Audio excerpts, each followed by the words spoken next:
Grim darkness slowly swallowed the world. Flocks of black crows covered the sky like omens foretelling an approaching catastrophe. And from that moment, the hidden truth of the past finally began to surface. The blood of countless people merged into one, while disaster after disaster surged forward like a raging flood. All of it became known as the demonic war. The old master stood motionless like a lifeless statue. His eyes carried endless sorrow, as if he were trapped inside a nightmare with no end in sight, leaving behind nothing but pain that pierced straight through the heart. Everything began with the declaration of a ceasefire between the supreme powers of the righteous and demonic factions. Ash-colored rain quietly drifted down around the place where the old master stood. He silently stared at the sword before him and let out a faint sigh. In the end, the war had finally reached its conclusion. The scene quickly shifted 19 years into the future. The world believed the wounds from that era had already healed, and that this was now an age of peace. But those who knew the truth understood that nothing had ever truly ended. A full moon hung high in the night sky. The most mysterious bloodbath in martial world history was quietly erupting once again. Yishu leisurely walked down the road while flipping through a book, casually studying the latest upheavals spreading across the land. From the disappearance of the divine cult's guardian spirit beast to the stolen classified records of the Martial Alliance, even several high-ranking followers had suddenly vanished without leaving behind a single trace. He closed the book and let out a soft laugh. Those bastards really deserved to have all 3 generations of their bloodline wiped out. That irritating feeling just refused to leave him alone.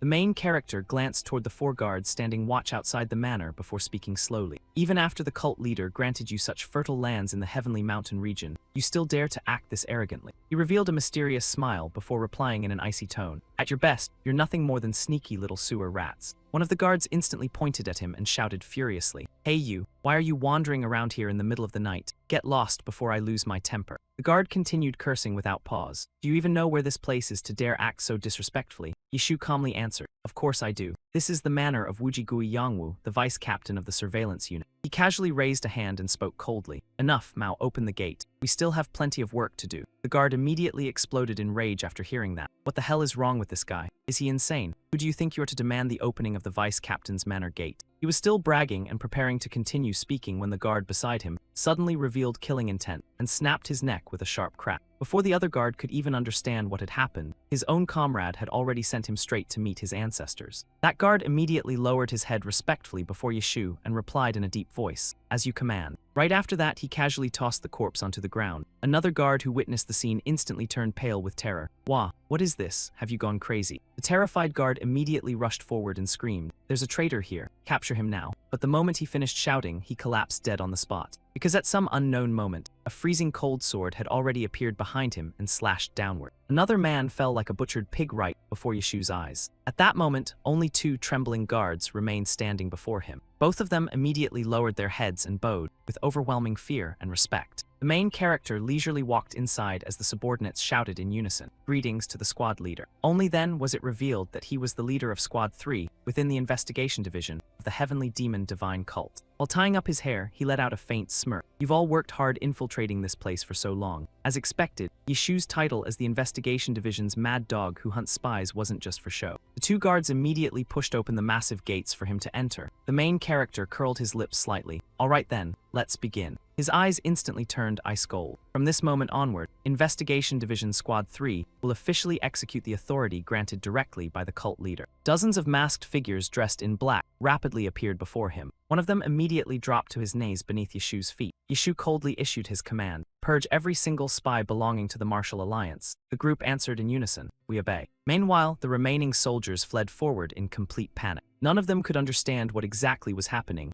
What the hell is going on here? At that exact moment, hundreds of masked figures suddenly leaped down and blocked the 2 soldiers' path. One of them muttered blankly in confusion, "What was that sound just now?" But before he could regain his senses, a hand suddenly grabbed him directly by the head. In the blink of an eye, both soldiers had their necks snapped in an unbelievably brutal fashion. The remaining guards instantly panicked after witnessing the massacre. "What the hell is this? Who are you bastards?" Yishu's subordinates burst out from every direction at once, causing the guards to fall into complete terror. They screamed in fear at the top of their lungs. "We're under attack." The scene quickly shifted toward an enormous palace hall, overflowing with luxury and extravagance. The sound of hurried footsteps echoed non-stop throughout the corridor. One subordinate hurriedly slammed open the doors and shouted loudly, "Vice Captain, something terrible has happened." At that moment, the vice captain was still indulging himself with beautiful women. The trembling subordinate hurriedly reported, "A group of unidentified people has forced their way into the manor." He had just been preparing to enjoy himself when the next sentence caused his entire body to freeze. "They're attacking us right now." Hearing that, he instantly turned around and roared furiously. What did you say? This man was none other than the surveillance unit's vice captain, the infamous Wujigui Yangwu. He glared fiercely at the trembling subordinate standing before him and growled, "Who dares invade my manor?" The subordinate stammered in fear. Everything happened too suddenly. The command division still hasn't figured out the situation. The terrified subordinate continued speaking. "We won't be able to hold them off much longer." Hearing that, the vice captain slammed his fist against the table in rage. Useless trash. Of all times to ruin my fun, it had to be now. He immediately jumped up and began putting on his clothes while frowning deeply. Could it be some insane bandit group? No, that can't be right. If they were merely bandits, my men would have dealt with them already. The subordinate trembled as he begged, "Please leave immediately, Vice Captain. We could all be wiped out at any moment." He slowly drew the blade hanging at his waist and spoke in a cold voice. But, immediately afterward, he pressed the sword against the subordinate's throat and questioned him with icy eyes. "Who exactly are you?" The subordinate instantly began shaking violently.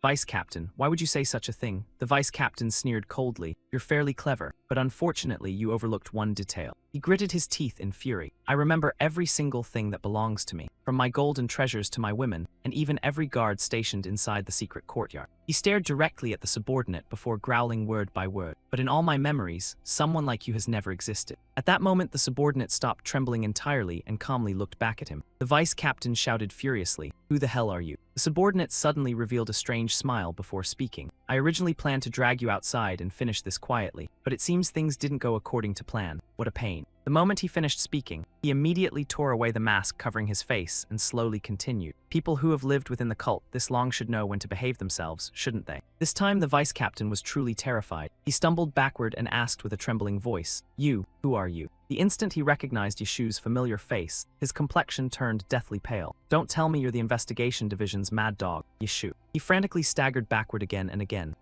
Why are you here?" Yeshu raised an eyebrow and replied calmly, "Why ask such a stupid question? Do you really want me to answer that?" He calmly stared straight into the man's eyes before replying indifferently, "It's simple, because someone reported that you are a spy." The moment he heard those words, his face instantly turned ghostly pale. "Wah, what did you just say?" He completely lost his mind and roared straight at Yeshu's face. "What kind of nonsense are you spouting? No one in this world is more loyal to the cult than me, and yet you dare accuse me of being a spy? This is outright slander." Yeshu calmly replied, "Back near Hubei, you once looted an entire region clean, didn't you?" He continued speaking in an even tone. "Not only that, but you slaughtered all the merchants and even violated the women afterward, correct?" The man instantly widened his eyes in shock. "What? Why are you bringing up those trivial matters now? What exactly was wrong with any of that?" His expression twisted into something almost grotesque. "You know it yourself. Those are just ordinary pleasures enjoyed by the strong." Yeshu remained standing there silently while watching him scream like a chained beast that had finally broken loose. "So why bring all that up now?" Yeshu closed his eyes while keeping his voice ice cold. "Reports say the people you massacred had connections to the Martial Alliance. Your cheap entertainment became the spark they needed to ignite a new war." After saying that, he lightly shook his head and turned away. "So your robbery was actually meant to make contact with an undercover agent. Modern-day spies really know how to put on a performance." The man continued shouting in denial. "What kind of crap are you talking about? I was never a spy." He began stammering because of his own excuses. "Where's the evidence? Show me the proof right now.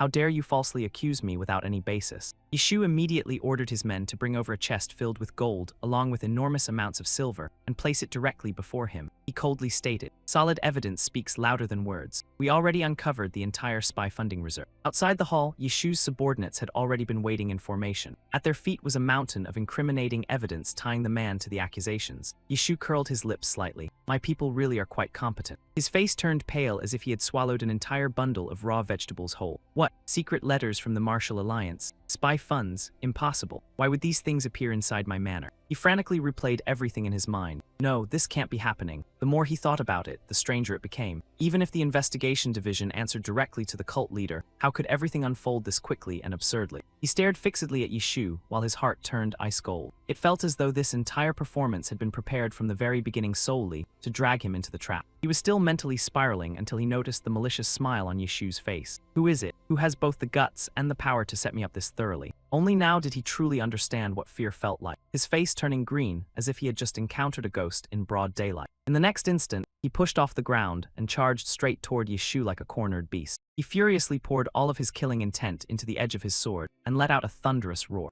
"It was you all along, wasn't it?" He unleashed the slash with all his strength, consumed by rage and madness. "You're the bastard who orchestrated this filthy scheme against me." Yeshu moved with terrifying speed and precision. With one casual strike as effortless as brushing away dust, he slammed directly into the wrist holding the sword. Instantly, the man's arm shattered before Yishu's eyes, causing such overwhelming pain that he nearly choked on his own breath. Gah! At that moment, Yishu resembled a cold-blooded assassin. He mercilessly twisted the man's broken arm backward without the slightest trace of pity. Then he rotated the arm as casually as twisting thin rice paper, a horrifying sound that made every bone and joint seem ready to snap apart. Yishu violently hurled him backward, as though tossing away a worthless bag of garbage. His foot immediately stomped down onto the man's body, crushing him flat against the floor. The man experienced pain unlike anything he had ever endured before, his eyes nearly rolling back. Cough, cough. Yishu calmly looked down at him. Well now, you really do talk exactly like a genuine spy. Yishu released an overwhelming aura of killing intent before questioning him coldly. How dare you show such disrespect toward the investigation division's squad leader, a direct subordinate of the cult leader himself. And on top of that, you still dare spit out such ridiculous nonsense. He tucked the item back into his robe before continuing. Kneel obediently and accept your fate. I will now relay the cult leader's decree. Yishu looked toward the letter before slowly reading aloud. Wujigui Yangwu, the truth about you has already been exposed through a formal report. What a disappointing outcome. At that moment, the man's remaining healthy arm slowly reached toward his sword while trembling uncontrollably. Yishu continued reading in the same steady voice. According to the laws of our cult, I hereby declare the appropriate punishment against you shall now be carried out. The man immediately ground his teeth together furiously. Right after that, he tightly gripped the sword with his remaining hand. He swung the blade and charged directly at Yishu while roaring like a wild beast. Shut your mouth, Yishu. Yishu coldly watched him attempt to escape before letting out a faint snort. So you actually dare resist the cult leader's sacred order. His gaze became increasingly cruel and merciless. Investigation Division Squad 3 leader, Yishu. This time, Yishu's eyes followed the fleeing man. According to cult law, the spy Yangwu has resisted arrest. The man rushed straight outside without hesitation. Even though he was still on the second floor, survival mattered more than anything else now. He sprinted across the rooftops while clutching his shattered arm tightly. I have to escape. No one who ever crossed paths with that mad dog has survived intact. He glanced backward and saw Yishu still standing motionless in place. I don't know why he targeted me, but escaping is the only path left if I want to survive. He clenched his teeth unwillingly. One day, I will definitely return and clear my name of today's humiliation. Right at that moment, a razor-sharp throwing knife sliced through the air and pierced directly into his body. That hidden weapon tore straight through him in the blink of an eye, sending him into an immediate logout from the martial world without even needing a countdown. Blood poured from his mouth in thick crimson streams like syrup spilled far too heavily. After that, all strength left his body, and he slowly fell downward. A hand skillfully caught the small blade midair with calm precision and confidence. Beneath the cold moonlight, Yishu quietly appeared like a ghost wandering through the night. He dashed forward and wrapped thin metallic threads tightly around the man's body. In only an instant, the man's neck and entire body were bound tightly by Yishu like prey caught inside a deadly web. Yishu leisurely manipulated the threads in his hands, his movements graceful and smooth, while murderous intent flooded the entire scene. Immediately afterward, he violently yanked the threads backward. The man's limbs were instantly stretched apart and ripped open under Yishu's ruthless control. Yishu coldly delivered the verdict: immediate execution.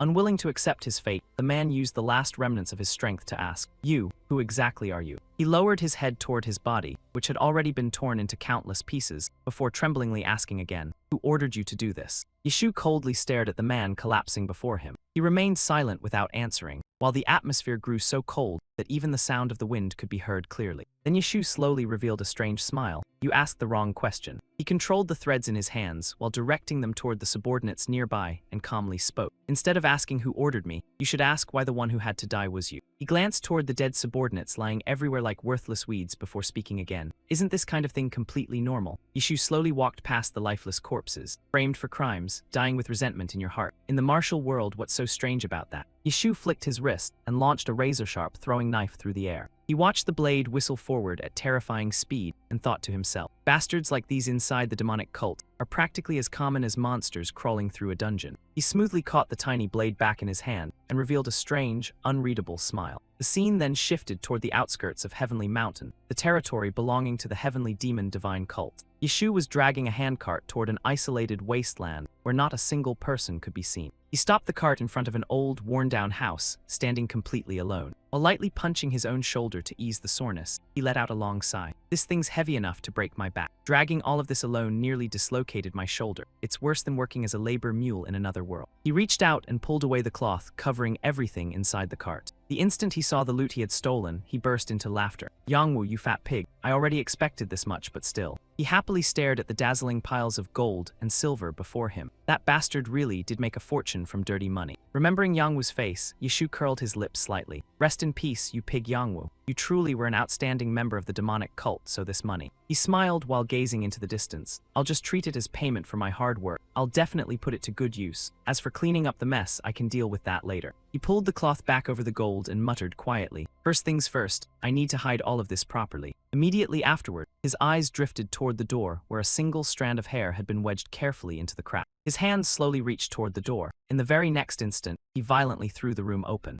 He looked at the strand of hair now hidden inside his palm and silently analyzed the situation. No unusual signs. Even the dining table remains in the same position. He circled around the house while checking the wrinkles on the cloth spread across the floor and even the spiderwebs hanging near the window frame. Everything was still untouched. That means things are safe for now. Yishu sighed as he stepped into the room, casually swaying while walking, wondering why I'm so obsessed with security measures like this. He reached up and touched his neck while speaking to himself. "It's because I'm an undercover agent. To be more precise, I belong to the Shadow Pavilion." He removed the red cord wrapped around his body, the proof showing he had been sent here by the Martial Alliance. Shadow Pavilion agent Yishu slowly began recalling the entire story from the beginning. 19 years earlier, even after the peace agreement between the two factions had been signed, the Martial Alliance leader still couldn't completely control the martial world, so he secretly established a hidden organization to prepare for the future. According to Yishu's memories, these people were selected through unbelievably strict standards, endured brutal training, and quietly carried out countless missions within the shadows. Among them existed a rare group of elite agents who were sent directly into demonic territory with one mission only: infiltrate and wait for orders. And when that mysterious figure finally turned around, it was none other than our main character himself. One of those hidden chess pieces was me. He tiredly sat down on the bed before asking himself, "You want to know what my mission is? Just thinking about it already pisses me off." He brushed back his hair, revealing the handsome face of a true manhwa protagonist before frowning deeply. "Why the hell hasn't my mission been assigned even now?"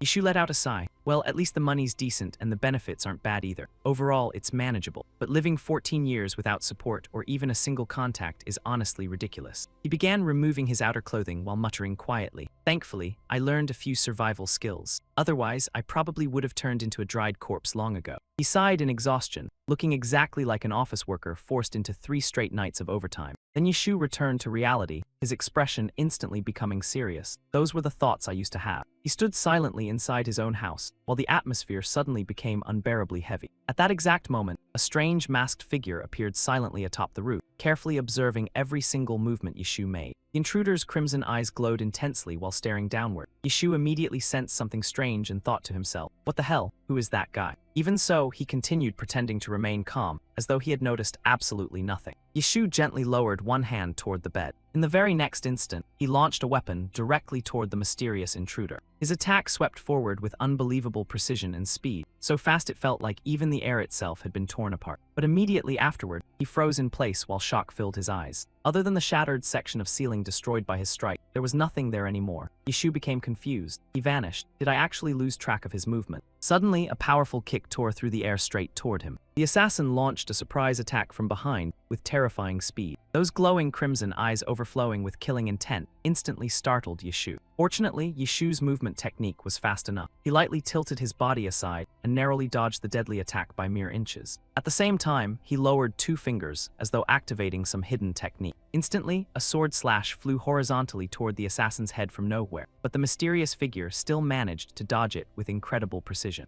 Yishu carefully observed the opponent standing before him while silently evaluating the danger. He's no ordinary fighter. One tiny mistake. The assassin immediately threw a punch directly toward Yishu. I could get taken down instantly. Naturally, Yishu wasn't about to stand there and take the hit. He immediately raised his arm and prepared to counterattack. The 2 men charged at each other and exchanged blows head-on. A pure martial arts clash intense enough to leave anyone watching breathless. In a single brief moment of distraction from Yishu, the assassin's strike grazed past his body with terrifying danger. Refusing to lose control of the battle, Yishu instantly unleashed his own bizarre techniques to retaliate. The assassin's knee and Yishu's elbow collided simultaneously, creating an explosive clash of raw force. The 2 fighters exchanged attacks back and forth evenly, completely matched in strength with neither side willing to yield an inch. At that moment, several nearly invisible threads had already quietly appeared around the assassin's body, all secretly arranged earlier by Yishu. The assassin's eyes widened in shock the moment he noticed those strange threads. This is. Immediately afterward, Yishu's left hand twitched slightly while manipulating the threads. The assassin's face instantly turned pale, threaded flying blades. Yishu spoke coldly, while the thin threads within his palm immediately began vibrating violently. 1 second later, he controlled every single thread and launched them outward like a massive net designed to hunt monsters. The threads instantly tightened around the assassin, binding him completely like a package prepared for express delivery. The moment the threads wrapped around him tightly, he struggled desperately like a fish trapped inside a deadly net. Seeing that, Yishu secretly rejoiced inwardly. Excellent, I finally managed to catch this bastard. But before he could even celebrate for more than 3 seconds, the man vanished right before his eyes, as though activating an invisibility skill. The sight instantly startled Yishu, leaving his mind filled with confusion and question marks. He stared blankly at the empty space where the man had just stood, looking like someone who had witnessed a monster evaporate inside a dungeon.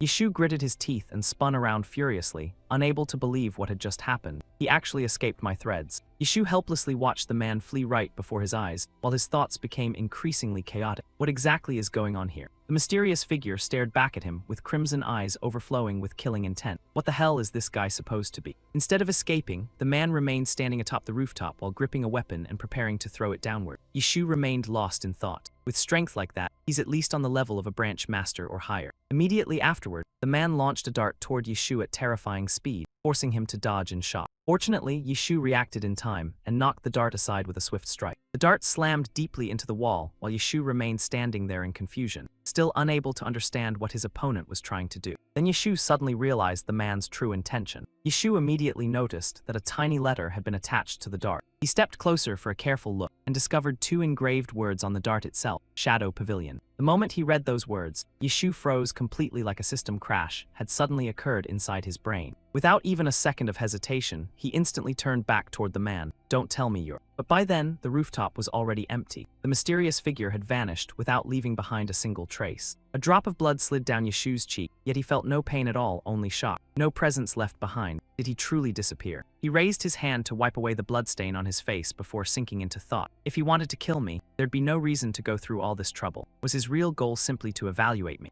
Yishu turned toward the dart embedded in the wall, his expression gradually becoming serious. If that's the case then. He immediately stepped forward and pulled the dart free from the wall. Holding the letter in his hand, Yishu slowly opened it and carefully read each line. Inside was an order addressed specifically to Shadow Pavilion Agent number 103. He trembled while continuing to read. Mission objective, assist the demonic cult's 7th young master. The very moment those words appeared, a chill ran straight down his spine. He shook with both anger and confusion, his eyes fixed on the final line. Make him the young cult leader. Yishu was so shocked he began stammering. Yo, young cult leader. He tightly crumpled the letter in his hand before laughing in disbelief. I thought this was some earth-shattering mission, but after leaving me undercover for 14 years, this is what you people wanted. At the same moment, somewhere far away, a certain individual was quietly admiring the full moon hanging in the night sky. That person leisurely drank wine in complete relaxation, while Yishu continued raging in frustration. And now, they suddenly want me to raise him into the position of young cult leader. The mysterious figure revealed a faint, unreadable smile. Wait a second, that 7th young master.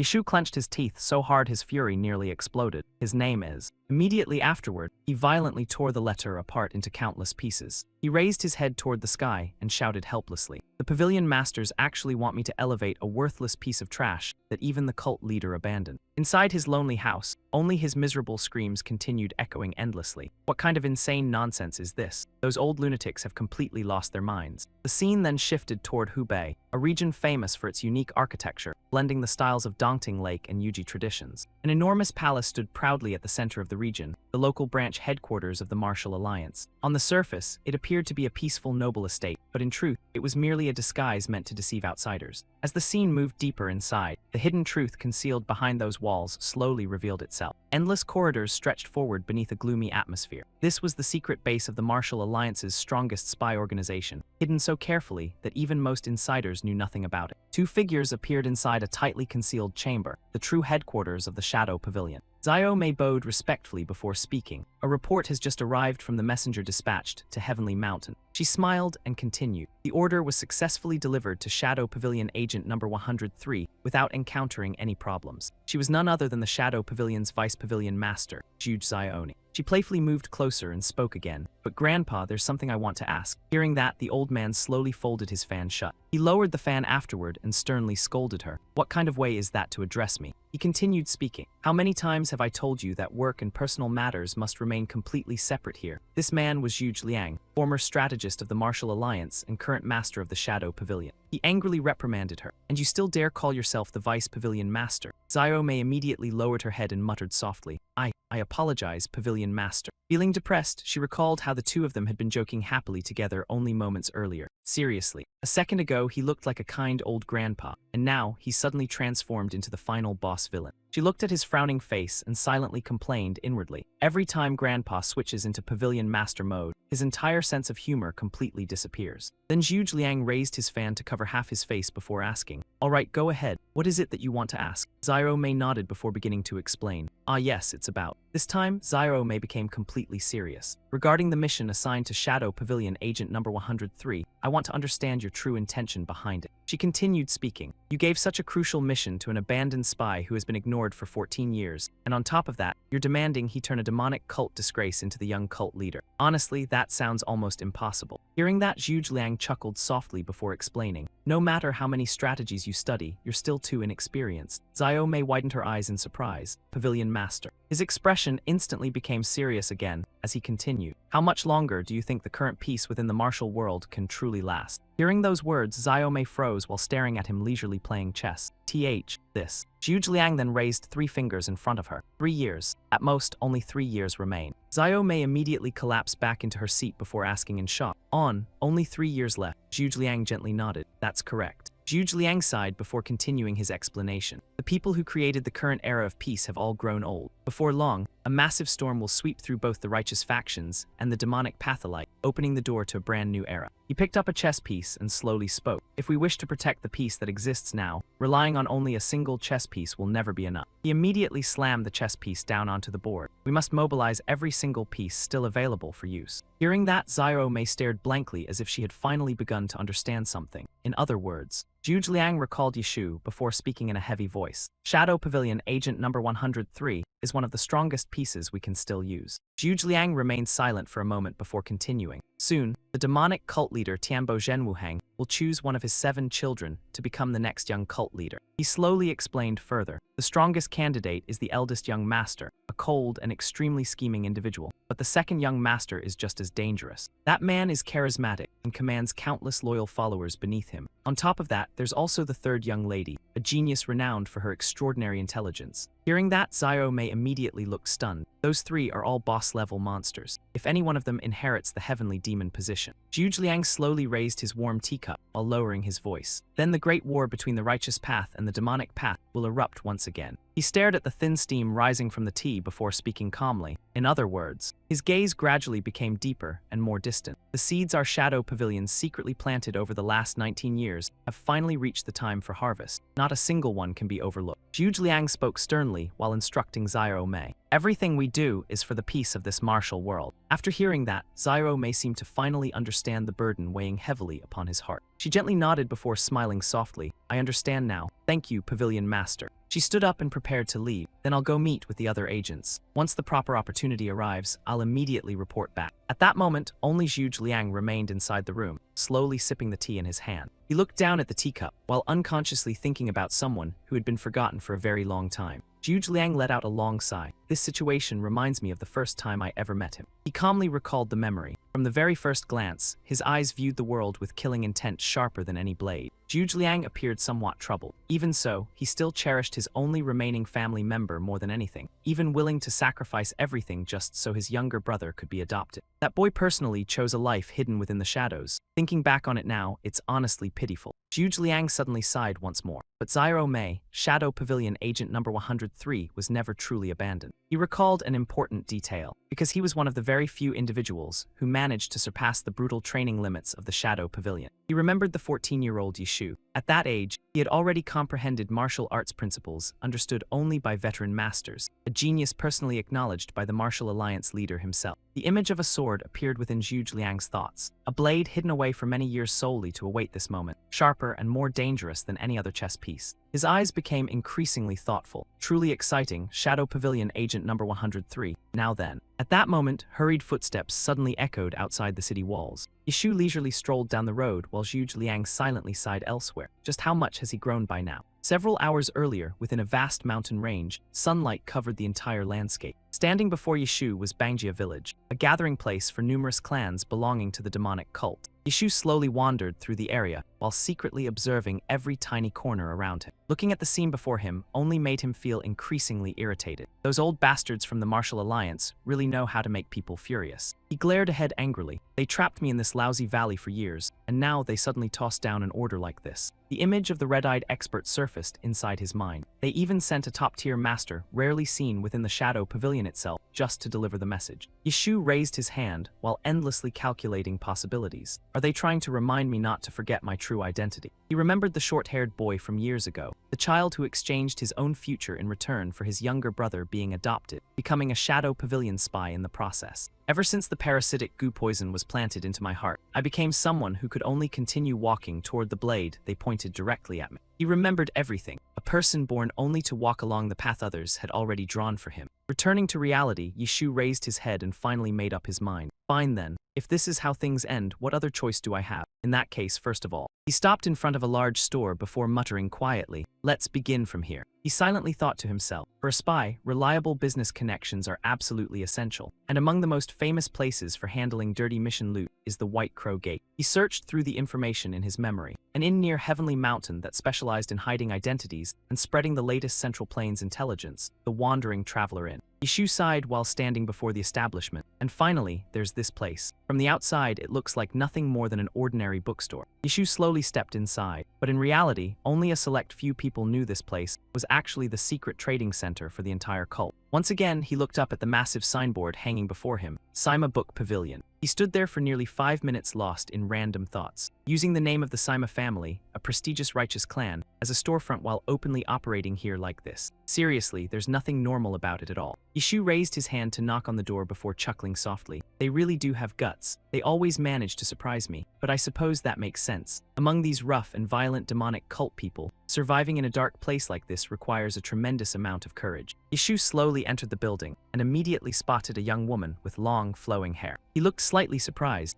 So someone arrived before me after all. Yishu silently observed the woman standing before him and recalled one of the most important principles of being a spy. He carefully studied every detail about the young woman, the ability to read someone using only the smallest amount of information possible. Yishu immediately began analyzing every feature surrounding her. Her height reaches roughly to my chin, and her smooth long hair falls elegantly downward. Yishu's gaze shifted toward the girl's neck, where delicate and alluring lines stood out clearly. For ordinary people, those traits alone would be enough to make their hearts race uncontrollably. He slowly walked closer toward her, but anyone captivated by those superficial things would overlook what truly matters. Yishu approached even nearer to the young woman. A person's true nature is the real thing worth seeing. Right at that moment, she turned her head and looked directly at him. She frowned in annoyance before asking, "Yishu, what exactly is that weird look in your eyes?" Yishu smiled politely in response. "Ah, my apologies." He revealed a gentle smile before continuing. "I was simply unconsciously captivated. In a place like this, a mysterious beauty such as yourself is truly rare." The young woman stared at him with an icy expression mixed with visible disgust. "Excuse me."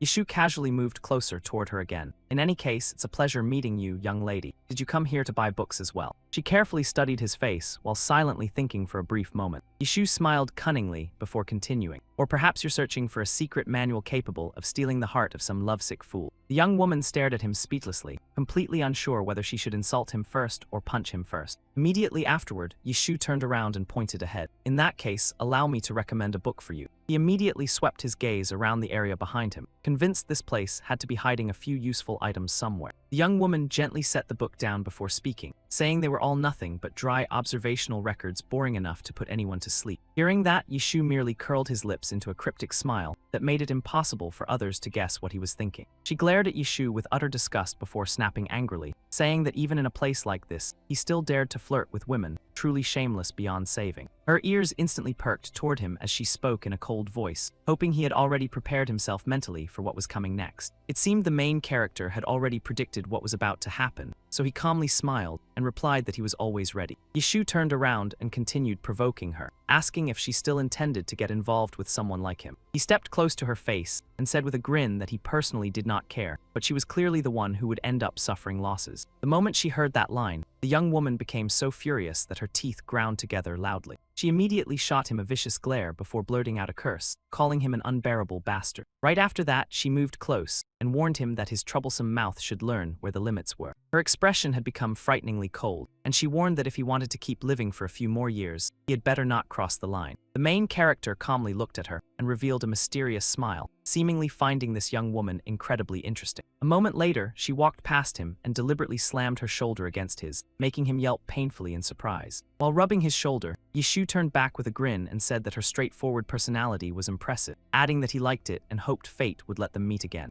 Watching her slam the door shut as she left, he could only stand there speechless before calling after her that she could come find him anytime she needed book recommendations. Afterward, the main character once again revealed that unfathomable smile, looking exactly like an old fox plotting another scheme. He silently thought to himself that the first impression he made should have been deep enough by now. The main character turned and walked away, completely unaware that someone behind him was still secretly observing his every move. At that moment, Guilong walked over and spoke, saying he wondered who was causing trouble in broad daylight, only to discover it was Yishu again. This man was one of the key figures within the demonic sect, overseeing the Tian Shan branch while claiming to be a descendant of the Sima clan, and also the bold owner of this bookstore. He looked at Yishu and asked what exactly he had done to his honored guest. Yishu walked over in surprise and laughed, asking why the old man was making such a huge deal out of it. The old man merely waved his hand and replied that it did not matter, telling him to get to the point quickly. He slipped a hand into his robe pocket, while secretly thinking that the old man was clearly exaggerating the entire matter. After that, the main character placed a bag filled with gold coins onto the table in front of Guilong.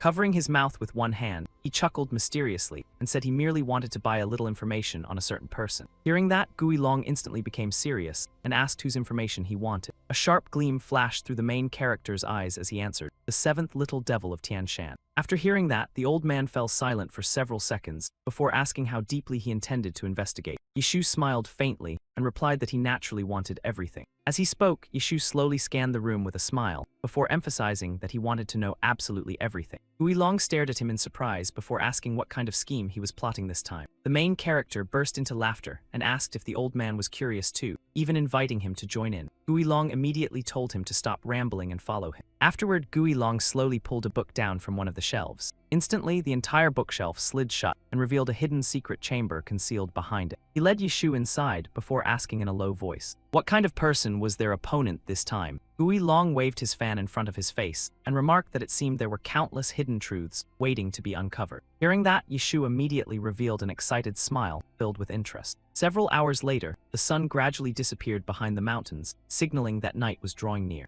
He dropped a massive pile of books onto the ground, as though he had just emptied an entire library clean. After that, the main character ate while completely absorbed in reading, looking exactly like a villainous bookworm. High above, someone was secretly observing his actions before finally speaking and asking whether the investigation had produced any results. Ailing glanced at the subordinate beside her and asked Na Luo whose information Yishu had purchased from Guilong. Na Luo slowly raised his head and answered that the person in question was Yishu himself. Bowing his head respectfully, he reported that following her orders, he had questioned Guilong about Yishu's intentions, but the old man only gave a single response, saying the matter could not be disclosed. Hearing that, Hailing froze in shock, as though she simply could not believe it. She asked again in disbelief whether he had truly answered like that. Na Luo gently nodded and replied that it was true, suggesting Guilong was likely honoring old ties, before asking if she wanted him eliminated. Hailing lowered her gaze toward the main character reading below, and coldly replied that there was no need, because he had already given her the answer himself. She continued by saying that if even Guilong dared not reveal anything in response to her question, then aside from her father and the 7 siblings, there could be no one else involved. Hearing that, Na Luo immediately lifted his head in shock.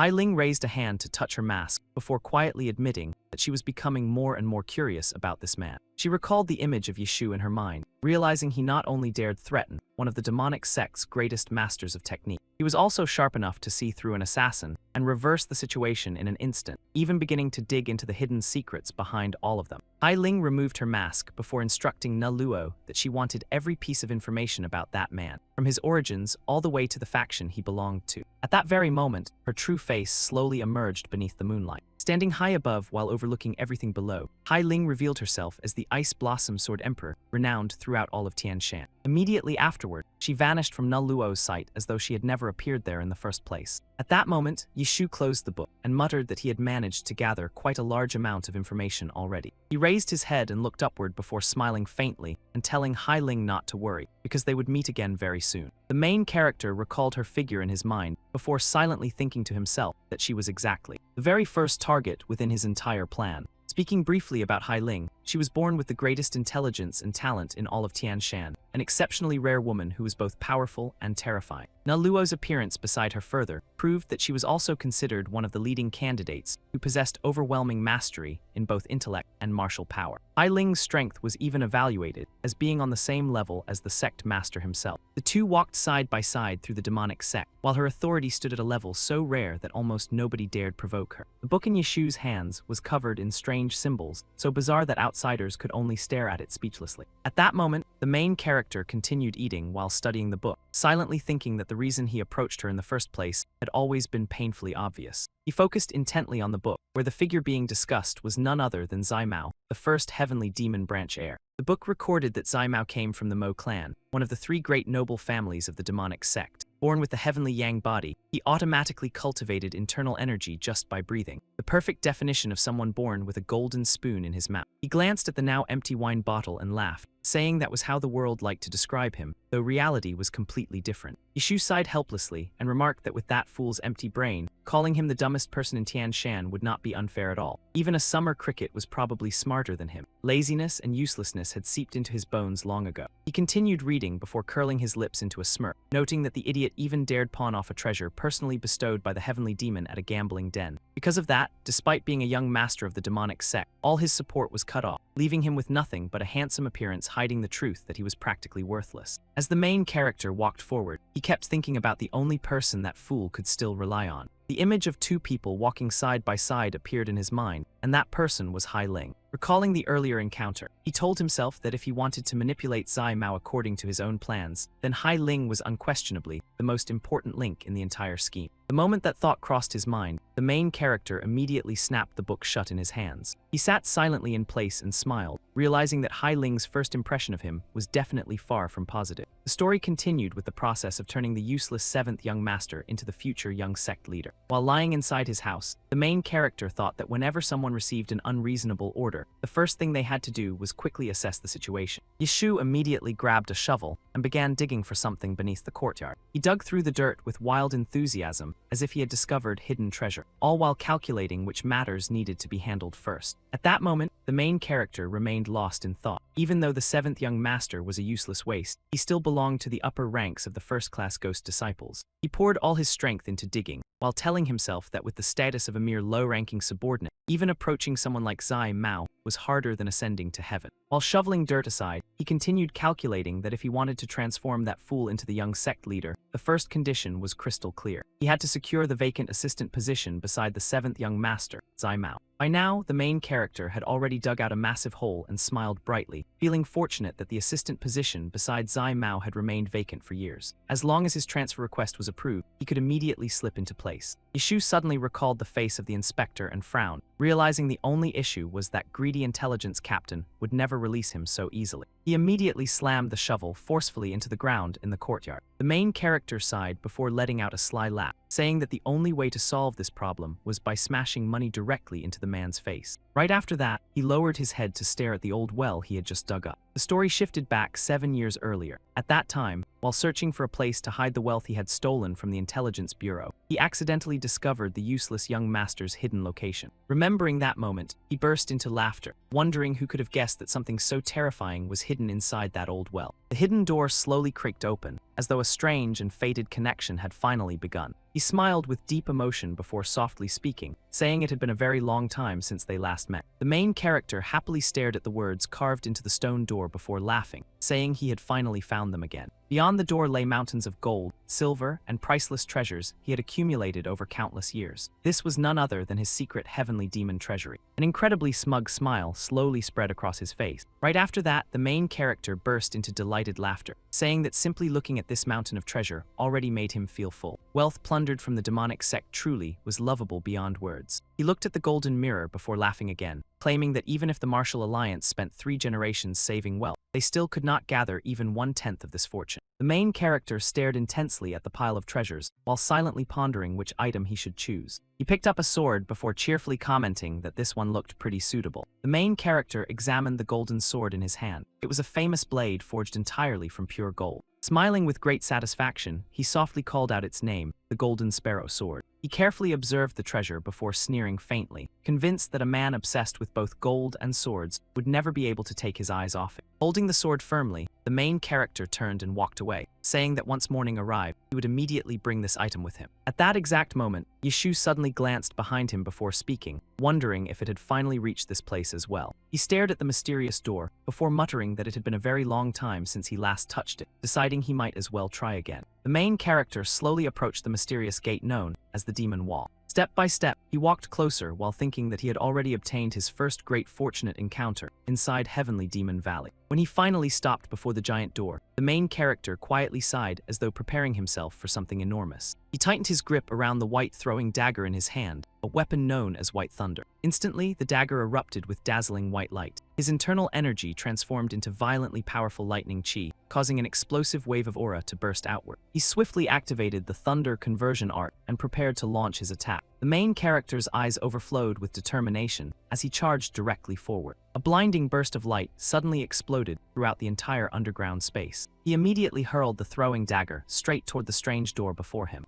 At that very moment, the door suddenly trembled violently, leaving even the main character stunned in surprise. He stared at the dagger lodged ahead of him before gritting his teeth, saying they only needed a little more effort now. The main character clenched his teeth with fierce determination, insisting that they were only one final step away. Immediately afterward, Yeshu charged forward once more and unleashed another furious assault against the massive door. The eyes carved into the surface of the door slowly began to glow with color. The main character stared at them and said that once he took those two eyes, everything would finally be complete. At the same time, another strange light suddenly appeared. Without warning, the door released a bizarre sound that startled him so badly he froze in place. The main character stood there completely dumbfounded, unable to understand what exactly was happening. Afterward, he sighed and cursed under his breath, saying damn it because he genuinely thought he would succeed today. The main character collapsed onto the cold ground and sighed helplessly, muttering that this was already his 9,820th failure. Truly, a cursed body beyond saving. He pressed a hand against his stomach while grinding his teeth in frustration, explaining that because he possessed the 9-aperture body with 9 chi holes inside his dantian, no matter how hard he tried gathering internal energy, it would always leak away completely. No wonder he never made any progress. The main character immediately recalled the remaining portion of the spiritual medicine, known as Thunder Sovereign Ginseng. It was only thanks to that miracle herb that his body could withstand lightning chi and achieve even a small amount of progress. Yet after all these years, he still could not break through his current realm. He clenched his fist tightly and muttered that the feeling was becoming clearer than ever. All he needed to do was completely fill that mural with lightning chi. The main character raised his head to look at the gate once again before quietly laughing, convinced that once he succeeded, his entire life would change forever. Right after that, he could only sigh helplessly and tell himself to forget it for now. After all, failure was hardly something new to him anymore. Stretching lazily, he turned around and walked away, saying maybe tomorrow would finally be the day he succeeded. But before anything else, he first needed to figure out what to eat tonight. The following morning arrived, with the sun already hanging high in the sky. The scene quickly shifted toward the headquarters of the demonic sect's counterintelligence division. Inside one of the rooms, a sinister and eerie laugh suddenly echoed through the air. Jin Shi lifted a steaming cup of tea and laughed, saying he never expected such a special guest to visit today, enough to make even his hands tremble. Wearing a fake smile, he lowered his head respectfully and introduced himself as the leader of the intelligence division, Jin Shi, while paying his respects to the young lady. He stared at the person before him in surprise, before asking why someone of her status had personally come to such a humble place. His eyes remained fixed on Hai Ling without drifting away even once. She slowly closed her eyes before replying that it was truly unfortunate if they could only meet whenever business was involved. Hai Ling calmly opened her eyes again before continuing, wondering whether the division leader had recently become closer with her 2 older brothers instead. She looked directly into his eyes and coldly asked whether her appearance there had made him uncomfortable. Hearing that, he let out a hoarse laugh and replied that a lowly man like himself had no qualifications to become close with noble young masters. He continued with hidden meaning in his voice, saying he merely remained loyal to whoever paid him. Hai Ling smiled faintly after hearing that and replied that his life must indeed be extremely valuable for him to receive such generous treatment. She smiled at him before changing the subject, saying there was no point discussing that matter further because she came there today to get straight to the point. Hai Ling coldly mentioned the name Yeshu. The moment he heard it, Jin Shi visibly swallowed hard. She calmly stared directly into his eyes, as though trying to pierce through every hidden thought in his mind. Was he the one you sent? Hai Ling slowly continued, saying otherwise there was no explanation for why a mere squad leader from the intelligence division would secretly investigate them. Hearing that, he immediately looked shocked and repeated the word investigate, asking if she was referring to Yishu.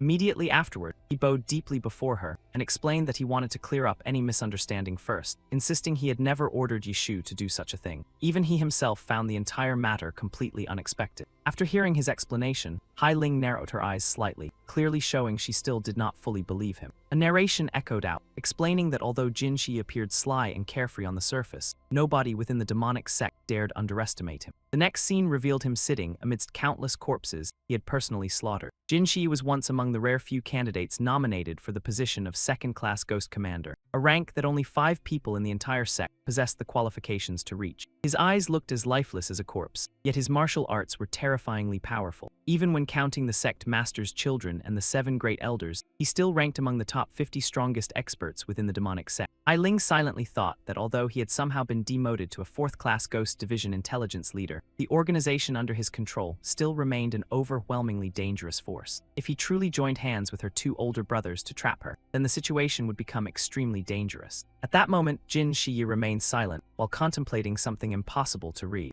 Hai Ling stared at him with icy eyes, while secretly thinking that if necessary, eliminating him on the spot might be the best possible option. The atmosphere surrounding Hai Ling and Na Luo gradually turned colder, as though they had already reached a decision. Even staining this place with blood would not matter to them. On the opposite side, Jin Shi noticed her attitude and sighed, realizing that Yishu had caused another enormous disaster again. Recalling Yishu's face, he sneered faintly and admitted that he always knew the man was a genuine madman, a complete scumbag obsessed only with money and indulging himself in power and pleasure. He sighed helplessly before continuing, wondering what earth-shattering trouble Yishu had caused this time. Afterward, he looked at Hai Ling and firmly stated that he had absolutely nothing to do with it. Observing her reaction carefully, he continued by saying it seemed she had come there to investigate Yishu, so there was one thing he needed to make perfectly clear first. Jin Shi rested his chin against his hand, as though weighing something extremely important in his mind. After hearing that, both Hai Ling and Na Luo fell silent, while Jin Shi's expression also became unusually serious. Hai Ling was the one who finally shattered the heavy silence, saying she hoped the information he had about Yishu amounted to more than just that. She continued in a serious tone that her patience with the division leader had limits. Hearing that, he closed his eyes and sighed, before slowly replying that of course he would never dare show disrespect toward her, but there were several matters he needed to clarify first. At that exact moment, Na Luo unexpectedly spoke up from behind her. He demanded to know what nonsense the division leader thought he was saying, asking if he truly believed the young lady was the kind of person he could speak to in such a tone. Hearing that, Jin Shi merely sighed and replied that he sincerely hoped that was the case, because if the opposite turned out to be true, things would become far more troublesome. Hai Ling herself felt slightly shaken after hearing that. His reaction throughout the situation appeared far too natural, making her wonder if Jin Shi truly had nothing to do with Yishu at all. The image of the main character appeared in her mind again. If that were true, then it meant Yishu had acted completely on his own. But what exactly was his objective? Jin Shi set his teacup onto the table before saying that if she was not connected to Yishu in that particular way, then she did not need to worry too much. Yishu had always been that kind of person anyway.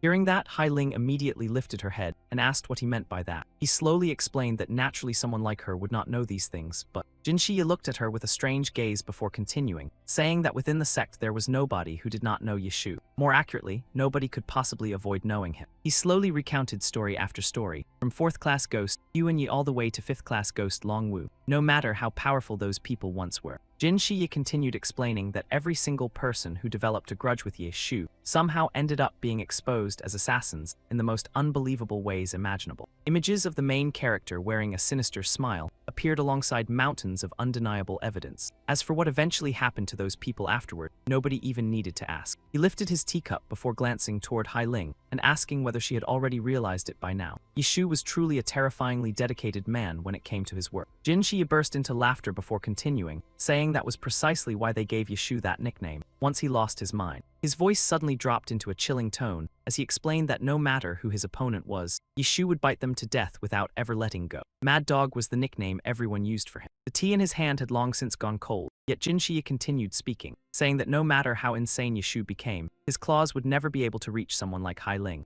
Even so, the smartest decision was still to stay far away from a person like him from the very beginning. He quietly observed Hai Ling while she listened intently to every word he said. If the young lady still chose to ignore his warning after hearing all this, then there was nothing more he could do. Jin Shi stared directly into her eyes before slowly warning that otherwise, she might never get another chance to meet him again, so it would be best for her to forget Yishu entirely. Hai Ling smiled faintly at him, before replying that such an outcome would also allow the division leader himself to continue living peacefully, would it not? Hai Ling immediately turned to Lei, then said coldly that in that case, she would be going first. Right at that moment, a familiar voice suddenly rang out from outside the door, calling out to the division leader. Yishu walked over cheerfully and shouted loudly that he had arrived. The moment Jin Shi saw him appear, his jaw dropped, his expression looking as if he had encountered a monster in broad daylight. Hai Ling hurriedly turned her head, wondering if that voice belonged to him. Jin Shi trembled inwardly, thinking Yishu was supposed to be off today, so why had he crawled all the way here? Damn it, this was huge trouble. He hurriedly slapped the table and pointed toward the screen behind him, telling the two of them to hide there quickly. She asked in surprise what he was doing, saying this was extremely rude. Naluo also spoke angrily, demanding how he dared disrespect the young lady. But before he could finish, Jin Shi had already shoved them both behind the screen and shouted that once a sword was drawn, it had to strike. Besides, this was the man the young lady wanted to investigate, so was this not a perfect chance to observe him with her own eyes? Unable to hide his anxiety, he warned both of them to stay there for now, saying he would try to dig out whatever scheme was running through Yishu's head. Jin Shi looked at the two people he had stuffed behind the screen like helpless puppies and continued, telling them to stay absolutely silent until then. Na Luo instantly panicked and asked what exactly was going on. By then, Yishu was already standing right outside the hall door, calling in that he had already said he was here, division leader.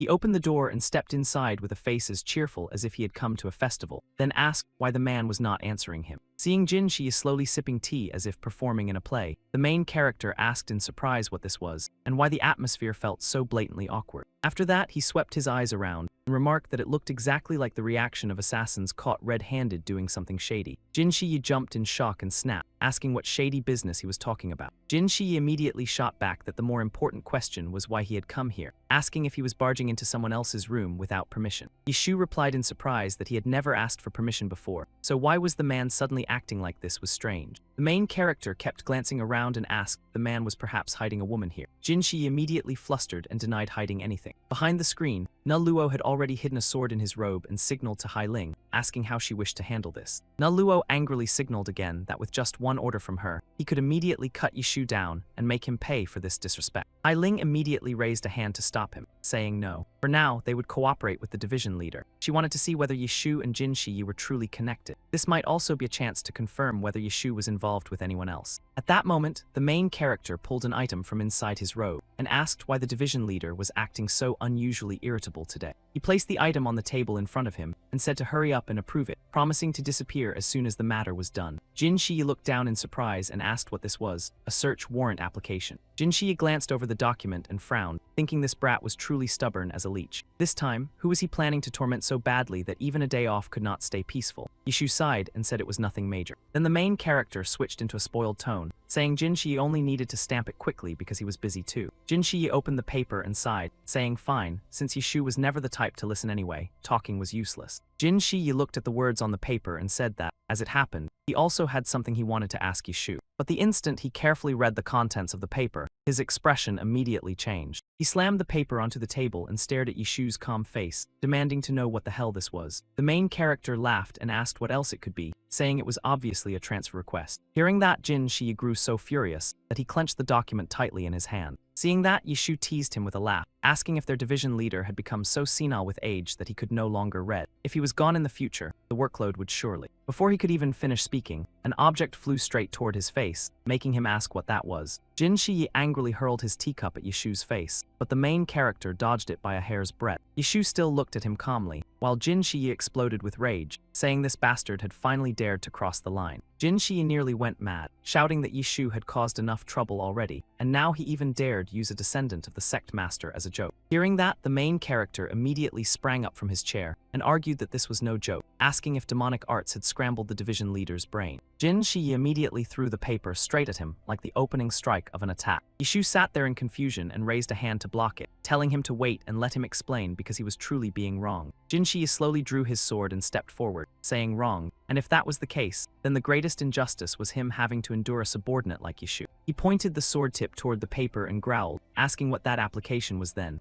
If there was no shady plot, why did Yishu want to transfer to that person's side? Immediately afterward, he raised his sword and said coldly that enough was enough, because he was tired of cleaning up garbage behind Yishu. Jin Shi charged straight at him and attacked, shouting that they might as well die together today. The main character remained seated calmly in place and sighed, saying this was strange. Right after that, he looked directly into Jin Shi's eyes with a serious expression, and coldly said that he had already told him it was not like that. Jin Shi's sword instantly stopped right in front of Yishu's face. A loud clash rang out, shaking the entire room. Yishu lightly used his small sword to block the descending blade, leaving Jin Shi frozen in shock. Jin Shi stopped short and stared at the sword in Yishu's hand, asking if it was the Golden Sparrow sword. He stared at Yishu in confusion and asked where he had gotten such a precious treasure. The main character answered seriously that this time, he was sincere. He bowed his head before Jin Shi and asked if the man really thought he would do this without preparing anything in hand. That was why he had brought this gift. Hearing that, Jin Shi's eyes instantly lit up as he asked if it was a gift. The main character nodded and handed him the sword, saying yes, so he should accept this new blade. Behind the screen, Hai Ling silently heard every word he said, including his declaration that this time, he absolutely had to go. Yishu revealed a calculating smile and continued, saying he had to stand beside the seventh young master, Zai Mao. Jin Shi asked in surprise what he meant. The main character continued that he had already earned enough money, and living with his head bowed under a bunch of 7th class ghost disciples was truly exhausting. He raised a hand to his forehead as if calculating, saying that if he could assist a descendant of the sect master, then regardless of his background, he could be promoted straight to 3rd class ghost disciple. After that, the main character looked directly at him and said that was all he wanted. Maybe now he also wanted to try chasing fame and status for once. Hearing that, Jin Shi immediately glared and called out his name. Seeing the expectation in Yishu's eyes, he began to waver and asked if he was truly serious. The main character smiled and replied that this was why he hoped the division leader would help a lowly man like him just once. Yishu cheerfully raised the golden sword in front of him, saying they had survived hardship together after all. Jin Shi immediately snapped back, asking what hardship they had shared and what nonsense Yishu was spouting now.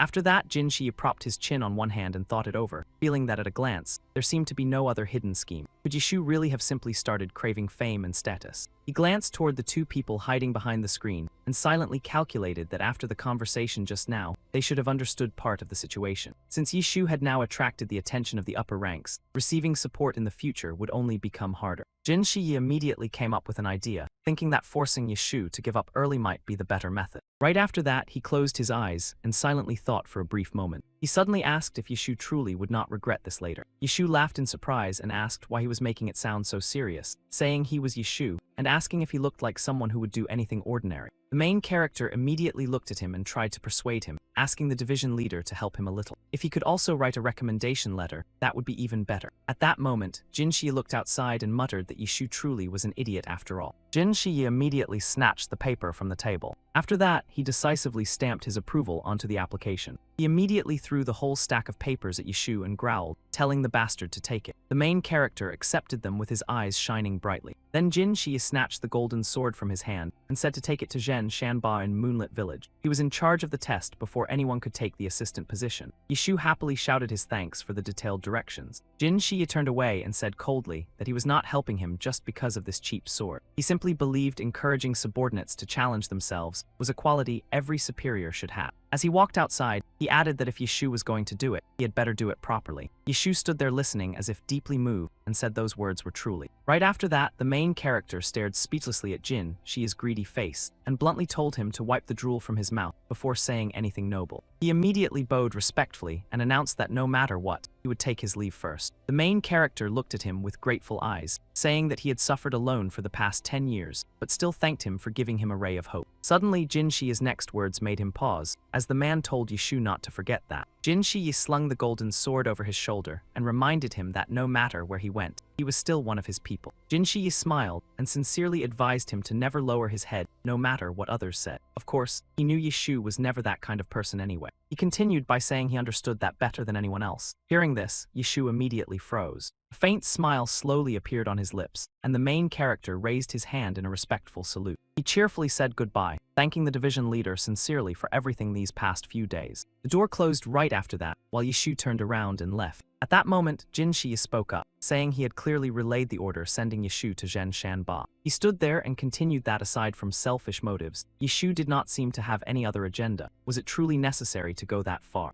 At that moment, he looked toward Hai Ling and Na Luo as they slowly stepped out from behind the screen, then addressed the young lady. Hai Ling spoke, saying that subordinate seemed quite important to him. Seeing him so worried really did not resemble the division leader at all. She stepped in front of him and continued, saying that once they knew his motives were not pure, the matter became completely different. Hai Ling revealed an unreadable smile and said he should also know his place. To show him just how arrogant his words had been, she would personally teach him a lesson. Meanwhile, Yishu was already on his way back, silently thinking that she was probably imagining something along those lines. As he walked, he smiled and calculated that for a highborn noblewoman like her, such a reaction was completely reasonable. The main character strolled leisurely down the broad road, knowing that not everyone could think up schemes like this. The assistant seat was not a place anyone could casually step into, but a position only the qualified could touch. He immediately pictured that position in his mind. At first, it was only an assistant role, but if the person being served became the sect master, that assistant would become one of the highest powers in the sect, the first-class ghost strategist right protector, beneath one person and above 10,000. The main character hummed as he walked, thinking that only truly outstanding people could sit in the assistant seats beside the young masters. He recalled those who had once held that post, and even the lowest among them had once led the 5-dragon hall like he had in the past. There were even demonic overlords, whose names alone once made the martial world shiver in fear. The main character remembered his own glorious past, and among those people, not a single one lacked a famous reputation. Yet now, a mere 7th-class ghost disciple, who only drowned himself in women and pleasure dared dream of taking that seat. Hai Ling's image appeared in his mind, and with her rigid personality, she would definitely be unable to ignore what he had said.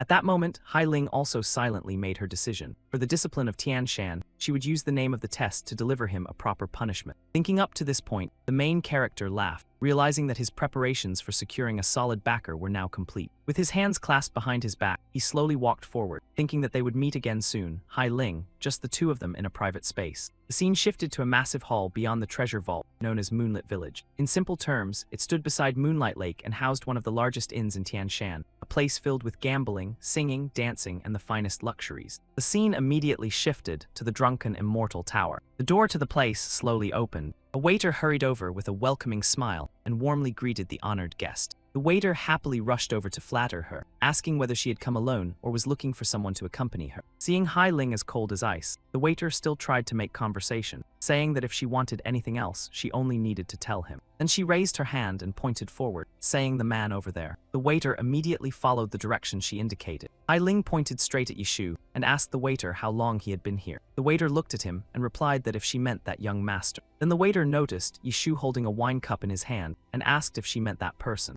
The waiter looked at Yishu's carefree bearing and said he was a distinguished guest who frequently visited the drunken immortal tower. For the past half-month, he had stayed in the finest room and spent money like water, exactly like a true heroic big spender. Hearing that, Hai Ling gritted her teeth in anger and muttered that it was truly disappointing. Had he spent the past half-month drowning himself in wine and women? The waiter asked in surprise what she had just said. She lightly shook her head and replied that it was nothing. Then she added that the drunken immortal tower even had a betting house, which was the first time she had heard of it. The waiter nodded and said yes, but only specially qualified nobles could enter that place. The waiter blushed slightly as he looked at her and said that young master was certainly no ordinary person. If she was interested, he could make some arrangements. Hai Ling asked in surprise what he meant. At that moment, Yishu raised his wine cup, while the waiter continued that with a small reward, he would gladly help her. On the other side, the main character revealed a mysterious smile. Hearing that, Hai Ling became so furious that she gritted her teeth, wondering what nonsense this man was spouting. Just then, Yishu suddenly spoke up, saying it was impossible. He waved toward her and said with a smile, asking how such a coincidence could possibly happen in this world. The main character raised his hand and called out loudly, asking if the friend standing there was not the arrogant young lady from Sima Book Hall. Hearing that, Hai Ling instantly froze in place. Right after that, he burst into loud laughter, saying he knew it and was right after all. How could he possibly mistake such a famous figure? The surrounding crowd immediately turned to look at her. Whispers quickly rose around Hai Ling, with people asking if the woman over there was really her. Some wondered if the wine was making their eyes blurry. She clenched her fist in anger, thinking that at this point. Yishu waved her over, telling her not to just stand there and to come join him. Since fate had let them meet again, why not enjoy a drink together? Hai Ling angrily rushed straight toward him. Immediately afterward, she lightly landed in front of him.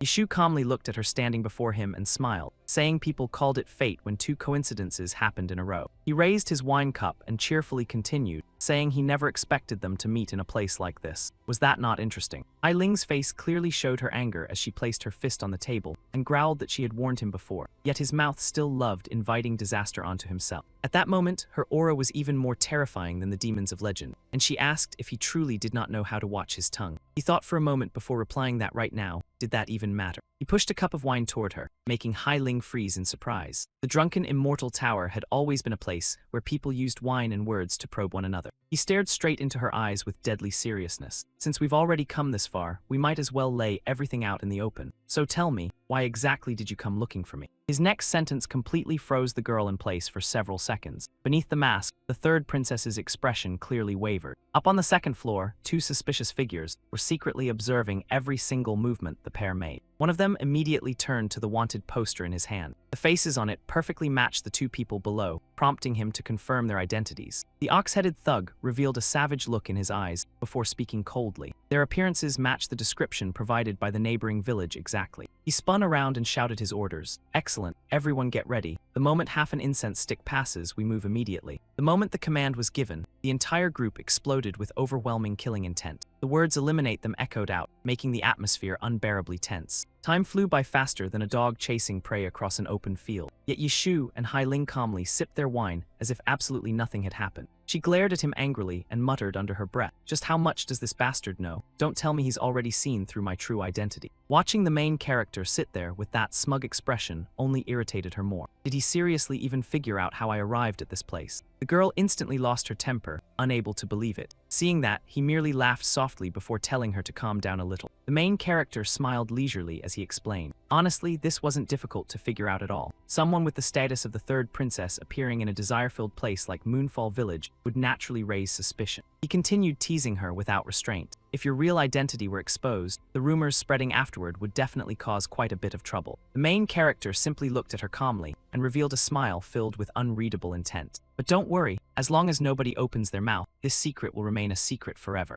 Yishu lifted his wine cup and took a sip before returning to the main topic. Go ahead and tell me, what exactly do you need me to do? His serious tone caught the girl completely off guard. I truly have no idea what you're talking about. Why would you even ask me something like that? The main character revealed a confident smile before replying. Because you're the one who's truly been supervising me this entire time. His next sentence only confused her even more. We should be a little more honest with each other. That alias you used, Mountain Fairy Formation, was pretty interesting too. Her gaze shifted subtly as she looked at him. Deep down, she wondered whether he could actually see through every action and thought she had. She quickly replayed every event in her mind. Sure enough, everything had unfolded exactly the way he predicted earlier. That place had originally been a trap she prepared specifically for dealing with enemies. A deadly zone so dangerous that anyone stepping inside would hardly make it out alive. She immediately stared straight at the man before her. The hardest thing to understand was why he knew so much. The main character calmly poured more wine and said, "My work belongs to the counterintelligence division, so investigation and tracking are my specialties." Drops of clear white wine slowly flowed into the bowl. He continued speaking in a relaxed tone. After doing this job long enough, a single glance is enough to figure out what others are thinking. The secrets surrounding them aren't difficult to uncover either when everything falls within my sight. Seeing the girl maintain such a serious expression, he laughed and explained further. What surprised me the most was seeing a supervisor like you appear in Moonfall Village. That alone made me suspicious, so I stayed quiet and waited to see your next move. The main character smiled before raising his wine cup toward her. Making someone like you come searching for me personally really was rather discourteous of me. Her serious face was immediately reflected across the surface of the wine. He continued speaking calmly. What I just said should have answered quite a few of the doubts in your heart already, right? The girl picked up the wine bottle while thinking to herself. I prepared countless trials for him already. If he truly survives every trap and obstacle, then I'll allow him to become the 7th young master's assistant. Just as the wine cup neared her lips, she suddenly laughed softly. I never expected him to counterattack with such bold deductions. The girl slowly drank the entire cup of wine in one smooth motion, without leaving behind even a single drop. After placing the cup back onto the table, she glanced around before speaking. Your mind is definitely impressive, but this still isn't over yet. She rested her hand on the table and spoke coldly. You still have many more trials waiting ahead of you.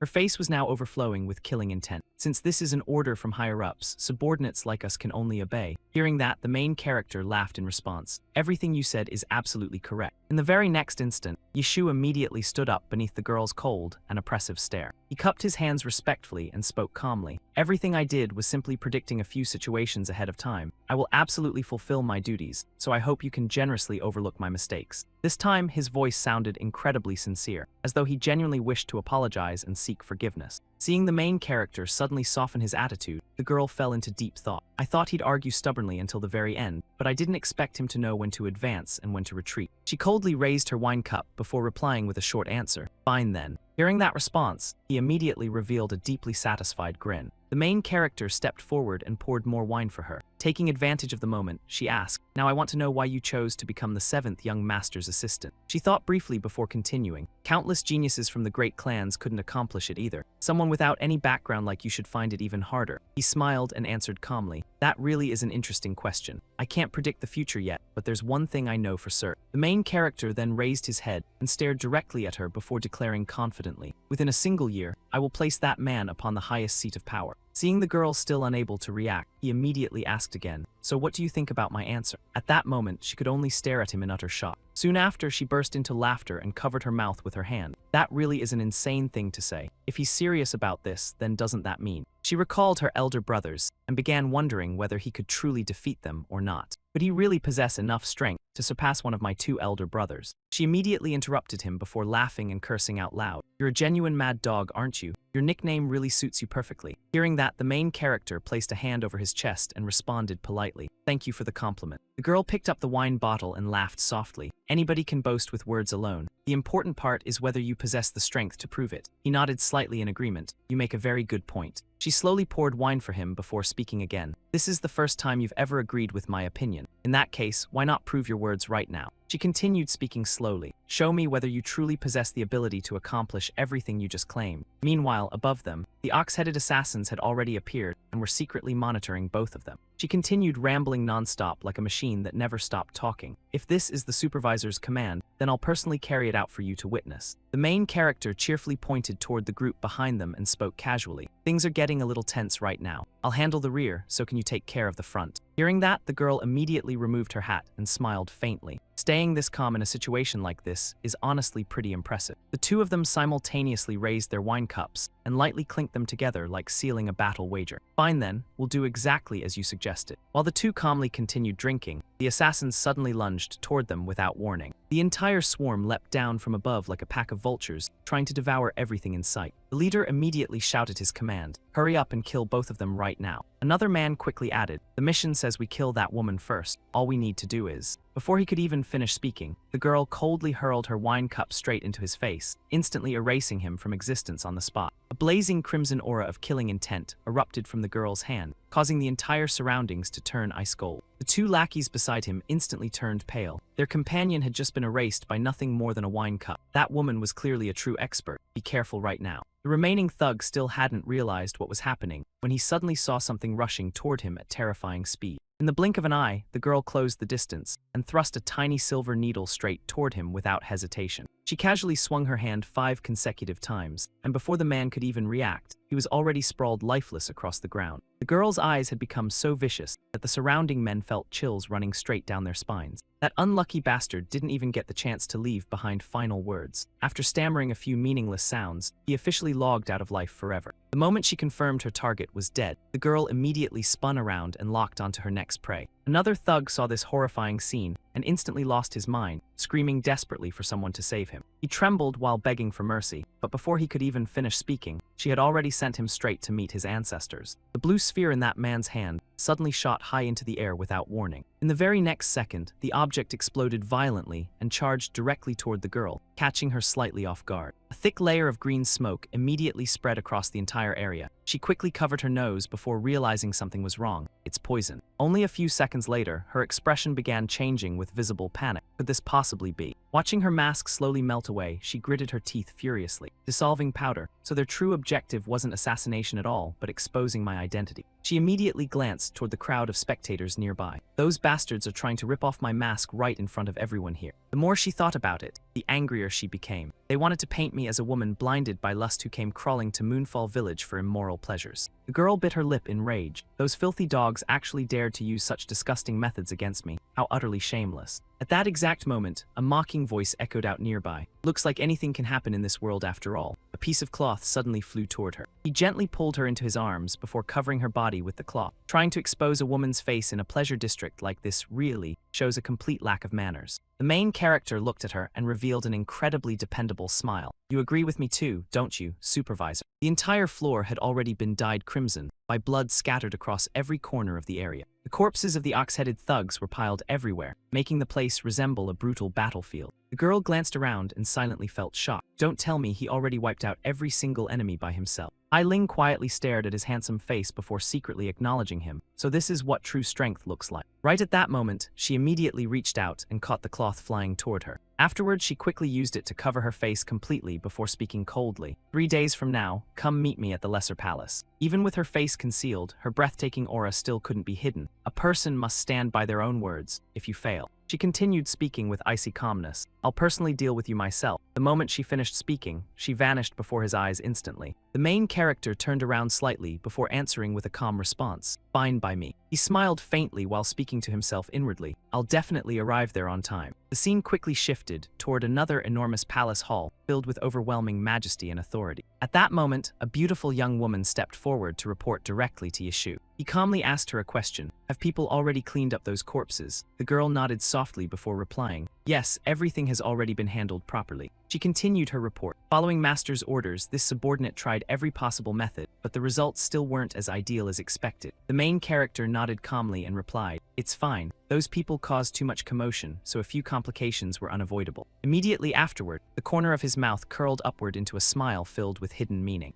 Yeshu sat leisurely inside the study room, casually flipping through account books one after another while nodding in satisfaction. Even the main character himself felt surprised after seeing the sales figures. In such a short period of time, the profits had already risen dramatically. Without giving it your all, achievements like this would never have been possible. You've worked hard, Hong Lan. Murong Lan maintained her calm expression as she replied, Master flatters me too much. Yet her tone remained overflowing with confidence. Even if the situation gets far worse than this humble girl can still handle it perfectly. Besides, I can also treat this as a chance to repay the kindness Master showed me for giving me the life I have today. Hearing that, Yeshu let out a teasing laugh. Ah, so it's the same old song about repaying favors again, huh? How many times have I told you already? What you did was nothing more than a mutually beneficial arrangement. In truth, this girl's background was anything but ordinary. Her real name was Murong Lan. Before even reaching adulthood, she was kidnapped by the demonic cult. She was the precious daughter of the Murong clan, a martial sect that had vanished from the Jianghu long ago. During one of his earlier missions, the main character happened to discover her and rescue her by chance. Even now, he still had no idea why she continued staying by his side all this time. Thanks to Murong Lan's incredibly brilliant mind, along with his support from behind the scenes, she had now become the ruler of Moonlit Village and also his most capable right-hand woman. If anyone had to define their relationship, then it could only be called a mutually beneficial partnership. Both sides achieved their own personal goals. But she didn't see it that way. In her heart, she constantly obsessed over repaying his kindness. Thinking about that, Yeshu merely let out a soft sigh. Fine then. Tell me, what exactly has happened at the Drunken Immortal Pavilion during this period of time? In hidden power struggles, information was the deadliest weapon of all. Spies had countless ways to extract intelligence. They could buy secrets from informants or receive reports from the organization backing them. But for a spy like him, someone thrown directly into the enemy's nest, he needed a far more stable and sustainable source of information. That source was his own intelligence network. To build that network, he had poured in tremendous effort before finally taking control of this place, the Drunken Immortal Pavilion. Murong Lan quickly delivered all the gathered information. Following Master's orders, I've thoroughly investigated everything. Right now, the demonic cult truly stands in the middle of a massive storm. Yeshu nodded before adding calmly, Who will become the next ruler of Heavenly Mountain depends entirely on whoever ascends as the next young cult master. Especially the two strongest factions within the demonic cult right now. One side was the Seventh Elder, who controlled judicial authority. The other was the Five Dragon Hall, which held administrative power. Every movement from these two factions was being watched closely by the entire cult. The decisions made by those two powers would directly determine the outcome of the battle for the young cult master position. Hong Lan, what do you think? In the end, who will they choose? Murong Lan paused briefly before quickly regaining her composure. My knowledge is shallow, but please allow this humble girl to speak boldly for a moment. The eldest young master, Tian Wuji, is an extremely cautious man, yet also unbelievably ruthless. Among all the young masters right now, he's the one with the highest evaluation. In contrast, the second young master, Wu Hencheng, possesses a far more open and charismatic aura. He treats his subordinates exceptionally well, so countless loyal followers willingly stand behind him. Therefore, the elders who desire stability within the demonic cult will lean toward Tian Wuji. Meanwhile, the hall masters of the Five Dragon Hall who seek change will support Wu Hencheng instead. After hearing that, Yishu stroked his chin thoughtfully. So you're saying the factions will divide themselves based on the personalities the two young masters display. Then what about the third young lady? I heard the cult master trusts her immensely. Lan remained silent for quite a while before answering slowly. Her talent clearly surpasses ordinary people by an overwhelming margin. But precisely because she's too exceptional, she has no choice but to isolate herself even further. Because Tian Wuji and Wu Hancheng will absolutely do everything possible to drag her down first. According to my predictions, within just half a year, her reputation will be smeared so badly that it'll become utterly disastrous. Those words caused Yishu to sink into deep thought. I think so too. But if Si Hailing gets eliminated too early, that won't be good at all. The more he thought about it, the crazier the main character's gaze became. At the very least, before that Mao guy fully secures his position, she still needs to continue acting as the shield absorbing all the attacks. Thinking that far, Yishu suddenly rose from his chair. I really didn't expect this many troublesome matters to pile up at once. How's that Mao guy doing now? Still as hopeless as ever. Lan immediately reported everything according to his plan. Following your orders, during these past few days, I've treated him like an honored guest without asking for anything in return. Then she casually added a few complaints. Every single day, he drags around a gang of street thugs to eat, drink, and sing at the pavilion. It has caused quite severe losses to my drunken immortal pavilion. After hearing that, Yishu was completely speechless. That guy truly was beyond saving. He was so pathetic that there wasn't even anything left to say. But forget it, just keep indulging him a little longer. It won't be long before the main character strips that man clean down to his roots. Right afterward, Yishu turned around with a chilling smile on his face. I'll take everything back for you. Several days later, beneath the lush green bamboo forest south of Moonlit Village. But this place was far more complicated than its peaceful appearance suggested. Venture a little deeper, and you would soon discover. A sinister manner so eerie that merely looking at it sent chills down one's spine. Disguised beneath his current appearance, Yishu bowed with an extremely servile posture. Honestly speaking, I really don't want to come to this cursed place at all. It's just that I have orders I need to deliver. In 2 days, the 7th young master will. Across from him, Mao immediately revealed an impatient expression. Hey, you little lackey, hurry up and spit it out already. He growled viciously, looking as though he might start beating someone at any moment. In 2 days, who's coming? Yishu instantly pretended to become nervous. The third young lady personally selected someone and said she'll send an assistant to support you. That person is a special talent and also possesses considerable strength. We hope you'll welcome him warmly. Before he could even finish speaking, Mao suddenly rushed forward and grabbed him tightly by the throat. What kind of nonsense are you babbling about? Yishu struggled to breathe beneath the crushing grip. Young master. That man's face grew darker and darker while his grip tightened even further. You dare tell me I should warmly welcome him? You even know what happened to all the assistants they sent me before this. Mao continued threatening him viciously. Those idiots came crawling here themselves. After only a few days, they cried like their father had died and begged to run away.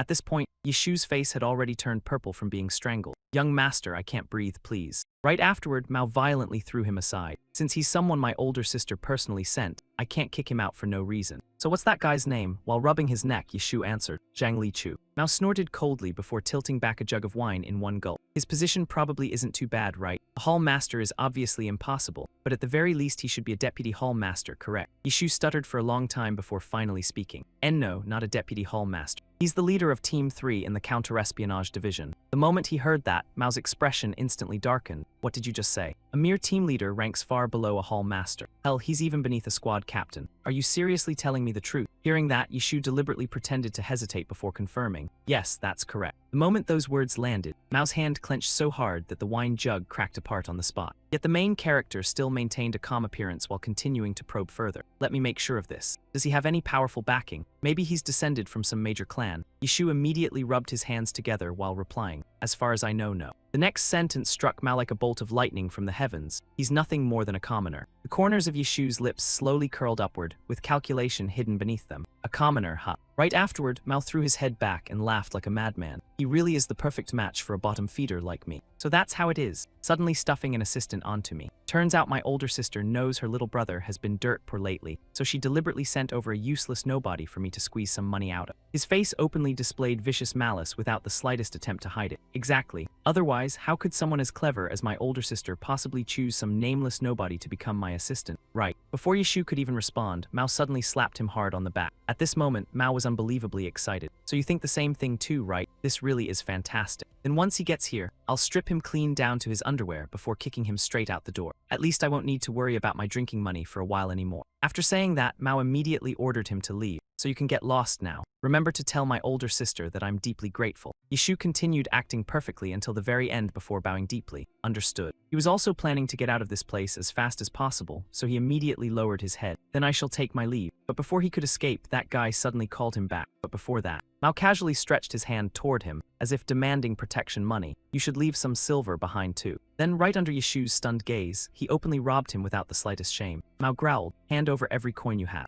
A while later, he was finally allowed to leave the manor. Looking at his completely empty cloth pouch, Yishu felt as if someone had cut a chunk of flesh from his body. Damn it. I said from the very beginning that I didn't want to come here. He stared at the pouch while muttering curses under his breath. This bastard is even more rotten than the rumors in the Jianghu claimed. And on top of that, there's something very strange about him. He feels no different from an oversized child who refuses to grow up. When I think about it, that's honestly kind of sad for him. But judging purely by his personality, I don't think he's completely beyond saving, if he really were unforgivable trash. Only then did Yishu tear away the disguise from his face, even if this was a mission. The corner of his mouth couldn't help curling into a dangerous smirk. I would still personally send him off to meet his ancestors. But after thinking it over again and again, Yishu still felt as bitter as if he had swallowed an entire jar of chili peppers. No matter what, this was still going too far. That damned bastard actually dared to clean out my entire money pouch. Back at the manor, a new incident had already unfolded. Mao was seen collapsing to his knees, coughing violently as if he were about to cough his lungs straight out. Standing before him was Yishu, his face so gloomy that he looked like a debt collector who had come to claim a life. Mao's face turned ashen, both shocked and furious. What the hell are you doing? But Yishu didn't even bother answering. He only looked down at him coldly from above. Looks like this won't do. I need to teach this bastard a lesson he'll never forget. Early the next morning, at the main headquarters of the Martial Alliance's Hubei branch, Zairo Mei was sitting in the study, carefully flipping through stack after stack of ledgers. After checking for a while, she nodded in satisfaction and sighed with approval. Good. The infiltration operations in each region are all progressing very smoothly.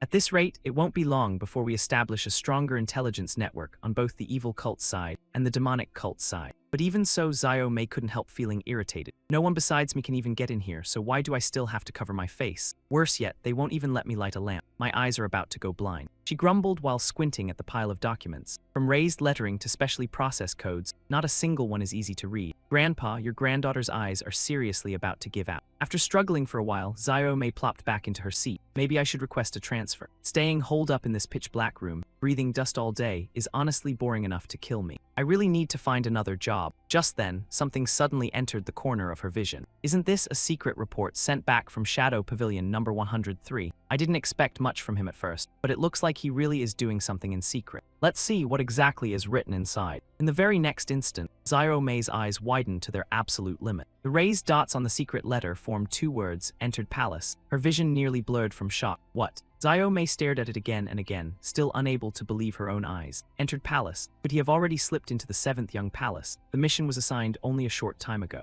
Don't tell me he's seriously planning to turn that spoiled 7th young master into the young cult master. How in the world did he do it? At the same time, inside the bamboo forest manor of Moonlit Village, Yishu was standing right in front of the main gate. His relaxed and unbothered posture made it seem as if he were the true master of this place. He reached out and pushed open the dust-covered wooden door. The scene inside made Yishu unable to hold back a sigh. The last time I stepped into this place, I already felt something was off. From the wild weeds growing thick and unchecked all over the courtyard, to the garbage tossed carelessly into every corner, this place was no different from an abandoned house forgotten for several decades. With his hands clasped behind his back, he walked straight inside. What is that Mao guy doing? Even if this house has no servants, it shouldn't be as silent as a graveyard. Don't tell me that guy is still asleep, even though the sun is already high in the sky. Yishu's footsteps stopped in front of one room. He really is still sleeping. Sure enough, loud snoring echoed from inside, rumbling like someone sawing logs in the middle of a forest. He breathed lightly, then cleared his throat and called out, 7th young master, are you inside? I am Zhang Li Chu, newly appointed as your assistant. May I come in? A sleepy voice came from inside. Come in.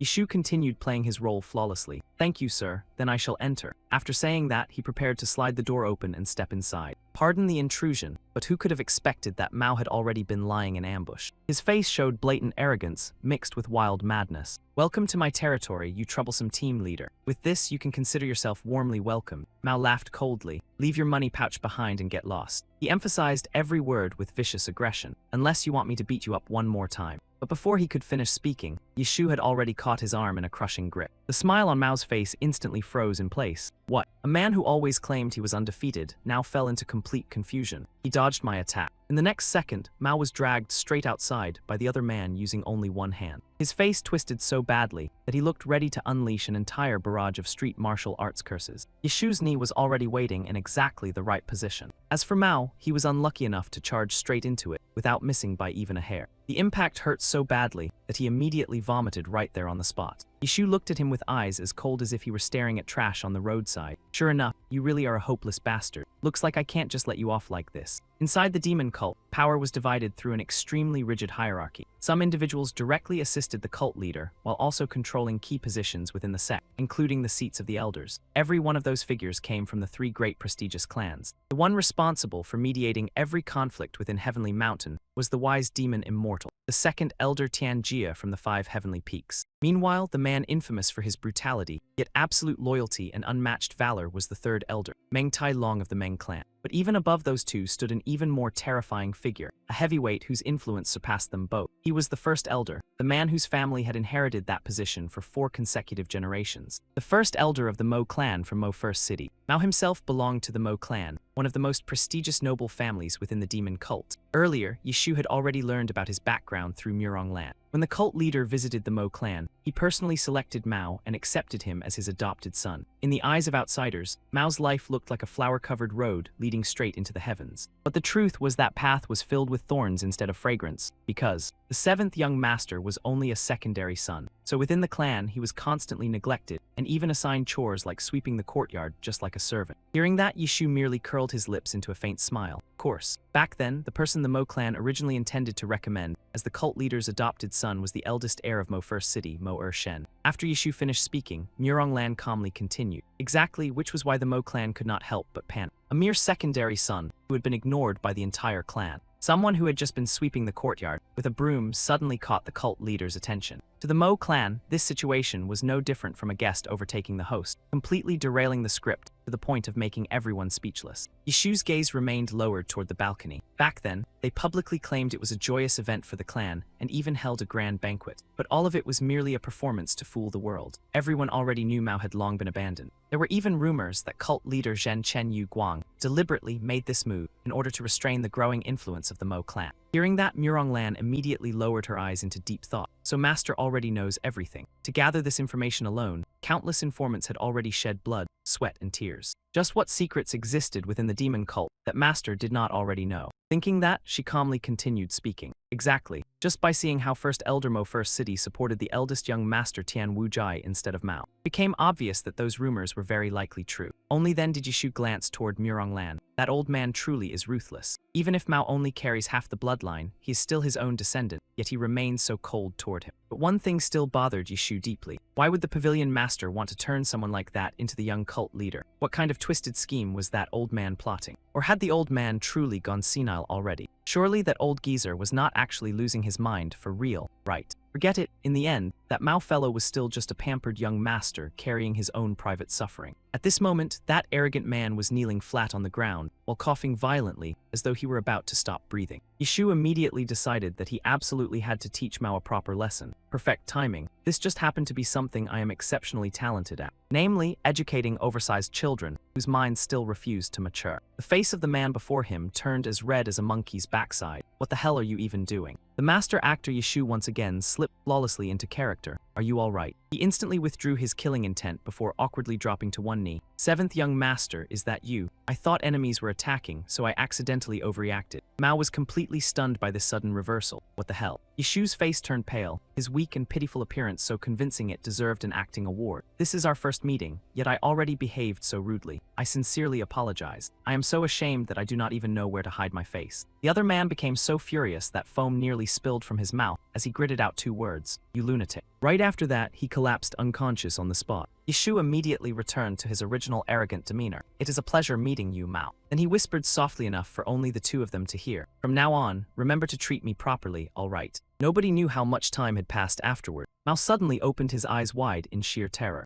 He sprang upright like a compressed spring. What the hell just happened? But Mao quickly realized he was still lying on his own bed. "This is my room." Did that crazy bastard actually carry me onto the bed? He even personally repaired the door he smashed apart himself. Everything felt so bizarre that it almost seemed like a dream. What kind of absurd fantasy plotline was unfolding here? But then Mao suddenly noticed a letter lying beside him. What is this? Written on it was Yishu's bold and forceful handwriting. It seems young master was exhausted, so I shall take my leave for today. In 2 days I will officially come to pay my respects. At the end of the letter was one final infuriating sentence. Yes, just do that. Assistant Zhang Li Chu. Upon reading that part, Mao became so furious that veins bulged across his forehead. What do you mean just do that? Who the hell does this guy think he is ordering around? He roared furiously before shredding the letter into countless pieces. Has that trash squad leader truly gone insane? But thinking carefully about it, that really did feel exactly like that lunatic. As expected, I did not misjudge him at all. That bastard back then was clearly. Yishu's punchable expression felt like he had slapped Mao directly across the face, before grinning mockingly afterward. That is right, you are not some ordinary nobody either, are you? Very good, extremely good. If he could not repay this grudge, he probably would not even sleep peacefully anymore. Just prepare yourself, Zhang Li Chu. I will give you such a blazing welcome that your skin will burn. Deep within the endless heavenly mountain range stood a city hidden among the peaks. This was the birthplace and cradle of every evil path, as well as the origin of the tyrannical way. Countless disciples had long since rooted themselves there and sworn loyalty to the cult leader, gradually transforming the place into a genuine miniature kingdom. Because of that, the divine cult could not fully control every corner of the region. Some individuals seized the opportunity to establish their own organizations, slowly growing stronger over time. Among them, the Black Dragon Sect, led by Yang Tai, a man who rose from the rank of 5th-level ghost, had long dominated Moonful Village and was considered a power with an exceptionally solid foundation. Mao sat in the master seat with an expression so ugly it looked as though he were suffering from a dungeon-level case of constipation. This left Yang Tai utterly confused. What exactly was wrong with him today? Normally this blockhead was carefree like a goldfish, so why did he suddenly look this terrifyingly serious? For now, I should just go along with him first. Thinking that, Yang Tai immediately began flattering him carefully. May I ask why the 7th young master suddenly honored this humble place with his presence without prior notice? Your subordinate happened to be gambling for entertainment earlier, so if young master feels bored, would you like to join a round? But Mao immediately growled angrily. Does my face look like I am in the mood for games right now? Yang Tai was so frightened that he froze instantly. No, this subordinate has spoken improperly. Mao snorted coldly before pointing directly at the other man's face. Fine then, I have something I need your help with. There is someone who irritates me, and I need your group to take care of him. His name is Yishu, and tomorrow he will officially become my bodyguard. The instant those words fell, Yang Tai and all his subordinates were utterly shaken. Did young master just say bodyguard? Before long, they had already created over a dozen scenarios inside their heads. That meant Henkai X absolutely had to be an expert at 3rd-level ghost rank or higher. Young master, are you seriously ordering us to deal with a monster on that level? Saying it like that is basically the same as lining all of us up to die. Yang Tai immediately racked his brain trying to find a way out. How the hell was he supposed to handle this? His subordinates had just taken another mission, so there was no way they could act immediately. If young master needs it urgently, this lowly one can contact another faction to assist you. Before he could even finish speaking, Mao swung his palm and smashed the table in front of him clean in half. Yang Tai's face instantly twisted like he had swallowed a rock whole. Dear God, he shattered it barehanded. That was a 200-pound ironwood table. Mao gritted his teeth and growled each word. You're telling me you people don't have time. His hand clenched tightly as if he was about to punch someone to death. Really, if you still dare to lie now, then you must be eager to meet your ancestors in the underworld. And no, of course not. We have plenty of time. But young master, we're just low-ranking lackeys. How could we dare lay a hand on someone as important as your guard? Mao impatiently waved him off. Why do you keep rambling? Stop acting like such a coward. The person I'm talking about is only a 7th-class ghost. Hearing that, Yang Tai's trembling voice immediately calmed down a little. A 7th-class ghost, really? Mao scratched his head, feeling slightly embarrassed inside. Yeah, it honestly sounds ridiculous. Yang Tai instantly regained his arrogant leader aura. What? How could something so absurd even happen? A mere 7th-class ghost actually dared to upset young master. Young master, rest assured, this lowly one will definitely chop him into minced meat. Mao looked at him with utter disgust. Why are you suddenly acting so bloodthirsty? After finishing the discussion, Mao stood up in satisfaction and prepared to leave. Fine then. Tomorrow morning, gather everyone who can still fight. If anyone arrives late, prepare their own coffin first. Yang Tai hurriedly escorted him to the door. Yes, this lowly one wouldn't dare delay. The entire group obediently lowered their heads at the same time. Please take care, young master. But the moment he disappeared, their attitudes flipped completely. Finally, that spoiled brat is gone. If he weren't the young master, I would have already. He only ever shows up when he needs something. Yang Tai clicked his tongue and muttered to himself. Forget it. Hurry up and gather the little punks first. Wait, what was that 7th-class ghost's name again? Yishu.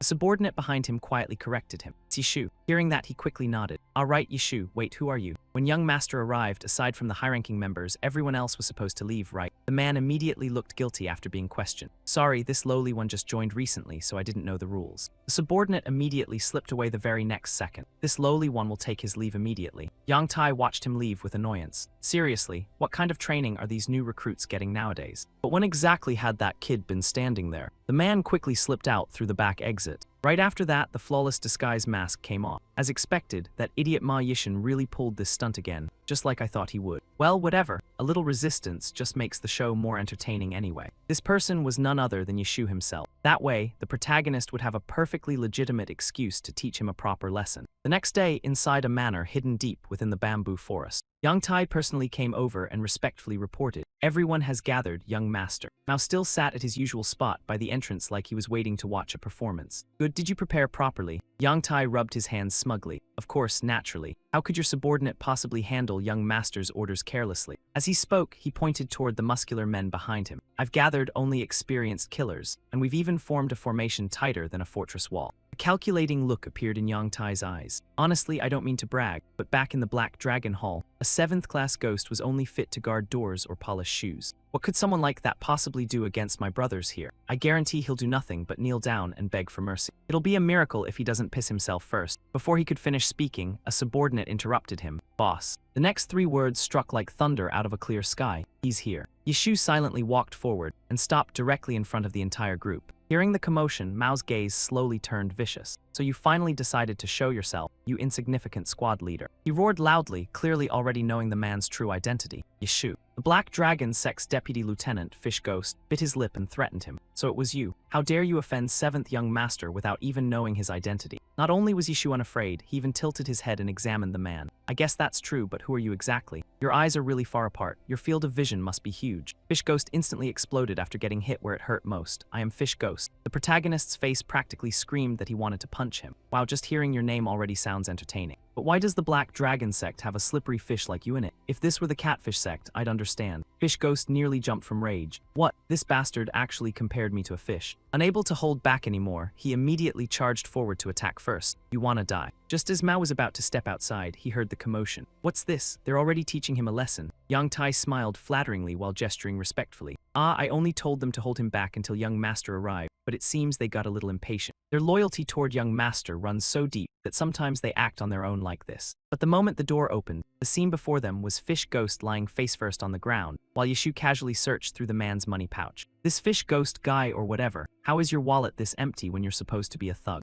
There's not even a single coin for me to rob. Mao was so shocked he nearly choked on his own breath. Zhang Yishu, how are you? Yishu immediately put on an innocent expression. 7th young master, you've arrived. Your subordinate Yishu respectfully reports for his first day of duty under young master. Earlier, I was a bit confused and behaved disrespectfully. Has young master's condition improved at all? Mao's face twisted even harder in fury after hearing that. You bastard, you still dare ask about my health. It was absolutely unbelievable. How could such a ridiculous person exist in this world? Yishu stretched lazily and laughed loudly. I've heard compliments like that many times already, but what's with all these people? Young master gathered such a huge crowd just to welcome me. Mao gritted his teeth and spoke word by word. That's right. A welcoming ceremony is only lively when there are enough people. That's why I prepared a gift you'll never forget for the rest of your life. Then he tilted his chin toward him. Even now you still want to become my assistant. Yishu's eyes were full of mockery. Of course, my dreams may be lofty, but my background is pitifully low. That's why I plan to use the noble 7th young master as my stepping stone. To put it simply, I want to cling to this lifeline. Hearing that, Mao sneered coldly. What an idiot. Then you've picked the wrong person. Don't you know I've already fallen to the very bottom of society? The moment he finished speaking, Yishu mocked him immediately. Oh please, young master doesn't need to worry about that. Yishu slightly raised an eyebrow. Because I already know that very well. Deep inside, the protagonist secretly felt smug when it comes to understanding him. No one in this world understands young master better than I do. He knew everything, including how many times Mao used the bathroom in a single day. Right after that, Yishu casually dropped another meaningful sentence. So young master only needs to follow me and climb upward. Mao Mao stared at the person before him like he was looking at some lost creature from another world. What the hell is wrong with this brat? Yet deep inside, his heart had already begun to waver. Was this guy actually telling the truth? Mao quickly regained his senses and clenched his fists in irritation. What the hell is this? Have I gone crazy? Why am I seriously listening to his nonsense? At best, they're just the ramblings of a tiny 7th class ghost nobody. Thinking that, Mao immediately shouted toward Yang Tai. Hey, how long are you going to let me listen to his nonsense? Why aren't you attacking yet? The man nearly jumped in fright. Why yes, this lowly one understands, young master. Yang Tai quickly ordered his subordinates. What are you idiots standing around for? It's time to get to work. Give him the warmest welcome possible. Facing the entire mob charging at him with murderous momentum, Yishu remained as calm as if he were taking a stroll. Young master said a welcoming ceremony gets livelier with more people, right? I think that makes perfect sense too. After saying that, he simply stood there in silence, so relaxed that it made everyone around him want to explode. Yang Tai immediately sensed that something was wrong. What is this? Something is coming this way. Before he could even finish speaking, several figures suddenly appeared in midair and came diving down. They landed in a solid defensive line, blocking the entire space in front of Yishu. The subordinates hurriedly slammed on the brakes. Who the hell are they? An ambush? Wait, those clothes are. But very quickly, someone recognized the blood-red uniforms. Could they be? The entire group landed firmly on the ground, without the slightest tremor. Some even dropped to one knee, instantly entering a flawless defensive stance like trained operatives. They were the counterintelligence squad, Yishu's trusted subordinates. From beginning to end, he had not moved an inch. You got here fast. I only just called you. Yishu calmly announced, since all the guests have gathered today, I suppose the real welcome party should begin now.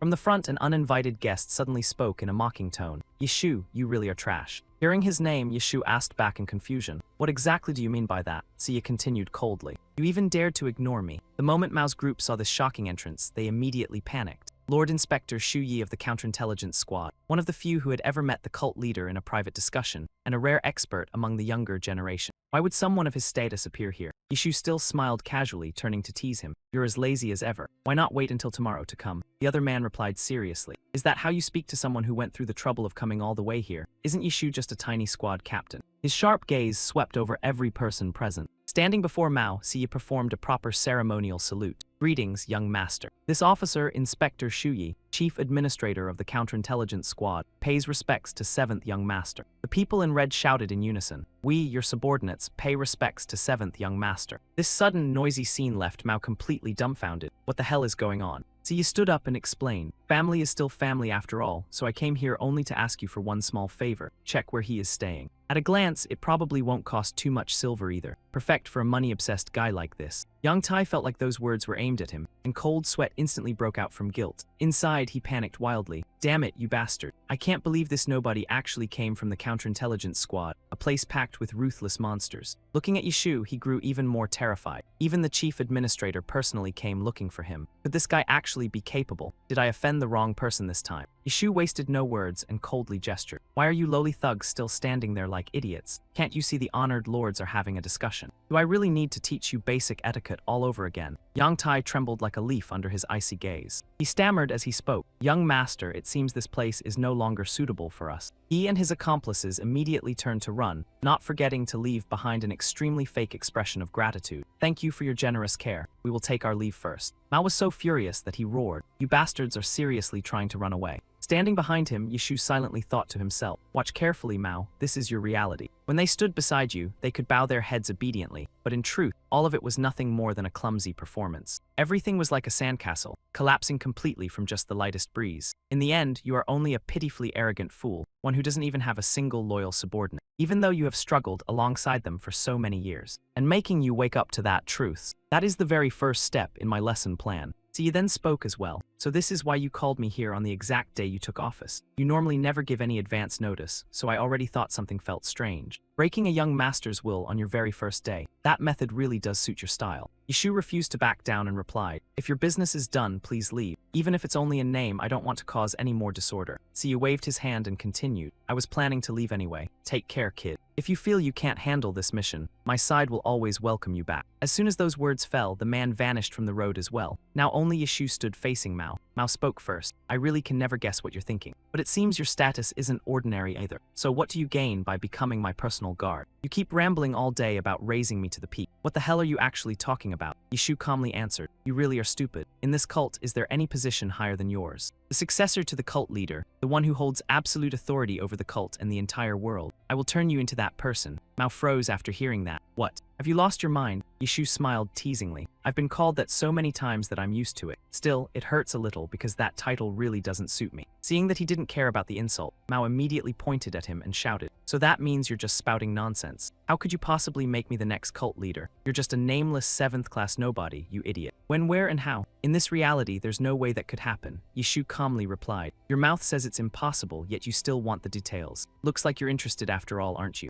Mao became flustered when he heard that and stammered in denial. What? Who's interested? I only want to know what foundation you're using for all this bragging. Yishu began to explain. First, we need to clear away the trash around you. As you just saw, there is nothing by your side except a swarm of useless flies. If you had loyal subordinates and reliable connections, things would not have turned out this pathetic. But everyone you know inside the cult is nothing but garbage. Even your own blood family openly looks down on you. Hearing this, the anger inside Mao instantly erupted. His voice grew so loud that he could barely form a proper sentence. You bastard. How dare you talk about my family like that? Mao immediately charged forward, intending to give Yishu a punch that would enlighten his entire worldview. But Yishu simply stood where he was and still blocked the sudden attack with ease. Yishu's palm lightly wrapped around Mao's fist. He even patted it as if soothing a child. How pitiful. You lost your temper from such a crude provocation. And yet people still call you a genius. A man called 7th young master, yet his strength is so miserable it's almost funny. Seeing how easily the other man blocked his punch, Mao's mind instantly tangled into chaos. I don't understand. How can you receive my attack so casually? Immediately afterwards, something changed. Mao's hand was gradually forced to loosen, leaving him stunned. What the hell? But before he could think any further, Yishu had already sent him flying backward a full 10 meters. Mao struggled against the force, one foot grinding hard against the ground to create friction. Only then did Yishu speak. Do you understand now? The so-called strength of 7th young master is ultimately this laughable. But you don't need to panic anymore, because from this moment on, I've got your back. First, I'll teach you how to think and act like a real man. After that, I'll help you reclaim the honor you lost, and I'll personally train you in martial arts as well. And before long, I'll make sure you restore the reputation that once belonged to you. The moment the main character heard those words, his eyes widened in shock. It felt as if someone had touched the deepest scar hidden inside his heart. Reputation. Those 2 words dragged him back to the humiliating days he never wanted to remember again. Back then, Mao was so weak that all he could do was kneel on the floor, while the adults lectured him from above. Listen carefully, Mao.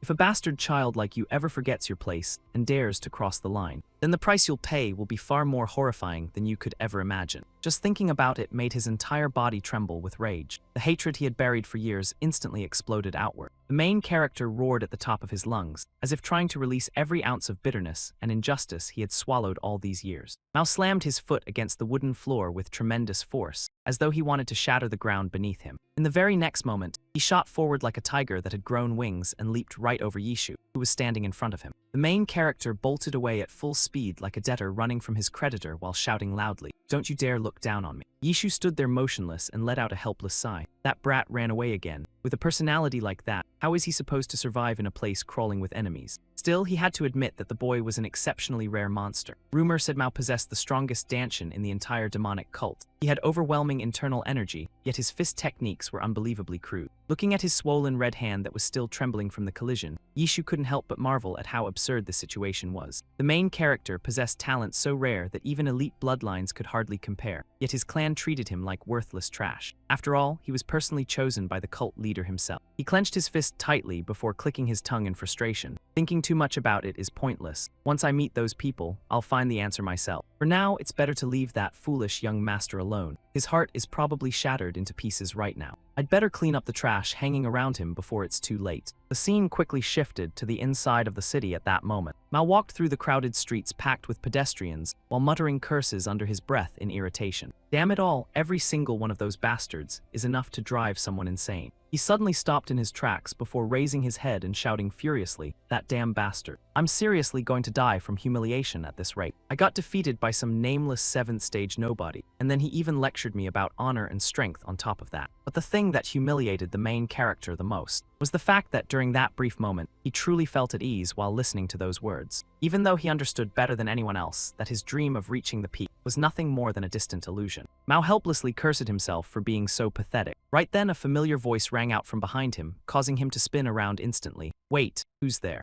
Jenkyu approached alongside his lackeys with mocking smiles on their faces. Well, if it isn't the seventh young master himself. The moment the main character saw that group, irritation surged through him so strongly that his teeth ground together loudly. Mao angrily called out his name. Seeing that ugly expression, Jenkyu burst into laughter. I was just looking for you, and yet you delivered yourself right to me. Looks like heaven really arranged this perfectly. I actually have something I want to ask from you. The instant he looked at that guy, memories resurfaced of the childish face that had mocked him countless times back then. Even now, it was still the same face paired with that unbearably annoying tongue. He was Mo Zhenkyu, a 9th stage member of the Mo clan, a noble young master and also Mao's older cousin. At that moment, Mao couldn't understand why someone like Mo Zhenkyu, a subordinate of Mo Urshan, had appeared here. And the people standing behind him looked exactly like collateral branch members belonging to the Elders' Council faction. He coldly asked, "Why did you suddenly come here spouting nonsense? What exactly do you want from me now?" Zhenkyu arrogantly replied, "I heard you got yourself a new assistant today, so why are you wandering around alone already? Don't tell me she dumped you after such a short time already." Zhenkyu turned toward his followers and laughed mockingly. "See, I told you so. Our 7th young master couldn't possibly keep an assistant by his side for even one full day. Looks like I won the bet again." Ao Lin nearly choked from laughing too hard. "I honestly thought this one would at least last a few more days." Zhenkyu only became more smug as he mocked him further. With a cowardly personality like his, what could our young master possibly accomplish? Forget having an assistant. Even getting a single loyal servant would already be a miracle for him. But honestly, he'll probably never have that for the rest of his life. Isn't that right, 7th young master? Mao frowned while staring at the man before him. An overwhelming sense of disgust rose inside him like an erupting volcano.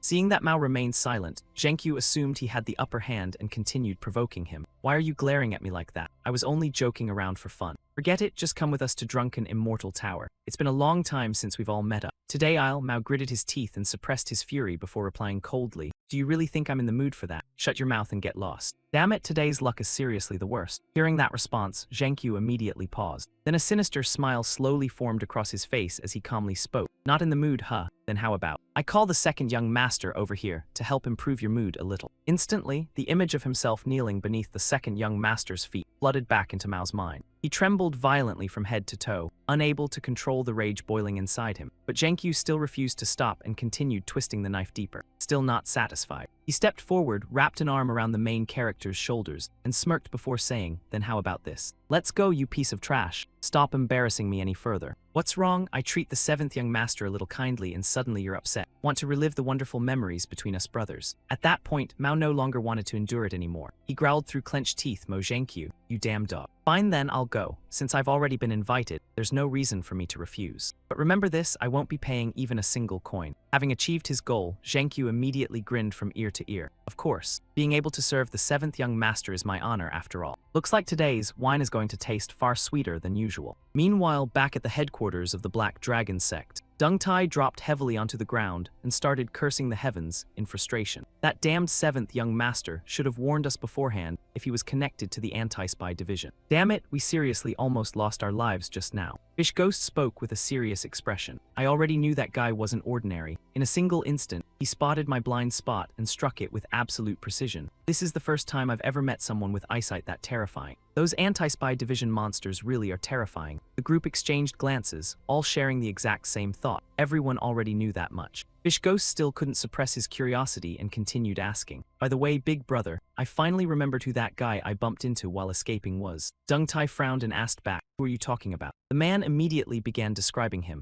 "How could you not recognize him? That guy was dressed so extravagantly he practically glowed in the crowd. And there were 2 men following behind him like personal bodyguards. I'm certain it was Mo Zhenkyu." The moment he heard that name, Deng Tai's expression changed drastically. "What did you just say? You mean Mo Zhenkyu from the Mo clan? Are you sure you didn't mistake him for someone else?" Fish Ghost nodded firmly. "That guy's as famous as a rabid dog roaming the streets, so there's no way I could mistake him. I thought the Mo clan had sent him to support the 7th young master." The moment he heard that, Deng Tai jumped to his feet and cursed loudly. "Support my ass. Don't you know the disgusting things the Mo clan did to the 7th young master?" The man scratched his head in confusion and asked again, "What do you mean by that?" Deng Tai grabbed his head helplessly before answering, "Well, it makes sense you don't know. This was a secret I only overheard back when I was still in Tiger Dragon Hall. Those people slaughtered everyone, from his father all the way to the servants. Anyone who had ever appeared inside 7 Smiles Palace was hunted down and assassinated without leaving a single survivor behind. Fish Ghost turned pale after hearing only that much and stammered in disbelief. They really killed all of them. He continued explaining. It's not that the seventh young master enjoys being alone. It's just that back then, everyone who stayed beside him ended up dead, so he eventually fell into despair. Things had been peaceful for a while, so I thought those bastards had finally lost interest. But now Mo Zhenkyu suddenly shows up again. Who knows what kind of scheme he's planning this time? The moment he finished speaking, a massive explosion echoed from the distance, causing everyone to jump in shock. Amid everyone's stunned reactions, a half-familiar voice suddenly rang out. I was standing outside and vaguely overheard you talking about something pretty interesting. Deng Tai immediately stammered nervously about that. Yishu casually walked inside after conveniently blowing apart someone else's gate, then calmly asked, "Mind explaining it to me in greater detail?"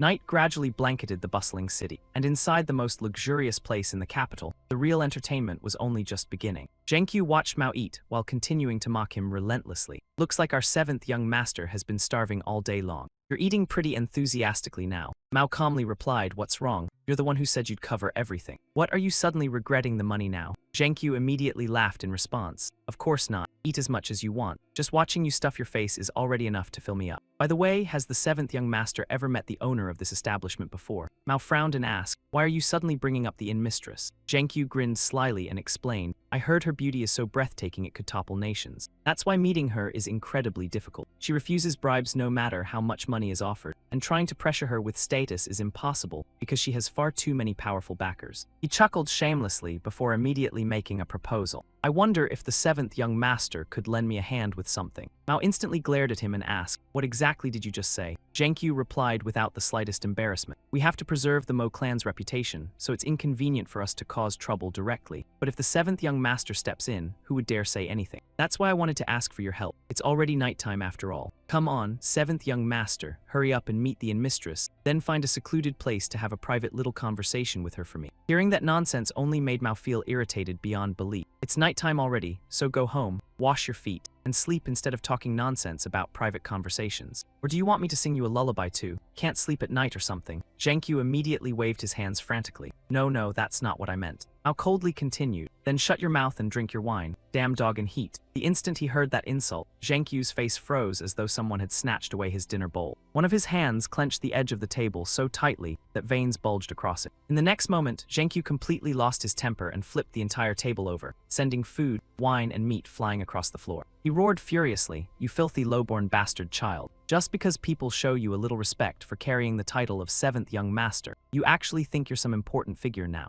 You've really grown bold if you dare speak to me with that kind of attitude." Hearing that, Mao immediately shot to his feet and cursed back, "You damn dog." Zhenkyu sneered mockingly and asked, "What now? Thinking about pulling the same old stunt again? If you dare do that, then I'll immediately inform the second young master about it, understand? And before long, every single person who dared approach you recently will probably end up as piles of corpses stacked throughout Moonfall Village. Can you really bear the consequences of that?" Mao ground his teeth so hard they nearly cracked as he desperately swallowed his fury. But Zhenkyu still refused to stop and continued mocking him with crude insults. "Wouldn't it have been better if you'd listened obediently from the start? You should have behaved this way a long time ago." He stepped forward and rubbed the main character's head, as though petting a domesticated animal before sneering coldly. "Keep that obedient attitude from now on. Even a young master should know his place instead of acting arrogant. If you forget who you are and go against me even one more time, I'll immediately summon the second young master to deal with you." But at that exact moment, an icy voice suddenly echoed from behind them. "Then go ahead and try calling him. I'm actually pretty curious myself about what kind of ending awaits me."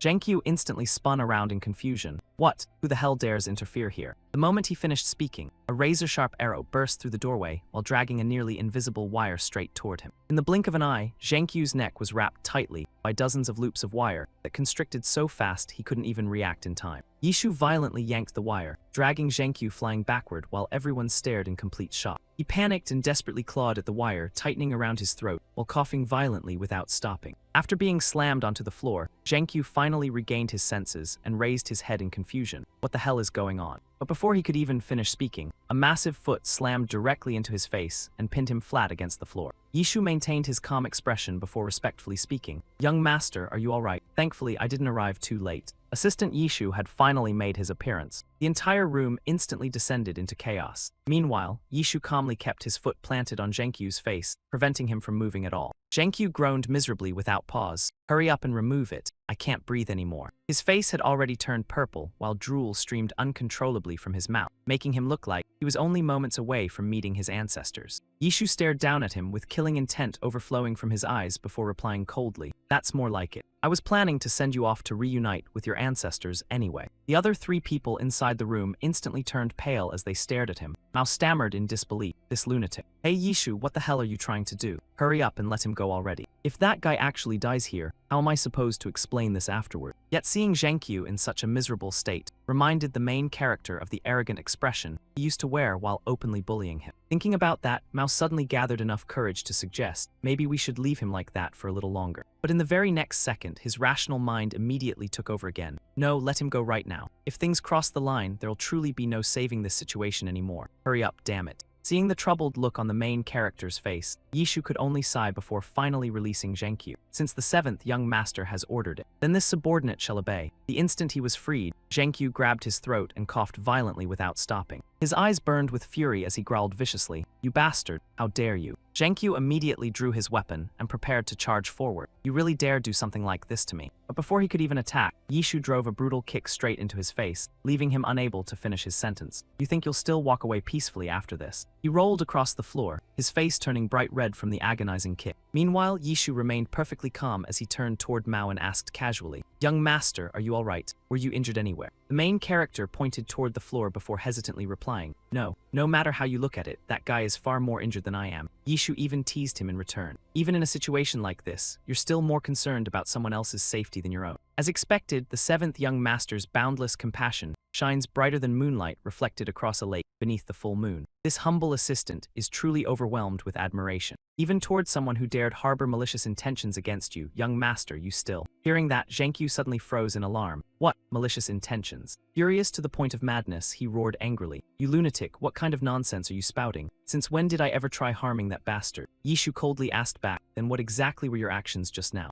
"I personally witnessed you strike the young master's head 5 times in total. If that doesn't count as harming him, then what does?" Zhenkyu had his sore spot exposed and immediately stammered awkwardly.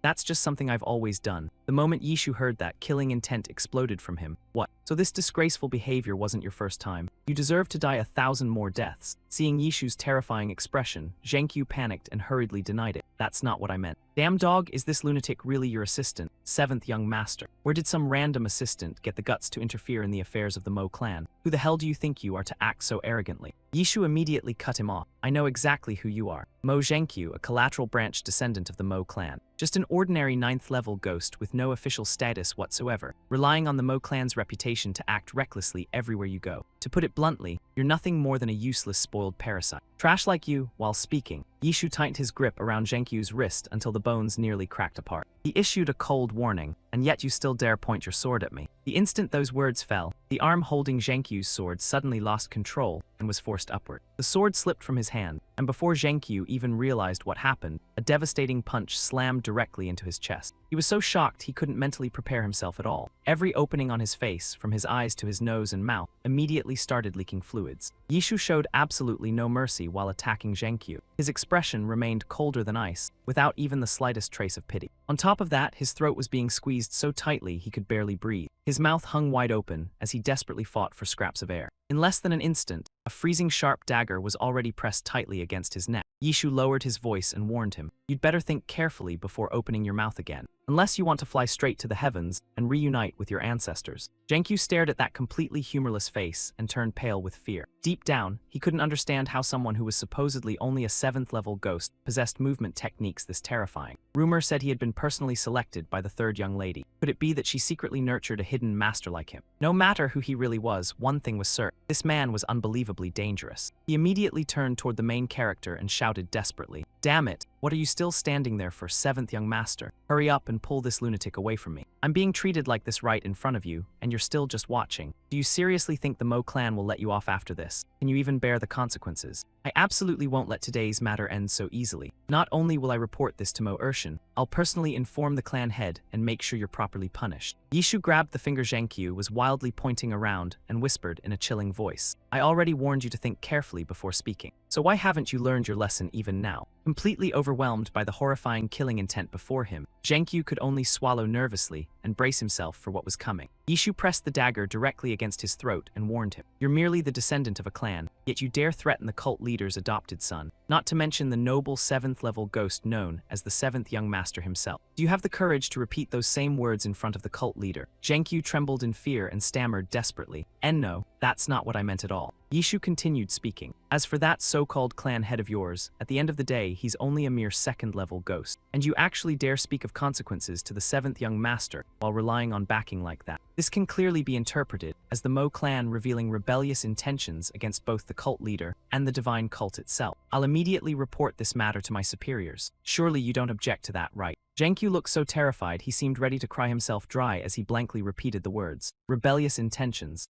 How could that possibly be true?" No, I merely misspoke, that's all. It was just a careless mistake in the heat of the moment." Yishu moved the dagger closer to his eyes and sneered coldly. "What a wonderfully convincing excuse. Then perhaps I should also make a little mistake myself. First, I'll carve apart that sinful mouth of yours." The instant the sharp blade slid into Zhengqiu's open mouth, he became so terrified he nearly pissed himself and hurriedly screamed, "Wait." Throwing away every shred of dignity, he desperately begged, "7th young master, please save me. I was wrong. I truly know I was wrong. I only spoke nonsense because I got drunk. From now on, I absolutely won't dare act disrespectfully ever again. So please, young master, no, young master Mao, please spare me just this once." Watching that pitiful display made the main character's heart feel unbearably heavy. He knew perfectly well this bastard was only pretending. Right now, with a dagger shoved into his mouth, of course he'd cry and beg for mercy. But the moment he escaped this situation, he'd immediately return to his old self, because if he didn't, the humiliation would become too unbearable for him to endure. But even knowing all of that, what could Mao actually do? His fate had long since been chained down beyond escape. In the end, he finally spoke up to stop it. "That's enough. Stop already, Yishu. It pisses me off, but what he said isn't entirely wrong either. Honestly speaking, I can't bear the consequences of this. So stop right now before things escalate any further. If this matter grows any bigger, every corner of Moonfall Village will end up turning into a funeral ground." Yishu gently nodded before respectfully replying, "Understood, young master." He grabbed Zhengqiu by the collar before continuing in a cold voice, "I will obey your command, young master." Before he could even finish speaking, a body suddenly flew past Mao's eyes, startling him badly. The moment Yishu received his master's order, he decisively hurled Zhengqiu forward like a sack of sand. Zhengqiu's head shot directly toward the tightly shut door in front of him. His entire body completely lost control, as if he had suddenly grown wings before being launched straight out of the tower. The two brothers accompanying Zhengqiu screamed in terror the instant they saw that scene. Dear heavens, what the hell just happened? Zhengqiu, are you still alive? Another man trembled as he guessed nervously. I don't think he's dead yet. Meanwhile, Yishu turned around and calmly asked, what's wrong exactly? Why are you standing there frozen like that, young master? Didn't you tell me to clean things up? So I merely cleaned everything up thoroughly, that's all. Mao trembled violently from fear while stammering, Why you complete lunatic? He cleared his throat before shouting loudly, I told you to put away your sword, not to throw that guy away with it. You're genuinely insane, aren't you? Yishu silently lowered his head and admitted fault. I see. Then it seems I misunderstood your intentions yet again. I am deeply ashamed. Next time, I'll listen until the very last word of your command to avoid making the same mistake again. Well then, you two standing over there should leave as well. And please remember to pick up your companion lying outside while you're at it. The two men stared blankly at each other. Us. Yishu revealed an icy smile devoid of any friendliness before asking, so could the two of you kindly get the hell out already? The pair immediately broke into cold sweat and nodded frantically. All right, we're leaving now. Of course we're leaving. The moment they finished speaking, both men lowered their heads and fled for their lives, though they still managed to leave behind one trembling farewell. Then, we hope you two have a very enjoyable evening together. At that moment, only two men remained inside the room, while the atmosphere became unbearably heavy with chilling silence. Mao angrily demanded, do you even realize what kind of insane thing you just did? Yishu calmly replied without hesitation, of course I do. I merely fulfilled my responsibilities as an assistant. The main character instantly shook his head in denial. No, that's not what I mean. That idiot you just sent flying is one of Mo Urshan's closest subordinates. He absolutely never forgives anyone who dares oppose him. Do you understand what that means? The Slaughter Gang is the top assassin organization backed by Mo Urshan. To put it simply, the worst group of blood-crazed killers imaginable is about to come after you. They'll tear your body into hundreds of pieces just to vent their anger. They're completely different from that fool Mo Zhengqiu. As long as someone pays enough money, they won't hesitate to use any filthy method available, just to murder people in the cruelest way possible. So if you still want to live even one more day, leave Moonfall Village immediately.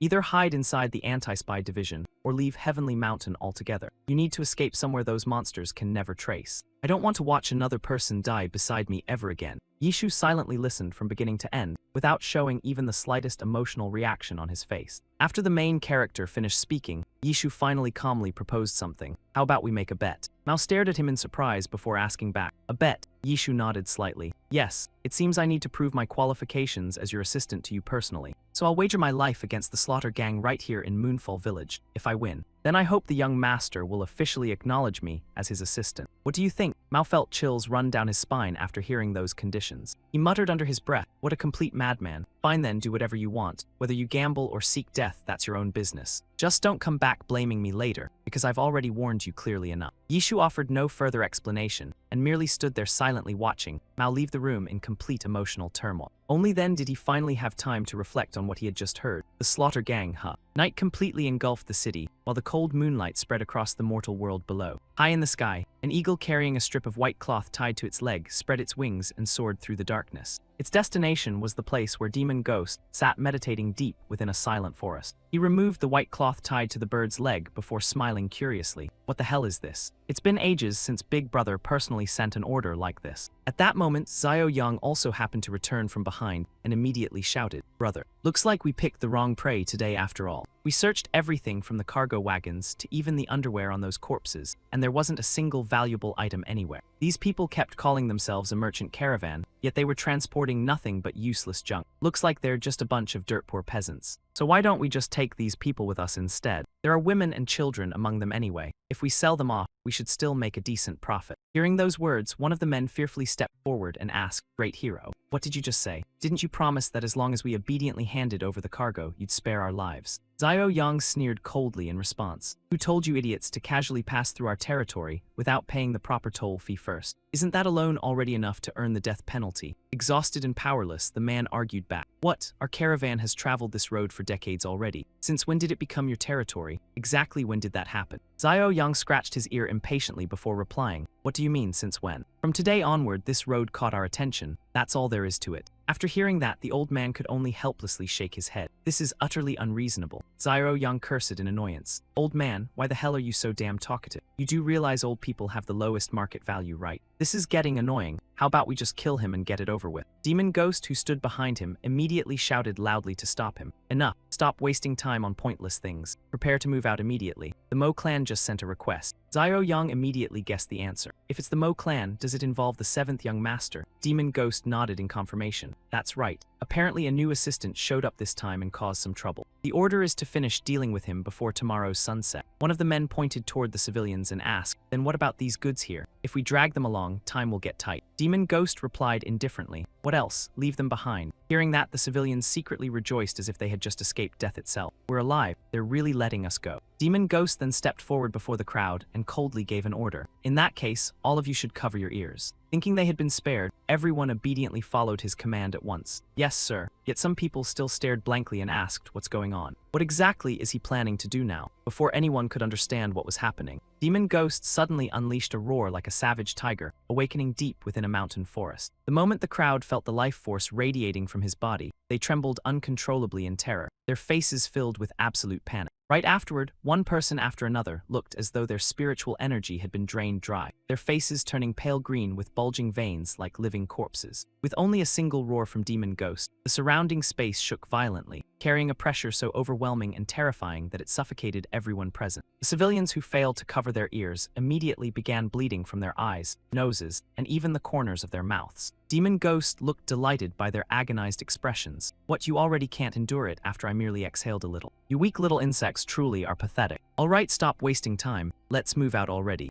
It's been quite a while since we've had the chance to crush the spirit of our precious 7th young master. The scene quickly shifted back inside the city. A lively little arm shoved the door open with all its strength. This was Mao as a child. The boy happily ran forward to deliver exciting news. Tai Ying Zhangde. Brother Yishin finally agreed to let both of you come with me to 7 Smiles Palace. Tai Ying joyfully threw his broom aside before asking again. Really? Seriously? Young Master Mo Yishan actually permitted that? Mao happily answered back, see, I told you already, you just needed to trust me. Finally, this boring life of sweeping courtyards is over. From now on, we'll simply live comfortably together inside Seven Smiles Palace. Well, you're both excited too, right? Tai Ying hesitated before replying, we are, but... Seeing that the two weren't as happy as he expected, Mao asked in disappointment, what's wrong? I worked so hard just to get permission for this. Why are you reacting like that? Don't you want to come with me? The boy hurriedly replied, of course that's not it, it's just that we probably can't go with you after all. Mao desperately tried persuading them. What do you mean by that? Are you afraid of the clan members' stares? I already resolved all of that. Why though? The moment those words escaped his mouth, a horrifying bloody scene suddenly appeared together with a chilling answer. Why, you ask? Mao stared blankly at the two people before him, completely frozen in shock. You're the one who understands the reason better than anyone else. Their bodies had been torn into pieces, while flesh and blood scattered across the courtyard. A voice echoed throughout the space, because we're already dead. Seventh young Master Mao, all of this happened because of you. Tears choked the eyes of the pitiful young boy.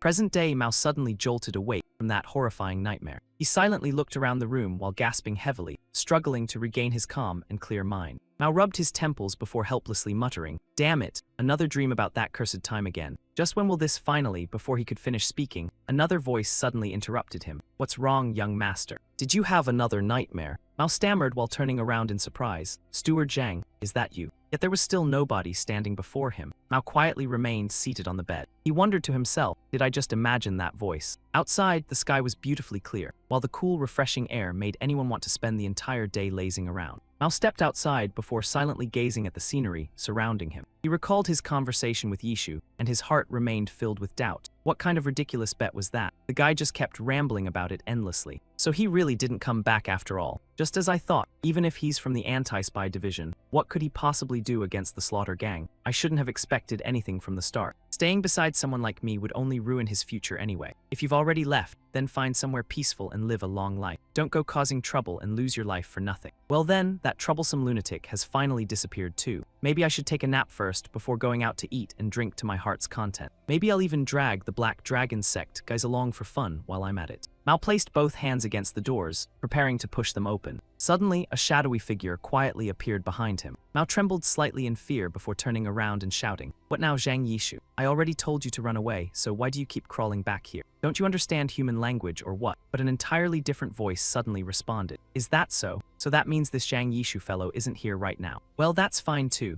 I already released those little brats on the way here anyway. It shouldn't take long before we find him. Demon Ghost and his subordinates appeared directly before Mao's eyes before casually greeting him. Besides, it's been quite a while since we've last met. Seventh young master. This humble one is Demon Ghost, representative of the Slaughter Gang. I've come here today because I have a few words to deliver to the seventh young master. Meanwhile, over at the Hubei branch of the Martial Alliance, Luo Geisheng sighed helplessly. I thought after reviewing reports all night long, I'd finally be able to get off duty. So why am I suddenly being forced to look through this stuff now too? Zyro Mei stared at the deputy pavilion master with determined yet pleading eyes. I received a report saying that Agent 103 infiltrated Seven Smiles Palace, so I'm reviewing the related records as well. After all, several individuals documented there have details that concern me a little. Luo Geisheng looked at the book before quietly understanding. I see. He slowly read the name aloud. The Slaughter Gang, huh? I remember that name. They're an infamous assassin group, even within the demonic cult itself. Among them, the Sai brothers stand at the top. Their personalities are unbelievably cruel, and they treat human lives as worthless as grass. They also possess martial arts strength comparable to high-ranking sect masters. Rumor says that to ordinary demonic cult disciples, they're even more terrifying than the cult leader himself, right? Zyro Mei nodded in response. Yes, exactly because of that, countless bloody legends surround them. And among all those stories, the most noteworthy point is, these bastards already had a bloody history behind them, because years ago they slaughtered every single servant who once followed the seventh young master and the seventh Gale Palace. Jude Shang folded his arms and answered thoughtfully that the incident had indeed happened. Because it was far too blatant, the demon cult's Tiger Dragon Hall immediately arrested every last one of them. But the strange part was that not a single member of the Slaughter Gang was convicted, and they were all released under unbelievably suspicious circumstances. Zyro Mei instantly understood the problem and guessed that someone powerful had definitely been backing them from the shadows. The mastermind behind everything was most likely the demon healer god of the demon clan. The purpose of all this was to warn the cult leader's adopted son not to recklessly rely on his status and act impulsively.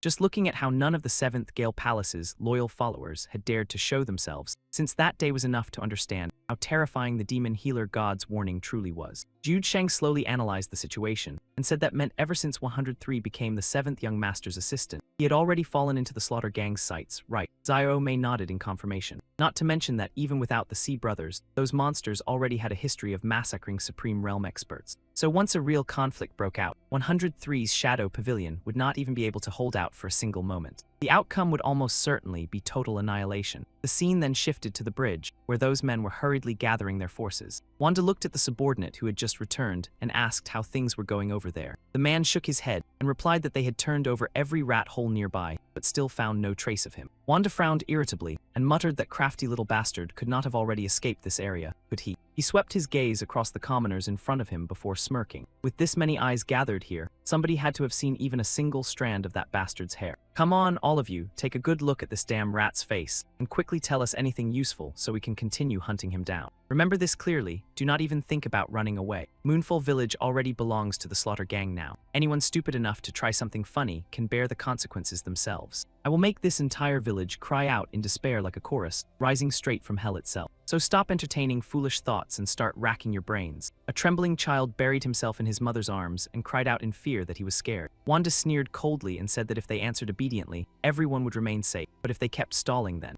I will personally send the most useless ones to their graves first. For example, that noisy little brat right there. He frowned in annoyance. The adults were talking, yet that kid kept crying nonstop and making an irritating racket. Maybe I should just kill one of them quickly to set an example. The mother immediately hugged her son tightly and screamed in despair for him not to do it. An elderly man sitting nearby could no longer stay silent and finally spoke up. Great hero, you are a martial artist, so how can you point your blade at a child like this? Please show mercy. The moment he heard that, Wanda grabbed the old man by the collar and roared furiously. Damn old fool. Have all you geezers suddenly grown tired of living lately to dare lecture me like this? The old man's face turned pale as he trembled and tried to explain that he did not mean it that way. But Wanda immediately bellowed that there was no such thing as not meaning it. That tone clearly sounded defiant, yet he still dared deny it. Fine then, if you do not like me touching that brat, then trade your old life for his instead. Honestly, that sounds pretty entertaining. The subordinate behind him crossed his arms and sighed that crazy bastard was getting hot-headed again. Ghost Brother specifically ordered them not to kill anyone before receiving permission. Another man merely shrugged and said to forget it. His personality had always been like this. Once he lost control, nobody could stop him. In that case, let him deal with this place. We should head over there and check one more time. The old man watched the two men turn around and leave, and suddenly the atmosphere became strangely silent. His eyes were now filled with an unreadable expression. As for Wanda, he paid no attention at all and instead sneered mockingly, asking why everyone had suddenly gone mute like clams. Even if you kneel and beg for mercy now, it is already too late. I decided to kill you as an example a long time ago. But before he could even finish speaking, a razor-sharp blade shot straight toward his neck at such terrifying speed that nobody managed to see it clearly. Wanda was struck instantly, and his entire body froze in shock. He could not comprehend what the hell had just happened.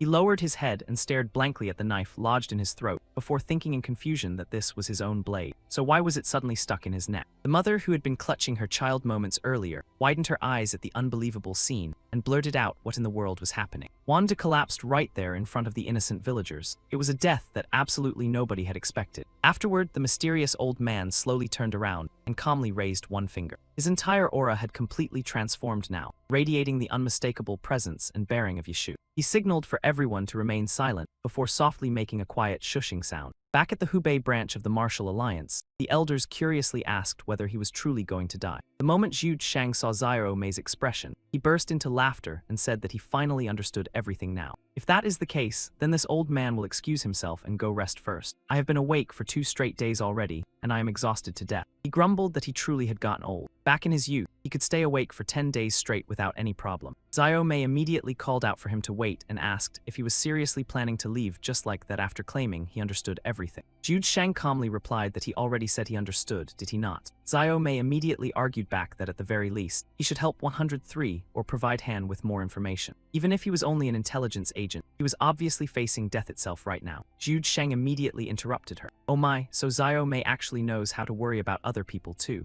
No wonder I have noticed you paying special attention lately to the way 103 handles things. The old man laughed meaningfully and asked whether she had fallen for him. According to the Shadow Pavilion's rules, that sort of thing was absolutely forbidden. Xiao Mei had clearly been struck at her weak point, so she blushed furiously and hurriedly denied it while asking what nonsense he was talking about. Jude Sheng laughed in satisfaction before turning around. If that is not the case, then even better, because the thing you are worrying about could never happen from the very beginning. Xiao Mei, do you still remember Wind Forest? She immediately replied that he meant the legendary assassin organization that had dominated the demon cult for generations. Jude Sheng slowly continued the story. That is right, they became so infamous that they were capable of assassinating even the elders of major sects. But all of that belongs to the past now. Because 10 years ago, the entire Wind Forest organization was completely annihilated by a mysterious individual whose identity remains unknown to this day. Do you know exactly when they were wiped out? It happened immediately after 103 officially began operating under the identity of a demon cult member. Xiao Mei was stunned as she calculated that the main character had only been 19 years old back then.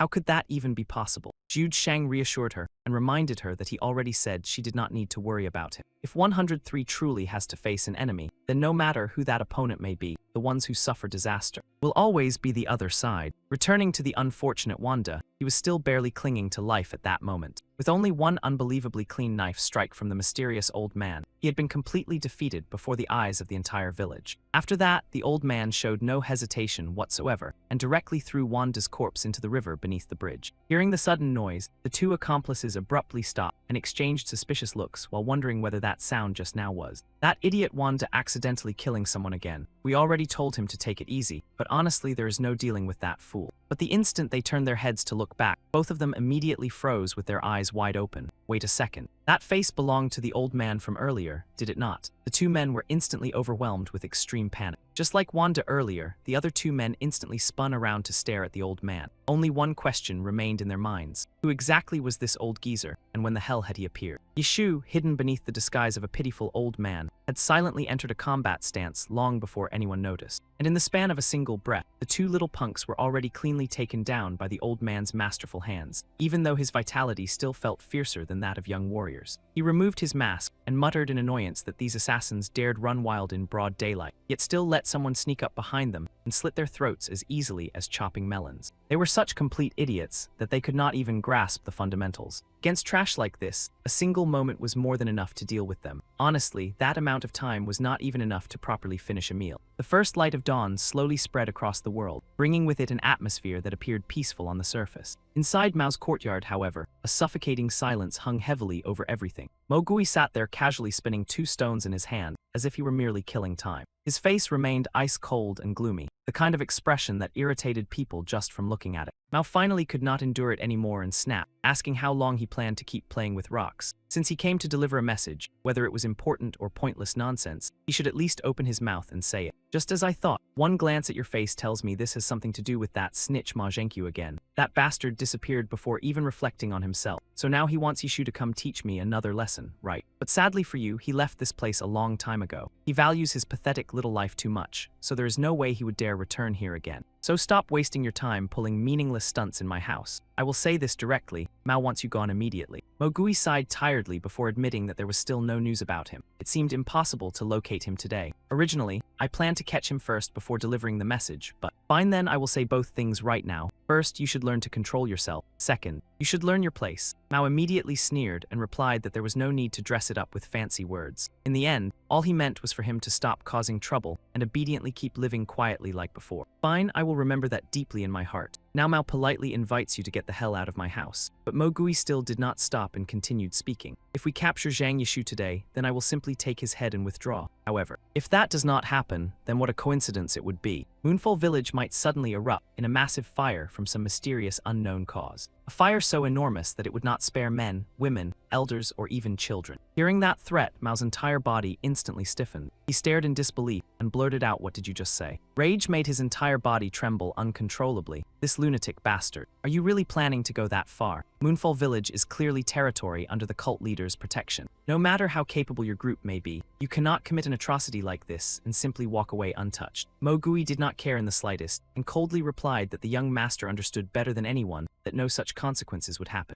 Cleaning up a few worthless insects in this region would proceed very smoothly. smoothly, because it was that person's will. As long as that individual continued supporting the slaughter gang, they had absolutely nothing to fear. Mao could not endure any longer and roared furiously that damned bastard Yishu would not come. Absolutely would not come. Why would he throw himself into certain death for someone like me, just because of some meaningless loyalty? Do not take your anger out on innocent villagers just because you failed to catch him. Wake up already. Mo Gui calmly replied that if that was the case, then tonight there would definitely be an unfortunate accidental fire. Move out, boys. First we eat our fill at the market. Tonight we still need to put on a truly spectacular performance. Mao gritted his teeth so hard that his jaw tightened painfully. His heart burned with fury, yet all he could do was curse silently under his breath. Even more innocent people were about to die again. His fists clenched so tightly that veins bulged across his hands. He suddenly remembered Tai Ying and Zhang De from the past. All of those tragedies happened because of me. Mao took a deep breath and resolved that he could not continue enduring this any longer. He silently swore to himself that he had to stop them. Even if it cost him his life, he would still do it. But just as that thought flashed through his mind, the door to Mao's house suddenly burst open. The light from outside poured directly into the room, making the scene look exactly like the dramatic entrance of a protagonist stepping out onto a movie set. Yishu calmly appeared before the stunned eyes of everyone present. He even cheerfully greeted them with a casual hello there. Young master, please calm your anger. If someone as noble as you has to personally deal with trivial matters like this, would that not damage your dignity? Mo Gui and his group instantly froze in place, while the same question exploded inside their heads. That face was. Yishu continued smiling as he spoke. So if there is anything displeasing your eyes, just give me the order. The moment you ask for cleanup, I will immediately wipe everything out without leaving a trace behind. Mao asked in complete confusion why he had returned at all. I already told you that if you wanted to live, you needed to run away. Have you gone insane? Are you so desperate to die that you completely lost your mind? He angrily shouted, village chief.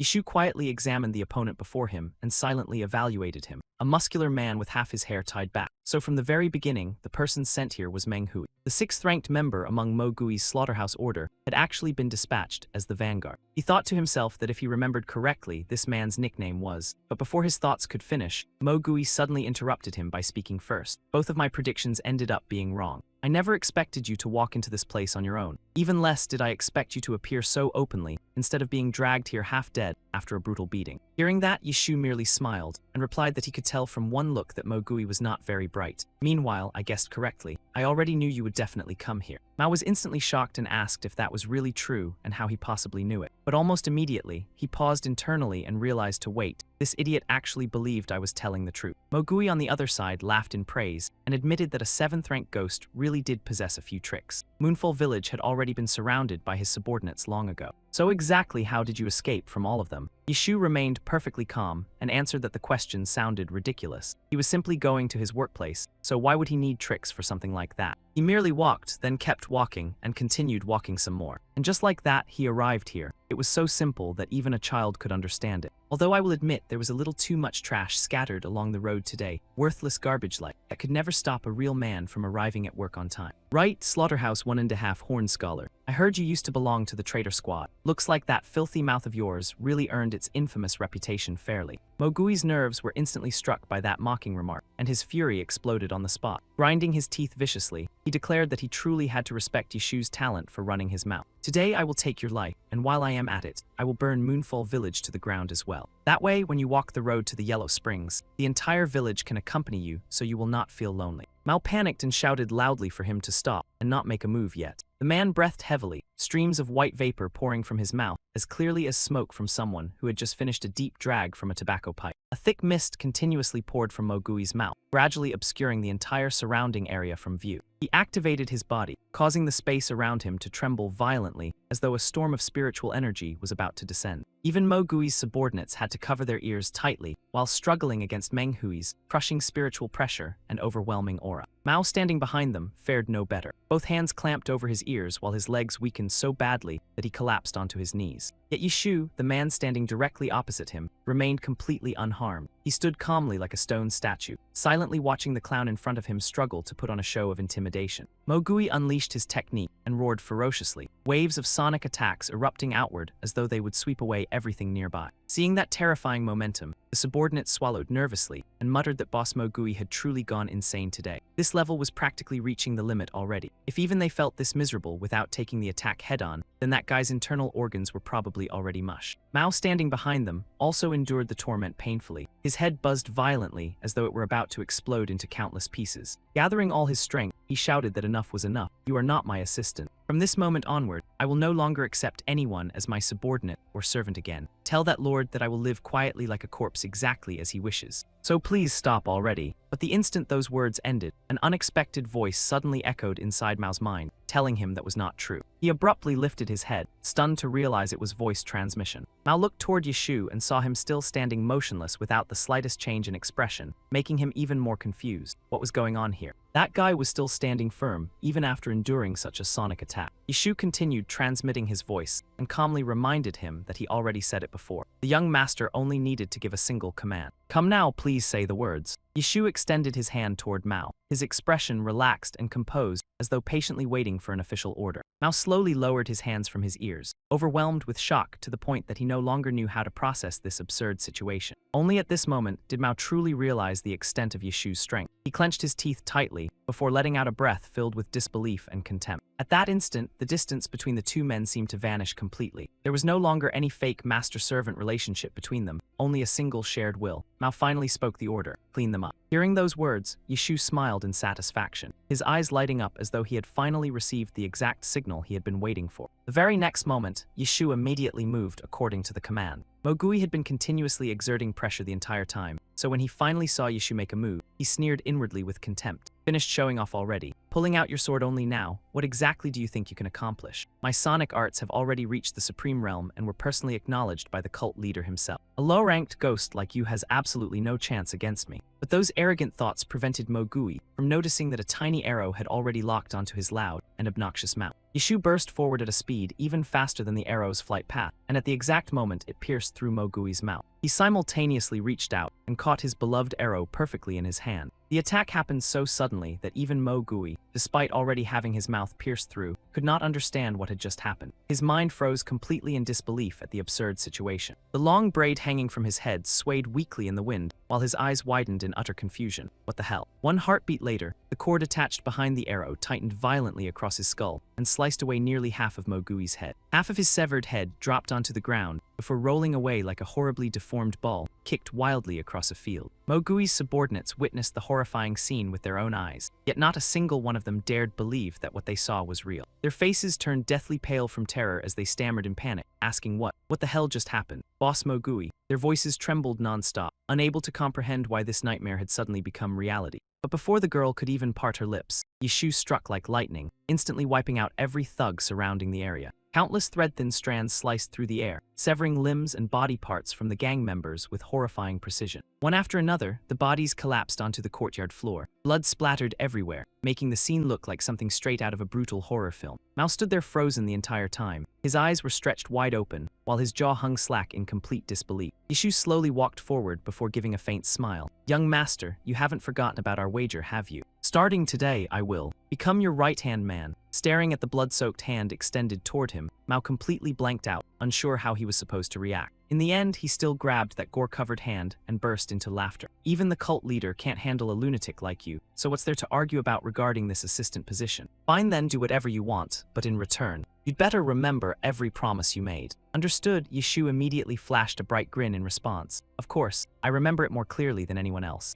Young cult master, I guarantee I'll never disappoint you." 2 hours before Li Chu was about to clash with the Slaughter Gang, deep inside the lush forest, Yang Tai and his group were desperately sprinting for their lives. He cursed non-stop while gasping for breath, looking like his blood pressure was about to explode. People always say that once you get tangled up with the counter-spy division, your whole family line loses its peace. Turns out they weren't exaggerating at all. Who could have guessed that man would storm over first thing in the morning and drop such earth-shattering news out of nowhere? Recalling earlier, Yishu had casually sat with one leg crossed over the other, while calmly announcing that the Slaughter Gang would arrive at Moonfall Village this morning to threaten the young master. Yang Tai panicked and shouted back, "The Slaughter Gang, don't tell me Mara is planning something again." But the main character merely replied coldly, "That's none of your concern. Just spread the word immediately that the Slaughter Gang is massacring villagers at Moonfall Village. That's all you need to do. After that, head to the former stationing grounds of that man's Tiger Dragon Hall and report the news there." Tiger Dragon Hall was one of the 5 dragon halls within the cult. It served as both the highest authority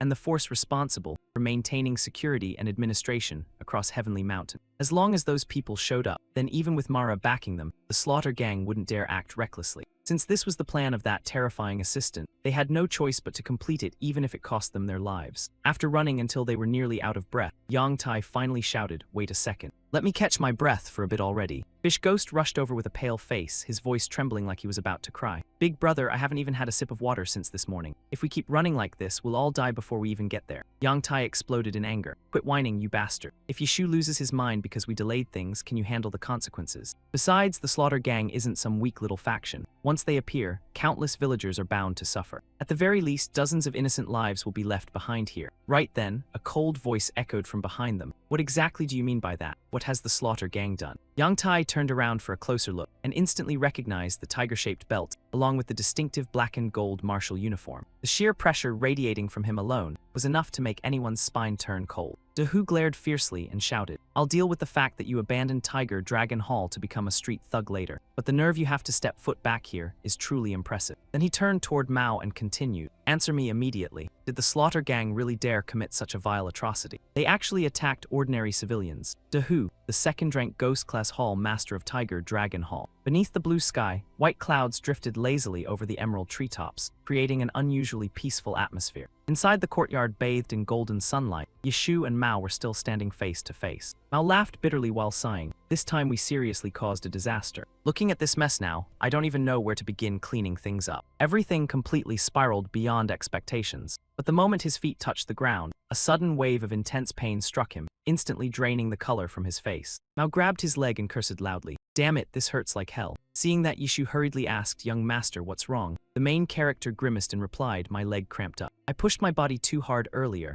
and now it feels like I'm dying from the pain." Yishu could only laugh inwardly at the sight. His young master truly never ran out of dramatic performances. He immediately crouched down and carefully began massaging Mao's leg. "Please stay still for a moment. I'll use an acupoint technique to ease the pain right away." But the instant he let his guard down, Dahu suddenly lunged forward like a ferocious beast ready to smash both of them away. His furious roar exploded through the air, forcing Yishu to stop his movements immediately. "What gives you the right to casually touch the young master's body?" The moment he finished speaking, Dahu unleashed a devastating kick that blasted Yishu backward. Yishu quickly raised both arms to block the incoming strike head-on. His entire body was forced back over 10 feet, leaving everyone stunned and completely confused about what was happening. Yishu silently thought to himself, "So the people from Tiger Dragon Hall moved this quickly after all. I did tell them to summon Tiger Dragon Hall, but I never expected Hall Master Dahu himself to personally appear." Dahu stared directly at his opponent's face before speaking in a deep voice. "On my way here, I inspected the entirety of Moonfall Village. I received reports that the Slaughter Gang was plotting to slaughter innocent villagers, which is why I rushed here immediately. But the scene before me is completely different. Everywhere I look, there are corpses from the Slaughter Gang. It's as if someone completely exterminated them. Worried about the young master's safety, I immediately came to your residence. Sure enough, this place is also covered with bodies. It seems you are the mastermind behind this inhuman massacre. Am I wrong?" Yishu could only sigh helplessly in response. "You're not entirely wrong, but everything I did had its reasons." Sitting below, Mao hurriedly tried to explain. "No, Dahu, I think you misunderstood. This whole thing was because those guys." But before he could finish speaking, his foot touched the ground again, causing the pain to explode violently through his body. Mao's face turned pale as he clenched his teeth, enduring the agony shooting straight into his brain. He grabbed his leg and screamed like a pig being slaughtered, causing Dahu to panic and shout loudly, "Young master." Dahu instantly became frantic with worry. Even the 7th young master with such a powerful physique is writhing in agony like this. Just how severe are your injuries? Please wait here for a moment, young master. I, Dahu, will personally send that wicked villain straight down to the underworld. Afterward, I'll immediately escort you away to receive proper treatment for your injuries. Yishu stood motionless in the middle of the courtyard like a wooden statue. Even he never expected the situation to spiral into something this absurd. It was practically a greater injustice than snow falling in June. He could only sigh helplessly. Who would have thought he'd end up fighting someone from his own faction in the end? His luck truly couldn't get any worse. This had become a serious problem. Seeing Dahu charge forward without the slightest hesitation, Yishu had no choice but to finally fight seriously. With a single spinning motion, he locked onto Dahu's arm before using his internal energy to fling the massive man high into the air. Only then did Dahu finally become startled. I thought that guy's inner force was pathetically weak, so I planned to finish him in one move. Who would have guessed he'd actually dare block my punch head-on? This guy, could it be? Dahu landed firmly on the ground before speaking in a deep voice. It seems I need to properly verify his true strength first. The two instantly collided again, unleashing a fierce battle between dragons and tigers that was breathtaking to witness. After several intense exchanges, Dahu finally realized this was no mere coincidence or lucky fluke. That man neutralized every one of my techniques using the most efficient method possible. Not a single movement was wasted. If he relied purely on brute strength, I wouldn't be this shocked. But this guy isn't even 30 years old, yet he already possesses martial mastery refined to such a flawless level. During a brief moment of distraction from Yishu, Dahu suddenly seized hold of his arm without warning. Dahu immediately unleashed a sweeping kick that blasted his opponent away, then laughed excitedly. Excellent. A thunderous explosion suddenly erupted outward, causing the entire surrounding area to tremble violently. The ground was torn apart into an enormous crater as clouds of dust slowly began to scatter. Standing behind the haze, Dahu spoke with growing excitement. The more we fight, the more surprised I become. That was a killing move specifically designed to take lives. Yet you still managed to dodge it. It seems my judgment was far too immature. I sincerely apologize for underestimating a formidable martial warrior like you. Therefore, from this moment onward, I will fight you seriously. The instant he finished speaking, Dahu's terrifying aura exploded outward. The inner force within his body surged wildly, as though it had been amplified 1,000-fold. Even Yishu felt inwardly horrified at the sight. So this is the pressure of Dahu. A contender for the top 30 within the divine cult truly was a monster. There's no other choice. I still wanted to hide my lightning arts, but I can't hold back anymore in this situation. This is an opponent I must face with everything I have. The slightest lapse in focus for even half a second would mean instant defeat. Just as he was about to raise his hands into a defensive stance, he suddenly realized his body was nearly out of strength. Yishu lowered his gaze toward himself, his face turning pale. What the hell is this? This cursed trash body really is beyond hopeless. I only dealt with a bunch of weaklings earlier, and my internal energy is already completely drained. Dahu descended like a falling meteor. Violent streams of inner force spiraled around his body, distorting the very air while murderous intent locked tightly onto Yishu. Dahu's eyes blazed brightly as his true chi erupted wildly, forming spiraling currents around him. The pressure within his fist reached its peak, preparing to unleash a fatal finishing blow. The instant he threw his punch, the phantom image of a savage tiger appeared roaring behind him. His manifested inner force surged with overwhelming dominance. The pressure from the fierce tiger fist felt powerful enough to crush heaven and earth themselves. One strike would decide life or death between him and Yishu. Watching his opponent charge forward like a raging storm, while he himself could only stand there helplessly, made Yishu grind his teeth in frustration. Damn it all. At this point, trying to dodge was already far too late. Just as Yishu prepared to shield himself with his bare hands, Mao suddenly rushed forward and stood directly in front of him. Yishu froze for several seconds, unable to comprehend what had just happened. Even Dahu, who was in the middle of throwing his punch, widened his eyes in total shock. He immediately planted both feet into the ground, forcibly slowing down his body mid-charge. The three men stood amid the terrifying wave of pressure. The ground cracked apart while the surrounding air trembled violently from the clash of power, making the atmosphere unbearably tense. Mao suddenly spoke up, shattering the suffocating silence. Good heavens, if I had been even a second slower, this damn leg cramp would have got him reincarnated already. So next time, how about listening to other people's explanations first, alright? Why's your temper hotter than wildfire? Dahu stared blankly before asking, what? Don't tell me. The seventh young master is actually protecting that man right now.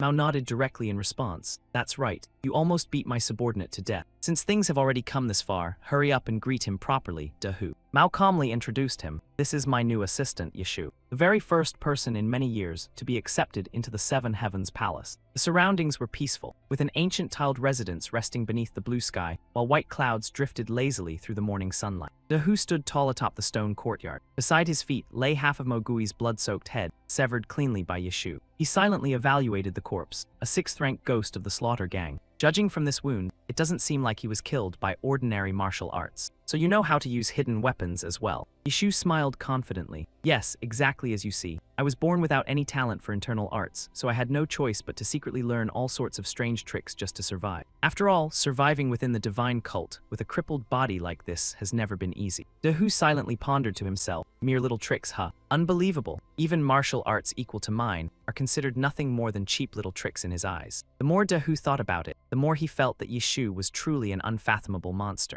Now I finally understand why the seventh young master insists on keeping him by his side. Seeing the other man remain silent, Yishu took the initiative to speak first. I assume you won't pursue the matter of me using hidden weapons against members of the divine cult, correct? Dahu immediately replied, things like that happen every day in Heavenly Mountain. Besides, you acted to protect the young master, so it's not an issue. However, this incident is far too serious, so I'm required to investigate everything and report today's events in full. Once the Council of Elders hears about this, the Mo family will also learn of it. I wonder if the young master finds that acceptable. Mao immediately became awkward after hearing that. Well, about that. Yishu instantly interrupted and answered for him. Of course, there's no problem. I already restrained everyone in Moonfall Village, so feel free to bring them away for investigation and submit a complete report. They dared use violence to threaten the adopted son of the cult leader. The mastermind behind this absolutely must be exposed and forced to publicly kneel and apologize. Dahu spoke sternly in warning. I understand your intentions, but this situation isn't as simple as you make it sound. Yishu immediately countered. I trust that you won't let this matter slide so easily. No matter how one looks at it, there's no reason for you to simply stand by and ignore it. The evidence, the witnesses, and the entire situation are as clear as daylight. If you still claim nothing can be done, then I'm afraid I'll have no choice but to formally accuse Tiger Dragon Hall of being incompetent in its investigations. Mao sensed the atmosphere between the two men thickening with tension, so he hurriedly stepped in to mediate. Hey now, do things really need to escalate this far? What happens if this situation blows up even more than it already has? Can't we just let this one slide for now?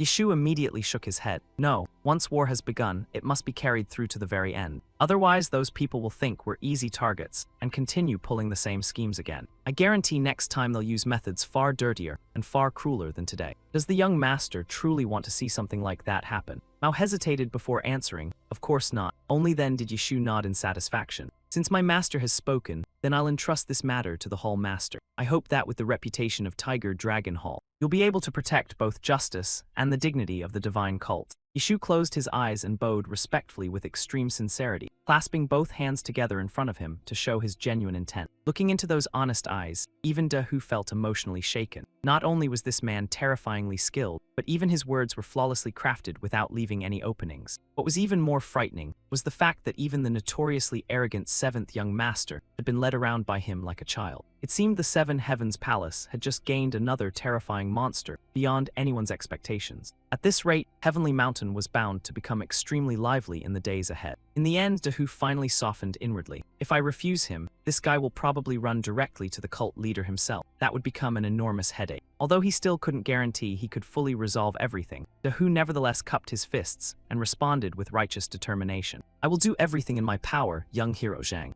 Afterward, he lowered his head and added respectfully, my apologies, young master. I'll send men to clean up this place immediately. Please wait here for a moment. Mao could only nod awkwardly in response. All right then. Just handle things however you need to. Dahu bowed once more and replied, thank you for your understanding, young master. Once the investigation is complete, I'll report back immediately. Having said that, he requested permission to leave first. The surrounding atmosphere quickly became peaceful again. Mao finally let out a relieved sigh. It's finally over. I'm exhausted to death. Standing behind him, Yishu chuckled teasingly. That's only natural. Looking at it from every angle, today was probably the longest day of your life. Mao immediately shot back sarcastically. The biggest troublemaker here still has the nerve to say that. First you wiped out the Slaughter Gang, and then you forced the Mo family to publicly apologize in front of Dahu. How exactly are you planning to clean up this mountain of trouble? Yishu calmly replied, there's nothing worth overthinking. For now, we simply protect what we already have and slowly obtain whatever we still lack. Right now, it may only be the two of us, but one day, before he could finish speaking, a loud shout suddenly echoed from behind them. Young Master Li Chu, brother. Yang Tai and the others came screaming as they ran over like monsters were chasing them. Thick clouds of dust billowed wildly behind the group. The man leading the charge shouted while gasping for air. It's me, Yang Tai. I completed the mission young master assigned, so I rushed back immediately to report. Are you two safe and unharmed? Mao stared at the group in confusion, unable to understand what was going on. Yishu laughed softly and whispered, looks like it's no longer just the two of us anymore. Afterward, he calmly continued, don't think about anything else today, just get some rest first. After all, today has already been exhausting enough. From high above, one hidden subordinate silently observed everything happening within Mao's residence. Once everything ended, he quietly slipped away without leaving a trace. Amid the silent night, a full moon hung high in the sky. Its cold silver light pierced through the thin clouds and spread across rooftops and treetops, creating an atmosphere both mysterious and eerie. In one corner stood an ancient pavilion with curved eaves shaped like bird wings, resting quietly beneath the moonlight. The white stone railings nearby made the place feel as though it concealed countless grudges from the martial world. The lake beneath the night reflected the shimmering moonlight beautifully. Pink lotus blossoms and emerald lotus leaves formed an elegant and dreamlike painting. Beneath the night sky, the two-story pavilion glowed brightly beneath hanging lanterns. Their reflections danced across the tranquil lotus pond, creating scenery both luxurious and peaceful. Ai Ling sat quietly inside the room, while gently flipping through a book before speaking. So Zhang Yishu killed a 6th-rank ghost of the Slaughter Gang along with all of his subordinates, correct? Is that what you're telling me, Nai Luo? Nai Luo lowered his head respectfully. Yes, according to reports from the supervisor planted within Seven Heavens Palace, that is indeed the case. It said that even that expert of sonic arts was completely overwhelmed by him without Yishu even needing to expend much effort. Hearing that, Ai Ling slowly smiled. As expected, he should at least possess that level of ability. Otherwise, everything he declared in front of me would have been nothing but empty boasting. Still, the fact that he completed such a difficult mission is undeniable. Therefore, I shall personally reward him with a gift worthy of his accomplishments. The silent night rested beneath silver moonlight that blanketed the trees and rooftops, creating a lonely yet enchanting atmosphere. The cold moonlight illuminated the towering structure of Drunken Immortal Tower. Standing inside, Mao turned toward Yishu and asked, "Explain this to me. You once said you'd turn me into the young cult master. And the place you called the first step toward achieving that goal. Was this place all along?" The two stood before a crowded tavern packed with guests, where rows of wooden tables overflowed with luxurious delicacies, releasing mouth-watering aromas. Mao asked in confusion, "What the hell does throwing a massive banquet like this have to do with becoming the young cult master?" Right then, the beautiful Murong Lan stepped out from inside and smiled gracefully. "Seventh young master and young master Zhang, you've finally arrived. Following your instructions, we mobilized the entire Drunken Immortal Tower to prepare a grand feast for the residents of Moonfall Village. I poured my heart and soul into this banquet. I wonder if it meets your expectations." The moment he saw the beauty before him, Yishu immediately flashed a bright smile. "Tower Master, you're too modest. This is already absolutely perfect." Meanwhile, Mao nearly jumped in shock as though struck by lightning upon seeing her face. "Wait, what? This woman is actually the Tower Master of Drunken Immortal Tower." He instantly realized this was the same beauty Zhenqiu had desperately wanted to meet, even at the risk of his life. The woman people said was harder to meet than ascending to heaven itself. The more Mao thought about it, the more stunned he became. Just how did this guy even get acquainted with the Tower Master of Drunken Immortal Tower? Even high-ranking officials carrying mountains of gold weren't guaranteed a meeting. Meanwhile, Yishu continued chatting calmly. "You've probably worked extremely hard lately, haven't you? I keep asking favors from you non-stop. Do you still have enough manpower available?" Murong Lan lowered her head slightly and replied softly, "Yes. Thankfully, the people you sent to assist me eased a portion of the pressure." "Ah, that's right. I already told them to report immediately once the two of you arrived." At that exact moment, Yang Tai and his group rushed over from behind in complete chaos while shouting loudly, "Brother Li Chu, young master, you've both finally arrived."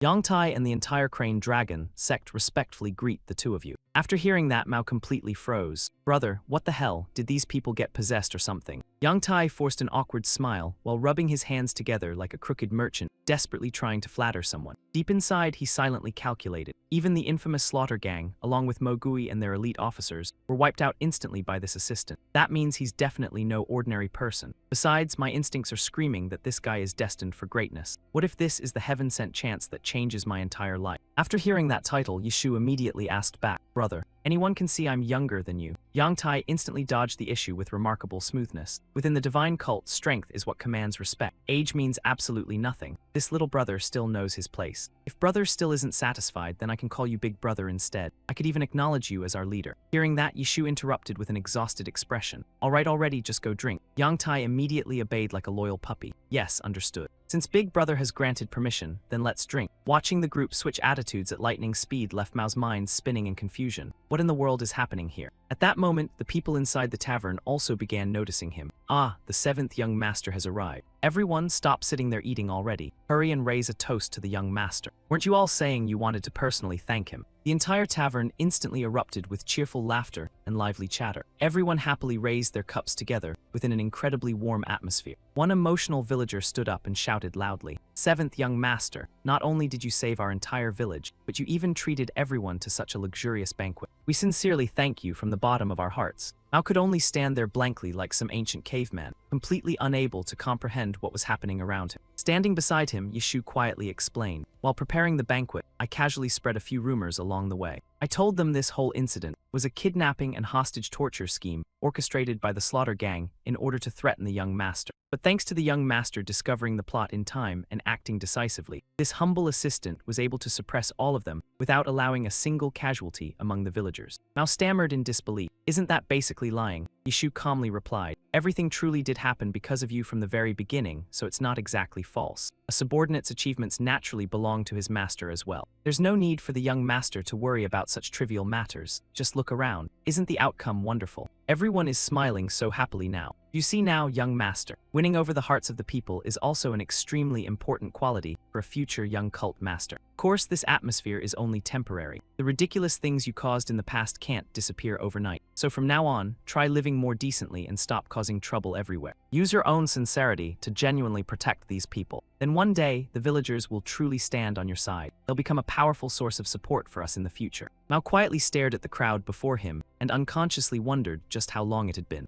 since the eyes looking at me were no longer filled with fear or contempt, but instead carried genuine hope. He softly murmured to himself, a dependable ally, huh? Seeing the gradual change within Mao's eyes, Yishu felt inwardly satisfied. Looks like this guy's determination is finally beginning to solidify. Thankfully, I secretly planted people from Drunken Immortal Tower among the villagers ahead of time to guide the atmosphere. As a result, the banquet expenses and hiring costs ended up doubling. Still, it probably won't matter too much anyway. One way or another, I'll squeeze every last coin out of this guy eventually. Charging 50% annual interest sounds fair enough. Well, I'll worry about that later. Yishu returned to a serious expression before speaking again. All right, young master. If you finished being emotional, then let's sit down and eat. Coincidentally, there's also something important I need to discuss with you. Shortly afterward, the two of them were guided into a private room where they sat facing one another. Mao's reflection shimmered within the teacup before him, his face filled with confusion and uncertainty. Crossing his arms, he frowned and asked, why are you suddenly asking such weird questions? Why do you want to know the reason the cult leader accepted me as his adopted son? Yishu calmly explained, I don't have any hidden motives. Before creating a plan to help you become the young cult master, I simply want to understand how well you understand yourself so I can support you more effectively. So just relax and speak freely. Mao remained silent for a long while before finally replying. Honestly, it's hard to say. I've never really thought about it before, but if I had to guess, then probably. Because I'm extremely strong. The moment those words left his mouth, the entire room immediately fell into an indescribably awkward silence. Even Yishu froze for several seconds before forcing out a dry laugh. Well, technically that's not exactly wrong. Your observational abilities are truly exceptional, young master. Mao instantly exploded in anger. Hey, can you at least pretend to sound sincere, you bastard? Yishu still calmly responded, no, I'm serious. It's just that there's still one question I haven't been able to answer. The cult leader originally possessed no backing whatsoever, yet he defeated countless martial experts through heaven-shaking martial arts. Not only did he establish unmatched prestige across the world, but he also maintained the current order of the divine cult. A figure like that would naturally remain wary of noble factions capable of threatening his position. So if someone claims he chooses adopted sons based purely on talent alone, then I absolutely refuse to believe it. Based on this humble assistant's limited understanding, the divine cult's current adoption system actually exists to draw attention away from the prestigious noble clans and major orthodox factions. Because whoever gains the opportunity to become the future young cult master will inherit the heavenly demon divine art. By doing that, the cult forces the prestigious sects into competing against one another, greatly reducing the risk of them joining forces in rebellion. It was the perfect example of using poison to fight poison, an incredibly deep and ruthless strategy. Under circumstances like that, it suddenly made perfect sense why the cult leader chose the seventh young master instead of someone far more flawless. After all, the Mo family was already considered the strongest clan among the three great noble sects. If the cult leader had also chosen a perfectly talented adopted son, then the balance within the battle for the young cult master position would instantly collapse. At that point, the competition between the various factions would lose all meaning entirely. Therefore, someone with martial talent just barely meeting the standard, yet lacking the Mo family's full support, was actually the perfect choice for the cult leader to maintain the cult's delicate balance. Mao listened to the entire lengthy explanation with a completely blank expression, still unable to understand what any of it truly meant. Isn't this just adopting children? Why does it require this much scheming? Yishu calmly explained, that's simply how politics works. Even the smallest decisions can hide countless calculations beneath the surface. He took a sip of wine before silently thinking to himself. The heavenly demon never truly cared about any of the young cult master candidates. In his eyes, they were nothing more than chess pieces used to strengthen his authority. And ironically, Chen Yu Guang's absolute coldness had created the perfect weakness for me to exploit. As long as things continue this this way until Mao becomes the young cult master. Then the person he'll depend on in the future won't be Chen Yu Guang or the Mo family, but rather. While casually sipping his tea, Yishu silently continued his thoughts. The heavenly demon never viewed those candidates as real children. They were all merely pieces upon a political chessboard. And that very heartlessness from Chen Yu Guang would become the blade I use against him. If everything proceeds according to plan, then by the time Mao ascends to the position of young cult master, the person he trusts most won't be the Mo family, but instead, me? After that thought, the atmosphere around the dining table slowly sank into silence. Mao crossed his arms and sat there thinking deeply with an unusually serious expression. Seeing that look, Yishu couldn't help laughing inwardly. Strange. So this guy actually knows how to think sometimes. Still, when you think about it carefully, that reaction is perfectly normal. After all, discovering that the adoptive father you admired only viewed you as a disposable tool was enough to completely shatter anyone's worldview, especially for someone who had carried the title of seventh young master for so many years. At first, I thought this guy was just dumb and naive, so telling him the truth probably wouldn't matter much. But it seems I was mistaken. Just as Yishu continued thinking, Mao suddenly spoke up. So what you're saying is, no matter what happens, I'm still the representative personally chosen by the Mo family, right? As long as I understand that much, then it's enough, correct? Yishu immediately smiled and nodded. Yes, exactly. Young master, you grasp things far faster than I expected. Although he said that aloud, inwardly he still evaluated the situation. This guy's personality truly can't be changed, but honestly that might make him easier to handle. Meanwhile, Mao grinned proudly. See, I'm pretty smart too. Yishu continued calculating inwardly. In that case, there's no need to waste time coaxing him anymore. Starting tomorrow, right then, someone suddenly entered from outside the room. The newcomer spoke the instant they appeared. Looks like the two of you are enjoying yourselves quite well. If I'd known this place was so lively, perhaps I wouldn't have needed to come personally. This level of excitement truly exceeded all expectations. Yishu looked toward the newcomer and laughed warmly. Why sound so distant? The more people there are at a banquet, the more enjoyable it becomes. Come in and take a seat, Lady Kyanshin. I've been waiting for you this entire time. The instant Mao recognized the newcomer's identity, he immediately jumped up in shock. What the hell? He stammered in disbelief.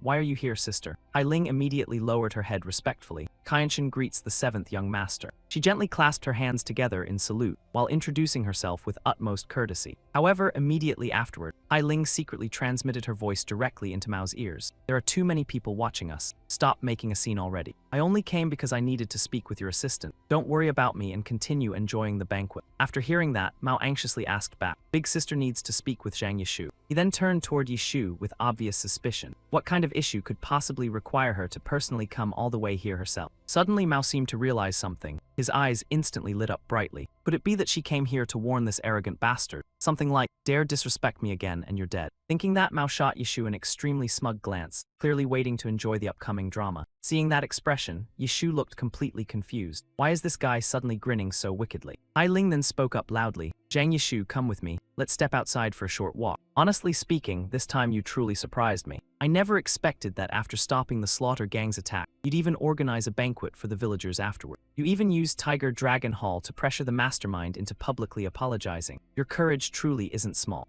Yishu calmly responded, I already told you. Within 1 year, he'll force his way into the top 3 strongest young cult master candidates. To achieve that, the first step is erasing his terrible reputation among the common people. The cult leader would never acknowledge someone hated by the entire world. He continued explaining. Forcing them to apologize was only one piece of the overall plan. Those scum dared target both the young master and the civilians under his protection. If I don't stomp them into the dirt completely, then how could anyone ever acknowledge him? The young master only needs to properly fulfill his role as young master, while I'll properly fulfill my duty as his assistant. Hearing such a skillfully crafted response, Hai Ling smiled softly in praise. Your silver tongue is just as impressive as ever, but one day, that same mouth of yours will eventually bring disaster upon you. Even so, good work still deserves recognition. Afterwards, she asked curiously, Yishu, is there anything you desire? Since you've rendered merit, I'll reward you. He immediately asked back, anything at all, even spirit medicines or sacred treasures from the divine cult. Hai Ling answered with absolute certainty, as long as you possess the ability to earn it, then there's nothing I cannot grant you. Yishu laughed with obvious interest. That really does sound tempting. After all, I've always been rather fond of greed. However, immediately afterward, he shook his head regretfully, but now still isn't the right time. Once the moment truly comes, I'll clearly tell you what I want from you.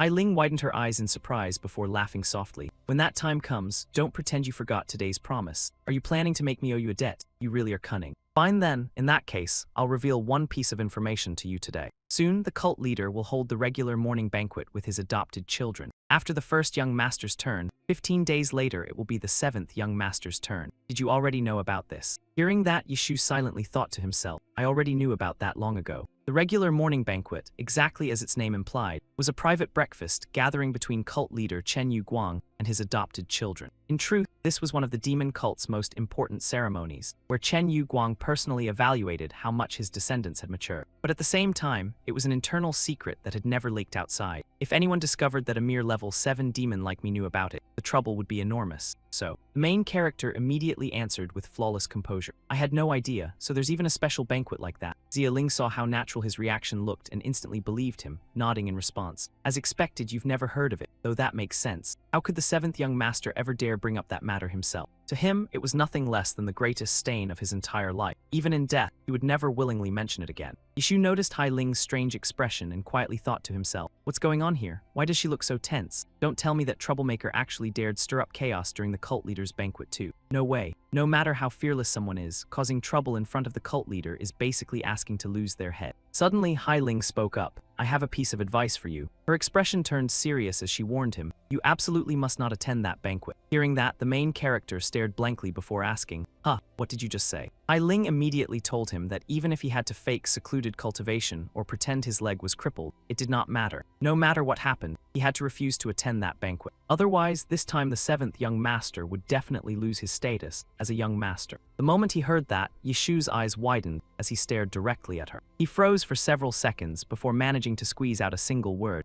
Early the next morning, inside the 7th Sky Palace, painful coughing sounds continuously echoed throughout the room. Mao leaned weakly against the bed while groaning miserably. Damn it. At this rate, I'm seriously going to drink myself to death. Sure enough, draining an entire jar of liquor was way beyond my limits. Honestly, it would feel better if I just threw everything up instead of suffering like this. If only someone smacked my back a little, maybe I'd feel better. While Mao let his guard down, a shadow silently approached him from behind. That person gathered all the strength in his hand before striking downward. A brutally powerful blow slammed into Mao's back, making him cough so hard his entire body jolted. Mao screamed in pain while spinning around, his voice trembling as he shouted, what the hell was that? Why are you smacking someone's back like you're trying to send them straight into another world this early in the morning? Damn you, Yishu. Yet Yishu simply wore an extremely serious expression as he replied, oh dear. My apologies, young master. I noticed your throat seemed blocked, so I tried helping you breathe easier. Who would have thought I'd accidentally use a little too much force? I sincerely apologize, young master. Seeing the other party acting so strangely, Mao immediately panicked and asked, what's wrong with you today? Did some ghost possess you or something? Not wanting to frighten him further, Yishu sat down and said, all right then. Looks like your nausea has disappeared too, so now let's have a serious conversation. Mao stared blankly and asked, talk about what? Yishu's expression instantly darkened as he interrogated him. What the hell have you actually been doing all this time? Why did you reject every single invitation to dine with the cult leader? Grinding his teeth, he demanded, where exactly did you get the courage to pull something like that? A while later, silence filled the room. Yishu and Mao finally calmed down enough to sit at the table and talk properly. Yishu asked in confusion, so what you're saying is that you arrived at the Heavenly Demon Hall on the exact day of the banquet, but you couldn't even open the door. Mao immediately shouted in frustration, I've already explained that a million times. Yishu continued questioning him, but why would that happen?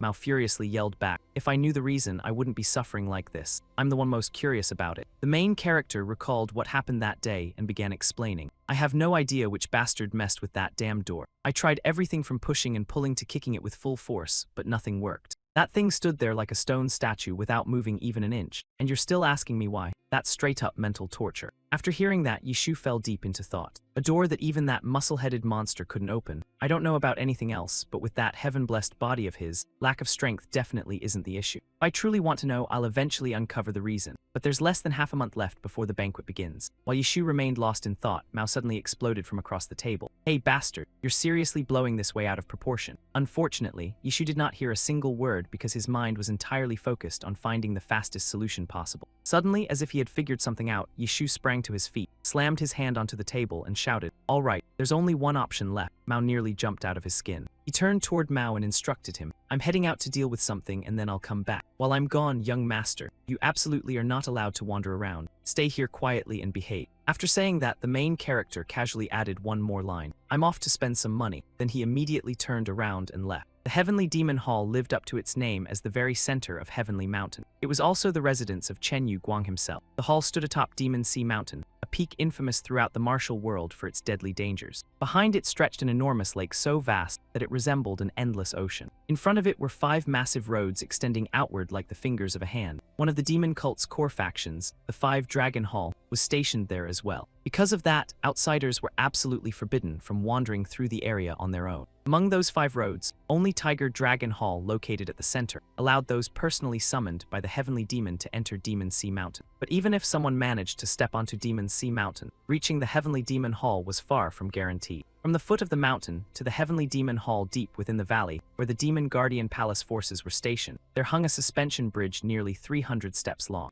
Alongside it stood 3,000 stone stairs that were constantly guarded under strict security by the Radiant Guard, the strongest military force directly under the Heavenly Demon's command. That was why outsiders could forget about invading that place. Most people could not even determine its exact location. It was truly an untouchable sacred ground. And that place was none other than the Heavenly Demon Hall. Right at that moment, a voice suddenly echoed out. You already know all this perfectly well. The owner of Huge Book Pavilion, Ghost Dragon, lightly waved his fan before asking, then why exactly did you intentionally come here just to bother me? The old man glanced at Yishu's cheerful face before curling his lips into a smirk and adding, especially when it's a money addict like you, someone whose greed no one else can rival. Just who in the world is rich enough to hire you to spend this much money? Yishu immediately replied, if you already knew everything, then I wouldn't have come to ask you in the first place. What I'm curious about isn't outside the hall, but what's hidden inside. I want to know why our 7th young master returns looking completely devastated every single time he attends that banquet. More specifically, I'm talking about that door. Hearing that, Ghost Dragon burst into laughter before replying, do you really think an information broker like me could know the secrets of a place as heavily classified as the Heavenly Demon Hall? What exactly would I know about it? Hearing that, Yishu could only sigh inwardly. What a crafty old fox. He's acting so hard that it's obvious he's hiding something. On the surface, he merely disguised himself as a reckless information broker, a man bold enough to openly survive inside the demon cult while trading intelligence from the orthodox factions for profit. But this man's true identity was actually that of a high-ranking mechanism officer, someone who specialized in the Sect's critical formations and hidden mechanical arrays. It was a life-or-death secret that he would never sell, even if it meant dying for it. Of course, I can't let him realize I already know that. Thinking that, the main character immediately raised his voice and shot back. Then why do you think I'm so curious about this matter? Because I figured a man praised as the reincarnation of Zhuge Liang himself, someone like Mr. Ghost Dragon, would definitely know the secrets hidden inside. Ghost Dragon slightly narrowed his eyes while silently evaluating him. What a genuine venomous snake. Who knows where he dug up information like that to dare make such loaded insinuations? In the end, the old man still stubbornly refused. No means no. Revealing secrets about mechanism arrays is a grave offense. I cannot speak of it. Then, because he considered Yishu a regular customer, Ghost Dragon deliberately warned him. Recently, quite a few people have been investigating your past. Yishu calmly replied, oh, is that so? Ghost Dragon immediately answered, obviously, a mere level 7 demon like you not only climbed your way up to become an assistant, but you even personally buried that monster from the slaughter gang. So naturally, the number of people watching you has skyrocketed.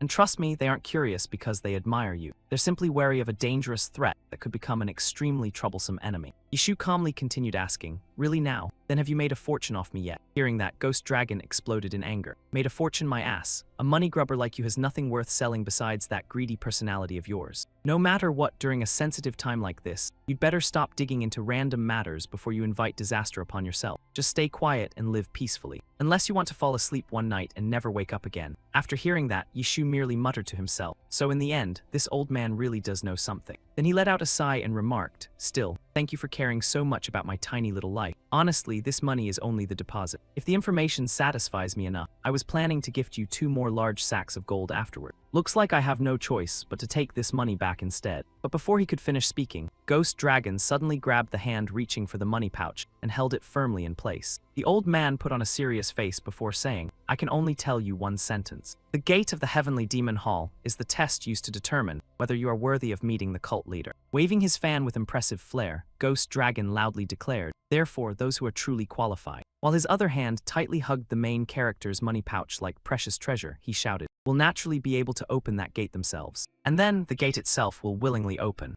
After those words, the surrounding atmosphere suddenly became oppressively silent. Yishu froze for several seconds before blurting out, "What the hell kind of explanation is that?" Sometime later, after the sun had already climbed high overhead, the scorching sunlight blanketed the entire estate. Mao stared wide-eyed in utter shock at the chaotic scene before him. Seeing servants constantly running back and forth, his mind slowly descended into confusion. Mao immediately shouted, "What the hell is this? Why has my residence suddenly turned into a construction site? Hey, you people from the How Long Sect, what kind of mess have you turned this place into first thing in the morning?" While he was still yelling, Yishu appeared behind him and calmly said, "Why are you so surprised, young master? They're only doing exactly what I instructed them to do." The moment he saw the main character, Mao instantly roared, "Damn you, Yishu. What kind of scheme are you plotting this time? And who's that old man standing behind you?" Ghost Dragon stepped forward respectfully and bowed. "Greetings, young master. I am merely the owner of a small bookstore passing through this area. My name is Ghost Dragon." Hearing that, Mao was instantly startled. "Wait, huge book pavilion." Ghost Dragon continued explaining, "I was forcibly dragged here by your utterly shameless assistant to repair the 7th Sky Palace." Yishu immediately protested, "That's seriously unfair. I already spent a mountain of gold buying all that useless information from you. Bringing you here to do some actual work is perfectly reasonable. So you'd better not miss a single thing I asked you to repair. Do the job properly unless you want to refund every coin with interest included." Ghost Dragon shot him a murderous glare before quietly cursing under his breath. What a complete bastard. Mao stared blankly before asking again, "Repair work? What exactly are you trying to pull this time?" But Yishu merely laughed and replied, "Relax, just leave this matter to me. Young master doesn't need to worry about anything. Young master Mao, hurry up and pack your belongings. We still need to depart. Before reaching the Heavenly Demon Hall, there's still one important matter we absolutely must complete first." Meanwhile, somewhere else entirely, inside a room decorated with countless tiger statues and endless paintings of fierce tigers, a man who had been quietly reading suddenly paused before speaking in surprise. "This is honestly hard to believe." That person was none other than Dahu, the Hall Master of Tiger Dragon Hall within the Heavenly Demon Divine Cult. He spoke in a deep voice. "I already knew that guy wasn't ordinary. But I never expected this Yishu fellow to hide his past so deeply." 14 years earlier, shortly after the peace treaty between the Orthodox factions and the demon cult had finally been signed. Back then, the era of chaos still had not completely ended. In order to recruit talented individuals, the divine cult frequently infiltrated Orthodox territory in secret, capturing abandoned children or purchasing them from black markets to raise. Those children were called special outer sect candidates. Before officially joining the divine cult, they had to endure a brutal selection process that would decide the rest of their lives. The ones holding supreme authority over that selection process were the twin demon elders of the 7 Grand Elders. The twin demon elders. Every single child had to personally undergo aptitude evaluation by those 2 monsters. If they were judged as supreme geniuses, they would gain the opportunity to become adopted heirs of great clans or disciples under elite divine cult experts. But if they were declared worthless trash, they would be thrown into the lowest class of stray dog commoners, turned into test subjects for demonic arts, or tossed onto foreign battlefields as disposable cannon fodder. Among those children back then was a very young Yishu, who had only recently crossed over from Orthodox territory into the demon cult. Yang Yu carefully observed the little boy for a moment before frowning and commenting, "No matter how I look at him, this is difficult to judge." Yang immediately refuted in annoyance. "What's so difficult about it? His book spirit is hollow, and his danshin only has 9 openings. He clearly belongs in the trash category." Yang Yu continued speaking, "But this brat's martial talent goes far beyond even the supreme grade. Honestly, this is an incredibly troublesome situation.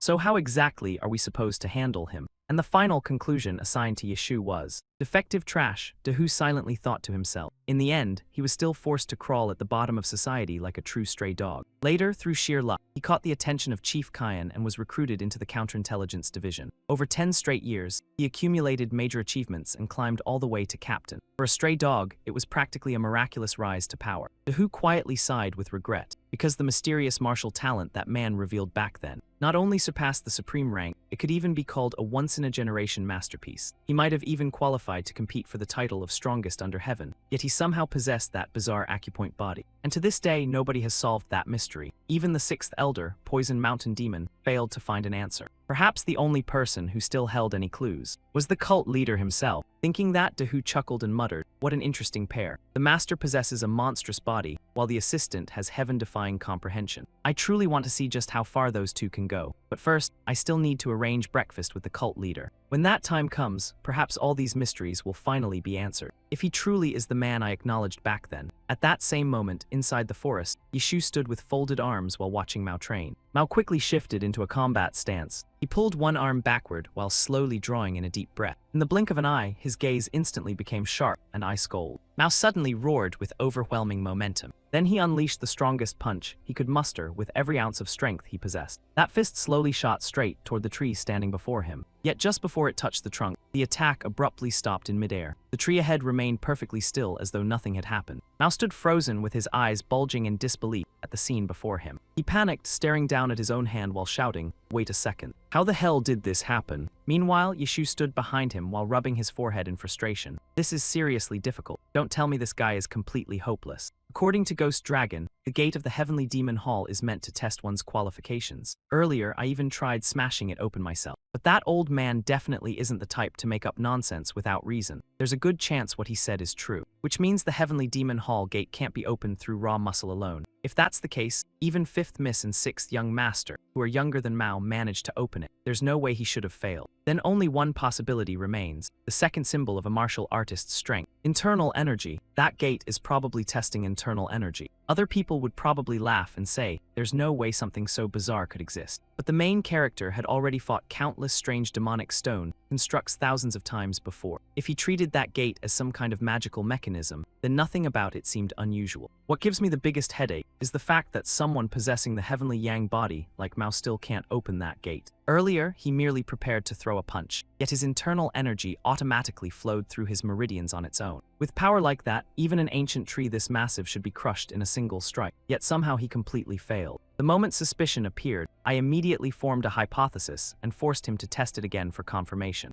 Yishu carefully began instructing Mao in the simplest and clearest way possible. Use your internal energy to break the tree, but your fist absolutely must not touch the trunk itself. Mao looked confused and asked, something this easy suddenly needs to be done in some weird complicated way now. Only a few minutes later, Yishu completely confirmed his suspicion, and the final result was the miserable scene right in front of them. Mao stood there screaming furiously, why the hell won't it work? While cursing at the heavens, he swung his fist directly into the tree trunk. And as expected, the massive tree finally crashed down onto the ground. Yishu stood there deep in thought. This is where his problem lies. This guy only knows how to unleash internal energy like a raging flood, but he has absolutely no idea how to compress all that power into a single point. In reality, condensing internal energy was considered the most basic beginner knowledge for martial artists. Practically everyone understood it, yet somehow he didn't even grasp the concept at all. All because of that absurdly overpowered body of his. Seeing Yishu staring at him, Mao immediately panicked and shouted, "Why are you looking at me like that? It's not like I broke it on purpose." Ordinary martial artists usually needed years of painful training before they could freely control their internal energy. Only then would they gradually learn how to condense their internal energy and slowly mature as warriors. But Mao only needed to breathe for internal energy to naturally gather inside him. The moment he formed a thought, true chi exploded outward like a flood. Ironically, that tyrannical heaven-blessed physique had unintentionally become the very chain restricting his growth. Yishu silently thought to himself, at this point there's probably no other solution left. Then he seriously called out to Mao, "From now on, open your eyes wide and listen carefully, young master. No matter how hard I force myself, I can only demonstrate this one single time." Mao grumbled in annoyance. "And what exactly are you trying to show me now?" Yishu calmly explained, "Internal energy isn't stronger simply because it flows faster. True terror comes from concentrated power." The main character slowly raised one hand while speaking calmly, with the determination not to waste even a single strand of internal energy. "You must focus every ounce of your concentration, then precisely guide your true chi and release it exactly where you desire. That way, you waste no unnecessary strength while still piercing straight through the enemy standing before you." The moment he finished speaking, Yishu instantly unleashed his technique. After compressing all of his cultivation power into a single point, the attack transformed into an arrow that shot toward the tree trunk at terrifying speed. In only an instant, the main character's attack pierced straight through the massive tree, leaving behind a giant hole directly before Mao's stunned eyes. Yishu slowly explained, "This is called external internal energy release, and only a tiny number of genuine masters possess the ability to condense internal energy and project it outside their bodies, condensing it into a crystalline form of chi." The moment he finished speaking, he continued channeling internal energy toward the tip of his finger. Then he casually waved his hand downward with effortless calm. Instantly, a terrifying attack was formed in midair. Carrying monstrous destructive force, it slammed toward the ground like a missile falling from the heavens. Yishu loudly explained, This is called chi projection. In the very next second, the massive tree before them was split cleanly in half by the main character's attack. Mao stood frozen in place with wide eyes while staring blankly at the terrifying scene ahead. Yishu slowly lowered his hand before turning toward him and asking, "Young master, did you see that clearly? This right here is the true method of using internal energy." Mao's jaw nearly dropped from shock. What the hell was that? You only flicked your hand once, yet you controlled such horrifying power. And you even sliced that tree in half like it was nothing more than soft tofu. Yishu slowly walked closer to Mao while calmly asking, "Well, did you grasp anything from that? After witnessing it with your own eyes, have you realized something yet? Compared to this, your method of using internal energy is honestly terrible." Mao curled his lips and snapped back, "Damn it, you really are annoying as hell. But fine, I kinda get it now. After all, I'm still your master. So watch that mouth of yours, bastard." Yet before he could finish speaking, Yishu suddenly lost balance and collapsed forward without warning. His face slammed straight into the ground with a loud thud. Mao's face instantly turned pale white. He panicked and shouted, "What the hell just happened?" Mao frantically called out, "Yishu, hey Yishu." Night soon fell, and the moon now hung high across the dark sky. In a lonely, desolate place, the sound of sorrowful crying quietly echoed through the darkness. A little girl tightly clutched someone's sleeve while sobbing uncontrollably. "Big brother, why are you leaving me behind all alone?" The little girl looked up at Yishu and asked, "Can I come with you?" He smiled gently before replying, "I'm sorry, Yun, I'm going somewhere extremely dangerous. A child like you can't follow me there. But another adult will come soon and take you somewhere far better. You'll get to eat full meals every day there, and you'll even learn the martial arts you always dreamed about. It's a wonderful place." He gently rubbed Yun's head while softly reminding her, "Once you arrive there, remember to listen obediently to the adults, all right? I'll come back to find you soon. Promise me you'll remember that. You have to promise me." Without realizing it, Yishu found himself recalling the memories from long ago. He silently sank into thought. It's already been 14 years since that day. Yet I still haven't managed to fulfill that promise. Suddenly, a drop of water landed softly against Yishu's cheek. Thanks to that sensation, he abruptly snapped awake from the flood of memories. After opening his eyes, the main character glanced around before asking, "What exactly is young master doing right now?"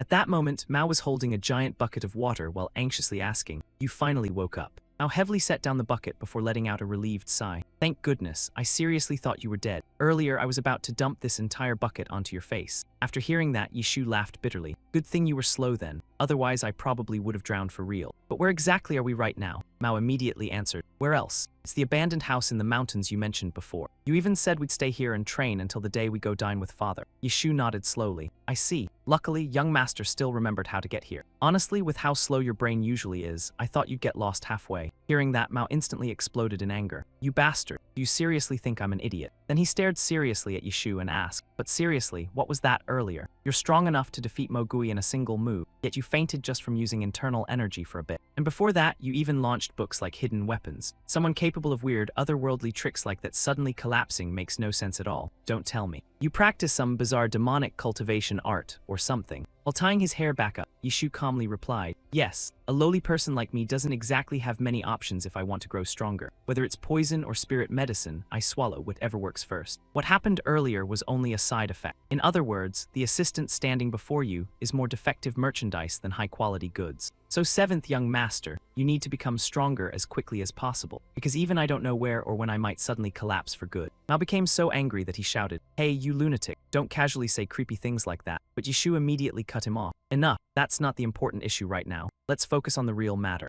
Young master might not realize it, but purely in terms of internal energy quantity, you already reached the supreme realm long ago. Unfortunately, your method of controlling that internal energy is worse than a third-rate martial arts student." Mao grumbled unhappily after hearing that. "Your mouth seriously sucks. So what exactly are you trying to say? You want me to do that power release move from earlier?" Yishu shook his head in denial. "That's a future realm young master must eventually reach, so I only demonstrated it in advance. Achieving that within the remaining 14 days is completely impossible. Honestly, it's not even necessary yet. If chi projection were truly required to enter the heavenly demon hall, then the other young masters would never have made it through that gate either. So young master's current target should be a level one step lower. That level is chi release, and to achieve it, I already explained what you need. Not wildly forcing internal energy outward, but controlling it perfectly while compressing it to the absolute limit. From this moment onward, young master will train control over internal energy through breathing, not wasting even a single strand of true chi, while guiding the flow of inner power throughout the body. If you can circulate internal energy smoothly through every acupoint, you'll enter a state known as the Grand Heavenly Cycle. Only then will you finally qualify to think about stepping foot inside the Heavenly Demon Hall." Seeing Mao's confused expression, Yishu asked again, "Young master understands what I mean, right?" Mao stammered awkwardly,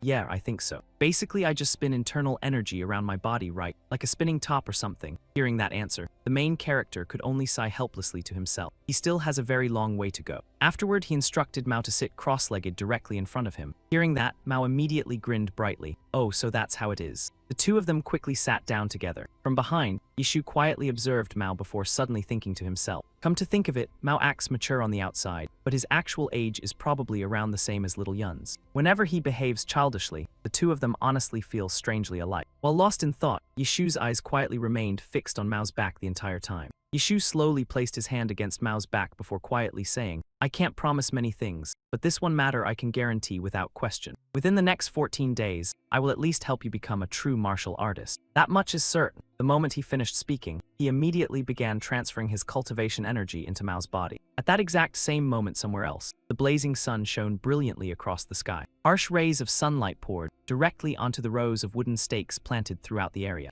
Not far away, a certain man calmly stood motionless in place. Holding a bow in his hand, he coldly asked, so in the end, he still managed to escape. One subordinate standing behind him immediately reported, yes, he left Guaha village and entered the territory controlled by Tiger Dragon Hall. This information has already been confirmed. But if we openly search alongside those people, it'll directly provoke conflict with Tiger Dragon Hall. That's why pursuing him won't be easy. The subordinate stammered nervously, boss. After hearing that, the man merely sneered coldly. So he hid inside Tiger Dragon Hall. What a cunning old fox. Looks like Mogui's death truly wasn't some coincidence. While preparing 3 arrows at once, he spoke in a low voice. Still, no matter what, I can't delay avenging my sworn brother any longer. With only a few lightning-fast movements, he pulled back the bowstring and aimed directly ahead. Then, without even the slightest hesitation, he instantly released all 3 arrows at the same time. The 3 arrows shot forward before brutally piercing into the bodies hanging from the wooden stakes. Horrifying screams of agony echoed throughout the entire area, enough to send chills crawling down anyone's spine. Some victims still hadn't completely died, despite their bodies already being packed with arrows like human pincushions. The eyes of those people gradually lost all signs of light as they stared hopelessly toward the figure standing before them. The man slowly pulled back his bowstring again before speaking coldly. This time, I'll handle it personally, the 5th-ranked member of the slaughter gang. Grinding his teeth with murderous intent, he spat out every word. Yishu, I will personally take the life of that damned assistant. That man was none other than the lust demon poison bow Liu Duchun. By now, the sun had also begun rising higher behind the endless mountain ranges. 13 days later, on the exact day of the celebration banquet, Yishu was currently resting with his eyes closed while leaning against a door. It seemed as though he had suddenly sensed something unusual. The main character slowly opened his eyes. He lightly chuckled in praise. So you finally succeeded after 471 attempts, faster than I expected. Yishu looked toward Mao, who sat before him, and asked, how do you feel after successfully completing the grand heavenly cycle? Mao immediately answered, only now do I truly understand what it feels like to control internal energy. Back then, every time I got excited and wanted to throw a punch, my internal energy would rush out ahead of me and explode everywhere on its own.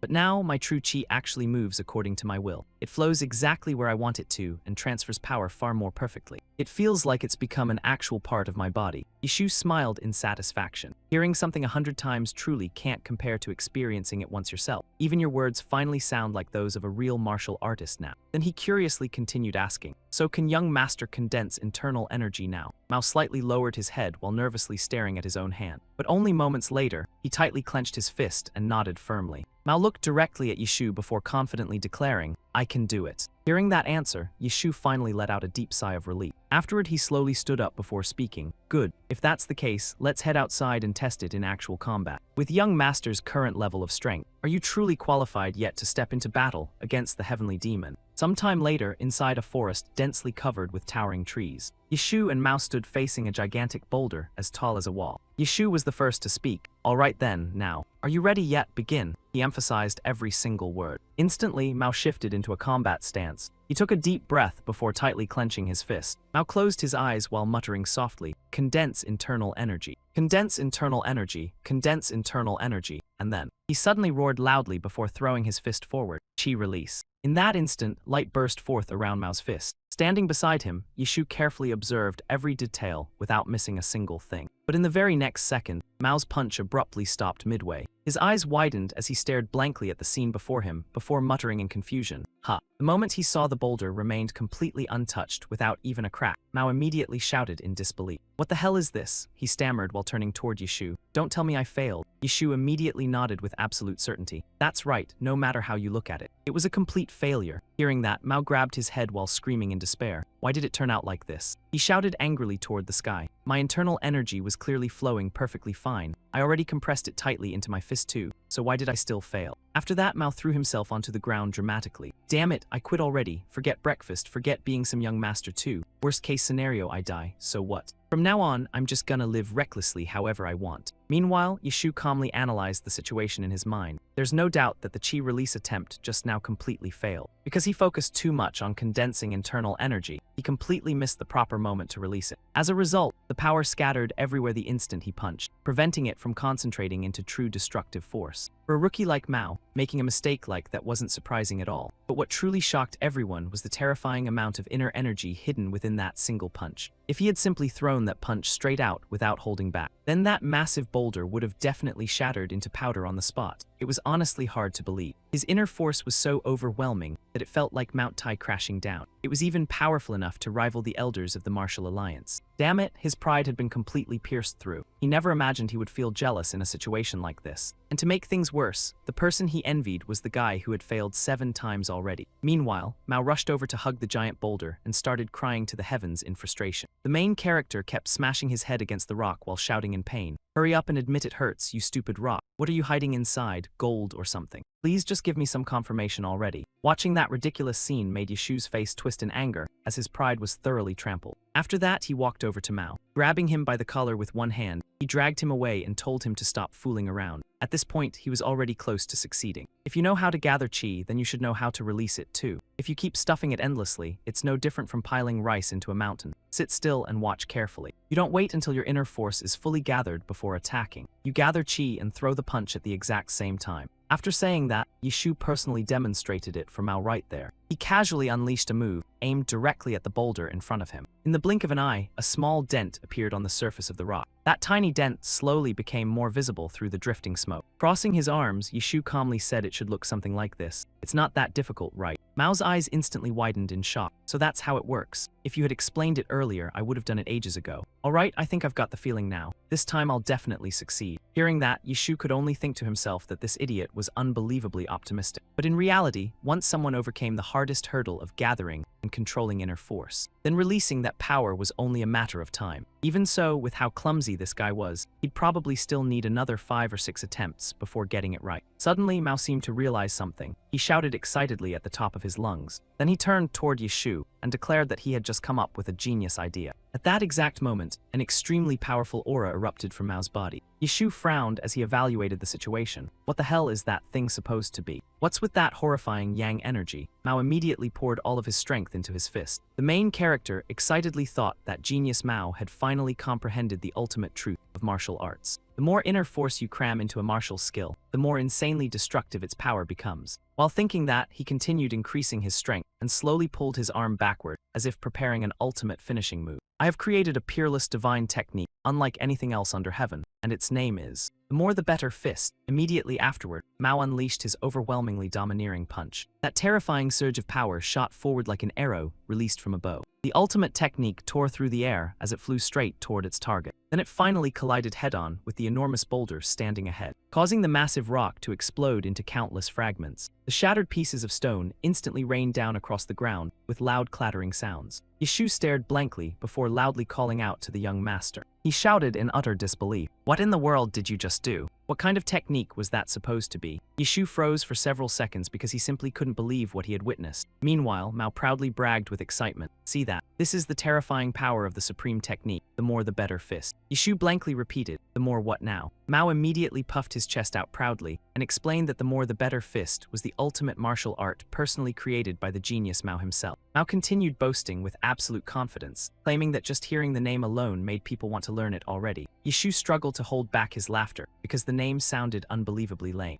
Yishu turned to look at the destroyed area and sighed in amazement. Still, he had to admit that its destructive power was truly terrifying. He secretly thought that even top-tier martial artists wouldn't be able to imitate this move. More accurately, they wouldn't even dare consider copying it, because Mao looked confused after hearing Yishu's question. "Young master, could you use that more whatever technique again? I need to confirm a few things." Mao immediately became smug, thinking that Zhang Lichu wanted to secretly learn his martial art after seeing it only once. The main character walked over, patted Yishu on the shoulder, and joked with a grin. "If you want to learn it, just say so directly. Why bother pretending you need verification? Do you really think I'd charge tuition to my only assistant?" Yishu irritably replied, "Enough already, just do it again." He even added that if it was too difficult, then it was fine not to force it. Mao instantly snapped back, "Difficult my ass. Open your eyes wide and watch this." He immediately assumed his stance and prepared to unleash the ultimate move once again. Mao shouted loudly as he threw out the more the better fist. But before any power could even appear, the main character slammed face first into the ground with a loud crash. Yishu instantly mocked him. "What happened there, genius Mao? Did the young master run into some kind of problem?" Mao painfully cried out to Zhang Lichu for help. "Something's wrong with my body. All my strength suddenly disappeared." Yishu walked closer and sighed. "Did you seriously think a crazy punch like that wouldn't come with side effects?" He had already figured out the problem. This lunatic actually dared to pour all of his inner force into a single attack. Hearing that, Mao's mouth fell wide open in shock as he stammered in disbelief. "Zhang Lichu,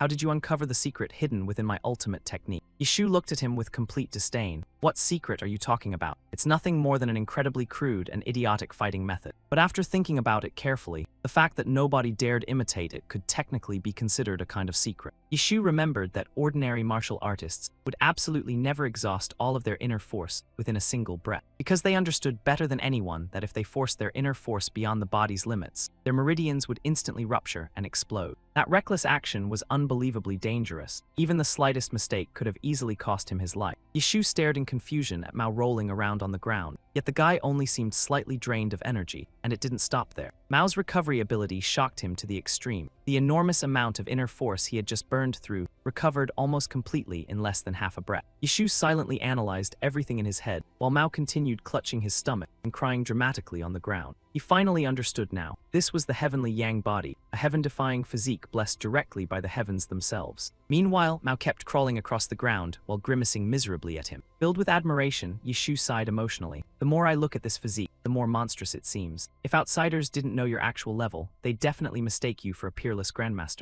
The moment Yishu finished speaking, Mao furiously shouted back, "You bastard! How can you still joke around at a time like this? My body doesn't have a single ounce of strength left." Mao immediately started making wild guesses. "Don't tell me this is the legendary Qi deviation. If that's true, then what am I supposed to do now?" Yishu could only stare speechlessly. If you had really gone into Qi deviation, your arms and legs would have twisted like fried dough sticks already. Yishu glanced at himself and unconsciously began thinking much more deeply. He silently examined the lightning cultivation art he practiced, a technique capable of converting inner force into electric energy. Theoretically, it could manipulate even greater amounts of Qi than Mao. Yishu secretly wished he could also control such a massive amount of inner force like Mao did. He sat there absent-mindedly for a long time before suddenly realizing something important. Yishu laughed bitterly at the thought that had just crossed his mind. He clearly understood that such a thing was impossible. With his withered turtle physique, accumulating that horrifying amount of inner force was nothing more than a fantasy. What nonsense am I even thinking about? Yishu immediately forced himself back to reality. He quickly calmed Mao down and told him to stop overreacting. "Hurry up and sit down. Focus on regulating your breathing first." Mao obediently followed his instructions at once. Yishu also explained that with the young master's physique, he would recover completely after only half a breath. But before he could even finish speaking, a sudden arrow tore through the air toward them. The arrow nearly pierced Mao before Yishu caught it cleanly in midair. He frowned while staring at the blue-colored arrow and muttered in shock, "What the hell is this thing supposed to be?" Mao immediately panicked and asked if this could possibly be. Yishu instantly blamed himself for carelessly failing to anticipate something like this. Even as countless arrows continued raining toward them, Yishu remained unbelievably calm. He never expected someone would dare act this boldly within the territory of the Tiger Dragon Hall. An endless storm of arrows rushed directly toward the two of them. The enemy was clearly carrying out an open assassination attempt. Yishu immediately pulled his weapon from his body. Without wasting even a second, he unleashed a counterattack. Yishu's powerful strike instantly knocked away every incoming arrow in a single moment. He quietly let out a relieved breath before speaking, "It's over now." Yishu believed he had successfully blocked every single arrow. But at that exact moment, one arrow unexpectedly slipped through a tiny gap in his counterattack. Yishu's expression instantly changed when he noticed its bizarre flight trajectory. His face paled as realization struck him. Did he actually use inner force to alter the arrow's direction? Yishu grew alarmed as the arrow closed in on Mao with only inches remaining. The blood-red arrow suddenly stopped right in front of Mao's eyes. Mao panicked when he saw Yishu had been injured. The main character anxiously shouted out his name. Yishu grimaced as sharp pain spread throughout his entire body. The poison coating the arrow seemed to be taking effect already. Yishu immediately realized something was wrong. Mao frantically shouted, "Zhang Li Chu." He hurriedly asked if Yishu was all right, but Yishu immediately shoved Mao forcefully behind him. With a stern expression, he warned the young master to hurry inside and regulate his chi immediately. Yishu firmly ordered him not to step outside under any circumstances until everything had been resolved. You understand clearly now. Mao could only stare blankly at Yishu's unusually serious attitude. He quietly called out while staring at Yishu's back. Crimson veins slowly began spreading all across Yishu's face. Even so, Yishu maintained a calm expression while slowly grabbing the arrow. He ruthlessly yanked the arrow out, causing blood to splatter everywhere. If you enjoy hiding like a rat and firing sneak attacks, then at least use a lethal poison next time. Filled with contempt, Yishu mocked the enemy coldly. A cheap paralysis poison like this really suits your twisted tastes perfectly. After finishing his sentence, he casually snapped the arrow in half with his hand. Yishu loudly called out toward the forest. "I heard your tastes are unbelievably sick and disgusting. Looks like those rumors were completely true." Inside the forest, nothing remained except endless darkness covering everything. A pair of glowing eyes slowly appeared within the eerie shadows. Du Chun finally stopped hiding and revealed himself openly. It was none other than the lust demon Poison Bow, Yao Du Chun. He revealed a sinister smile before speaking. "Oh my, so I've already been discovered after all." Du Chun silently evaluated his opponent. His inner force seemed mediocre, so I underestimated him. I didn't expect this guy to be far stronger than he looks. He was extremely confident because he had concealed his aura perfectly. Even if he failed to dodge the counterattack completely, the enemy still shouldn't have discovered his hiding place. Du Chun released a sinister aura while suspiciously wondering to himself, just what method did he use to recognize my true identity? But Yishu had already seen through every trick the man possessed. Sound transmission, huh? You think simply hearing a voice is enough to determine someone's location? Yishu sneered disdainfully. With stealth and archery skills like yours, yet you deliberately avoided aiming for vital points. There's no archer stupid enough to do something like that. He even leisurely added one more sentence. Besides, I've heard those disgusting rumors about your twisted preferences loud and clear too. Yishu coldly recounted every crime he knew about. Every time you carried out missions for the Slaughter Gang, you kidnapped civilians around the area and injected them with paralysis poison to turn them into torture toys, didn't you? Even the arrow you used earlier was coated with that same poison. It's exactly the kind of sick entertainment someone like you would enjoy. Yishu was honestly surprised by this assassination attempt. No matter how insane the Slaughter Gang might be, they shouldn't be stupid enough to openly cause trouble inside Tiger Dragon Hall territory, yet you still dared to do it. Yishu instantly understood the reason. So you came here for revenge after all. You brought up the old incident again. The criminal I executed on the spot for daring to threaten the young master. The same man you considered your sworn brother. The moment he heard that, Du Chun's expression immediately darkened. He never expected Yishu to bring up that name. Du Chun let out a sinister laugh. You know about my relationship with Mo Gui, yet you still dare mention his name. Honestly, this is the first time I've seen someone so desperate to die. He immediately pulled out a huge handful of arrows all at once. Then he casually flung all of them upward into the sky. That bizarre action left anyone watching completely unable to guess what he was planning. In the blink of an eye, he grabbed another arrow once again. Du Chun pulled the bowstring tight and locked onto his target. He coldly focused his mind. "I'll gladly grant your wish right now." His attack speed was so absurdly fast that before the arrows in the air could even fall, the first arrow had already vanished into the distance. He immediately grabbed another arrow afterward. Then another one followed right after that. Du Chun continuously released the bowstring. A storm of arrows shot out simultaneously like torrential rain. Yishu instantly dodged by using an incredibly agile movement technique. His hand flashed like lightning as he drew his weapon for a counterattack. Yishu used his razor-sharp blade to shatter every incoming arrow rushing toward him. Every single movement was clean and decisive, without the slightest wasted motion. While fighting, Yishu continued analyzing the situation. The arrows, flight paths, and the sound of them tearing through the air all originated from deep within the forest. He quickly estimated the enemy's position and gathered strength into his legs, preparing to charge forward. Based on those signs, the enemy should be over there. Without hesitation, Yishu shot straight toward the location he had identified, but he quickly realized a serious problem. The paralysis poison was spreading much faster than expected. He had to end this battle before his body completely lost control. Yishu dashed rapidly through the forest. Thankfully, he couldn't sense the aura of any additional soldiers nearby. As long as he captured that guy before the next attack, this fight would be over. Right while he was moving, something suddenly targeted his side. Yishu reacted with incredible speed and barely avoided the arrow by the narrowest margin. He immediately looked shocked. Wait a second, that arrow came from the exact opposite direction. Yishu followed the arrow's trajectory and frowned deeply. Even a master archer capable of curved shots shouldn't be able to produce a flight path like this. He stopped atop a tree branch and started speculating. Don't tell me he changed positions that quickly. If that's true, then the next attack should come from that side. Sure enough, another arrow suddenly shot toward him at terrifying speed. Yishu still managed to tilt his body aside and dodge within a split second. He couldn't stop himself from cursing out loud. What the hell is going on here?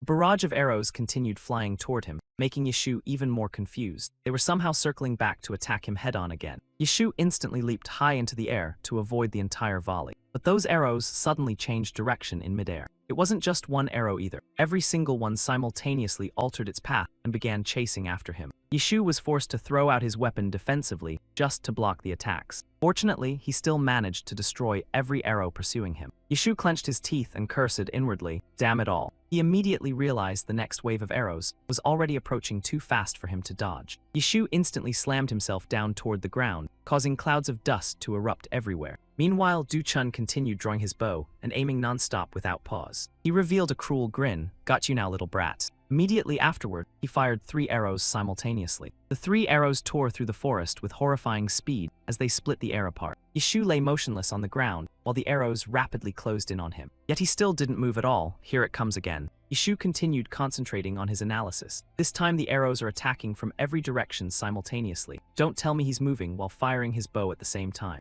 He was certain that nobody should be capable of constantly switching between opposite positions while still unleashing such precise archery techniques. Yishu believed that perhaps a legendary divine marksman could accomplish something like this, but according to his knowledge, Du-chun hadn't reached that level yet. Lying still while watching the incoming arrows, Yishu finally reached a conclusion. Then there's only one possibility left. There are many ways to counter this, but being unable to use my throwing blades is a massive disadvantage. Yishu quickly evaluated his current condition. His right arm had already become completely numb from the earlier arrow wound. Right now, only his legs were still capable of moving normally. Sparks of lightning slowly began appearing around Yishu. He decided to use his final trump card at last. There's no other choice now. I can only rely on my lightning chi. Yishu unleashed a violent burst of electricity, forming a massive lightning net that blocked every incoming arrow. The dazzling electrical light instantly illuminated the entire pitch-black forest. Standing in the distance, Du-chun muttered in shock. What is that? Is that actually lightning? While he was still muttering to himself, a bolt of lightning suddenly shot straight toward him. How could lightning appear in perfectly clear skies like this?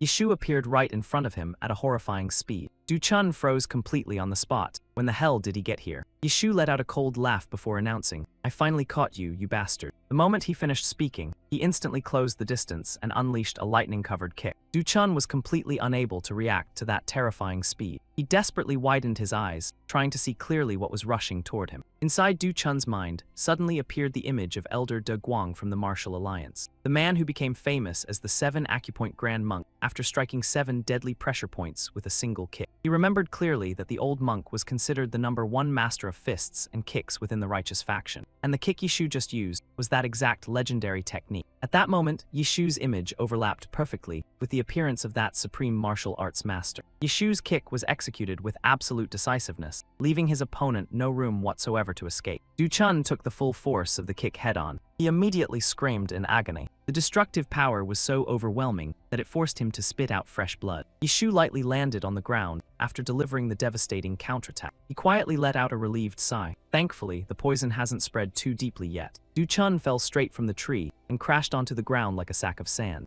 Yishu sighed tiredly and complained. What an exhausting day this turned out to be. But right after muttering those words, another wave of arrows suddenly came flying toward him. Seriously, today just never ends. Yishu casually tilted his body aside to avoid one incoming arrow. Afterward, he continuously dodged the rest of the incoming arrows, one after another. Yishu crushed an arrow beneath his foot before mockingly speaking in a cold tone. One guy goes down and you already start panicking this badly. He confidently continued speaking. Are you so desperate that you're begging me to capture you too? If that's what you want, I'll gladly oblige. The moment he finished speaking, Yishu crazily charged toward the direction the arrows were being fired from. I'll make your wish come true immediately. He slipped past each arrow at unbelievable speed. Right at that moment, 3 arrows suddenly shot directly toward him simultaneously. The person hiding behind the attacks turned out to be Du-chun's twin brother. The other man irritably blurted out, what the hell is this? When did he get here too? Even though he was panicking, the man still desperately continued firing arrows toward Yishu. One arrow flew toward Yishu's face, stopping only inches away. Yishu instantly swung his foot and kicked the arrow hard. The A powerful kick sent the arrow spinning violently high into the air. Du Chun widened his eyes in disbelief. He didn't destroy the arrow. He actually used only the tip of his foot to redirect an arrow infused with my inner force. The arrow spun through the air before suddenly flying back in reverse direction. What the hell is happening right now?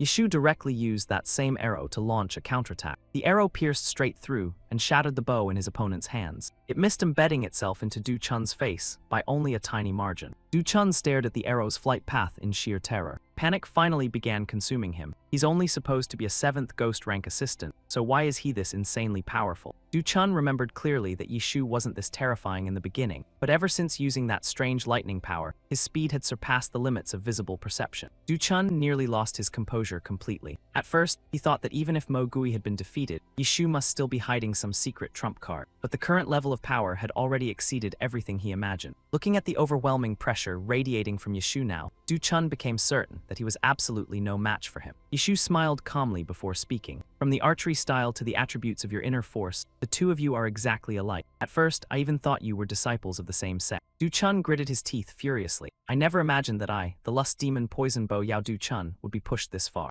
Yishu laughed in surprise. Who would have thought you actually had a twin brother? He commented with great interest. One brother uses his loud mouth to distract the enemy. Meanwhile, the other silently fires arrows from impossible positions to throw the opponent's mind into chaos. Yishu gave genuine praise to their teamwork. If it were ordinary trash opponents, I would have realized there were two of you a long time ago. But since both of you possess inner force at the exact same level, it was genuinely difficult to notice. Yishu confidently declared that in such chaotic circumstances, most martial artists would have died long ago. Truly a cunning diversion tactic worthy of praise. He even deliberately mocked them further. Who would have thought there'd actually be someone inside the Slaughter gang capable of using their brain? So what's your next move now? Those words caused Du Chun's eyes to turn bloodshot with rage. Your family members are already buried underground first, so it's hard for you to use tricks anymore, huh? Yishu suddenly changed his tone. Still, I have to admit today's show was fairly entertaining, even if the overall quality wasn't very impressive. Pretending to be generous, he continued speaking. Go back now, I'll spare your life this once. Du Chun was so shocked that he blurted out loudly, spare my life. Suspiciously, he asked what kind of trick Yishu was plotting this time. Yishu calmly replied that it wasn't a joke at all, but a warning. Yishu seriously warned him, if you dare lay another finger on us again, then prepare yourself to pay the proper price for it. He continued his warning. Your best option is to stop causing trouble and obediently crawl to Tiger Dragon Hall to kneel down and apologize.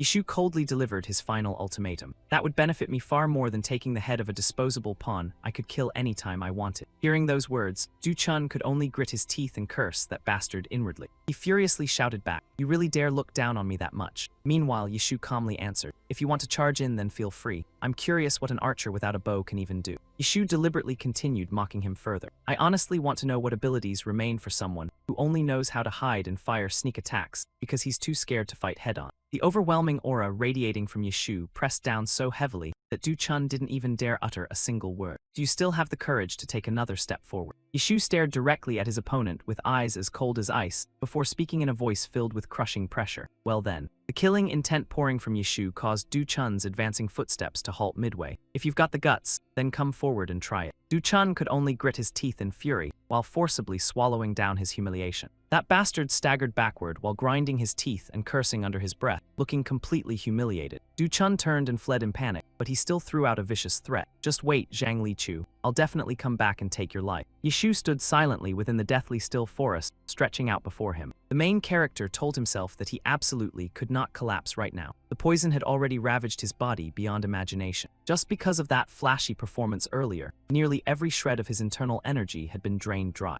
Yishu recalled the moment he forced himself to block the enemy's final arrow. At that instant, his body had already reached its absolute limit. But thanks to a stroke of luck that destroyed the bow, the act he staged had been convincing enough to deceive that bastard. He secretly sighed in relief, yet he still dared not lower his guard. If the enemy realized his current condition and returned, everything would truly be over, so he had to endure until the man was completely gone. He forced his trembling body to remain standing. Just a little longer and he could hold on. The moment Yishu finally collapsed, Mao came rushing toward him in a frantic blur of motion. The main character also realized that Mao had already appeared at his side. Yishu grumbled irritably, "Hey Mao, didn't I tell you to hide? You seriously couldn't even endure a little longer before running out." The instant Mao arrived, Yishu completely lost consciousness. This idiot truly never listened to anyone. Mao hurriedly lifted him up and shouted in alarm, "Damn it, his body's burning up like fire. We need to get him to a medical hall immediately." Yishu vaguely heard those words through his fading consciousness. A medical hall. He He was so irritated he could barely speak. What kind of nonsense was this idiot saying? The morning banquet would begin in less than a quarter hour. Did Mao realize why he had pushed himself this far? He struggled to raise his trembling arm with every ounce of strength he had left. Yishu used the last fragments of his strength to warn Mao to stop talking nonsense and run immediately. He painfully forced out each word, "Get to the heavenly demon hall no matter what."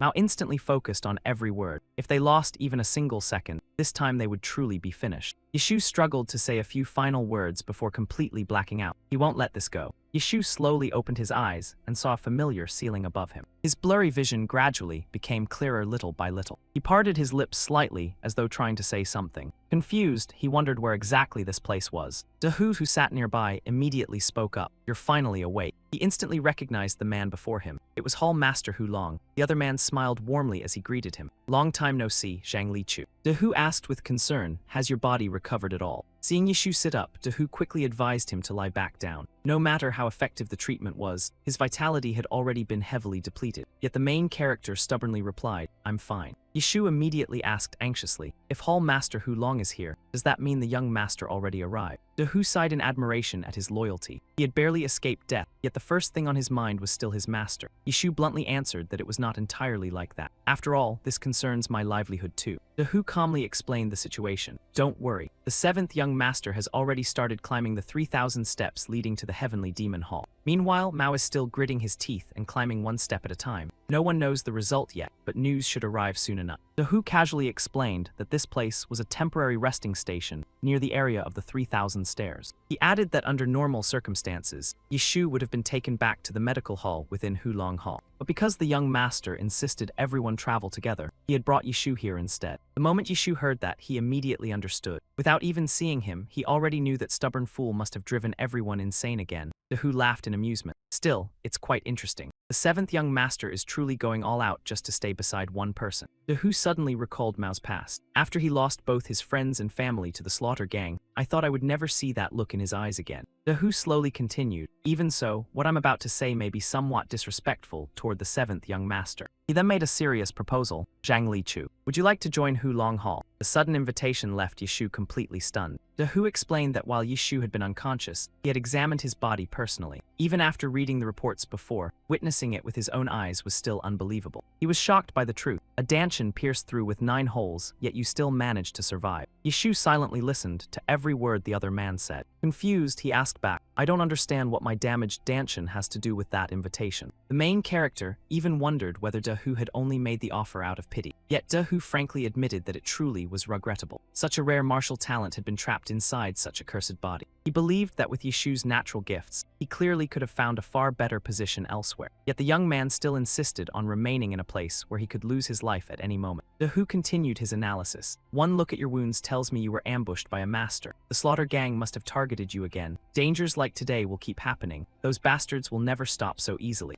After hearing that, Yishu did not know how to respond. As long as he remained within the 7th Lesser Palace, things would always stay this way. Dehu immediately presented an enticing condition. "But if you become one of my people, everything changes. Just as the Slaughter Gang has the Ma clan backing them, Zhang Lichu would have Hulong Hall standing behind him. He even used his own reputation as a guarantee. In the name of Kai Dehu, I swear I will keep you absolutely safe." Yishu smiled faintly before asking back, "For my sake alone, you're willing to gamble your precious reputation. Even knowing the state of my body, you still value me this highly." Dehu replied that perhaps that was true. "But for you, isn't that a good thing?" Dehu continued listing countless benefits in an attempt to persuade him. "With your heaven-given martial talent, whether it's training future disciples or researching entirely new martial arts techniques, doing it here would have far greater meaning than staying in the 7th Lesser Palace." Yishu softly chuckled and murmured, meaning huh. He picked up the set of clothes and thanked him politely. "Thank you for valuing someone as worthless as me." He quickly put his clothes back on and walked away, leaving Dehu behind him. "As for that proposal, pretend I never heard it." Dehu asked in confusion, "If you're worried the young master will become lonely after you leave, then I can personally mediate things with the Slaughter Gang." Yishu immediately rejected the idea. "Forgive my disrespect, but the Slaughter Gang is nowhere near important enough to influence any decision I make." He calmly continued, "The value I pursue can only be attained by remaining at the young master's side." As he spoke, he slowly pushed open the door and stepped outside. Just what exactly was that value he sought? Yishu turned around and walked away, leaving behind only a single answer that sparked endless curiosity. "That's a secret." He suddenly stopped and lowered his head in farewell. Please excuse me for leaving first. I still need to take care of my master. I hope you won't escort me out, or I'll only feel more guilty. Dahu remained seated in silence, quietly watching Yeshu's figure disappear farther and farther into the distance. He let out a soft chuckle beneath his breath, just as I expected. Dahu could not help sighing in admiration. That guy is definitely no ordinary person. Brilliant sunlight pierced through the dense canopy above, bathing the entire forest in radiant golden light. Yeshu stood alone within that strangely silent space. He raised his head toward the distance and muttered softly, "So that's the place." The main character had already realized that the massive structure ahead of him was the Heavenly Demon Hall. Yeshu could not hide his amazement. He had heard countless stories about it before, yet seeing it with his own eyes was still utterly overwhelming. Even while standing at least 3,000 steps away, he could still feel the terrifying pressure radiating from the Heavenly Demon Hall. The oppressive aura from a single man alone was enough to suffocate anyone. He was stunned that such an overwhelming aura could travel this clearly across such an incredible distance.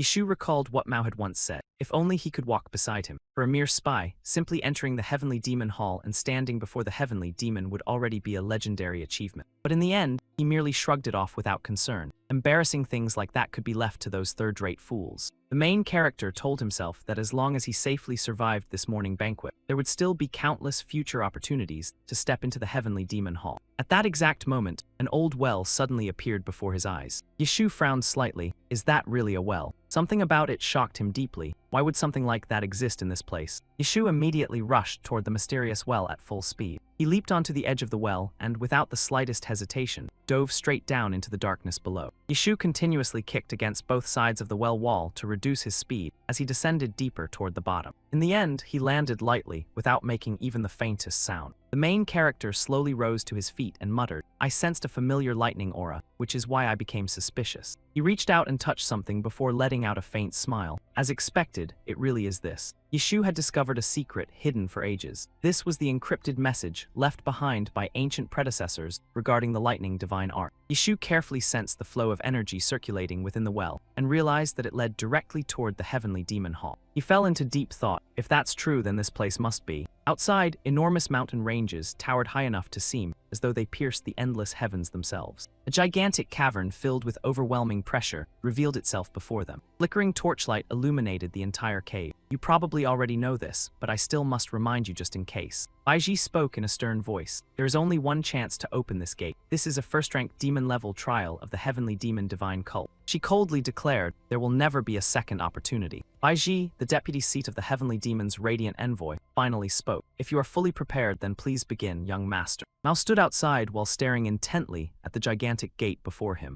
Beyond that gate was where the Heavenly Demon Cult master himself was currently waiting. Even that old monster was standing inside waiting. The cult master is awaiting your arrival. Mao clenched his fists tightly, revealing an overwhelming determination. He slowly entered a martial stance before speaking. I understand. The main character focused intensely while recalling every word Zhang Liqiu had once told him. He clearly remembered the guidance from that day. Exhausting his body and collapsing afterward was simply the side effect of pouring every ounce of internal energy into a single punch. Mao desperately tried to control the force gathering inside his fist. Now that I've finally made it here, I absolutely refuse to end up pathetic like before ever again. He immediately unleashed a horrifying surge of power. This time, he had to control it to the absolute limit before releasing it at the perfect moment. Even Baiji carefully observed every single movement he made. Mao suddenly unleashed a devastating punch straight ahead. He continuously poured even more force into the strike, as though he intended to crush everything standing before him. The explosive aura erupted violently enough to make the entire space tremble and shake. The terrifying power Mao released immediately captured Baiji's complete interest. Mao instantly withdrew his fist and came to a sudden stop. He let out a relieved breath, as though he had barely escaped death itself. Mao shouted excitedly. It opened. He became so excited that he practically screamed at the heavens. Did everyone see that? The genius Mao finally did it. Now I can relax and go eat breakfast in peace. Baiji quietly fell into thought. So Quat Mu Xiang truly isn't merely something recorded in ancient texts after all. She admitted that this time, she had fully expected the seventh young master to fail just like all the previous attempts. The strange patterns carved into the gate slowly began glowing beneath the light of the jade torches. Baiji exclaimed in shock. I never imagined I would witness a scene like this with my own eyes. She quickly analyzed the situation. With such monstrous internal energy, this outcome isn't surprising at all. After all, he possesses the heavenly yang body personally chosen by the cult master. But fully controlling and utilizing it is an entirely different matter. At last, Baiji truly acknowledged his strength. That meant the once ridiculed seventh young master had finally stepped into the ranks of true experts. She slowly approached him with visible excitement. If that's the case, then the battle for the position of lesser cult master, which once seemed decided, has now become completely unpredictable. Mao shivered and yelled, "What's with that terrifying expression, Guangaming? You nearly scared my heart out of my chest." Baiji slowly responded, "My apologies for startling you, young master, but there is something I believe you absolutely must know."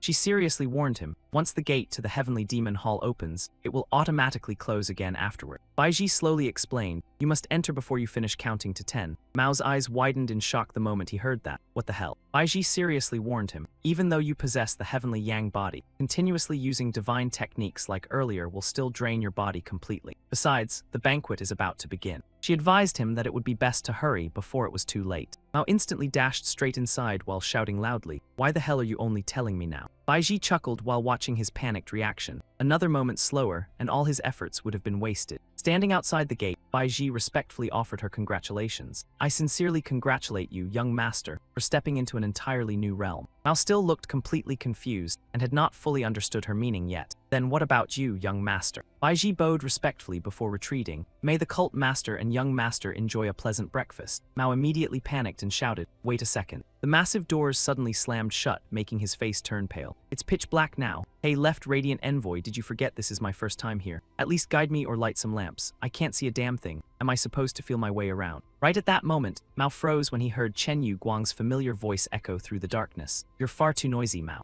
Immediately afterward, rows of torches burst into flames one after another throughout the massive hall. A voice overflowing with authority and terrifying pressure reverberated across the entire space. "Since you've already come this far, then enter." Mao was instantly silenced by that horrifying aura alone. He struggled to remain calm while sensing the voice. It was neither loud nor harsh, yet every word carried the crushing weight of Mount Tai itself. The main character slowly stepped forward. Even though no one forced him, those simple words alone made him completely incapable of resisting. He clenched his fists tightly and muttered inwardly, "So this is what it truly feels like." Mao recalled how, before even entering the cave, the overwhelming demonic aura covering the mountains had already suffocated him with pressure. Mao slowly walked deeper inside while muttering softly, "I finally managed to." The overwhelming pressure released by that old man filled the entire room. And now, Mao was truly standing before his master. The old man still sat there indifferently, calmly drinking wine while observing him. Chen Yu Guang gently spoke, "Sit down, Mao." Before the two of them stood a lavish table, overflowing with carefully prepared dishes. Mao nervously looked upward and thought to himself. Even though this wasn't his first time meeting him, every encounter still felt unbelievable. He silently evaluated the man before him. That handsome face worthy of a jade-like young master actually belonged to an old monster over 80 years old. It was impossible to get used to. Chen Yu Guang leisurely said, "Having breakfast with you today feels rather unfamiliar. I once thought I would never have to see you again for the rest of my life." Mao immediately sat upright and carefully listened to every word from the old man. "Do you think the same way, Mao?" He hurriedly explained, "I apologize for arriving so late. I had some personal matters to deal with during this time." Chen Yu Guang simply brushed it aside calmly. "Very well, but if you had arrived late again today, then I would have considered our father-son bond completely finished." The old man calmly continued, "Why aren't you picking up your chopsticks? Is something wrong? Don't the dishes suit your taste?" Mao immediately waved his hands in panic. "No, absolutely not." Mao instantly began grabbing food non-stop before lowering his head respectfully. "Then I shall begin eating." While sipping his wine, Chen Yu Guang remarked, "The commotion you caused outside earlier left quite an impression on me." He stated firmly, "There's no way you could have reached that realm by yourself overnight." Chen Yu Guang then offered a guess. "Did the third young master help you?" Mao hurriedly denied it. "No, it wasn't like that at all." The old man frowned and continued questioning him. "If that's not the case, then it seems you encountered a benefactor." Mao scratched his head awkwardly. "Yes, a new assistant was assigned to me recently.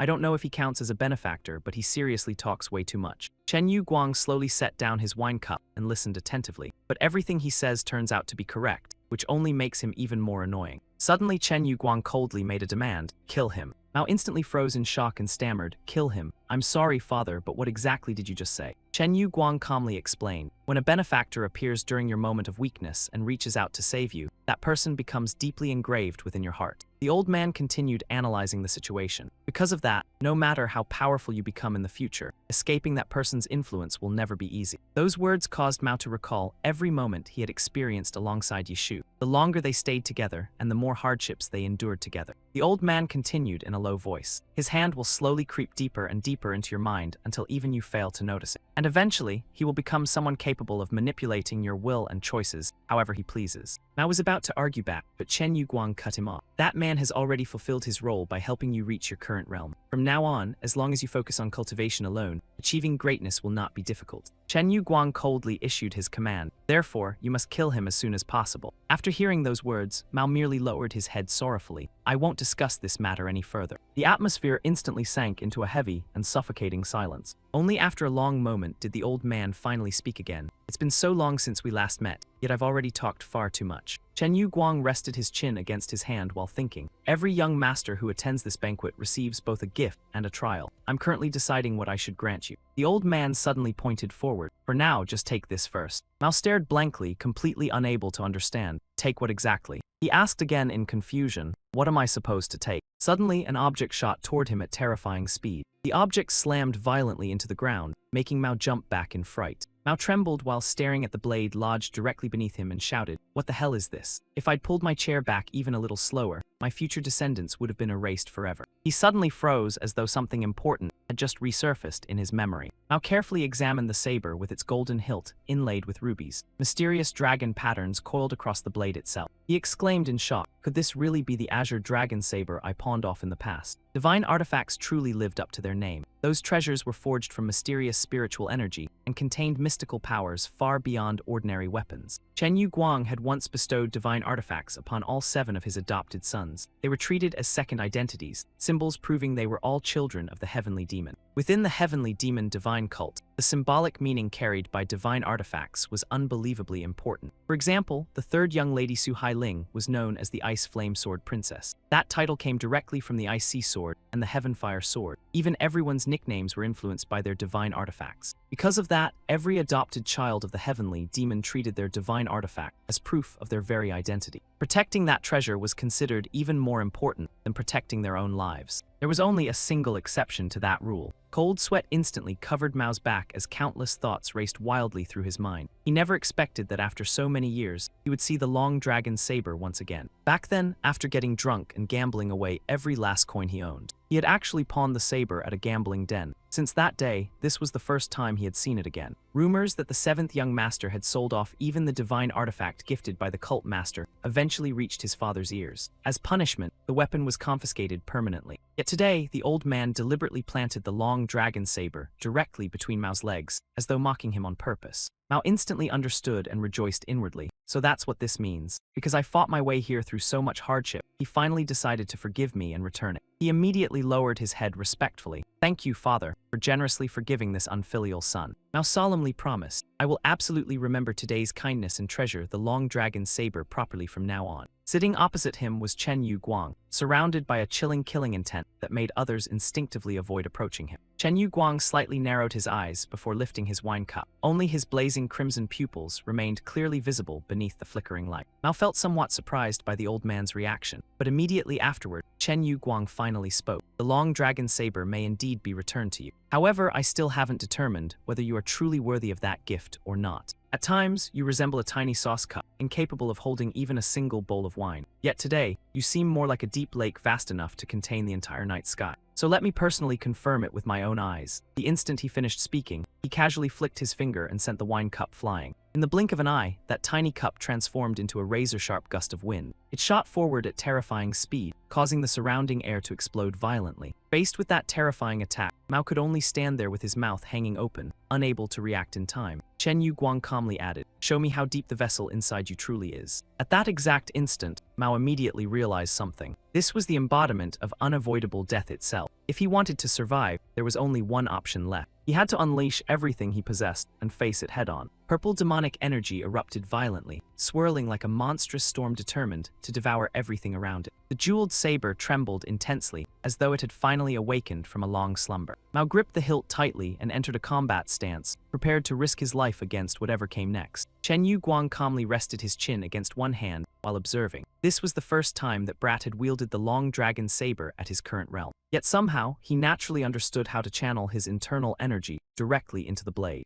That so-called benefactor truly was no ordinary individual. The instincts that Brat had dulled for years were now sharpened to a terrifying degree once again. Mao let out a furious roar before decisively slashing toward Chen Yu Guang with all his strength. Sword energy exploded violently, tearing through space itself with horrifying destructive force right before his eyes. The recoil from the slash instantly blasted Mao backward in a single moment. From beginning to end, Chen Yu Guang remained seated calmly, completely unfazed despite Mao unleashing everything he had. Every object inside the room was swept into the air by the violent storm of energy surging throughout the hall. After that explosive exchange, Mao collapsed onto the floor while gasping heavily in exhaustion. His trembling hand slowly raised the saber as countless chaotic thoughts filled his mind. What the hell just happened? All I did was pour internal energy into the blade and swing once. But that slash absolutely wasn't power I should have been capable of creating. It almost felt as though the long dragon saber itself had swung on its own. Right then, Chen Yu Guang shattered the silence. It seems you are no longer that tiny cup from the past. Proof of that is the fact the long dragon saber has finally acknowledged you. Mao stared blankly at him. It acknowledged me. You mean the long dragon saber truly accepted me? His eyes remained locked onto the wine cup, slowly flying back toward the old man. Chen Yu Guang continued in a deep voice. With the depth you possess now, you are finally worthy of receiving a cup from me. The old man gently placed down the wine jug before calmly saying, "Drink. This is the very first cup of wine I have personally bestowed upon you." Mao instantly grew tense. He pressed his lips together and swallowed hard to steady his nerves. Afterward, the main character planted the saber into the floor to support his exhausted body. He respectfully accepted the wine cup with both hands as though receiving a sacred blessing.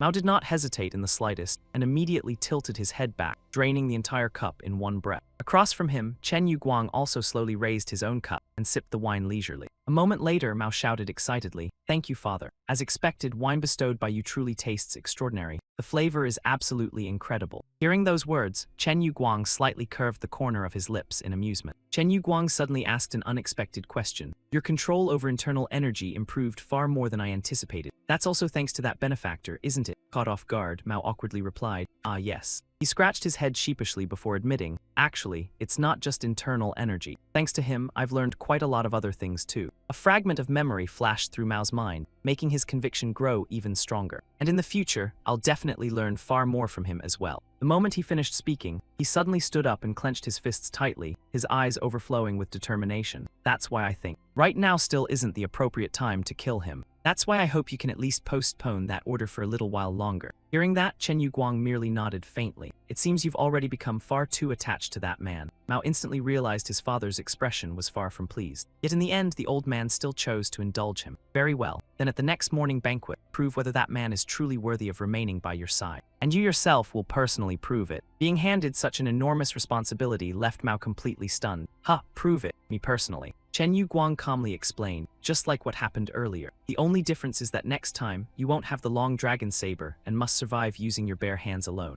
Of course, the thing flying towards you at that time will no longer be a mere wine cup either." The old man coldly concluded, "It will instead be my gale piercer." The instant those words fell, Chen Yu Guang summoned a massive surge of energy. It twisted violently before condensing into a blazing sphere overflowing with terrifying pressure. Hearing that, Mao immediately felt a chill run down his spine. Sweat burst from his body in panic. "Father, if it's gale piercer then?" He asked with a trembling voice. "You mean that terrifying technique which compresses all internal energy into a single point before firing it out? And this time it would even be unleashed personally by you?" Mao's eyes filled with unease as he blurted out, "Wouldn't that be way too cruel? This is only a joke, right?" Seeing the panic on his face, Chen Yu Guang calmly reassured him. "There's no need to fear. If he truly has the value you claim, then he'll teach you how to survive. And if not, then he must pay the price for outliving his usefulness. And before that happens, I'll probably have to collect the corpse of my own son first." In complete contrast to the old man leisurely sipping tea, Mao could only stare with his mouth wide open in utter disbelief. No way. How the hell did things end up like this? Within the dark and silent space, Yishu slowly climbed each freezing stone step one at a time. He swept his gaze around the surroundings before confidently concluding, "Just as I predicted." Memories of studying the wall inside the well suddenly flooded back into his mind. Yishu recalled the hidden codes he had discovered beneath the well. After tracing the order of symbols carved into the stone, he uncovered a hidden mechanism concealed behind the wall, causing his expression to stiffen in surprise. Without hesitation, he immediately stepped into the newly revealed passage. The mysterious nature of this hidden tunnel reminded him strongly of the familiar heavenly demon valley. It seemed this place had been built using mechanisms nearly identical to that location, with only one crucial difference. Yishu silently evaluated the situation. This place is far more grand and magnificent. After walking a long distance through the pitch-black tunnel, Yishu suddenly frowned in astonishment. Standing before a gigantic stone gate blocking the passage entirely, he spoke in a low voice. So this is the place. Looking at the bizarre patterns carved across the gate, Yishu began speculating. Could this actually be the exit? The main character slowly approached while maintaining absolute caution and observing every possible change. He could not sense even the slightest aura beyond the gate, but that alone was not enough to prove this place was safe.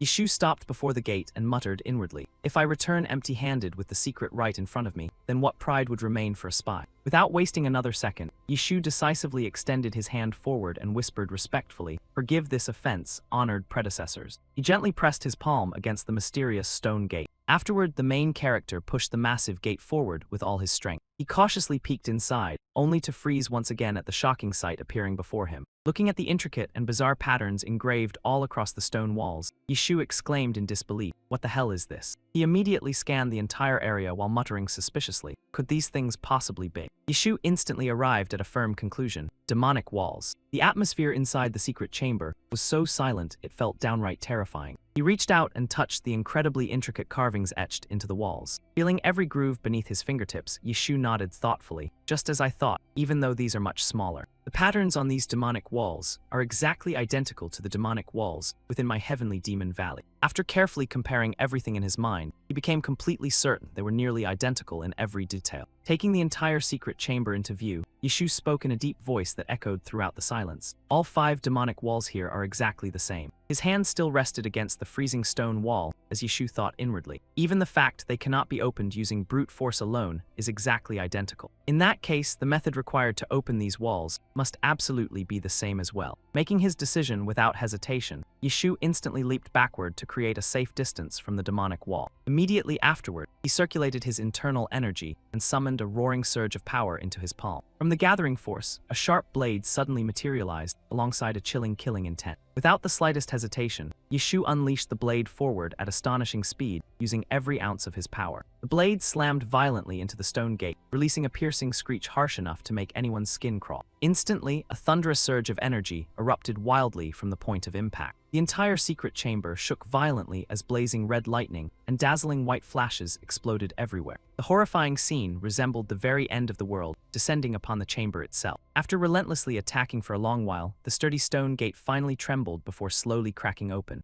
Yishu immediately smiled victoriously. It reacted. This should be enough to pass through. Yishu confidently concluded that he had successfully overcome this mechanism. After that violent outburst, the aura surrounding his body gradually weakened. He calmly stepped forward toward the opening. Yishu wiped away the blood at the corner of his mouth and muttered, "Because of the demonic wall's property of absorbing internal energy, the consumption was far greater than I expected. But at this point, there's no choice except to accept it." He carefully observed the scenery within, before curling his lips into a satisfied smile. This discovery far exceeds anything I originally expected. Yishu's gaze locked onto the weapons neatly arranged on both sides of the chamber. He immediately judged, it's impossible to determine the origins of these weapons, yet merely looking at them already reveals terrifying pressure. That meant every single item here possessed enough worth to become the treasured heirloom of a great clan. Every one of them was a rare masterpiece impossible to easily find in this world. But that still wasn't everything waiting ahead of him. The moment he stepped past the secret wall that had just opened, Yishu's vision blurred instantly from the overwhelming sight of spirit medicines and priceless herbs piled everywhere. There were even ancient manuals that screamed lost martial arts techniques at first glance. Nothing here was ordinary junk. Every single item was a rare supreme treasure that cultivators would kill to obtain. In other words, this place was no different from a massive hidden treasury, buried away for countless years. Yishu's hand hanging at his waist unconsciously clenched so tightly that his entire arm started trembling violently. Right after that, he suddenly spread both arms wide and roared loudly like a man who had finally grasped the truth of the world. "I've decided, from this moment onward, this place will become my second, heavenly demon valley.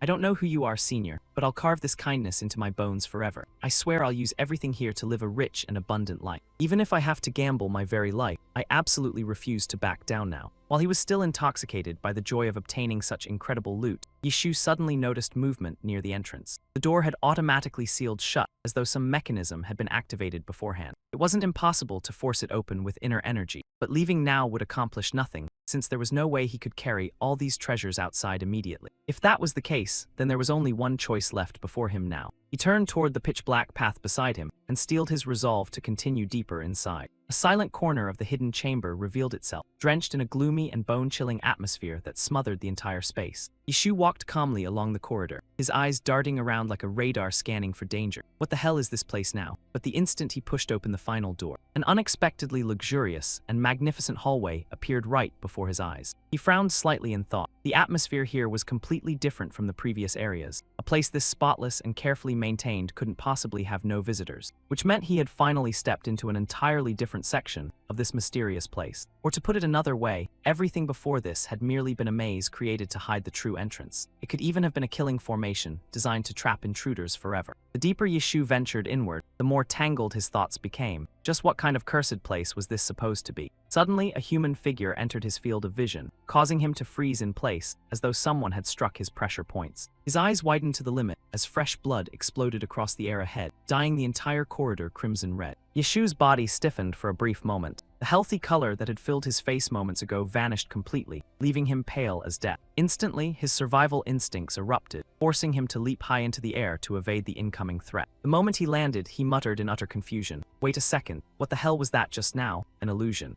No, that definitely wasn't some demonic technique or hallucination at all. It was simply killing intent so unbelievably sharp that it had transformed into an invisible blade. Recalling the terrifying moment from earlier sent a freezing chill racing down Yishu's spine under that overwhelming pressure. Just the aura alone carried enough oppression to suffocate anyone standing nearby. That was the extreme demon realm, and among everyone he knew, there was only one person on Heavenly Mountain who had reached that terrifying level. Chen Yu Guang coldly stared toward him before asking in a deep voice, "Who exactly are you?" Chen Yu Guang, the ruler worshipped by tens of thousands of demon cult followers, a supreme existence so untouchable that even high-ranking disciples rarely had the chance to witness him. There had only been one special occasion where even low-ranking followers like me could glimpse the heavenly demon's appearance from afar. It was when enemy spies captured alive by the counterintelligence unit were dragged out before the gathered cult members, and the heavenly demon would personally execute every single traitor with his own hands. Chen Yu Guang stood there like a towering furnace of raging killing intent. With a casual lift of his hand, he summoned a blazing sphere of destructive energy. Without wasting another word, the old monster immediately fired the sphere forward, as though carrying out a sacred execution ritual. This was both a display of the heavenly demon's absolute authority and a method used to intimidate and discipline the entire cult. Every time I stood at the very back of the crowd watching that horrifying spectacle, I would silently stare at the distant silhouette of the heavenly demon and remind myself, the man who invaded the Central Plains 30 years ago and triggered that catastrophic war was the mortal enemy of the martial world. He was also the monster responsible for taking the lives of my parents and countless brothers during that war. Because of that, I swore that one day I would personally kill him with my own hands, a being who stood as the source of endless disasters across the world. And now, Chen Yu Guang was standing proudly right in front of Yishu, right before my eyes at this very moment. Rage instantly ignited throughout Yishu's entire body. Grinding his teeth violently, he desperately searched for a way to deal with this monster. How could I possibly kill him? The distance between me and the heavenly demon right now was barely 10 steps. But even if I attacked immediately from this range, the chance of actually touching him wouldn't even reach 1/10. With my current strength, even landing a single hit on him was nothing more than an impossible dream. If that was true, then was there really any other method left at all? After a suffocating silence, Chen Yu Guang finally spoke again in confusion. "Who are you to stand there daydreaming in front of me like a fool?" With only the slightest flick of his finger, another tyrannical sphere of energy instantly materialized as a warning. "You dare stand before me and act disrespectfully." Without the slightest hesitation, Chen Yu Guang immediately launched the energy sphere straight toward Yishu before curling his lips into a cold sneer. "Insolent brat." Witnessing that demonic scene unfold before his eyes left Yishu horrified beyond belief. Could this possibly be? Before he could even recover his senses, the violent stream of energy had already torn through the air straight toward him, forcing him to blurt out instinctively the heavenly demon's finger wind technique. Yishu gritted his teeth hard. His entire body froze under the crushing pressure pressing down on him like an enormous mountain. In the very next instant, a heaven-shaking collision exploded with terrifying force. Yet even amid that violent storm of destructive power, Chen Yu Guang remained completely motionless, calm and relaxed as if he were merely standing in front of an electric fan enjoying the breeze. A moment later, the old monster casually let out a sound of admiration, as though he had suddenly discovered an entertaining new toy. Chen Yu Guang curled his lips into a cold smirk. "It seems you possess a rather unusual ability. But what kind of pathetic joke is this? If you already noticed an opening, then you should have charged in and risked your life. Why did you turn around and run away instead. At that moment, Yishu was kneeling flat against the ground, nearly pressing his face to the floor. He answered in a humble yet deeply sarcastic tone. An opening. A lowly insect like me could never be worthy of spotting flaws in the supreme ruler of the martial world. Even if I truly saw one, it wouldn't be a weakness. It would merely be the road to the Yellow Springs personally opened by your excellency for this insignificant servant. Hearing that, Chen Yuguang slightly raised the corner of his mouth. It seems your judgment isn't bad after all. Perhaps now I finally understand why Mao values you so highly. Cold sweat instantly streamed down Yishu's back. His heart erupted into chaos. He knows I'm Mao's assistant. I thought the heavenly demon never cared about those adopted sons. Then just how much had this monster been watching, and how many secrets did he already know? Chen Yuguang walked over before bending down and placing a hand on Yishu's back, just as I thought. The inner energy within your body is unbelievably unstable. What a pity, your mind has already touched the peak of martial comprehension, yet your body lacks the ability to keep up with it. You must have endured unimaginable pain throughout all these years. My son owes you greatly. As his father, I cannot simply ignore that debt. Tell me, what is it that you desire? As long as it is within my power, I shall grant it to you. Yishu was so stunned that his eyes widened in disbelief. What was with this unbelievably merciful tone? Since when did the heavenly demon have such a gentle side? Or was it only because I'm one of Mao's subordinates? No matter how he thought about it, this was completely different from everything he knew before. Could this be some kind of test? In a situation like this, lowering his head even further was the safest option. After thinking carefully for quite some time, the protagonist finally answered cautiously. This lowly one does not dare seek anything for himself. Cult master, you are the heavens themselves, the one who grants truth. This disciple only knows to obey with utmost respect. How could I dare ask for rewards? Please withdraw your kindness. After hearing that, Chen Yuguang slowly nodded. Is that so? Truly a loyal follower indeed. Are you seriously saying that there is nothing you desire for yourself? The old monster suddenly leaned down closer. His eyes radiated chilling killing intent, like the king of hell personally delivering judgment. If that's the case, then die.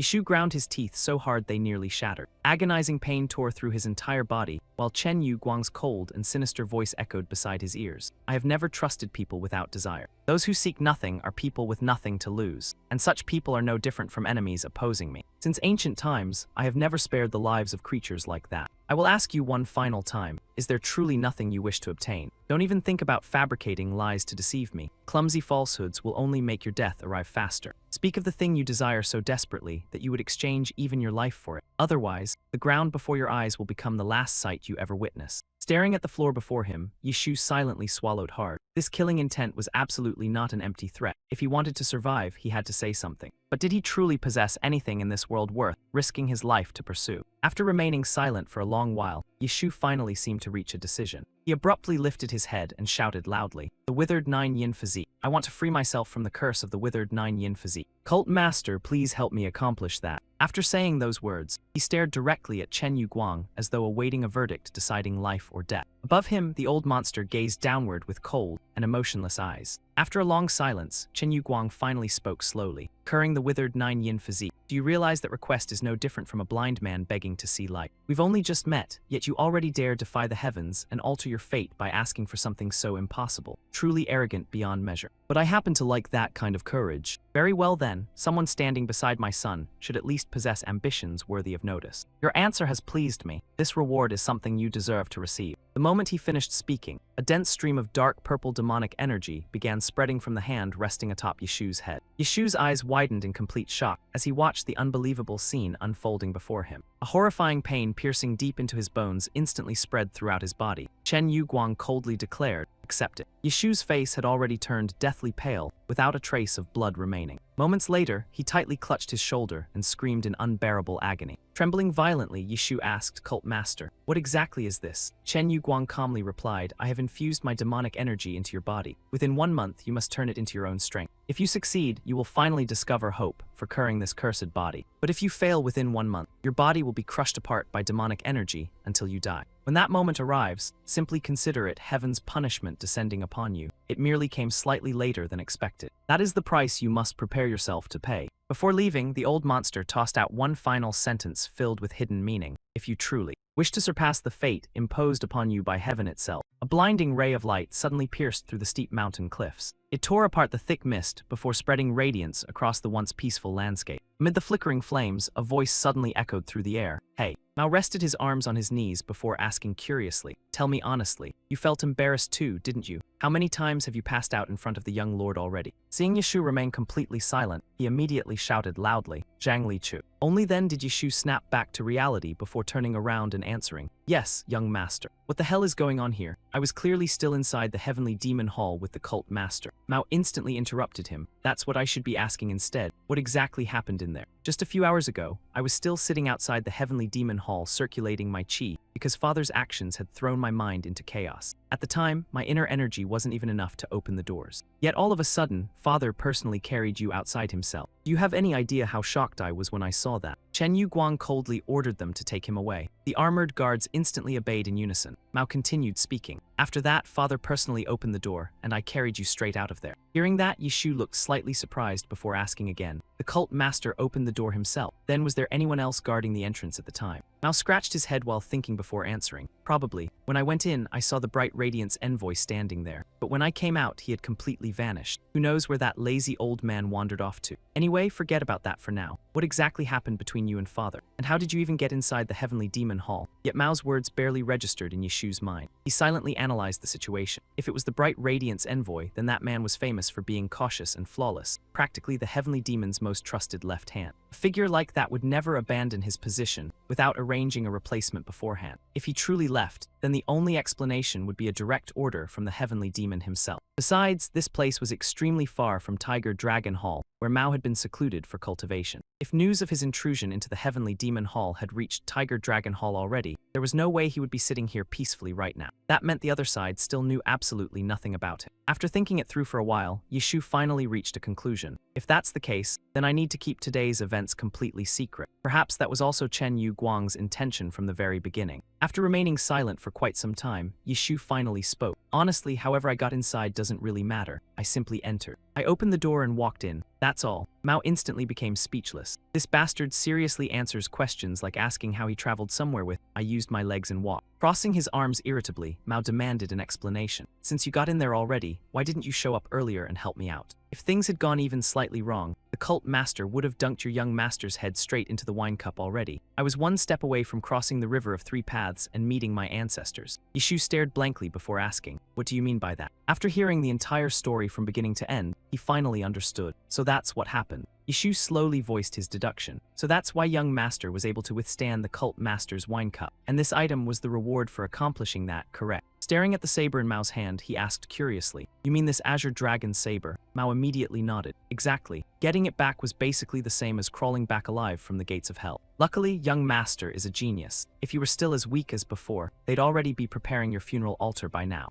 As if suddenly recalling something, Yishu turned and asked again, was this really the only gift young master received? Mao casually answered, of course, there's nothing else. Why are you suddenly asking that? Yishu answered seriously, I just find it a little strange. As young master also heard during breakfast, everyone who enters the heavenly demon hall receives a reward. The eldest young master, Tian Yuqi, received a supreme spirit medicine. Just a single drop could cure chi deviation and grant over 10 years of cultivation to Qing Shiyu. The second young master, Wu Hancheng, was personally taught the ultimate fist art known as the Tyrant King Fist. Ailing Si Hailing received the illusory Phantom Divine Step, a movement technique famous for being as elusive as ghosts and spirits. The other young masters and young ladies all received spirit medicines or martial arts of equal value. Yet young master only had a divine weapon that was previously confiscated returned to him. Even for a neglected son, this treatment feels far too excessive. Hearing that, Mao could no longer hold himself back and instantly jumped to his feet, roaring angrily, Hey, you Zhang brat, what do you mean only? He decisively drew the saber from its sheath before shouting loudly, do you even realize just how overpowered my azure dragon saber truly is? Right after that, Mao pointed the blade directly at Yishu without hesitation and yelled, watch this. I only need to pour a little inner energy into it for flames to erupt like crazy. I can even use it to start cooking fires in a single second. Without the azure dragon saber, your head would have fallen off long ago, idiot. Watching the entire scene unfold, the protagonist could only curse inwardly. This lunatic actually feels proud about using a divine weapon to light campfires. Even so, recovering the Azure Dragon Saber was already an enormous achievement. This divine weapon was practically the highest level pass within the demon cult. With it, almost any location could be entered freely, which meant Yeshu's range of movement would no longer be heavily restricted. If used properly, his future plans would become far easier to execute. But even then, something still felt missing. The ability to ignite flames through inner energy was certainly miraculous. Yet without martial arts to support it, it resembled nothing more than flashy stage magic. While Yeshu remained lost in thought, Mao continued showing off the Azure Dragon Saber's power nearby. Just what exactly was the heavenly demon plotting? Suddenly, Yeshu noticed something strange and immediately snapped his gaze toward Mao. The power flowing from the saber abruptly exploded, releasing a deafening sound before violently blasting Yeshu backward. The force behind the impact was so overwhelming that he nearly collapsed to one knee. Both feet scraped violently against the ground before he barely regained his balance. Yeshu instantly demanded, "Young master, what exactly are you doing? Don't tell me you got this furious just because I underestimated the saber." Mao didn't answer and instead shouted loudly, "Zhang Li Chu." Cold sweat poured down Mao's forehead. Panicking, he screamed, "Get away from me now. My body isn't obeying me anymore." Everything happened far too suddenly, leaving Yeshu unable to react immediately. Still standing there in confusion, he asked again, "What do you mean by that?" Mao completely lost control and charged forward while shouting, "The Azure Dragon Saber has been moving on its own this whole time." Mao's face turned pale green. His hand tightly gripped the saber hilt, yet he was still being dragged around by that terrifying force. In the next moment, Mao began wildly slashing through the air with a completely bewildered expression. What the hell is happening right now? Every single saber strike narrowly missed Yeshu by mere inches. Mao screamed in panic. Something possessed it. Struggling desperately to suppress the terrifying power erupting from the saber, he shouted loudly, "What the hell happened to this thing?" Meanwhile, Yeshu's expression gradually turned serious. He frowned deeply while analyzing the situation. Possessed, it sounded like complete nonsense, yet he couldn't fully deny the possibility either. The saber movements shifted unpredictably. One moment they were as light and gentle as floating feathers. The next moment they crashed down with the crushing weight of a mountain. At times the saber force surged violently like raging ocean waves. At other times it twisted like a furious storm, completely disrupting one's senses. The saber paths transformed endlessly without warning. Fierce, heavy, swift, illusory. Every essence of saber arts had been perfectly fused together into a flawless whole. Yeshu was violently blown backward once again by the sweeping force generated from the blade. At that moment, he instantly realized something. This absolutely could not be Mao's power. Yeshu tightly furrowed his brows, his face filled with confusion and deep vigilance. Watching Mao struggle desperately ahead of him, Yeshu finally reached a conclusion.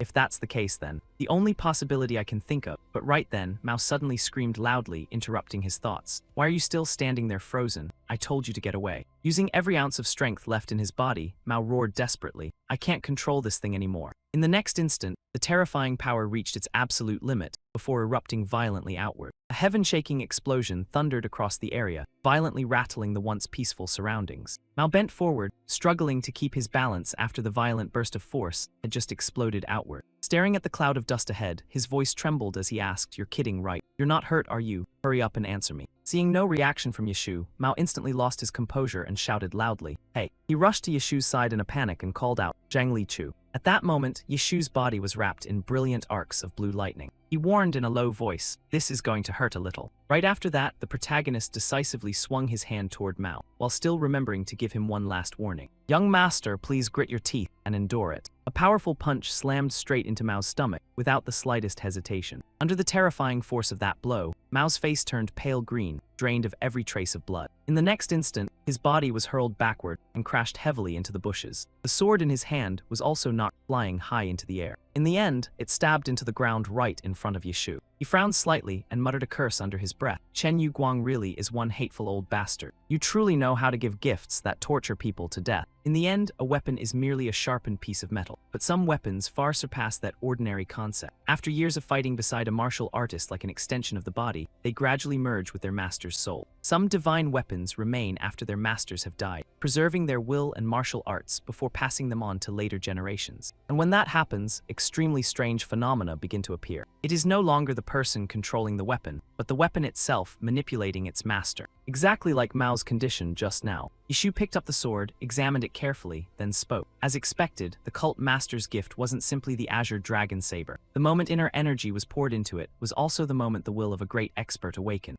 and the extreme Yang saber art hidden inside it was the true gift. He slowly analyzed the situation. Although it can't be called an earth-shaking blessing, in terms of martial value alone, it is absolutely no weaker than the inheritances the other young masters and young ladies receive. After that, Yishu looked straight at Mao. Then he calmly reminded him, of course, that only applies if young master can actually control it. Yishu stood up, returned the saber to Mao, and sternly instructed him. I'll say this one more time. Until I give permission, you absolutely must not pour inner energy into the Azure Dragon Saber. I'm sure I don't need to explain the reason any further, do I? Mao weakly took the weapon back and replied, I know already. With this wrecked body of mine, I don't have the strength to swing a saber anymore anyway. Father also said that in the upcoming test, I have to survive using only this body. I'm not allowed to rely on the Azure Dragon Saber. Hearing that, Yishu froze and asked again, what do you mean? Seeing his expression, Mao blurted out, I didn't tell you. He recalled the earlier conversation and slowly continued. During breakfast, Father gave me a test. 1 month from now, I have to overcome it using this body alone. The image of Chen Yu Guang summoning that radiant purple energy sphere immediately flashed through his mind. Yishu instantly reached a conclusion. That must be the heavenly demon's sealing force. The air seemed to freeze in that very instant. Yishu pressed his lips tightly together as cold sweat poured across his forehead. What did you just say? The heavenly demon's sealing force. Even when using the lightning art, I could only barely dodge it. Yet Mao has to withstand that thing directly, and on top of that, he can't use a divine weapon for support. What the hell is that madman trying to do? As if remembering something, Mao pointed at Yishu and continued. Oh, and if I can't endure it and end up dying. He said he would conveniently kill you too. He called it punishment for a useless subordinate. We're definitely screwed this time, aren't we? What are we supposed to do now? Yishu could only let out a weary sigh. What other answer could I possibly give? With the time we have left, we can only train like mad and pray we somehow survive. As he spoke, Yishu recalled the moment Chen Yu Guang had infused demonic energy into his body. It isn't just you, young master, Yishu admitted bluntly. Even I have already been dragged into this mess.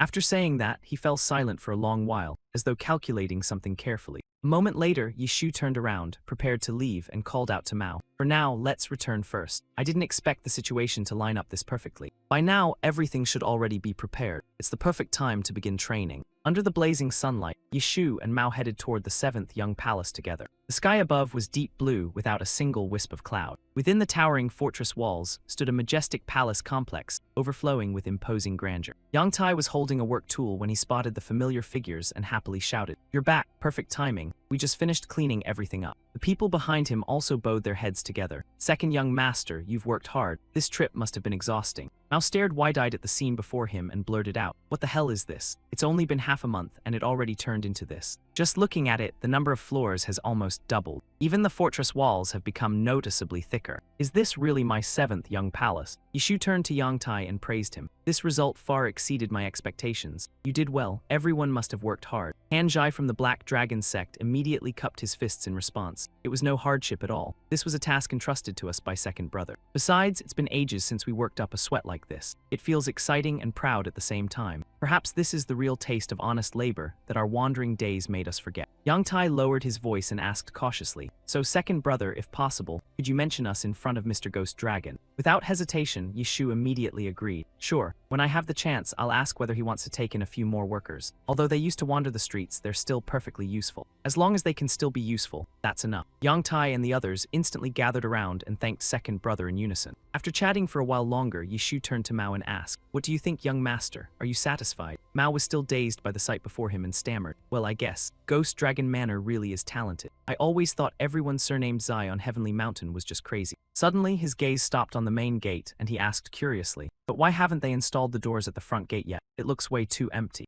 If the gate is left wide open like this, won't every stray dog, cat, or piece of trash be able to crawl inside?" Yishu, walking behind him, immediately asked back, "Really? You think it's that simple?" Yang Tai and Yu Gui both turned pale when they heard that, then muttered, "Young master, you'd better not step in like that." Yishu instantly raised the sword in front of him and calmly said, "In that case, please try it yourself." He spoke with a serious expression. "Do your best to withstand it." Mao turned his head to look at Yishu with a completely confused expression. But the very moment he opened his mouth, a wooden staff flew straight in and smashed into his face, leaving Mao unable to understand what had just happened. Immediately afterward, countless attacks came crashing down in rapid succession, giving him absolutely no time to react. Mao's face twisted from the pain. Then he stared in panic at a whole barrage of wooden staffs whistling toward him and shouted, "What the hell is this?" His eyes widened in utter disbelief when he saw, from deep within the wall, a series of strange iron rods suddenly shooting out. Mao hurriedly raised his arms to protect himself, but bone-piercing pain still kept raining down on him, hurting so badly that he nearly burst into tears. Caught in a storm of iron rods hammering down non-stop, Mao could only stare open-mouthed at the deadly trap in full operation. But the assault still showed no sign of stopping. The iron rods continued firing forward, as if they wanted to crush him on the spot. All the strikes converged at once, creating a violent shockwave that sent Mao flying away like a leaf caught in a storm. His entire body aching all over, he struggled to crawl back to his feet.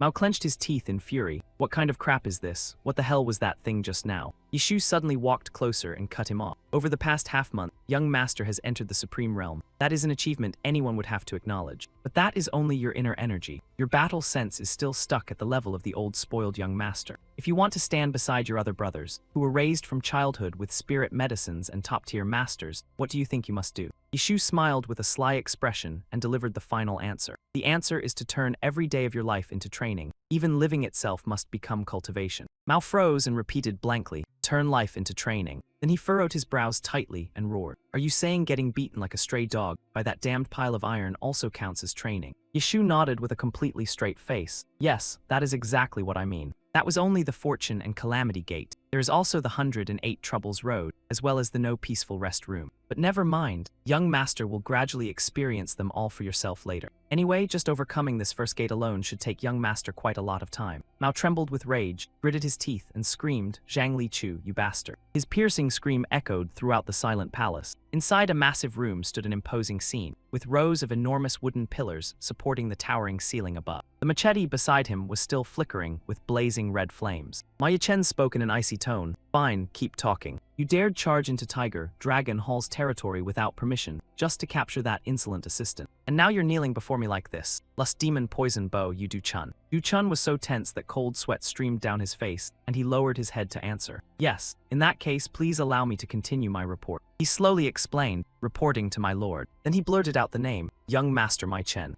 On Heavenly Mountain, there are several places even experts must approach with caution. If we are talking about the most dangerous village, one name definitely ranks near the top. It is called Ox Pen Village. Just as the name suggests, this place once raised cattle and pigs, surviving by slaughtering livestock. But that was a very long time ago. Those ordinary days disappeared long ago. The truth behind it is far more horrifying, because now, the villagers themselves are the ones being raised like livestock. If they displease someone, they are dragged away and butchered. For a long time now, they have been no different from cattle and pigs trapped in pens. The ones holding the leash around all those people are the culprits who turned Ox Pen Village into a land of death. A brutal butcher gang uses the House of Colored Flowers as its headquarters and commits crimes without restraint. Those inhuman monsters are the infamous organization known throughout the martial world. The Slaughter Gang. Du Chun could not defeat them, so he could only run back and ask for help. My older brother died at Zhang Lichu's hands. I alone was lucky enough to escape with my life. I truly wanted to risk everything against that man, but at that moment, his eyes held only fear mixed with hatred. That assassin was the one who pushed my older brother straight into hell. He clearly launched only one move, yet the following impact rang out 7 times. That was absolutely not low-level martial arts, but a true supreme technique. Du Chun shouted while kneeling flat against the ground. This matter may become a major variable in the later mission to isolate the 7th young master. So I believed reporting to the organization immediately was more important than personal revenge. That is why I had no choice but to swallow my hatred and retreat in order to preserve my life. But before he could finish, he was interrupted by Yu Hao Zheng, the second-ranked brother among the Yu siblings of the Slaughter Gang. Is this guy telling jokes now? There isn't even a scratch on his face, yet he's standing here whining about hardship. Obviously, he ran the moment he sensed danger. As for those crocodile tears, the man laughed as if he had heard the funniest thing under heaven. Crocodile tears, my ass. Those were tears flying out because I was laughing so hard I almost choked. Hearing that, Du Chun hurriedly explained, "Big brother, that is truly a misunderstanding." Hao Zheng withdrew his smile and raised an eyebrow. "Still, this is pretty interesting. A martial art that strikes once but sounds 7 times. Does that kind of technique really exist? Hey, you Du Chun, explain that part in more detail." But before he could finish, a low shout cut him off. "Stop repeating meaningless nonsense. Shut your mouth, you Hao Zheng."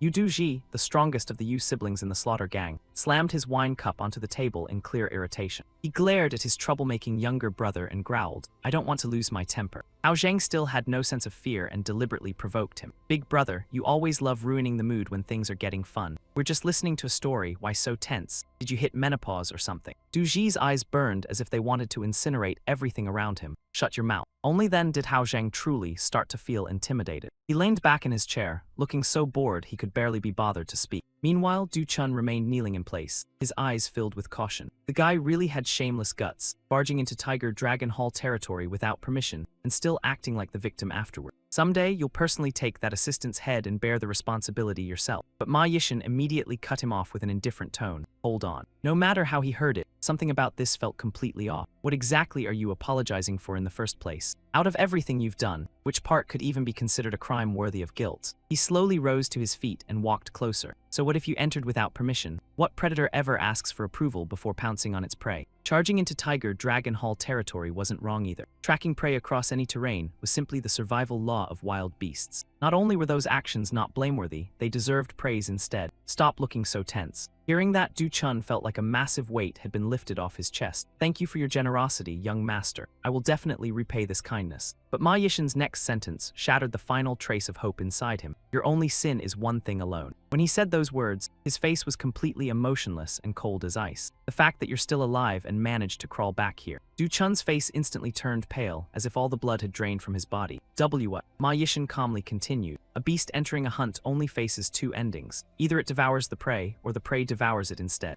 Even if you misjudge your enemy's strength and become the hunted, you should still cling to the resolve of dying together with your opponent. Tear apart the enemy's flesh and cling to them until your dying breath. That is the true instinct of a savage beast. That primal violent instinct is the very quality that defines a predator. It is their truest symbol. As he spoke, Ma Yishan suddenly grabbed Du Chun's face with crushing force. That is the ideal image I want for the heavenly demon divine cult. I carry the great bloodline of Maza. Having my backing is already a blessing for a lowly gang like Slaughter Gang. Even if you're cornered to death or forced to die, you'd better drag your enemy down with you. Because that savagery has already been carved deep into your flesh and blood. But looking at you now, you're nothing more than a cowardly animal hiding among wild beasts while pretending to be weak and pitiful. Ma Yishan's eyes flashed with the ferocity of a true predator. You're just filthy prey trash, aren't you? The cries of people like that only ruin the flavor of the bewitching soul powder they just prepared. Bewitching soul powder was a drug that threw the mind into madness and delirium. After saying that, the main character coldly waved his hand. Dispose of him. Duji had somehow already appeared behind them like a towering mountain. Yes, young master. Hearing that, Du Chun became so terrified he nearly wet himself. Big brother, please give me another chance. Please spare me just this once. But before he could even finish speaking, Duji punched him away like a ball. Du Chun's eyes widened in sheer terror. All he could do was stare hopelessly as the other man's fist came flying toward him. Don't. The next instant, his stomach took the full impact of a devastating punch. Du Chun's entire body was blasted violently into the wall behind him. Watching the scene unfold, Hao Zhang merely curled his lips into a smirk. Honestly, with acting that terrible, you still thought you could fool me, and you even tried to act serious about it. He glanced at Du Chun's miserable state and let out a cold laugh. Either way, I'll remember your face from now on. At least my curiosity finally got answered in the end. Duji shot Hao Zhang a sharp glance. Looks like that assistant, Zhang Lichu, isn't someone easy to deal with. We may have to make this a major operation. Cleaning up the aftermaths will probably fall on all of you. The corners of Ma Yishan's lips slowly curved upward. As long as victory is guaranteed, it doesn't matter when we make our move. Hearing that, Hao Zhang immediately became excited. It's been forever since I've had a chance to cause this much chaos. I've been bored out of my mind. Let's go right now. With just the two of us, we could reach the place within a week. But before he could celebrate for long, Duji immediately shut him down. No, you're not going. There's a bewitching soul powder deal with Iron Horse happening north of Heavenly Mountain soon. You're in charge of that. As for that barbarian, I'll handle him myself. This time, you absolutely are not allowed to interfere.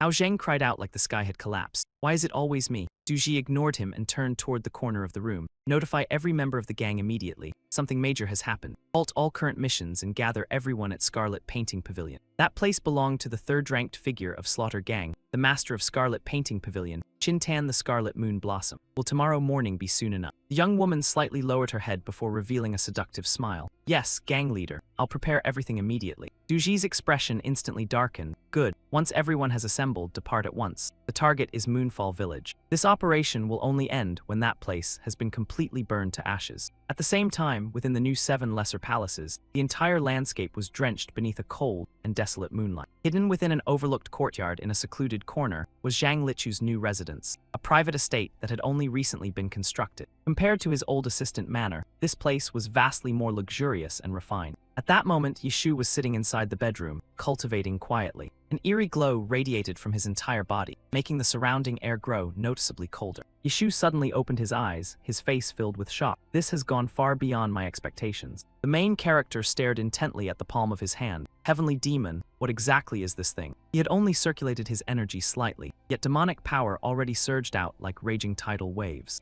A chilling sensation crept down Yeshu's spine. What exactly did he do to my body? Strange sounds suddenly echoed from the nearby bamboo forest. It sounded like the voice of a grown man, yet twisted and distorted in an incomprehensible way. It turned out to be Mao cursing furiously. Damn it, I failed again. He looked rather disheveled and miserable. How the hell does that ridiculous mechanism even work? Maybe after crashing into it a few more times, I'll finally get used to it. But every single time I crawl inside, the launch speed of that rod changes completely. Even the attack direction keeps shifting nonstop. It doesn't even give me a single second to adapt. Mao suddenly noticed a familiar figure appearing ahead of him. So that bastard finally. Yeshu casually walked in, as if he were merely taking a relaxed stroll through his own courtyard. At that exact moment, countless wooden poles suddenly came crashing down one after another in a relentless barrage. With a sharp whoosh, he moved like a hurricane, slipping through the attacks so fast that Mao froze completely on the spot. How was someone even supposed to dodge at such an absurd speed like that? Yeshu stopped in place before calmly speaking. You just dodge at the right moment and slide through the correct positions like this. It's not that difficult, is it? For a genius from Moonfall Town like you, young master, these childish tricks should be second nature already. Mao nearly choked from the mockery and could only stammer awkwardly.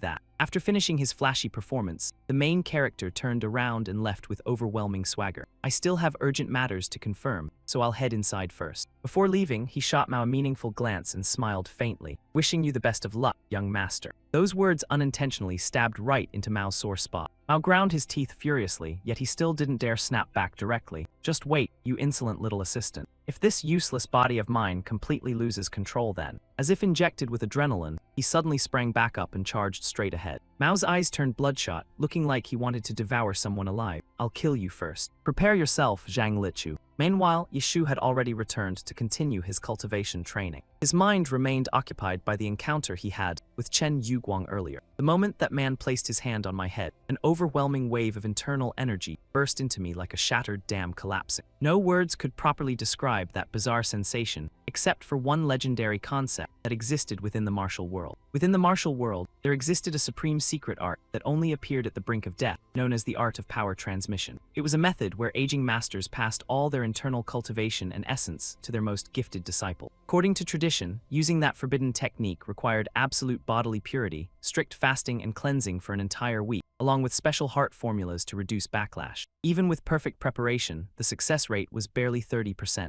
The difficulty was practically heaven-defying. But after thinking carefully, Yeshu quickly realized something strange. Back then, the heavenly demon didn't look like he was using a secret transmission technique at all. He looked more like someone casually petting a stray dog on the roadside. Thinking of that, he lowered his gaze and stared at his palm once more. Other than that explanation, nothing else made any sense. The thing residing within my body is complete, an original demonic chi. Yeshu tested his cultivation and realized his overall internal energy hadn't changed. The difference was that instead of the impure energy from before, demonic chi now resided directly within the Ren Spring acupoint. That fact alone completely transformed the quality of his true chi. The circulation speed throughout his major heavenly cycle skyrocketed, and even his thunder rage electric technique became vastly stronger than before. Its current sharpness was on an entirely different level compared to the past. From a certain perspective, this truly was an incredible heaven-sent opportunity. It was practically a blessing, personally bestowed by the heavenly demon himself. In the end, Yeshu could only sigh and accept reality. Fine then, reaching this level is already more than enough, but the real problem lies elsewhere. Whenever he pushed his internal energy past a certain limit, a strange sensation would emerge deep within his body. A burning heat spread across his nerves, as though something was trying to forcibly seize control of his body. In the blink of an eye, Yeshu's eyes turned pitch black. His sanity nearly spiraled into madness. Bloodthirsty thoughts screamed endlessly inside his head. Tear him apart, burn everything down, slaughter them all, kill every last one. Black veins rapidly crawled from Yeshu's neck up across his face, like a demon awakening from slumber. Fortunately, he managed to stop circulating his power before completely losing control. The main character's hand had unknowingly crushed the bedsheets in a tight grip. Perhaps this body simply can't endure the demonic chi leaking from the Ren Spring acupoint. Honestly, this crippled body is an endless source of trouble. If only there existed some cultivation method capable of suppressing this demonic chi, but such a thing was nearly impossible. Across the entire martial world, only the heavenly demon's cultivation art possessed the ability to control his demonic chi. A terrifying truth slowly became clear inside Yeshu's mind. The heavenly demon already knew my body would end up like this from the beginning. Otherwise, how could he predict so accurately that I would die in exactly 1 month? Thinking about that made his eyes tremble slightly. When I begged him to repair my crippled body, he instead stuffed demonic chi into me like a twisted gift. That means this is the only path left for survival. Rather than letting me continue living miserably in this broken body, he wanted me to die in the most glorious and violent way possible. Yeshu could not help letting out an exhausted sigh. What an unbelievable pain in the neck. His frustration slipped out unconsciously as words. Seriously, this life just refuses to become normal. Right at that moment, a strange noise suddenly echoed from outside. Yeshu immediately opened the window and focused carefully on the source of the sound. What entered his sight was Mao kneeling on the ground, gasping heavily for air. The main character could not help but feel surprised. Mao actually cleared the gate of fortune and disaster, but judging from his appearance, he looked more like he had just been beaten by an entire mob. Yet unexpectedly, Mao suddenly threw his head back and screamed toward the sky. "Damn it, I need to pee again." That sentence left Yeshu frozen speechless for several seconds. Immediately afterward, Mao dashed away like a man fleeing from disaster. "Move out of the damn way. I seriously can't hold it anymore. I'm about to piss myself right here." Yeshu stood there staring after him with such disbelief that he looked ready to collapse mentally. Eventually, he burst out laughing. "I honestly thought I'd be sleeping on the streets tonight. Good thing he still managed to crawl inside. Looks like my pleasure-loving young master is finally starting to mature a little after all." Fine then, one step at a time. Start with the smallest things possible. A mysterious light flashed within Yeshu's eyes. I need to change as well. In that case, the first thing to do is deal with that delayed disaster before anything else. Before long, sunlight had already painted the entire sky golden. Over on Mao's side, his face twisted miserably as if he were about to cry. What the hell is this now? His legs trembled non-stop, barely able to move forward. What kind of nightmare is happening here? Why are there even more wooden dolls here now? The moment Mao rushed toward the restroom, a group of wooden humanoid puppets immediately blocked his path. The restroom door had long since been tightly locked from the inside, but he failed to notice the extra line of tiny text written on the wooden sign nearby. The message was clearly mocking Mao as the kind of annoying troublemaker who loved stirring up problems. Mao panicked so hard that even his voice began trembling. What the hell? What kind of cursed prank is this supposed to be, Zhang Lichu? What disgusting nonsense is that bastard pulling this time?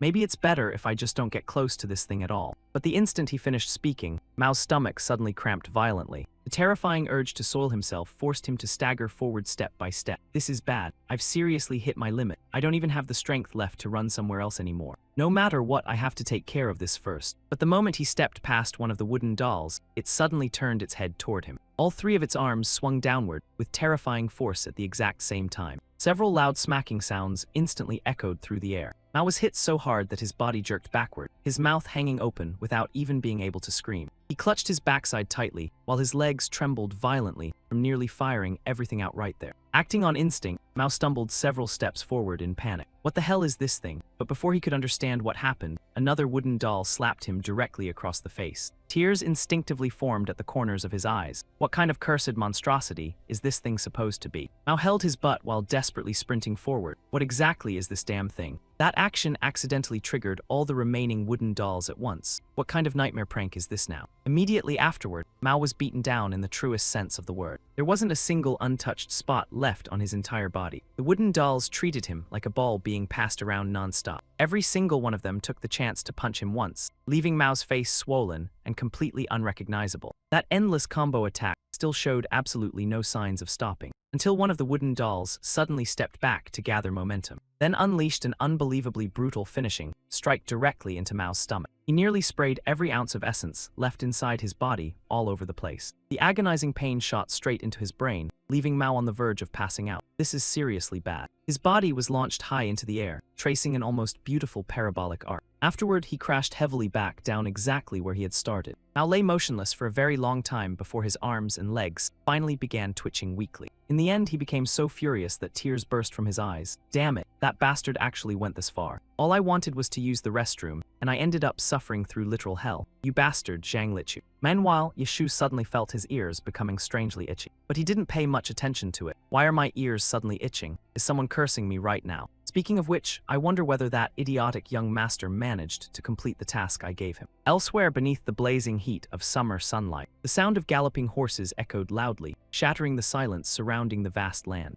This was the greatest feng shui territory of the demonic cult, a place that had produced countless legendary warhorses throughout history. One of the most famous locations within Heavenly Mountain, the demonic cult's horse racing grounds. The family that had ruled this place for generations eventually became one of the three greatest noble clans of the demonic cult. Merely mentioning that name alone was enough to make people tremble with respect. The Manhwa clan, and in the current era, the clan had entered the most glorious age in its entire history. The armored cavalry under their command, known as the Ghost Armor Horse Division, was famous throughout the martial world for their unmatched battle frenzy. More importantly, the clan head's granddaughter, 5th Miss Manhwa Wanyuan, along with 6th young Master Manhwa, had both been adopted by the cult leader and achieved countless astonishing accomplishments. The one who laid the foundation for this golden era was the current head of the Manhwa clan, the demonic cult's third elder. He had cultivated the great heaven-shattering spear art to its absolute peak and was regarded as the supreme spear master of the current age. The martial world referred to him by the title Demon Spear Phantom Manhwa Zheang. Every one of those achievements stemmed from his terrifying obsession with perfection. He always repeated the same phrase: the Manhwa clan is a perfect family. It has always been that way, and it must remain that way forever. And he himself would preserve that perfection no matter the cost. Zheang's hand, which had been brushing a horse's mane, suddenly stopped moving. Recently, I heard a certain rumor. The 7th young master has finally opened the heavenly horse formation. His icy gaze immediately shifted toward the 6th young master. Were you aware of this matter? The young boy did not dare meet his adoptive father's eyes and merely lowered his head slightly. Yes, I only recently heard about it through rumors as well. But Zheang was clearly dissatisfied with that answer. That's all. Manhwa failed to react in time and answered instinctively. Zheang's voice instantly turned colder. Is that truly the only thought you have regarding this rumor? His expression became terrifyingly dark, as though he wanted to rip the boy apart on the spot. Is that really all? Manhwa became so frightened that he immediately stammered out an apology. Zheang instantly roared directly into his face. Again, why do you keep making the exact same mistake over and over? The 6th young master's only father is the cult leader. How many times must I repeat that? Even after correcting you repeatedly, you still can't remember. Sweat poured from the boy's face nonstop. I'm sorry, I'll correct myself immediately. Bah, no, 3rd elder. Even though he was both the 3rd elder and head of the Manhwa clan, the man absolutely despised being called by the title of father. Zheang looked at the child as though he were nothing more than roadside grass. The fact that the 7th young master opened the heavenly horse formation means the demonic cult has officially entered the war for succession, and recently, he even recruited a new assistant. According to the rumors spreading around, that assistant was a hidden master secretly concealed by the 7th young master, and he even comes from the same martial sect as you, correct? Manhwa didn't dare refute him and could only lower his head in apology. I'm sorry, I was too foolish to realize it. But the 3rd elder also understood clearly that the 7th young master knew absolutely nothing about martial arts and was merely a useless playboy who caused trouble everywhere. Opening that gate was definitely only possible because that assistant was secretly helping behind the scenes. Everyone within the demonic cult understood this fact. There is no reason for the demonic cult to value some illegitimate child. Zheang coldly interrupted him. Even so, the demonic cult is still the demonic cult. The Manhwa clan has always placed benefits and strength above everything else. Even if someone is born illegitimate, as long as they provide value to the clan, we will immediately seize that opportunity. His gaze was so cold, it seemed ready to devour Manhwa alive. So what gave you the right to draw such shallow conclusions so casually? And earlier, you called it luck, didn't you? Then does that mean the 6th young master passing the heavenly horse formation was merely luck as well? So all the clan resources poured into helping you open that gate were meaningless too? Is that what you're implying? The young boy's face instantly turned deathly pale. No, 3rd elder, that's not what I meant at all. Manhwa was so frightened that his knees nearly buckled beneath him, completely unable to offer any excuse. Realizing he had spoken carelessly, he could only lower his head and admit fault. I'm sorry, 3rd elder. Only then did Zheang's attitude soften slightly. Recently, the Seat of Radiant Light informed the elders about a certain matter. According to eyewitness reports, the 7th young master has already entered a state of ultimate transcendence. There is even a possibility that he has. The next word struck Manhwa like thunder exploding inside his ears, reached an even higher realm. Fear surged through his heart like crashing waves. Beyond transcendence, that lazy idiot Mao actually reached a realm higher than mine. Manhwa's hands trembled violently from unwillingness and humiliation. Impossible. Absolutely impossible. Out of all the cult leader's heirs, am I really supposed to bow my head before a fool like him? If that guy truly surpassed me then, the fear of being abandoned slowly swallowed the young boy's mind whole. I will. Once that moment arrived, Manhwa would never have another chance to rise again. At the same time, overwhelming resentment exploded deep within him. Just who exactly is that assistant to push a worthless trash like Mao to such a terrifying realm? Why would he waste so much effort doing something so meaningless? At that exact moment, he heard Zheang's cold reminder. Never forget the emotions surging through your body right now.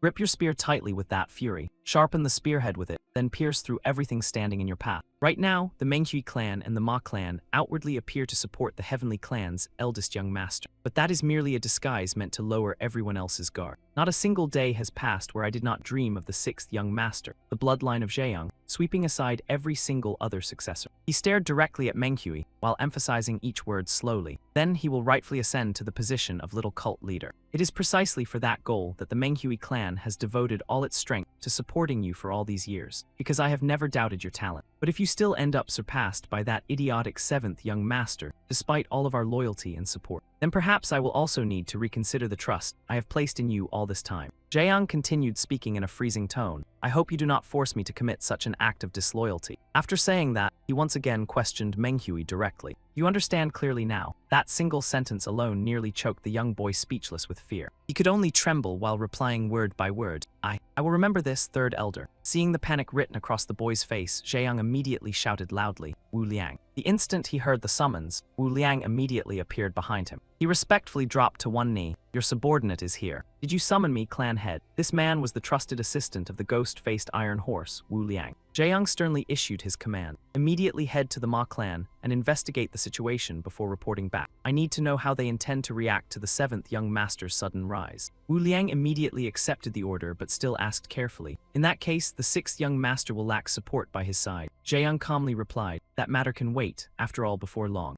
The sixth young master will also begin his secluded cultivation training. Hearing that, Manhwa instantly panicked. Secluded cultivation, why so suddenly? He nearly screamed in desperation. I know I was wrong, I'll work even harder. I can still perform well outside. Please don't force me into closed-door cultivation. Jaeyoung turned his head toward the young boy and spoke coldly. Even in this situation, you still dare utter such weak and pathetic words. Afterward, he turned around and shouted fiercely at Wu Liang. Why are you still standing there? Move immediately. Every second of this matter is critically important. Wu Liang silently contemplated the situation for a brief moment. Then in the end, he lowered his head and accepted the command. This subordinate obeys the clan head's order. After speaking, he immediately turned around and departed. In the blink of an eye, only Manhwa remained standing there blankly, staring ahead in silence. Jaeyoung slowly spoke once more. If you have nothing else to say, then withdraw and rest. Once the preparations for your secluded cultivation are complete, I will have someone notify you. He cleared his throat and warned him sternly. From now until then, stop being lazy. At the very least, swing your spear tens of thousands more times. Beneath the scorching midday sun, Manhwa answered with a choked voice. Yes, I will take my leave now.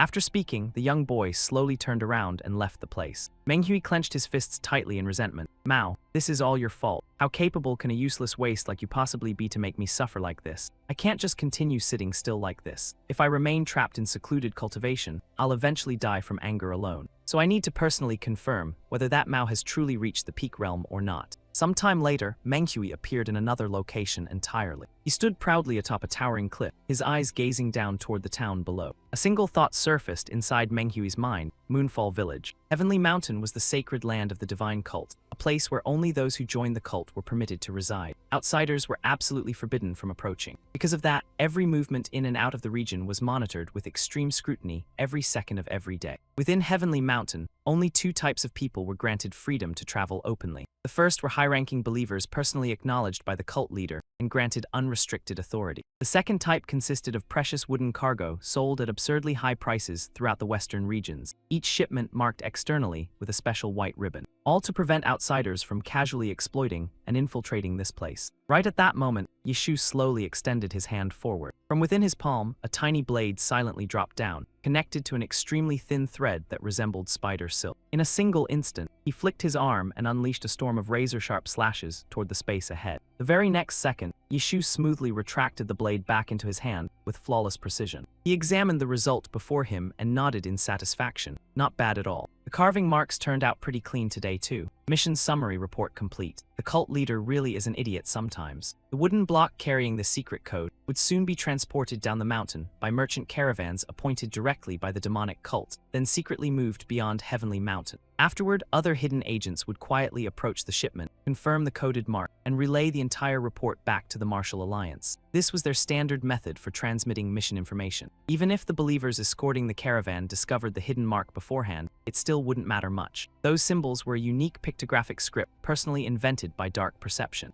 To outsiders, the markings looked no different from random scratches carved by some bored traveler. In reality, agents of dark perception embedded within the demonic cult were never actually required to submit regular reports once they had proven their capabilities. Yet Yishu voluntarily accepted that troublesome responsibility anyway, because only by doing so could he remind himself that he still belonged to the Radiant Cult, the organization that always stood as the shield protecting the righteous martial world. Yishu remained standing there in silence for quite a long while. Then he pulled another object from his clothes and muttered softly, "That earlier matter was merely something I handled along the way out of convenience. As for today's true objective, it lies somewhere else entirely." At that exact moment, flocks of black crows began cawing loudly throughout the gloomy forest. They flapped their wings in panic and scattered in every direction as if warning of an approaching disaster. In the next instant, Yishu lightly leaped onto the branch of a towering tree. He quickly approached the bird nest resting near the top of the tree. Then the main character carefully placed the item he had taken out earlier into the nest before speaking softly. "Everything is finally prepared now." He silently stared at the bird nest while calculating inwardly. Situo Ji, leader of the slaughter gang. After observing him for so long at Immortal Gathering Pavilion, I discovered something extremely interesting. Whenever the same opponent defeats him more than twice, he immediately mobilizes every subordinate beneath his command.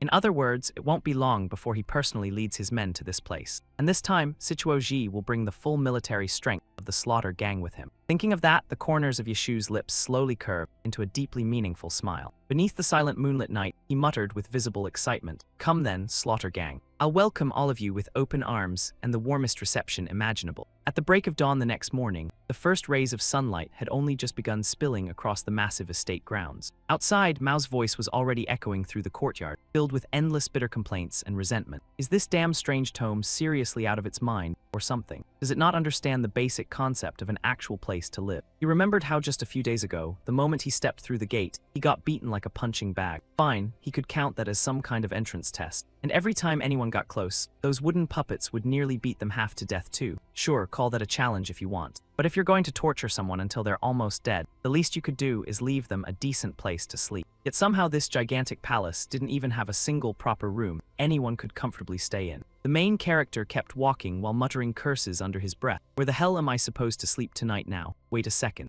And later on, how am I even supposed to deal with bathroom emergencies here? I only just finished cleaning up yesterday's disaster. Maybe I should just use it as fertilizer for the bamboo while I'm at it. Right as he was talking to himself, a sudden cough interrupted and caught his attention. The other person immediately shouted loudly, "It's broad daylight and you're dressed like some filthy beggar. I heard you supposedly changed, but it looks like you still haven't dropped your thug habits, Mao." Mao recognized the speaker at a glance and shouted in confusion, "Huh, wait, you're someone I know. Is that little brat from the Menghui family?" He frowned in confusion and asked, "Why are you even here?" The young boy angrily roared back, "Bastard, how dare you talk to your older brother like that? Don't you know basic respect?" Mao waved his hand and sighed helplessly. "Just because you got adopted earlier, you always insist on acting older. You're still as loud as ever enough to rupture my eardrums. Still, I'm glad to see you again, kid. But hold on a second. Why are you shaking so badly? And that stiff posture of yours looks awfully familiar too." Mao suddenly realized something and instantly turned pale as he shouted, "Don't tell me. You seriously need to use the bathroom right now." At the gate of the estate, Meng Hui stood there trembling while clutching his backside with both hands, his legs twitching like he was about to activate turbo mode. Grinding his teeth, the boy snapped, "Don't use such vulgar words. Call it relieving my bodily needs. You really don't have even the slightest trace of noble family elegance at all." Suddenly, the young boy's body froze for several seconds in complete despair. Tears began forming in Meng Hui's eyes because he could no longer hold it in any longer. He screamed desperately at Mao, "Hey Mao, hurry up and tell me where the toilet is. Right now, hurry." The main character calmly replied, "Yeah, every floor inside the palace has one, but with the condition you're in now, you'll regret going inside. You'd better just find a nearby bush first." Meng Hui immediately shot back, "You expect me, the noble son of the divine cult leader, to relieve myself outside like some wild beast?" As he spoke, the boy squeezed past Mao and headed inside. "Move aside already and shut your mouth." But the moment he stepped through the doorway, the traps hidden inside activated instantly. Thanks to his sharp reflexes, Meng Hui immediately sensed the danger rushing straight toward him. Acting on instinct, the boy twisted his body and perfectly dodged every attack triggered by the trap. Mao stared with his jaw hanging open in complete shock. What the hell? He dodged all of that instantly. It took me half an hour just to avoid a single stick. Meng Hui panicked and shouted loudly, "Hey you bastard, what exactly did you do to this doorway? Don't tell me you prepared traps because you knew I was coming here." Before he could even finish speaking, countless wooden rods rained down toward him from every direction. Meng Hui cursed inwardly. "Damn it, normally this kind of garbage wouldn't even come close to touching my clothes." "Calm down, Meng Hui. You are the 6th young master of the divine cult, the pride and glory of your entire family. There's no way you can lose to a bunch of tiny sticks right in front of that delinquent bastard." He continued charging forward at incredible speed while desperately dodging the non-stop attacks around him. Gritting his teeth, the young boy roared loudly, "I absolutely refuse to wet myself here. Do you idiots even know who I am?" But right when he reached Mao, his foot suddenly slipped and he crashed face first into the ground with a painful smack. Seeing that, Mao immediately panicked and shouted toward him. He asked softly with concern, "Hey kid Meng Hui, are you still okay over there? Or did you already lose the battle?" Suddenly, Meng Hui clenched his teeth and forced himself back to his feet. Before Mao could even understand what was happening, the boy suddenly shot forward like an arrow while screaming loudly, "Move aside." Mao shouted after him in disbelief, "Hey, wait a second. If you go inside like that, you're seriously doomed." But Meng Hui completely ignored him and accelerated even faster as he charged straight into the palace. Inside, after only a few seconds, everything fell into an eerie and horrifying silence. Immediately afterward came a series of miserable screams from Meng Hui that echoed throughout the entire palace. Why the hell are these insane wooden puppets stationed right in front of the bathroom of all places? Mao stood outside pale as a ghost before clasping his hands together in prayer. "Comrade, all I can do now is pray for your survival, little Meng Hui. May your pants and underwear rest peacefully after this tragic sacrifice." Inside, Meng Hui could only lie there helplessly while sobbing uncontrollably in despair. In the end, the young boy failed to overcome the final life and death trial before reaching his destination, and could only accept reality with heartbreaking cries. Father. Meng Hui, the 6th young master of the Zhiyang family, inherited the clan's prestigious spear techniques from childhood and displayed monstrous talent, eventually becoming the youngest child ever adopted by the cult leader. The demonic divine spear of Zhiyang had once been regarded as the greatest masterpiece of that entire generation. Or at least, that was what I used to believe myself. Who could have possibly imagined witnessing the mighty 6th young master with their own eyes in such a humiliating scene? He was lying there in front of someone else's bathroom door, clutching his face while crying his eyes out in misery. Meanwhile, Mao, still dressed like a ragged beggar, stood beside him teasing nonstop while pretending to comfort him. "Hey Meng Hui, calm down already. Life's like that sometimes. Accidentally letting loose once in a while is totally normal. Later on, this'll definitely become one unforgettable memory." The moment he heard that, Meng Hui slapped Mao's hand away and roared angrily, "Memorable my ass, get lost you lunatic." The main character could only clutch his chest and complain inwardly, "Wait, I helped him and still got cursed out." Yishu silently stood there, calmly observing the entire ridiculous comedy unfolding before him. He raised his head toward the ceiling and fell into thought. After working as a spy for over a decade, he had experienced countless scenes of chaos and bloodshed. But a ridiculous spectacle, both tragic and hilarious like this, was something he had not witnessed in a very long time. Eventually, the clothes were finally washed clean and hung outside to dry properly. As evening slowly approached, the atmosphere inside the palace became much quieter. Yishu cautiously spoke up. Still, asking this of 2 noble young masters may be somewhat disrespectful. He glanced toward Mao and Meng Hui before slowly asking, "You 2 already checked every place thoroughly, correct?" Mao nodded cheerfully while Meng Hui reluctantly confirmed as well, though his eyes deliberately avoided contact. Yishu lowered his voice slightly. "Good, then let's continue this conversation while we walk." After saying that, he turned around and led the way while speaking calmly. "First, I want to know why the 6th young master came here in the first place." Yishu casually glanced behind him to observe Meng Hui's reaction. "Barging into your sworn brother's estate without any prior notice, surely you understand the meaning behind such actions." Even though Meng Hui deliberately avoided his gaze, Yishu continued speaking. "And on top of that, you didn't even bring a single bodyguard with you." He continued calmly, "Setting everything else aside now that you've arrived, the least proper thing would have been to sit down for tea first. Instead, you caused a disgraceful disturbance right inside someone else's estate." Being reminded of the humiliating incident again made Meng Hui's face turn bright red as he shouted furiously, "Shut your mouth already. You're just a mere assistant, yet you dare lecture me. I could punish you in the name of the Meng Hui clan if I wanted." Yishu remained completely calm. "Then please feel free to send a letter back to the Meng Hui clan describing exactly how disgracefully the young master behaved today. I'm sure they would be extremely interested." Hearing that instantly left the boy speechless. Mao, standing nearby and enjoying the situation, jumped in with a grin. "Hey Yishu, aren't you cornering him a little too hard? Every kid makes mistakes like this sometimes." Before Mao could finish speaking, Yishu's icy glare instantly shut him up. He immediately nodded obediently. All right,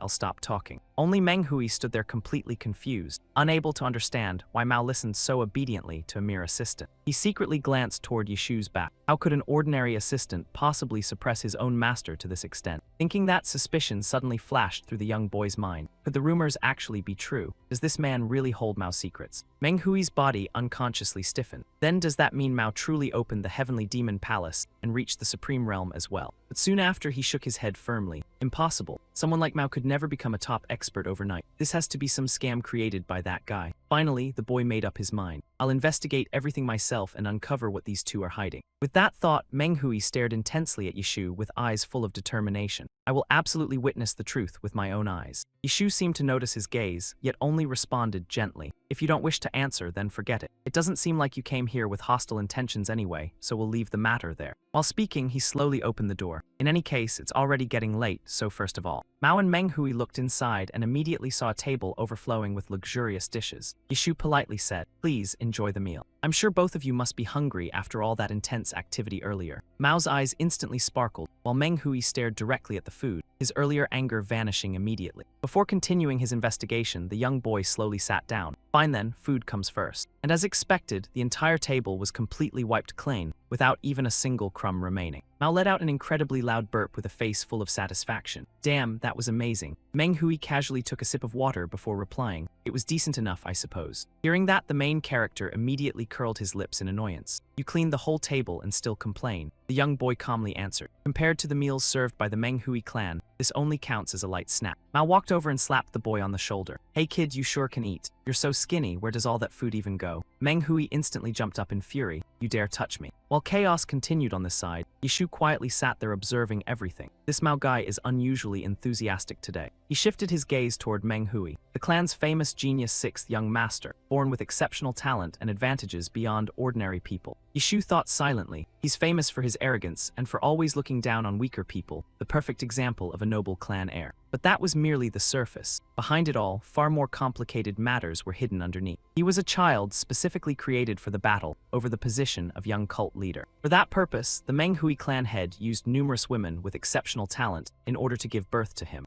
It was not childbirth but selection. Countless lives were discarded before the bloodline was perfected, too many to even count. Yishu fell into deep thought. Although officially recognized as part of the main bloodline, in the end he was just like Mao, both of them born from outside origins. Thinking that, he glanced back toward Mao once more. Perhaps Mao sympathized with him because they shared similar circumstances. But he quickly dismissed the idea. In a struggle for power, emotions like sympathy were useless. Someday, Meng Hui might even become another tool to exploit, just like Si Hailing. Yishu slowly stood up. "If you're both finished eating, then it's time to get moving." Mao stopped fooling around as Yishu continued. "It's already late at night. The 7th young master's cultivation training will officially begin tomorrow." Meng Hui looked shocked. Cultivation training. Yishu calmly continued. "Therefore tonight, I invite you to return to the main palace hall and rest properly." Mao immediately jumped up in panic. I have to go back to the main hall." He awkwardly stammered. "Wait a second, it's already late at night. Can't you just let me sleep in the assistant's room for tonight?" Mao hesitated nervously. "Lately I've kind of been scared of walking around at night. I don't snore either, and I sleep very peacefully."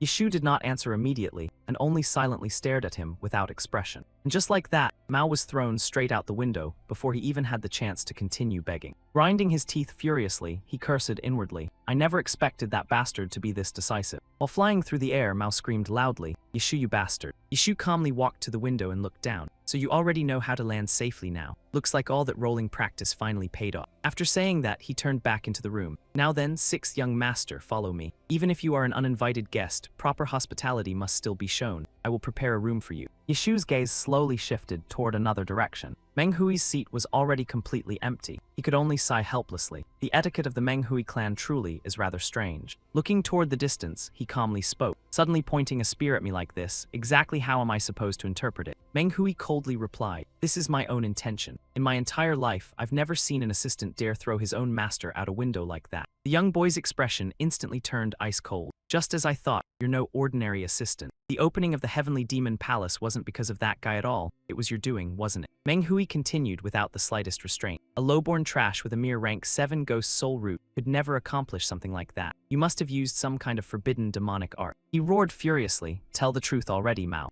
Yishu remained completely motionless, calmly enduring the loud accusations from the other side. So you actually dare use schemes inside the heavenly demon palace. He slowly raised a hand and brushed back his hair. I can tolerate being called lowly trash, but insulting my master right in front of me is crossing the line a little too far. Afterward, he casually lifted his hands as if surrendering. A noble young master like you really speaks in such crude language. Yishu's voice stayed soft, yet the killing intent surrounding him rose sharply. Menghui immediately sensed danger when the other man suddenly closed the distance, so he reacted quickly and grabbed Yishu's wrist in an attempt to restrain him. Yishu stepped even closer and whispered quietly, "What do you think would happen if you died here right now?" Menghui's entire body instantly froze stiff. Only after feeling his body suddenly lifted off the ground did the young boy finally widen his eyes in horror. What the hell? Under the crushing force of Yishu's grip, he was completely suppressed without resistance. Did I seriously just get overpowered that easily? Terror surged through him stronger than ever before, because this opponent used to be nothing more than a nameless rank 7 ghost root nobody. Looking at that emotionless face, he simply could not believe everything had happened so effortlessly. Without giving the other side even a moment to think, Yishu directly slammed him hard onto the floor. Just that single strike alone nearly caused Menghui's eyes to roll back unconscious. Yet even then, the young boy still refused to release the weapon clutched tightly in his hand. Despite being completely overwhelmed, he still had no intention of accepting defeat so easily. Using agile movement techniques, he immediately sprang back up and launched a counterattack. I refused to accept this outcome. That sudden reaction forced even Yishu to reevaluate him. That previous blow should have ended things already, yet he managed to retaliate immediately afterward. Watching the opponent's performance, Yishu silently assessed him. As expected, the Menghui clan's genius reputation truly wasn't exaggerated at all. His gaze shifted toward the broken spear in the young boy's hand. That was the divine weapon of cult leader Mohai himself, dangerous even to touch carelessly.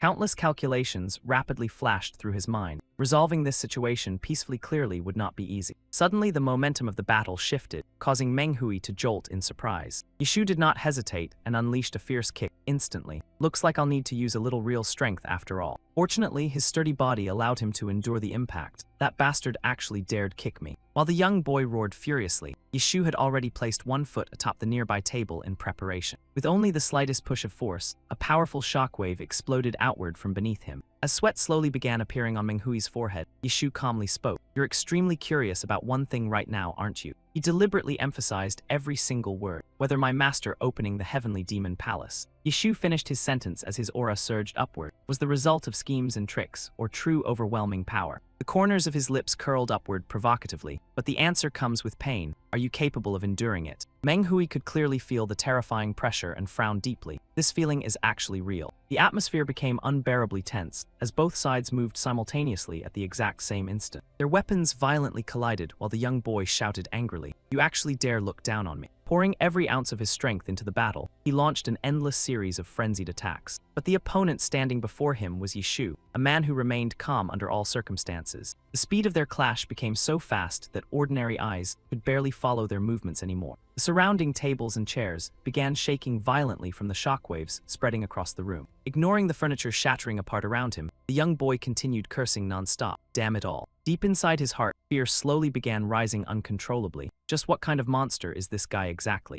Looking down at his opponent's feet only made him panic even more. I'm attacking with everything I have, yet he hasn't even moved an inch. Unbelievable disbelief flooded through his mind. He's standing there and tanking every single attack head-on. No matter how unwilling he was to admit it, Menghui had no choice but to face reality. This man was absolutely no ordinary person. And at that exact moment, he was blasted flying backward. This level of strength is already close to the vice seat rank. His face turned deathly pale as his thoughts spiraled deeper into confusion. But if that's true, a certain figure slowly grew larger inside his mind. If I admit that much, then I also have to acknowledge that Mao truly became stronger. The moment he thought about Shi Yang, his emotions immediately became chaotic and unstable. Those icy cold eyes felt like an unbearable weight pressing down on his mind. What exactly am I supposed to do now? In just a single moment of distraction, Yishu's blade was already slashing directly toward him. He nearly became a one-eyed cripple right then and there. Yishu coldly remarked, "That habit of yours isn't very good. Losing focus during combat is the easiest way to get your eyes gouged out." Even while fighting intensely, his voice still carried a faint trace of mockery. "Perhaps you're still too young to understand that lesson properly." Menghui remained frozen in place while his mind spun chaotically. Only after several moments did he finally realize he was being mocked. causing his anger to explode violently. "Stop treating me like some child." The battle instantly erupted once again, with even greater intensity than before. The poor table nearby finally exploded completely into countless shattered fragments. Yet the one who landed on the ground first was unexpectedly the young boy himself. "Fine then." Looking at Yishu still suspended calmly in the air, Menghui secretly grinned inwardly. "This time, I've finally gained the upper hand." All of the frustration building inside the young boy was poured into this battle. He had to seize this chance to corner the opponent completely and gain the upper hand. Yet Yishu remained perfectly calm, casually flicking his hand as he tossed something behind him without even turning around.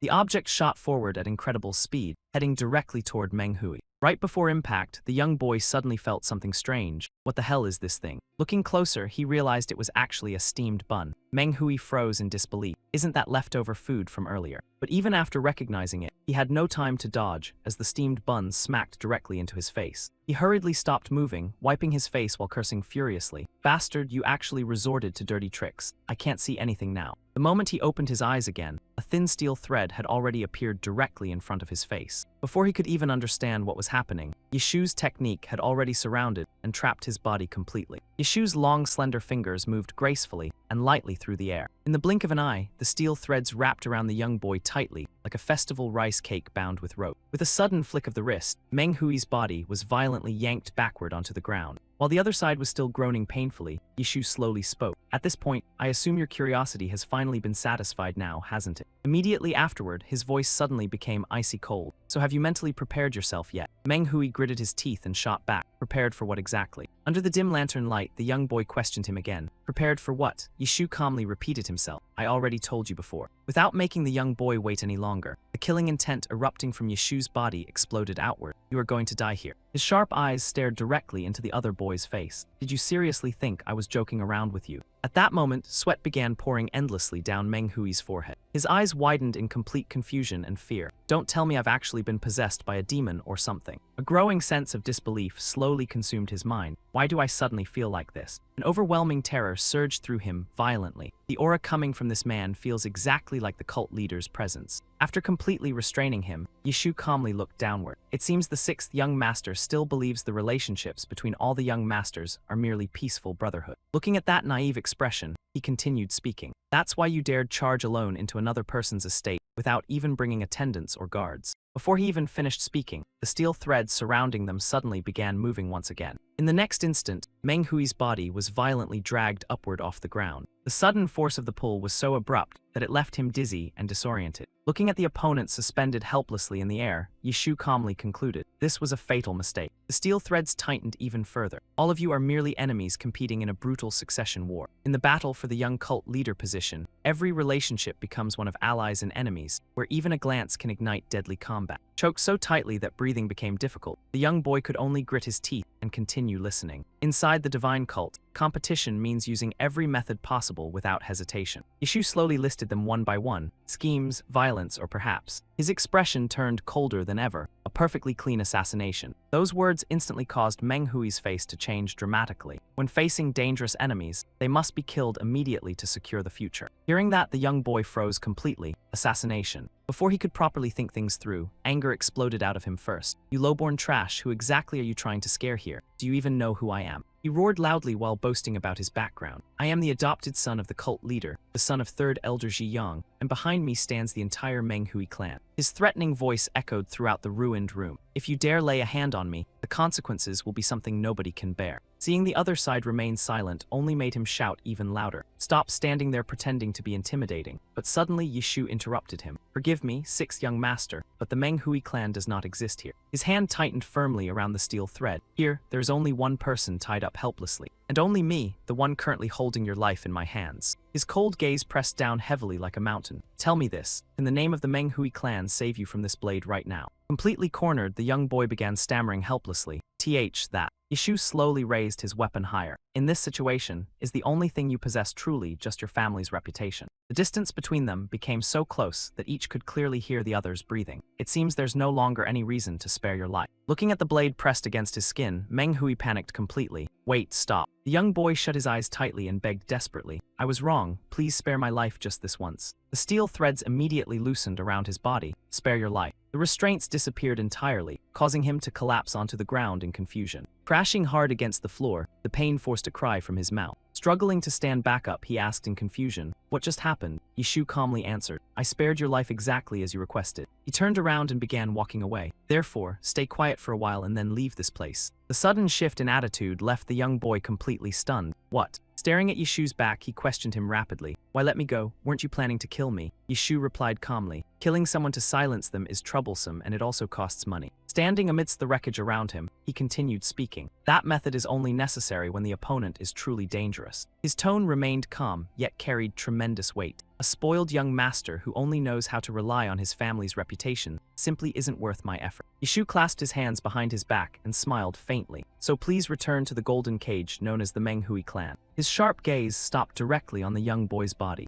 An invisible wooden cage seemed to materialize alongside those chilling words. Only then did Manhwa finally realize the truth. That thing was never protection or offense. The psychological blow struck so deeply that the young boy stood there completely speechless. Breaking the silence at last, he bitterly asked himself, "Then what exactly am I supposed to prove, when the entire world only sees me as the son of the Manhwa clan?" Tears slowly gathered at the corners of the young boy's eyes as bitter words escaped his mouth. "Everything I have only exists because of the name of the Manhwa clan." The moment he finished speaking, images of masked figures suddenly appeared inside his mind. Even the people supporting me in the end, they only. Surrounded by flattering sycophants all his life, he clearly understood that his worth only existed as long as he continued relying on his clan's influence. Thinking about that, the young boy questioned himself in despair. Without that family name, what do I even have left to rely on anymore? If I lose it all, then what remains of me? Watching this scene, Yishu sighed quietly to himself. This really is such a troublesome situation. Looking at the boy's devastated appearance, countless emotions suddenly rose within him. Every time he saw children around this age looking so defeated, he would always remember someone from long ago, a familiar figure he could never forget no matter what. That overwhelming similarity only left him sighing helplessly once again. Afterward, he finally spoke up and shattered the heavy atmosphere surrounding them. "My master, the seventh young master, during the first day he met the cult leader." The next sentence instantly stunned Manhwa completely. At that time, he was nothing more than a simple sweeper outside the mountain peak. Memories slowly surfaced through Yishu's words. Back then, he wasn't the only one carrying the surname Mo, there were many others, yet he shined through his own abilities alone. As if the scene itself was replaying before their eyes, Yishu continued speaking, and the cult leader recognized that light within him. That encounter opened the path toward his future. Now that brilliance only continues growing brighter, even though he endured countless hardships for arriving later than the others. Yishu looked directly into Manhwa's eyes and emphasized every word carefully. The sixth young master is no exception either. Yishu calmly continued analyzing the situation. Although your clan played a part in it, the reason you were accepted as an adopted son was undoubtedly because you yourself possess something special. The young boy froze entirely. The light belongs to Hui himself, not the Manhwa clan. That final conclusion shattered every doubt lingering in his mind. The answer itself was not truly an answer, but another question entirely. Yishu clasped his hands behind his back and directly asked him, "Without your status, without your clan, who are you truly as a person?" After saying that, he turned around and began walking away. The conversation had officially come to an end. Before leaving completely, he added one final sentence. "Please rest for now and leave tomorrow morning after sunrise." Without waiting for any reply, he left the young boy standing behind him alone. "I'll be taking my leave first." After the door closed shut, the young boy lowered his head deeply and thought, "Me." Looking toward the light shining through the doorway, he muttered softly, "What exactly is that light supposed to mean?" The blazing sky burned overhead, while the scorching heat made the entire atmosphere feel unbearable. Mao lay stretched out lazily on the ground, completely relaxed, as though he were sleeping on a familiar comfortable bed. He slept so soundly that loud snores continuously echoed through the courtyard. Suddenly, a figure quietly appeared directly in front of him. A bucket of water suddenly splashed onto his face, causing him to leap upright in shock. What the hell was that? Mao immediately shouted in irritation, "Hey, don't you know how to wake people up properly? Don't bother someone while they're sleeping. Even dogs get treated better than this." He continued grumbling curses under his breath, while Yishu merely raised an eyebrow slightly. "Please choose your words more carefully, young master." Tilting his head slightly, Yishu replied, "Isn't it during meals, not sleep, that people dislike being disturbed?" Mao irritably shot back, "What's the difference? You bother me while I'm eating too." Yishu nodded calmly. "Fair point, I suppose." Looking at Mao's current appearance, Yishu smiled faintly. "It seems you still couldn't make it into your bedroom last night. Judging by those torn clothes, you clearly tried." Yishu glanced around the courtyard before asking, "Why are you sleeping outside here?" Mao sighed helplessly. "Every room is packed with traps. Sleeping outside is honestly safer." Suddenly remembering something, he quickly asked, "Oh right, where's that brat from yesterday? Did he already leave?" Yishu gave a short reply, "Yeah, you could say that." He quietly recalled yesterday's events. Looking at the boy's mental state, I honestly thought he'd cause more trouble. Seeing the neatly arranged surroundings, Yeshu continued speaking. Who would have expected him to leave on his own so obediently instead? Mao curled his lips unhappily. Seriously rude if you ask me. If you're freeloading off someone else, at least stay for breakfast before leaving. Yeshu chuckled softly. What's wrong? Are you already missing him? Mao instantly reacted. Missing him for what? With him around, I couldn't even enjoy my meals in peace. He muttered another complaint afterward. If he was leaving, he could have at least said goodbye first. Yeshu gently reminded him. The seventh young master is younger than him though. Mao waved his hand dismissively. I know already, I was only saying it casually. Mao glanced sideways and grumbled. Every single conversation with you somehow ends with me getting corrected. Right at that moment, a soft cough suddenly echoed from behind them. Meng Hui stepped out and greeted them politely. Good morning. Mao's eyes widened immediately. What the hell, kid? Frowning deeply, he asked in confusion. Didn't you already go back home? Still suspicious, Mao questioned further. Don't tell me you turned around halfway and came back again. The young boy hesitated briefly. Well, about that. Then his expression became completely serious. I remembered an important cultivation exercise I still need to complete, so I can't return yet. It's difficult to focus properly while traveling. His tone became even more determined afterward. This training cannot be skipped even for a single day, therefore I'll remain here for now. Make sure to provide proper hospitality. Yeshu paused briefly before replying. Fine, understood. Mao stared in confusion. He's freeloading here yet talks like he's giving orders instead. Standing nearby, Mao secretly thought to himself, this brat is trying to search for an answer. Meanwhile, Meng Hui silently told himself, I cannot return home in this condition. Remembering Yeshu's words from last night, he felt increasingly uneasy. If I fail to find the answer, then I'll never discover my own path for the rest of my life. Thinking that, the young boy finally made up his mind. By staying near Yeshu, I'll definitely uncover the answer eventually. But another worry quickly surfaced afterward. What if they decide to throw me out instead? As if reading his thoughts, Yeshu suddenly spoke up. Considering the sixth young master's request, I cannot possibly refuse you. He calmly added another condition. There are plenty of empty rooms available. Stay wherever you want. Just cover your own food expenses. Meng Hui immediately brightened with excitement. I have money, so don't worry about that at all. Yeshu nodded once before his expression turned serious. All right then, let's begin. He shifted his gaze toward the room standing ahead of them. The survival training session starts now. Sunlight poured brightly across the room standing before them. The three of them stood together before the doorway, each carrying completely different emotions within their hearts. Mao curled his lips in disdain, then turned and mocked him with a sarcastic grin. Hey Yeshu, open your eyes wide and take a real good look at this. The moment he finished speaking, he shoved the door open and walked inside. His relaxed posture made it seem like the room ahead was nothing more than an ordinary bedroom. But the instant the main character's foot touched the floor, the mechanisms inside the chamber activated immediately, as if someone had flipped a switch straight from the underworld.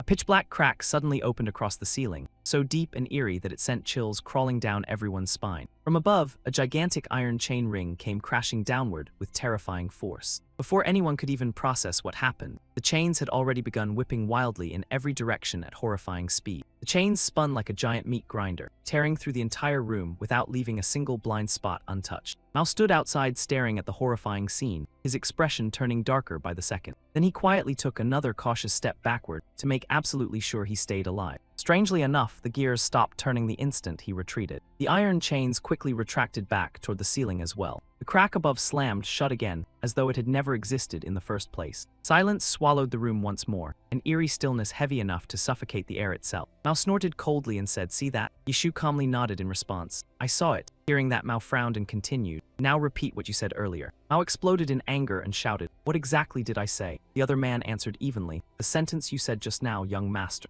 Mao immediately lost his temper. "You mean the part where you said I should lock myself in this cursed room whenever I'm not eating? That idea is completely insane." The main character pointed straight at the chamber like he was exposing some unforgivable crime. "After seeing this, you still think anyone can live here? The second you step inside, those chains go berserk like a storm. Nobody could survive more than a day." Yeshu merely sighed helplessly. "And you're complaining over something this simple?" Mao widened his eyes in disbelief. This emotionless bastard truly had no humanity at all. Meanwhile, Yeshu tilted his head calmly and suggested, "Then let's start with the room next door instead." Mao reacted even more violently after hearing that. "How is that any different? That place has steel spikes erupting from the ground like they're trying to skewer people into a human beehive." Furious, he grabbed Yishu by the collar and growled through clenched teeth. If it's so easy, then you go in there yourself. Without the slightest hesitation, Yishu answered immediately. Very well, I'll demonstrate it for you personally. The moment he heard that, Mao froze completely for several seconds. His face went utterly blank from shock. The main character blinked repeatedly before asking again, "Wait, you're serious?" Yishu did not answer directly and instead explained slowly. Young master currently only knows how to release inner energy outward. That is merely the smallest fraction of true martial arts. He continued confidently, guide the chi from the danshin into the lower body and circulate it throughout every part of your body. If you can control the flow of inner chi along a precise path. The moment he reached that point, Yishu immediately activated his inner cultivation art, and the aura surrounding his body changed completely. Then he dashed straight into the chamber without the slightest hesitation. His figure glided forward as lightly as a passing breeze. Not only that, but he spun and shifted his steps with astonishing precision and elegance. Standing calmly in the center of the room, Yishu spoke without a trace of tension. Something like this isn't difficult at all. Mao's eyes widened so much it looked like he had just seen a ghost. What the hell is this supposed to be? He stared at the room, then looked back at Yishu in total disbelief. Not a single trap had activated this entire time. Yishu looked directly at Mao and spoke seriously. "Young master, please remember my movements carefully, because this." He paused for a brief second, his gaze becoming noticeably sharper. "This is the only path for both you and me to survive." Yishu stood tall before the two of them, his imposing aura carrying overwhelming pressure. Mao frowned deeply while staring at the room, then blurted out, "How the hell does this insane thing even work?" He crouched down and tapped the floor several times before speaking in confusion again. "Does this floor have eyes or something?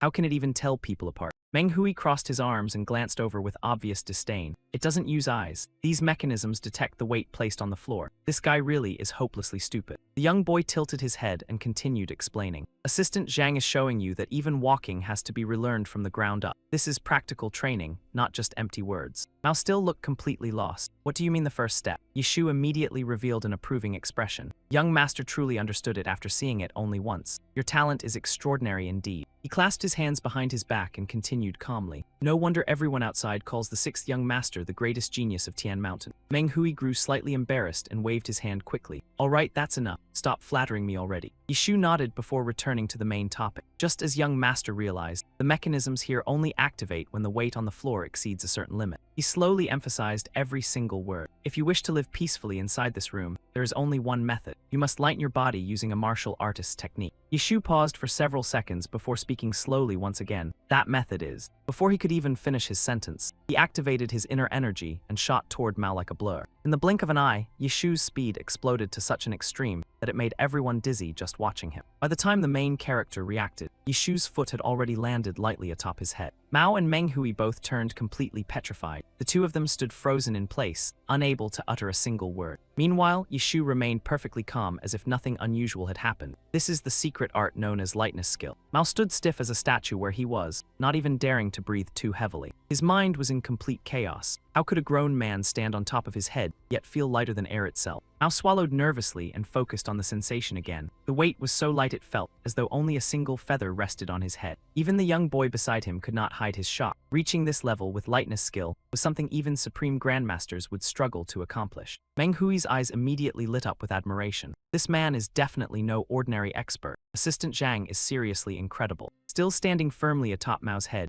Yishu explained calmly, "Lightness skill is the foundation of all martial arts. To a martial artist, it is no different from taking the very first step." He lowered his gaze toward the main character and continued, "It is completely different from merely using brute force to propel your body forward." Yishu's eyes suddenly turned ice cold, and even his voice became heavier. "Imagine what will happen once young master masters this technique. Not only will you finally resemble a true martial arts master, but if you also learn a supreme movement art, even the sect leader's attacks may never touch you." Hearing that, Mao's eyes instantly shone with renewed hope for survival. A supreme movement art, if I could really achieve that. In the main character's mind, an image quickly appeared of himself gliding through the battlefield as lightly as the wind. The corner of his mouth slowly lifted into a faint smile as he muttered softly, "Maybe this time, I really can pull it off." Yishu looked at Mao's excited expression, but made no attempt to crush his hopes. He simply said calmly that this path would be unimaginably difficult. A beginner who had not even trained for a full month, yet wanted to master both lightness skill and a supreme movement art. He slowly analyzed the situation. For an ordinary person, something like that is practically impossible. But right after that, Yishu's tone shifted slightly, almost as if he were deliberately provoking Mao's fighting spirit. "However, the seventh young master is different, because you're a genius." The instant Mao heard the word genius, his blood started boiling with excitement. Yishu crossed his arms and stepped aside before speaking casually. "Very well, I'll I'll stand here and guide your corrections. Young master, feel free to move forward confidently. He even added another sentence to Meng Hui with meaningful emphasis. Everything is for the sake of our future. Mao took a deep breath, his eyes blazing brightly as though he had just seen the halo of a true protagonist. Just wait for me, supreme movement art. He clenched his fists with overwhelming confidence. Once a genius like me gets serious then. But before he could even finish speaking, an iron chain swept across violently from the side. In a split second, the main character was blasted into the air before crashing heavily onto the ground. He struggled back up while groaning in pain. Even so, he still stubbornly refused to admit defeat. You think cheap tricks like this can stop me? Standing nearby, Yishu silently watched the scene as the corners of his lips curled upward slightly. Deep down, he secretly thought that if Mao truly became the sect leader one day, those old fossils from the Martial Alliance would definitely. He paused briefly before revealing a deeply meaningful smile. Sleep so peacefully they'd never wake up again. Amid the endless mountain ranges of Tian Mountain, Tiger Dragon Hall stood proudly like an ancient fortress, overflowing with majestic authority. In this place, every newly appointed hall master had to undergo a sacred traditional ritual. The successor had to personally hunt down and kill the great tiger spirit beast of Tian Mountain, then skin it and bring the hide back. That beast hide would then be draped over the master seat within the grand hall. Once completed, the chair became the highest symbol of Tiger Dragon Hall. Other than the hall master himself, no one was allowed to sit upon it. Yet today, inside Tiger Dragon Hall, every tradition and rule seemed to have completely lost its meaning. Because someone had appeared, the first inheritor of the heavenly demons will upon this land, the one responsible for spreading that will throughout all of Tian Mountain. An absolute existence whom nobody dared oppose. The Bright Seat Envoy, a first-ranked demon beneath Baiji's command. Inside the Great Hall, she took a sip of tea before speaking indifferently. I heard the spiritual energy around Tiger Dragon Hall has been flourishing recently. Even the tea smells far more fragrant. After setting down her teacup, the Bright Seat Envoy nodded slightly. My thanks to Hall Master Tiger Dragon. Dehu sat across from her with calm but vigilant eyes. I'm glad you enjoy it, but surely you didn't come all this way merely to praise my tea. He leaned slightly forward and continued in a slow tone. What matter could possibly be important enough for you to personally come here? She merely smiled faintly. There's no need to be so tense. Though it is a major matter, it's hardly difficult to resolve. The Bright Seat Envoy placed her hand upon the table, her gaze deep and unreadable. You simply need to stop. Dehu froze briefly before frowning. Forgive my bluntness, but Tiger Dragon Hall has never committed any wrongdoing, so I fail to understand your meaning. She raised her hand to interrupt him, her voice turning noticeably colder. Enough. The Bright Seat Envoy lowered her teacup and stared directly at him. Surely you understand by now, Hall Master Tiger Dragon Dehu. She tilted her head slightly while emphasizing every single word. That was the order I just issued. The Bright Seat Envoy's gaze locked firmly onto him. You led your subordinates toward Moonshade Village. What exactly were you planning to do there? What I mean is that you are to stop this matter immediately. An invisible wave of inner energy spread from her body across the entire hall, making the atmosphere unbearably suffocating. Her voice was barely above a whisper, yet the pressure behind it was horrifying. You understand my meaning, correct? Dehu tightened his grip on the armrest, his eyes darkening before he slowly answered. Understood. So in the end, this is another order to shut our eyes, cover our ears, and pretend nothing happened. He let out a heavy, bitter laugh. Back then, under orders from the Mo clan, we were forced to ignore the massacre of the 7th young master's entire family. We were even ordered to spare the murderer. This feels exactly the same. Dehu raised his head and looked directly at her. This time, are we supposed to ignore the Mo clan's tyranny once again? They are the ones destroying the order of Tian Mountain. I understand now. But immediately afterward, his voice became much lower. The difference is that this matter and the previous one are completely different. Dehu clenched his fists tightly as though suppressing his rage. At that time, even if we wanted to punish the Mo clan for slaughtering innocent people, the dead could never return, so we endured it. But now they are pushing all of Moonshade Village toward total annihilation. This has never happened before. The Bright Seat Envoy slowly opened her eyes to look at him, but her gaze remained utterly cold and unmoved. Dehu did not retreat in the slightest. No matter how powerful the Mo clan may be, randomly slaughtering disciples of Tian Mountain is still an act of treason. He lowered his voice, yet every word carried even heavier weight. If the sect leader learns of this, he absolutely will not ignore it. She leaned back against her chair, her calm tone cold enough to freeze the soul. That is not something you need to concern yourself with, because in truth. Right afterward, the Bright Seat Envoy slowly spoke a sentence that froze the entire atmosphere solid. This is the sect leader's direct order. Dehu immediately froze in shock, his pupils shrinking violently in horror. How could that possibly be? Only the heavy exchange of voices remained within the room. Dehu asked again in disbelief. You're saying this order came directly from the sect leader himself? Sweat began pouring down his forehead, but how could something like this even happen? Did the first elder beg for this? The bright seat envoy closed her eyes before replying coldly. Your schemes are still far too immature. Do you truly think a mere elder could influence that person's decisions? Then she glared at him with overwhelming pressure. This matter is merely a test to confirm the seventh young master's qualifications as a successor, nothing more than the sect leader's will. Whether he ultimately gets robbed once again or devours others in order to survive. No matter the outcome, it is a burden the seventh young master must bear with his own hands. The bright seat envoy then raised her brow confidently. If he wishes to become the inheritor of Tian Mountain, then this is only natural. Her tone turned stern as she questioned him directly. And yet you still dare oppose that person's will. After hearing those words, Dahu merely bit down on his lip without answering. Only after a long silence did he slowly speak. This subordinate obeys the order. For once, the bright seat envoy revealed an amused smile. It has been a very long time since I last saw you remain silent for so long before answering. It seems you've started caring about the seventh young master as well. Suddenly, she placed her hand upon the table and spoke casually. After being treated to such excellent tea, this old one shall offer you a piece of advice. The bright seat envoy then spoke gently in reassurance. There is no need to worry too much. Dahu lowered his head slightly and replied curiously, yes. From her palm, a wave of dark and sinister aura slowly spread outward. She lowered her voice into something eerie and ghost-like. Just sit there and enjoy the show. This commotion will likely become an extremely entertaining spectacle for the entirety of Tian Mountain. Several days later, brilliant sunlight poured down from the sky and illuminated every corner of the land. Within Seven Heavens Palace, a rare moment of peace unfolded before everyone's eyes. Right at that moment, a voice filled with helpless frustration echoed from inside. Assistant Zhang, I'm telling you honestly here.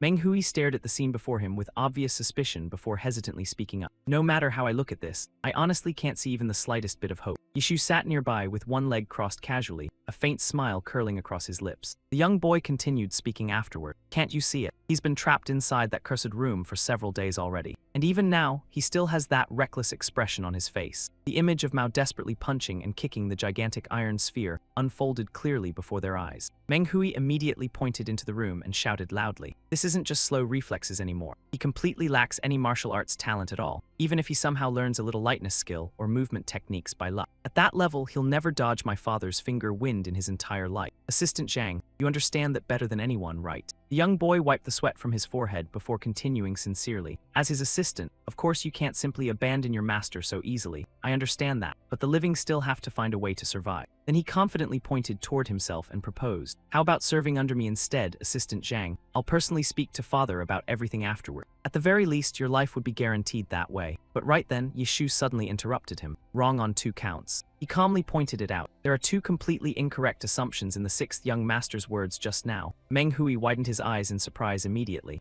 Yishu narrowed his eyes slightly while glancing over. It's true that the 7th young master's reflexes are somewhat slow, but it isn't because he lacks martial talent. On the contrary, it's precisely because his talent is monstrously overwhelming that this problem exists. Meng Hui became even more confused after hearing that. You mean his heavenly yang physique? Of course, a constitution capable of naturally accumulating extreme yang power with every breath was terrifying talent indeed. Even his father had once acknowledged it personally. Yishu sat there calmly while explaining. No matter how vast someone's inner energy may be, it becomes meaningless without the ability to control it. The true strength of the heavenly yang physique does not lie in the amount of inner energy. He declared firmly, it lies within the extreme yang power itself. Meng Hui could only stare blankly before asking again, what exactly does that mean? Yishu pointed forward while speaking. If you wish to understand my words, then simply observe the flow of inner energy moving throughout the 7th young master's body. At that moment, Mao was drenched in sweat as he frantically fled from the gigantic iron sphere chasing him. Meanwhile, Yishu calmly continued his explanation. When the iron sphere closes in on the 7th young master at extremely close range, the instant his mind recognizes the approaching danger, the 7th young master instinctively senses the pain about to strike him.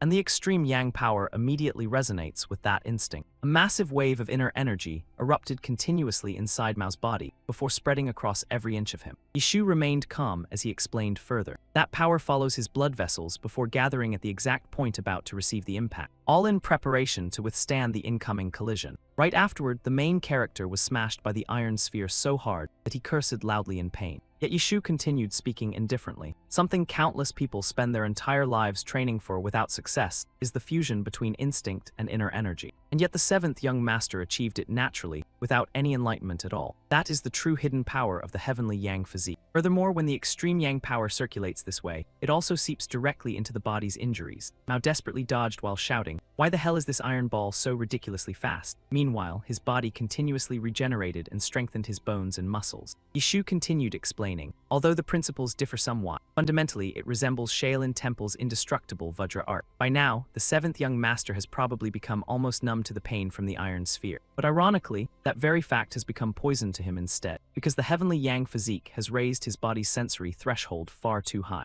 Meng Hui widened his eyes while watching closely, which means the senses necessary for avoiding danger have practically become useless. He can't even feel pain. Upon hearing that, the young boy nodded immediately. Exactly. Meng Hui still looked deeply confused, but even so, he's still trying extremely hard to dodge it. Yishu replied calmly, "That's right. On a conscious level, the seventh young master is still doing everything possible to follow my instructions." Then he suddenly laughed with amusement. "It's just unfortunate that he ends up looking like a violent maniac instead. In truth, my master is far more serious and hardworking than most people realize." After hearing that, Meng Hui spoke softly. "All right, I think I finally understand part of what Assistant Zhang was trying to say. That guy truly has become much tougher than before. Even though he's annoying to watch, his talent definitely isn't ordinary." Suddenly, the young boy pointed into the room and shouted in shock. "But even if his body becomes stronger, what's the point if his instinct for avoiding danger keeps getting dull?" Meng Hui wiped away sweat before continuing. "At this rate, forget movement arts. He probably won't even manage to learn lightness skill properly. Dodging my father's attacks would become even more impossible." Right then, Yishu slowly rose to his feet, "And that is precisely your second mistake." He curled his lips into an interested smile. "Because from the very beginning, I never intended for the seventh young master to dodge that finger wind attack." Sweat streamed down Meng Hui's face as he blurted out, What the hell does that even mean?" Yishu did not answer immediately, and instead revealed only a mysterious smile at the corner of his lips. He glanced sideways before speaking slowly. "I'll explain that to the seventh young master once his training progresses a little further, but for now." At that exact moment, the sound of footsteps echoed across the quiet wooden floor. Yishu turned his head toward the person who had just entered before continuing. "First, we should welcome our honored guest." The moment Meng Hui saw the newcomer, he could not hide his astonishment. Yishu, however, calmly greeted her. "It's been a long time. Have you been well recently?" The sect master of the Mountain Suppression Sect appeared with an overwhelmingly powerful aura surrounding her entire body. Ai Ling lightly touched the brim of her hat before revealing a mysterious smile. Then she spoke softly. "It truly has been a long time, Yishu.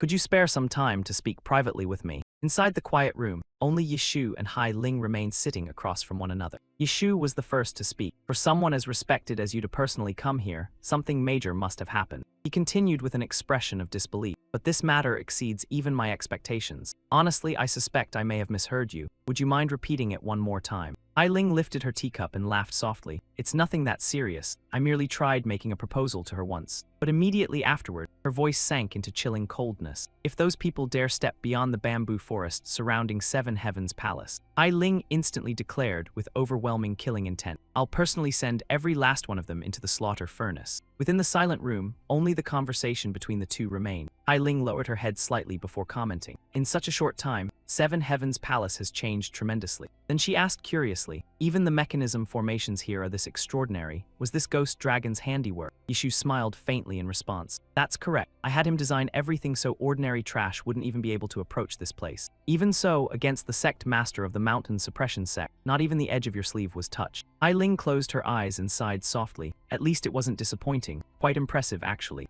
At the same time, she silently thought to herself, just this mechanism system alone would already make it nearly impossible for first-rate martial artists to approach this place. Even back in Banka village, he had already been regarded as a once-in-a-generation master. Ever since relying on Ghost Dragon's craftsmanship, every development had far surpassed the original projected estimates. Yishu lifted the teacup in his hand and revealed a gentle smile that was impossible to read. Ai Ling raised her eyes toward Yishu before speaking slowly. "Among the upper ranks of the inner court, rumors have already spread everywhere. People are saying the seventh young master finally reached the peak and opened the gates of the heavenly demon hall." Afterward, her tone turned stern as she questioned him directly. "What kind of forbidden technique did you actually use?" Yishu set his teacup down onto the table before letting out a faint laugh. "Calling it a forbidden technique is a bit excessive. I merely helped the young master realize something that had already existed within his body for a very long time. The image of Mao unleashing terrifying power capable of crushing mountains and overturning seas, along with those crazed eyes of his, suddenly flashed through their minds." Yishu raised his head and smirked slightly. "After that, the young master handled everything himself perfectly well. That's all there was to it. Simple, right?" Hai Ling widened her eyes in disbelief after hearing that. "That's it." The seventh young master was famous for giving up the instant he failed. Losing had practically become as routine to him as eating meals. And yet now, you somehow made him stand back up and face everything head-on. How can you call that simple? Hai Ling closed her eyes and sighed in admiration. As expected, things are becoming more and more interesting. Then her tone shifted abruptly. But unlike your relaxed attitude, the current situation isn't stable at all. I heard you were nearly killed by poisoned hidden weapons recently. How exactly are you planning to settle your grudge with those people? Hearing that, Yishu immediately thought to himself. Even something that secretly happened within Tiger Dragon Hall's territory was known to her this clearly. He silently muttered inwardly, this woman's network of spies really does spread everywhere. But outwardly, Yishu still smiled casually as though it were nothing serious. What grudge are you talking about? You mean that near-death incident? I was simply tired, so I ended up sleeping a little longer than usual. Thanks to that, I enjoyed an incredibly rare good night's sleep. My whole body even felt refreshed afterward. Honestly, I should probably thank that assassin from Slaughterhouse. Thinking about it now, I almost feel guilty for killing him too quickly. After hearing that, Hai Ling merely frowned slightly. I see. But judging from the look in her eyes, it was obvious. This man absolutely had no intention of letting things slide. Yishu narrowed his eyes before laughing softly. Was I really that obvious? Then his expression slowly darkened. Still, there's no helping it this time. Those bastards crossed the line. They dared use their filthy mouths to threaten the young master. Even while he was at risk of being dragged into the situation, those scum openly hired assassins. If people like that still aren't punished, then as his assistant, am I supposed to just stand there pretending nothing happened? Hearing that, a spark of interest flashed through Hai Ling's eyes. Within Tian Mountain, there really aren't many people bold enough to call the Fourth Brothers Slaughterhouse a gang of thugs. But allowing such humiliation to pass unchecked truly makes no sense at all. On that point, I completely agree with you. Therefore, if you wish to punish those people, Hai Ling calmly offered her support. I can lend you a hand. Yishu paused for several seconds after hearing that. Then he clicked his tongue and laughed softly. When I saw a major figure like you personally come here, I already guessed something important was happening, but this truly exceeds all imagination. Yishu frowned before continuing. To be honest, I even suspect I misheard you. Could you repeat that one more time? Sitting across from him, Hai Ling replied calmly. It's nothing that serious. I merely wanted to see whether you would finally lower yourself and ask me for help at least once. That way, before those people even dare step beyond the bamboo forest surrounding Seven Heavens Palace. Hai Ling coldly continued. I'll personally erase the entire slaughterhouse from existence. Outside, the atmosphere turned eerily peaceful, like the calm silence lingering before a violent storm. The sound of footsteps echoed steadily through the air as Hai Ling slowly walked outside. She gently raised her hand and touched her own face. The very next moment, Hai Ling removed her mask without hesitation. The corners of her lips curled upward as she glanced behind her. Is everything prepared? Immediately afterward, a figure with eerie silver-white hair appeared behind her. Nai Luo had arrived. Nai Luo raised his brow while reporting. Yes, my lady. Following your orders, all ambush routes around Slaughterhouse's possible entry points have already been fully deployed. Every elite force from Three Heavens Palace has also taken position. The 10 ghosts of lunar madness are prepared for battle. Nai Luo confirmed in a deep voice. The moment you issue the command, I will personally lead the entire operation. Before sunset, Slaughterhouse will completely vanish. Please give your orders. Hai Ling merely stared silently into the distance with emotionless eyes. Then she slowly lowered her gaze, as though contemplating something deeply. Yishu's earlier words unconsciously echoed within her mind. Thank you, but I must respectfully refuse. No matter how I look at this, I'd still be the one losing out. Trading away an old debt just to clean up a bunch of street thugs simply isn't worth it. Back then, Yishu had even smiled faintly afterward. Surely the Sect master of the Mountain Suppression Sect understands this very well. Hai Ling had asked seriously in response. Quite clever, aren't you? So you noticed. Yishu burst into laughter after hearing that. I've survived within Tian Mountain for too many years already. How could I possibly fail to notice intentions that obvious? Then he explained seriously. Besides, this matter directly concerns the seventh young master's dignity. It isn't something that can be solved through another person's hands. I absolutely must finish everything myself. Hearing that, Hai Ling widened her eyes slightly.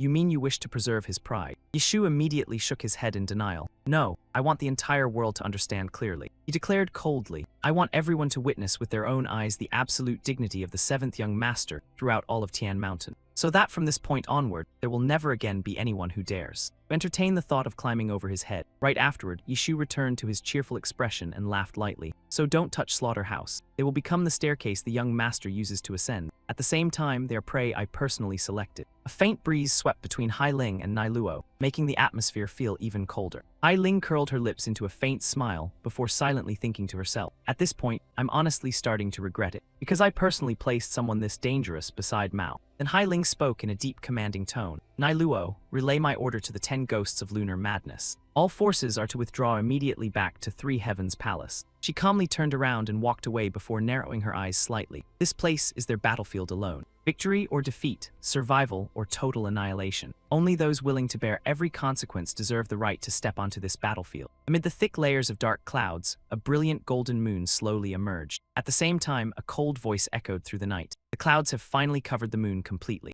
Duji gritted his teeth while staring up at the sky before smirking faintly. Tonight's weather is perfect for making our move. Charging in like this with blood splattered all over your bodies. Hearing that, Hua Qin merely revealed a gentle smile. Dong Chuo bared his teeth with overwhelming confidence, his expression resembling a man completely addicted to slaughter and bloodshed. Then he glared downward before speaking coldly. This way, it'll be much harder for anyone to recognize us. Duji immediately lowered his voice and signaled his men. Come on now, pick up your blades, my beloved butchers. Feel free to slaughter as much as you want. Tear them apart and devour every last piece of flesh they have. At that exact moment, the scene shifted to Yeshu sitting alone by the windowsill, peacefully admiring the moonlight. His gaze casually drifted toward the side, as though he were secretly observing something hidden within the darkness. Meanwhile, Duji stood far away while muttering to himself. From this moment onward, Moonshade Village will become the hunting ground of Slaughter House. And from that instant onward, the battle between the two factions officially erupted into full-scale war. The vast forest was swallowed by a cold and lifeless night. Occasionally, faint gusts of wind brushed quietly through the trees. Dong Chuo led the group, advancing behind him, every single man gripping deadly sharp weapons tightly in their hands. One man scanned the surroundings nervously before whispering, "Something feels wrong here. The boss told us to run wild, so I targeted the area with the highest concentration of disciples. And yet this place is way too quiet." Even so, the entire group continued moving forward without any intention of stopping. Another man glanced sideways before sneering. Those cowards probably packed up and ran away long ago. What should we do now, brother Dong Chuo? Dong Chuo widened his eyes after hearing that and snorted with complete disdain. Carrying a massive iron mace over his shoulder, he laughed coldly. Looks like they sniffed out danger ahead of time, but there's no way they got far. At most, they're hiding somewhere inside the village like rats. Dong Chuo then burst into loud laughter filled with savage delight, just like fat livestock trembling while waiting to be butchered. As he walked, he muttered to himself, "Now then, where should the hunt begin?"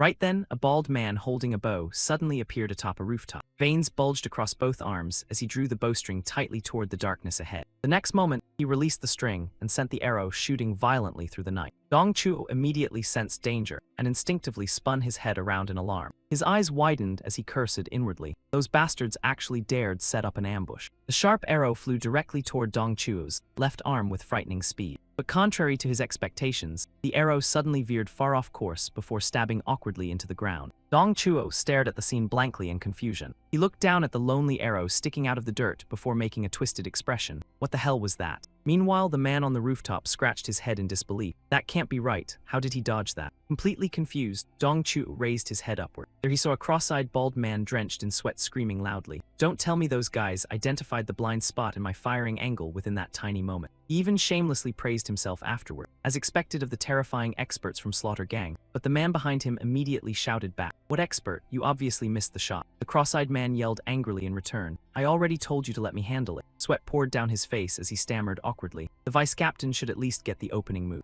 Dong Chuo stood below while staring at the strange people on the rooftop in utter confusion. "What kind of idiots are these?" the man behind him answered. "Looks like they're the street thugs close to the 7th young master from Black Dragon Sect. Pretty loyal honestly, seems they're planning to risk their lives fighting us." Hearing that, Dong Chuo immediately burst into laughter. "So that's how it is. This might actually be entertaining." Dong Chuo stared at the people on the rooftop with overwhelming killing intent. "Cut off every single one of their arms and legs, then drag them before me. Just remember not to kill them." Afterward, he revealed an incredibly twisted grin. "Once people die, even smashing their skulls apart won't make them feel anything anymore." The three men on the rooftop instantly began sweating rivers from sheer terror after hearing those words. The bald man's face turned deathly pale as he collapsed onto the roof stammering, "Wait a second, let's calm down first. How about we all sit down and talk this through like civilized people?" But right then, an annoyed voice suddenly echoed from behind them, "You useless idiots." The newcomer tightened the sash around his waist while grumbling irritably, "I only stepped away to take a piss for a moment, and you morons already rushed into trouble without waiting. Move aside all of you." The moment Dong Chuo heard that voice, his pupils immediately shrank. That voice, don't tell me. His eyes widened as he stared at the figure, flying through the air like a streak of lightning. The next moment, the newcomer landed heavily before Dong Chuo with an overwhelmingly oppressive aura. A confident voice rang out powerfully. Just as expected, half their forces came through this route. That bastard predicted it perfectly. The newcomer spoke sternly as though issuing a command. You hammer-wielding bastard and your little underlings. Not a single one of you is allowed to pass through this road tonight. Mao frowned fearlessly before warning them directly. You'd better disappear now unless you want to die here. A short while earlier, Yishu's slow voice echoed calmly. Tonight, the entire fighting force of Slaughter Gang will descend upon Moonshade Village. Mao had been drinking water when he heard that, and the shock made him spit everything straight back into the cup. Immediately afterward, he jumped to his feet and screamed, "What the hell?" The main character's face turned completely pale as he stammered nervously. "Why are they suddenly coming here?" Yishu calmly replied. "Why else? Do assassins travel around for sightseeing? Of course they came to spill blood." Cold sweat streamed down Mao's body after hearing that. It was honestly terrifying how calm Yishu still remained despite the situation. Then he panicked and grabbed his head desperately. What do we do now? Should we run away? But if the entire Slaughter Gang is coming, nowhere would actually be safe. Suddenly Mao seemed to remember something and immediately turned toward Meng Hui while shouting. "That's right, Meng Hui. Let me stay at your place for a while." "Yeah, just temporarily." Meng Hui instantly broke into sweat before yelling back. "What kind of insane nonsense are you talking about?" Tears and snot streamed down the main character's face as he clung tightly to the young boy's leg. "It may be your old home, but for me it's still a brand new place. Please let me stay there." Meng Hui desperately tried pulling his pants back up while gritting his teeth and shouting, "Let go before you rip them apart." But Mao stubbornly continued begging for mercy. "I promise I'll behave myself, brother." Yishu stared speechlessly at the ridiculous scene before him, completely unsure what else he could even say anymore. Then he frowned slightly and let out a long sigh. "Young master, are you planning to return to the person you once were all over again?" Yishu slowly raised his head before continuing calmly. "Back to that time when you sealed your own mouth shut and blinded yourself willingly. Back to the days when everything precious to you was stolen away, while you stood there powerless and humiliated." Yishu lowered his voice into a serious tone. "If you truly have to return to those days once more, are you honestly all right with that?" Hearing those words, Mao immediately broke into sweat before stammering nervously. "About that, well." Right then, Yishu finally spoke up in a calm voice. The young master from 3 years ago was nothing like the man standing here today. The moment he heard that, the main character widened his eyes in complete shock. Yishu continued, saying that the bonds and people who needed his protection had already grown far beyond what anyone could count. At the same time, Meng Hui's inner energy and overall strength began rising at an unbelievable rate. Mao's furious expression appeared as he clenched his fists tightly. The main character frowned before driving a straight punch into the steel-like object before him. Present-day Yishu gently reminded him that an overwhelmingly powerful ally still remained by his side. Because of that, the young master only needed to make a choice.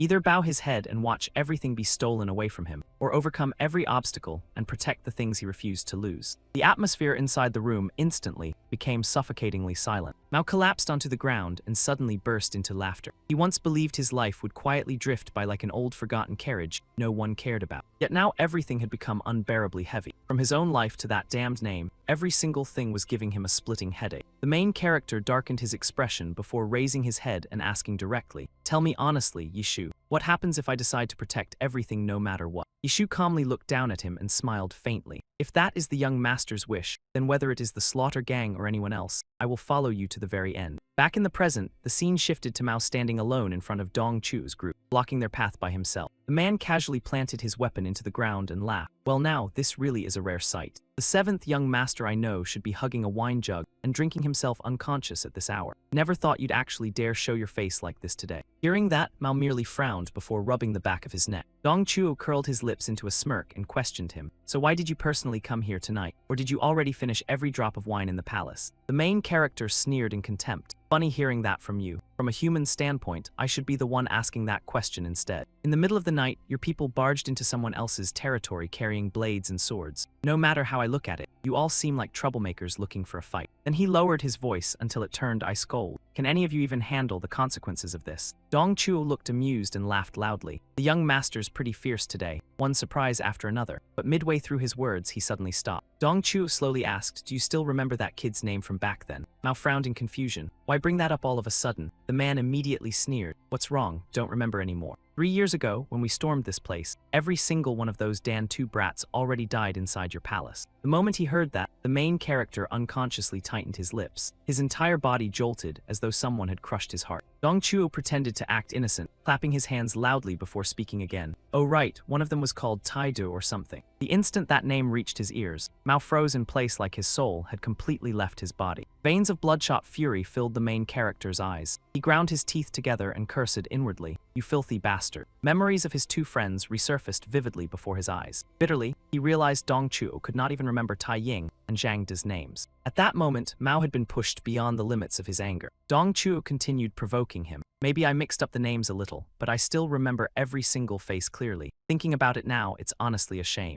Those Dan2 brats were still wet with blood back then, especially those cowardly little worms. Crushing their skulls apart felt unbelievably satisfying. But because the gang leader knew they were acquaintances of the young master, we had to keep their faces intact so you could identify them later. Damn, it still pisses me off. The man laughed gleefully while continuing. We only dared to break their arms and legs, holding back that much nearly drove us insane. The painful memories of those two people once again flooded back into his mind. Dong Chuo glanced sideways at the man beside him before sneering. Even when I slaughtered all your friends and subordinates, the young master still stayed silent back then. So stop trying to play hero now. Hurry up and crawl into some filthy hole so you can survive the rest of your miserable life. Even if every single one of those people dies, the young master can still peacefully live alone, right? Just like 3 years ago, a horrifying mountain of blood-soaked corpses appeared behind Mao, sending chills down anyone's spine. After Dong Chuo deliberately tore open his old wounds, the main character trembled violently from overwhelming rage. Right then, someone placed a hand on Mao's shoulder and mockingly said, shaking like a bamboo stalk in a storm like this, "What exactly can you even do, young master? Weak and cowardly, yet you still dared crawl over here just to suffer. Just come with me obediently. I'll dump the young master into some tavern and end this nonsense." But at that exact moment, Mao suddenly grabbed the man and coldly replied, "Hey, did you forget that quickly? I already told you before."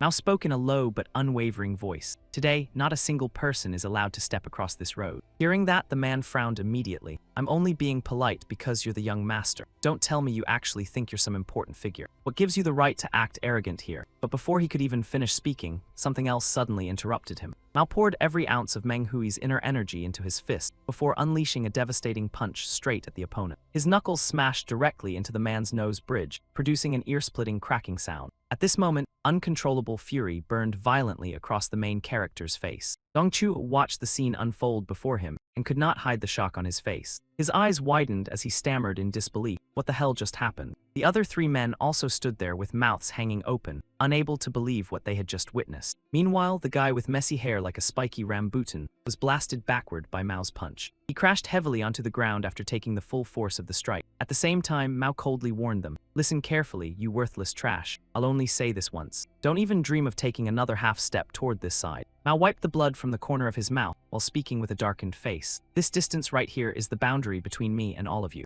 Then he glared fiercely and issued one final warning. Anyone who dares cross it should prepare to die. At that exact moment, Yishu's earlier warning echoed through his mind again. No matter who the young master faces, there is only one possible strategy. The very first enemy who charges forward must be completely crushed with absolute full power immediately. Back then, Mao asked in confusion, "By full power, you mean using every bit of my inner energy?" Yishu calmly replied, "Other than that, do you have anything stronger?" The main character awkwardly answered back, "But you already know this. I still can't fully control the force of my own power yet. Of course, it's not like before where a single move drained me completely, but my inner energy will still be nearly wiped out. Recovering it will take at least a full quarter of an hour." Mao continued asking in confusion, "Then what about the rest of them? How are we supposed to deal with that group?" Yishu merely curled his lips into a faint smile. "That part is actually very simple. We only need to scare them badly enough that none of them dares take another step forward." Hearing that, the main character frowned in confusion. Yishu calmly explained, "Even if the young master still has inner energy left, there is no way he can defeat all of them alone. Dealing with the weaker small fry is still manageable though." Then his tone became serious. "But Dong Chuo is the type who thrives in chaos and confusion. He will definitely charge head-on himself. With the young master's current strength, facing him directly is still impossible. More importantly, Dong Chuo understands that better than anyone else. That is why he will not feel the slightest fear, and will instead try every possible way to eliminate the main character immediately." Yishu then lowered his voice and reminded him, "At that exact moment, the young master must unleash the strongest punch he currently possesses. As long as that happens, Dong Chuo and the entire slaughter gang will become too terrified to recklessly rush forward again."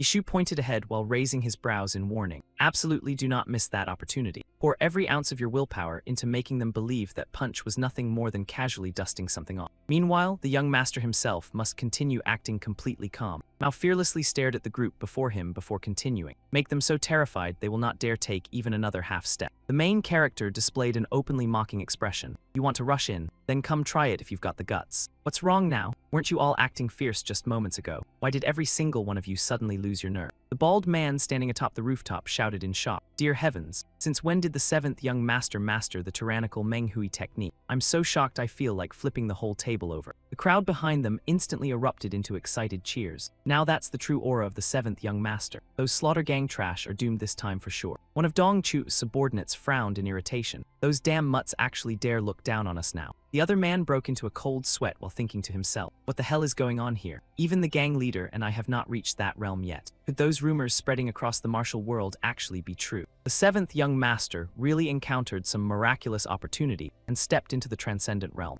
Damn it, I thought those stories were just fake rumors spread by attention seekers. But this situation honestly makes it feel like we have absolutely no chance of winning. Just as he still could not decide what to do, Dong Chu suddenly paused as though he had discovered something strange. He silently thought to himself, wait a second, I got too intimidated earlier and never properly observed him. The moment he looked again, Dong Chu's gaze instantly locked tightly onto the other side. Then a fascinated smirk slowly spread across his face. So that's how it is. So this was the trick all along. Dong Chu then spoke with heavy sarcasm. You really are making people see you differently now. But the seventh young master suddenly entering the transcendent realm is still far too unbelievable. Just what kind of opportunity did the young master encounter to reach such a terrifying level of achievement? Care to share that secret with me? Hearing that, Mao deliberately acted confused. He rubbed his chest while frowning in annoyance. You lunatic, are we even that close? Or did your brain fly out of your skull so you can't understand the situation anymore? Let me spell it out for you. But Dong Chuo suddenly tightened his grip on his weapon and interrupted him. Just as I suspected, if that's really the case then. The moment he finished speaking, Dong Chu immediately charged excitedly toward Mao. Let me personally verify it myself. The main character widened his eyes in shock when the opponent suddenly grabbed his wrist. Mao frowned while struggling against him and shouted angrily, what the hell are you doing? What kind of nonsense is this pig trying to pull? Dong Chu contemptuously replied, I heard true masters can completely conceal their inner energy, so I stayed cautious. But after checking your pulse, it's exactly as I thought. Dong Chu excitedly exposed the truth. The young master's dantian is completely empty, right? That punch earlier already exhausted every drop of your inner energy, didn't it? A heaven-blessed body truly is extraordinary, pouring everything into one strike without suffering backlash and still producing that much power. Dong Chu then curled his lips into a cold smile, but even that still means absolutely nothing to me. Since the young master has already played all his cards, then obediently go to sleep now.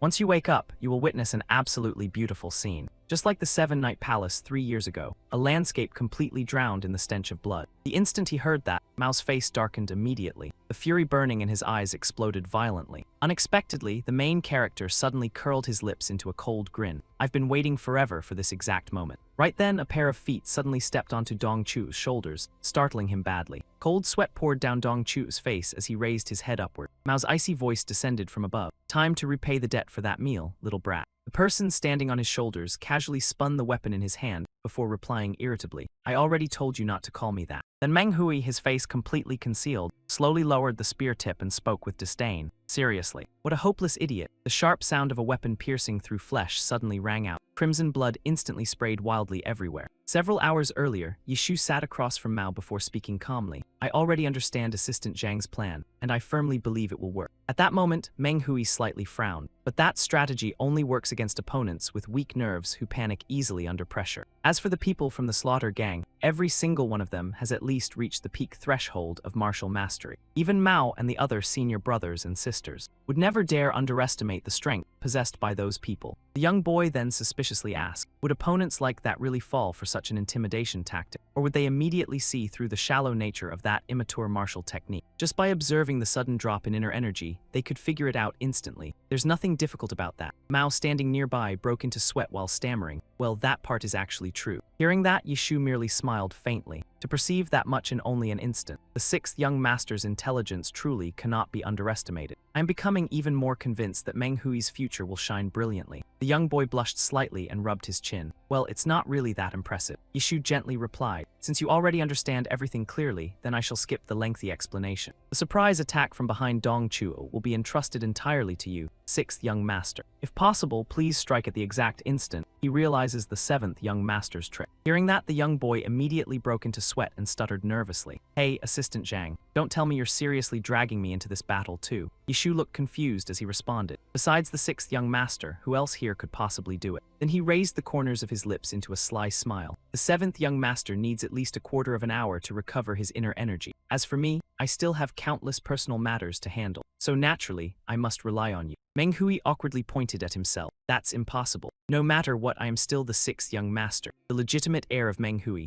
How could I help Mao and interfere in the internal conflict of the Mo clan? Yishu seemed to have already anticipated the boy's concerns, so he leisurely took out a thin cloth veil to cover the face. That problem is nothing you need to worry about. Then he cheerfully raised the item in his hand. I already prepared this breathable mask ahead of time. Don't tell me you already forgot the promise you made earlier. You said that in exchange for staying inside the palace, you would personally handle your own living expenses. At that moment, Meng Hui could only sweat nervously without knowing how to respond. Yishu clearly had no intention of letting him escape and even revealed a dangerously cunning smile. Then I will take that as your agreement to cooperate. I place all my trust in the sixth young master. Returning to the present, murderous intent overflowed from Meng Hui's eyes as he fiercely drove the spear downward. The sharp tip of the weapon could already be seen rushing straight toward Dong Chuo's face. Fresh blood instantly sprayed wildly through the air. The young boy stared at the scene unfolding before him, with eyes widened in horror. The image of a bare hand tightly gripping the spear blade appeared clearly before him. In that instant, a thought immediately flashed through Meng Hui's mind. This guy actually managed to block my sneak attack with his bare hands. After stopping the strike, Dong Chuo gritted his teeth and sneered contemptuously. You little brat obviously still reeks of inexperience, yet you still dare put on an act. With killing intent overflowing from his eyes, he raised his head and roared angrily. Just where the hell do you think you're standing? Blood dripped from the hand gripping the spear, yet Dong Chuo still showed absolutely no intention of letting go. Then Dong Chuo suddenly pulled the spear downward with brutal force, causing Meng Hui to lose balance and be dragged forward. Immediately afterward, he violently hurled the young boy away like tossing aside a sandbag. Get the hell out of my sight. Seeing that, Mao instantly shouted in worry, Little brat, are you alright? Even after being thrown so hard, Meng Hui still landed quickly and stabilized his body without falling. Right after that, the young boy gathered momentum and shot forward again so fast that even Mao was shocked. Meng Hui grabbed the main character by the shoulder and loudly warned him, Stop standing in the way here already. Get back, you damn lunatic. The moment he finished speaking, he directly tossed Mao behind him like throwing a sack of rice. Afterward, Meng Hui swung the spear in his hand and fiercely slashed toward his opponent. Dong Chuo broke into a cold sweat the moment he saw that strike. A brat who barely reached my chest height actually managed to force me backward with a single move. Even worse, the inner energy hidden inside that spear tip was terrifyingly deep and powerful. At the very least, it stood on the same level as my own. Deep down, Dong Chuo even silently concluded, this kid might actually be stronger than me. Dong Chuo immediately became far more cautious inwardly. Could it be they hired some special grade wandering martial expert? If that is true, then even fighting him head-on would be extremely dangerous. For now, I should let the subordinates probe his strength first. Right then, one of the men nearby trembled as he cried out, What the hell is this now? A martial expert capable of blowing even brother Dong Chuo backward. Where did this monster suddenly come from? The man beside him anxiously continued asking, Is this nightmare already over, or are there still hidden reinforcements waiting? The remaining men stared at the earlier scene with utter disbelief in their eyes. From the seventh young master's heaven-shaking punch to this mysterious fighter, this damned village had changed so much nobody could recognize it anymore. If we keep forcing this fight, things could become extremely dangerous. Maybe we should join forces with the other groups before making another move. Hearing his subordinates talking like that, Dong Chuo instantly widened his eyes and turned around cursing furiously, You bunch of worthless trash. Then he swung his fist and smashed it directly into the bald man's skull beside him. A horrifying impact exploded outward like a thunderclap. The bald man took the punch head-on and instantly collapsed to the ground. At that exact moment, blood violently burst from the bald man's head. Even the surrounding ground cracked apart from the shockwave alone. Witnessing that terrifying scene, Meng Hui could only stand frozen in complete shock. Right then, Dong Chuo raised his blood-soaked hand and roared coldly, You butchers are trembling before a few prey animals. Trash like you doesn't deserve to live. He swung his blade and charged forward with a savage roar. Unless you want to die by my hand before those bastards wipe you all out, then move. You hear me. The moment they heard that threat, the faces of the men behind him turned completely pale. At first they answered in shaky whispers, but soon the entire group shouted in unison, Understood boss, kill them. The subordinates immediately grabbed their weapons and rushed toward Meng Hui like a starving pack of wolves. The main character frowned slightly and silently assessed the situation. That fat pig might only be a low-tier assassin, but he still had some nerve.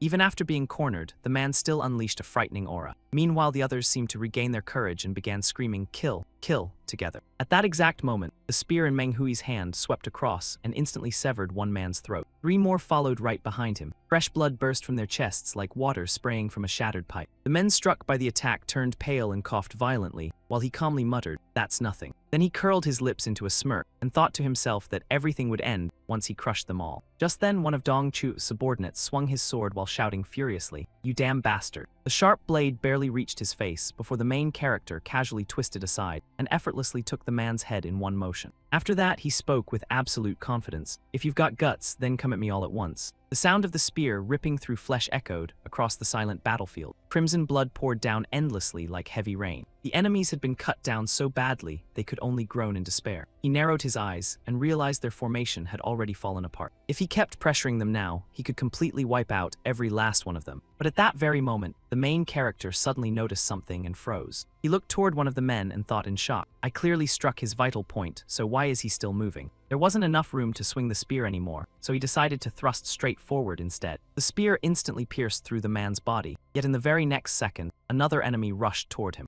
Seeing that scene, cold sweat covered his back and he cursed inwardly. Damn it, these bastards are using their own comrades as shields. The large man behind them gritted his teeth loudly and prepared to unleash a direct slash at him. The sound of weapons piercing flesh echoed everywhere. Blood dripped onto the ground while the main character groaned softly in pain. That man immediately widened his eyes proudly and shouted, "Did you see that, Brother Dongchuo? I actually did it." His dagger had pierced straight through Meng Hui's hand. As the wound rapidly turned purple, he thought in horror, damn it, could this be? He clenched his teeth tightly and immediately realized the truth. It's a paralysis poison. After landing the strike, the man burst into crazed laughter filled with twisted delight. He turned around excitedly and shouted toward the back, "Brother Dongchuo, did you see that? I really pulled it off." Before he could continue bragging, a heavy palm strike smashed directly into his face with explosive force. Even while injured, the main character still forced himself to unleash a full-powered blow against his opponent. The man was kicked away like a sandbag and slammed violently into a nearby obstacle. Dongchuo watched the scene with amusement and curled his lips into a grin. As expected, thorough preparation is always the truth. The paralysis poison those bandits carried for self-defense unexpectedly became incredibly useful today. You may still have plenty of strength left, but that momentum of yours won't last much longer. Once the poison spreads through your meridians, your entire body will be completely paralyzed. I don't need to explain further. You should understand it best yourself. After pulling out the dagger, Meng Hui stared at his own hand with a pale face. Sweat poured from his body like rain as he sneered mockingly. Just a bunch of cheap assassins, yet you resort to filthy poison tactics. You butchers have no shame at all. Hearing that, Dongchuo immediately laughed with contempt. Shame? What's the point of something like that? Then he loudly gave the order. Now he can barely even move anymore. Stop being scared and charge together. No need to capture him alive. Whoever chops off one of his limbs will receive a huge reward from the gang leader. One arm or one leg is worth 20 taels of silver. One eye is worth 50 taels. The moment they heard the reward money, the eyes of the crowd instantly lit up like blazing headlights. Finally, Dongchuo raised his hand and declared, "Whoever brings me his head will receive 100 taels." The massive reward instantly transformed the entire group into bloodthirsty hunting beasts. Immediately afterward, every remaining subordinate charged directly toward Meng Hui. As they rushed forward, they screamed while fighting over the prize. "His left arm is mine. Cut off his legs first. How are we splitting the loot? Kill him first and discuss it later." Meanwhile, the main character remained standing motionless in the middle of the encirclement. Looking at the terrifying scene before him, Meng Hui frowned and wondered, am I really going to die here? Even though his body had nearly reached its limit, he still forced himself to speak, keep dreaming. Only today did I finally discover the thing I've always longed for. On that path, I haven't even managed to take my very first step yet. And now I'm supposed to fall before trash like you. An enormous surge of energy erupted violently from Meng Hui's body. In a deep voice, he declared, "If you want to touch even a single hair on me, then trade your lives for it." Dongchuo saw that terrifying scene and froze in shock on the spot. Meanwhile, the main character immediately thrust his spear forward and shouted loudly, "Great shattering spear art, first form. Wind dragon shatters the 9 heavens." A horrifying wave of power carrying overwhelming destructive force exploded toward the crowd. Everyone stared at the green light before them, with eyes widened in utter disbelief. The entire group remained frozen in place like stone statues, completely unable to react in time. Dongchuo's eyes widened in complete shock, as if he had just seen a monster appear before him. What the hell is going on here? A deafening explosion erupted, tearing up the surrounding ground as though a colossal beast had trampled through the battlefield. The cloud of dust slowly faded away, and Meng Hui's figure gradually emerged from the middle of the chaos. Sweat poured from his body like rain, and his strength was nearly exhausted, yet he still forced himself to stay standing without collapsing. Looking at the corpses scattered all over the ground, the main character quietly let out a sigh of relief. At least the cleanup is basically done. He was so exhausted he wanted to collapse right there. If Assistant Zhang saw this scene, he probably would not dare mention meal money for months. But at that exact moment, Dongchuo suddenly closed in behind the young man without warning. In a cold and heavy voice, he sneered, "The enemy isn't even fully dead yet, and you already dared to let your guard down." The moment he finished speaking, Dong Chu immediately swung his blade down toward Meng Hui with overwhelming killing intent in his eyes. Only then did Meng Hui finally react in shock before letting out a painful cry. The main character was blasted backward, and his head slammed violently against the ground as dust and shattered stone exploded everywhere. He gritted his teeth and pushed himself upright before cursing angrily. Damn it! Meanwhile, Dong Chu calmly walked closer and muttered, "Your spear technique is truly savage." He continued speaking coldly. "If I hadn't used my subordinates as shields earlier while pouring all my inner energy into defense, I'd already be a pile of mangled flesh. I have to admit it, kid. In terms of talent and martial skill, you surpass me by at least 2 levels. But on a battlefield soaked in blood, the winner is not simply the stronger person. It's the one who survives until the very end." The pressure radiating from Dong Chu now weighed down on Meng Hui like a massive mountain. Dong Chu curled his lips into a smug grin. "If you had understood that truth sooner, you wouldn't be dying here today. What a shame, but I'll personally finish this myself." As he spoke, Dong Chu raised his weapon high into the air and roared loudly, "I'll crush that arrogant head of yours into pieces." The gigantic iron weapon instantly came crashing down toward the spot where the young man sat. Sweat streamed down Meng Hui's face like rain. He could only grit his teeth and stare helplessly at the heavy weapon flying toward him, unable to resist anymore. Fear was clearly reflected in the main character's eyes, no matter how hard he tried to hide it. Several hours earlier, Mao's voice suddenly rang out as he asked Yishu, "What if that brat loses to Dong Chu?" Hearing that, Meng Hui immediately jumped up and shouted, "What did you just say? You dare underestimate your big brother here? Me lose to trash like them?" Mao covered his ears and yelled back, "My ears are dying, lower your voice. I was only speaking hypothetically." Yishu frowned slightly before answering in a serious tone, "What you said does make sense. I also believe 6th young master is extraordinary enough that he won't lose to Dong Chu. But those slaughterhouse dogs are infamous for their dirty tricks. That group has never hesitated to use shameless methods, so no one can predict how this battle will truly end. There's a strong chance the fight will turn into a brutal melee, with both sides struggling until the bitter end. By the end, whether it's the young master or those slaughterhouse bastards, both sides could end up in miserable condition." At that moment, Yishu suddenly smiled faintly and continued, "But as long as they can drag things out until then, the young master's grand plan will have enough time to be completed." Back in the present, a hand suddenly appeared and stopped the gigantic iron sphere in midair. Mao unleashed a terrifying aura as he stood in front of Meng Hui and spoke in a freezing tone. "Just one more moment. That's all I needed." Dong Chu stared at the scene before him in horror. "What the hell is this? Even though my inner energy is almost depleted, my raw strength is second only to the gang leader. Yet I still can't force him back even a single step." His face was now filled with disbelief and unwillingness to accept reality. Dong Chu gritted his teeth and stammered, "Impossible. What exactly is going on here?" Mao answered coldly, "Stop asking pointless questions. Are we close friends or something? More importantly, there's something else you should carve deep into that pig brain of yours. It's the place where your filthy pig legs are standing right now." Holding the iron sphere firmly with one hand, he declared in a deep voice, "This territory belongs to me." Then Mao continued in a serious tone, "And my friends are not Jida. Their names are Zhang De and Qi Ying. You bastard better remember that clearly."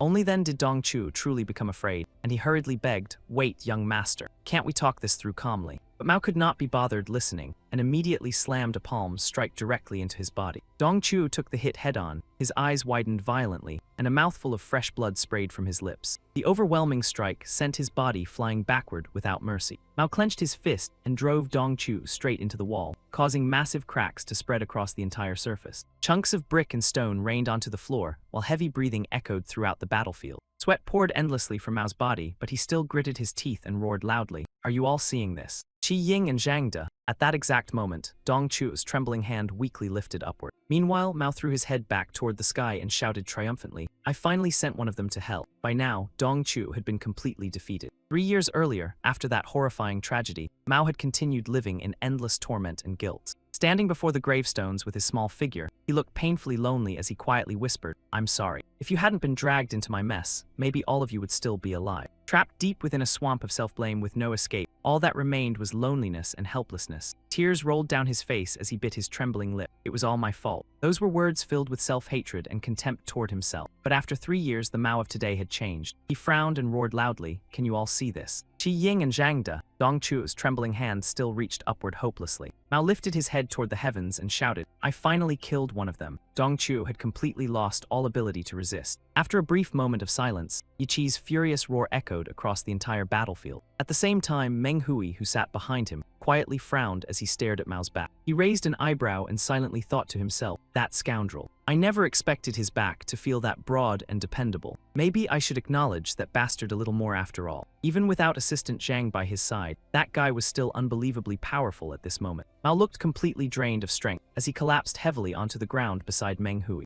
Seeing that scene, Meng Hui curled his lips into a faint grin. Even so, you're still far inferior to me. Sweat soaked his entire body as he stared at his trembling hand and thought bitterly, I talk big, but I'm in just as much trouble. Letting myself get poisoned like this. How am I supposed to face Assistant Zhang again? I need to force the poison out immediately. Suddenly, the sound of footsteps splashing through pools of blood echoed from behind them, sending chills down their spines. A weak voice suddenly rang out, causing the young man to turn around in surprise. Huh, that's... A group of ragged men holding weapons slowly approached the two of them. That damned seventh young master. And that cursed thug with him. Every single face among them was filled with murderous intent. Seeing that, Meng Hui immediately prepared to rush forward while thinking inwardly, damn it, I thought we already wiped them all out. Don't tell me some survived outside the range of Wind Dragon. In my current state, I can't keep fighting anymore. I need to get Mao out of here first. But at that exact moment, his body suddenly felt unbearably heavy, causing all his movements to freeze. Sweat poured from his body as the main character narrowed his eyes and cursed inwardly. Damn it, the paralysis poison is kicking in already. In the end, the young man could no longer hold on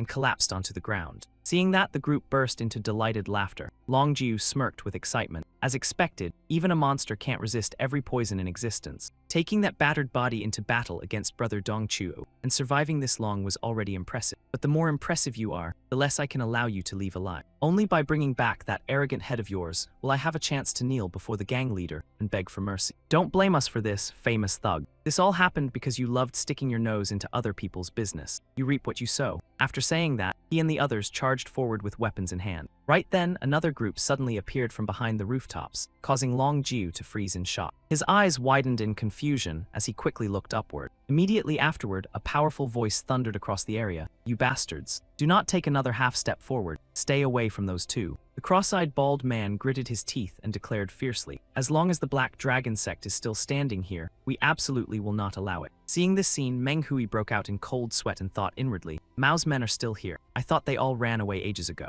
Veins bulged around the man's neck, as if he were forcing every ounce of courage into his body. Then the bald man widened his eyes and stared straight ahead. The words Yishu once said suddenly echoed inside his mind. Our Black Dragon Sect never expected you all to defeat the Slaughter Gang. Just standing at a distance and watching already counts as fighting beside us. If afterward there's still something you can do while staying alive. At that time, Yishu raised his hand and smiled faintly. Then I only hope you'll take one more step forward. The bald man widened his eyes and roared loudly, pick up your weapons, Black Dragon Sect. Thanks to the young master and brother Yishu, we were finally able to be reborn as honest workers in Moonfall Village. But for today's battle alone, we'll return to being the street thugs who once crawled through the darkness. Protect the young master. Right after that, the entire group charged forward under his lead with overwhelming momentum. Long Jiu's face lost all color as he screamed in disbelief. What the hell is this? Where did these lunatics suddenly crawl out from? The opposing group gave them no time to react and directly threw themselves into chaotic combat. Miserable screams instantly echoed everywhere. Before Meng Hui's eyes now was a scene of utter chaos that looked no different from hell itself. He raised his hand, removed the cloth covering his face, and laughed helplessly. Seriously, no one can predict what's going to happen next in this place. Just like that guy, the image of Mao lying motionless with his eyes closed suddenly appeared in his mind. Beneath the brightly glowing moonlit sky, a voice suddenly echoed out. I heard that in Feng City.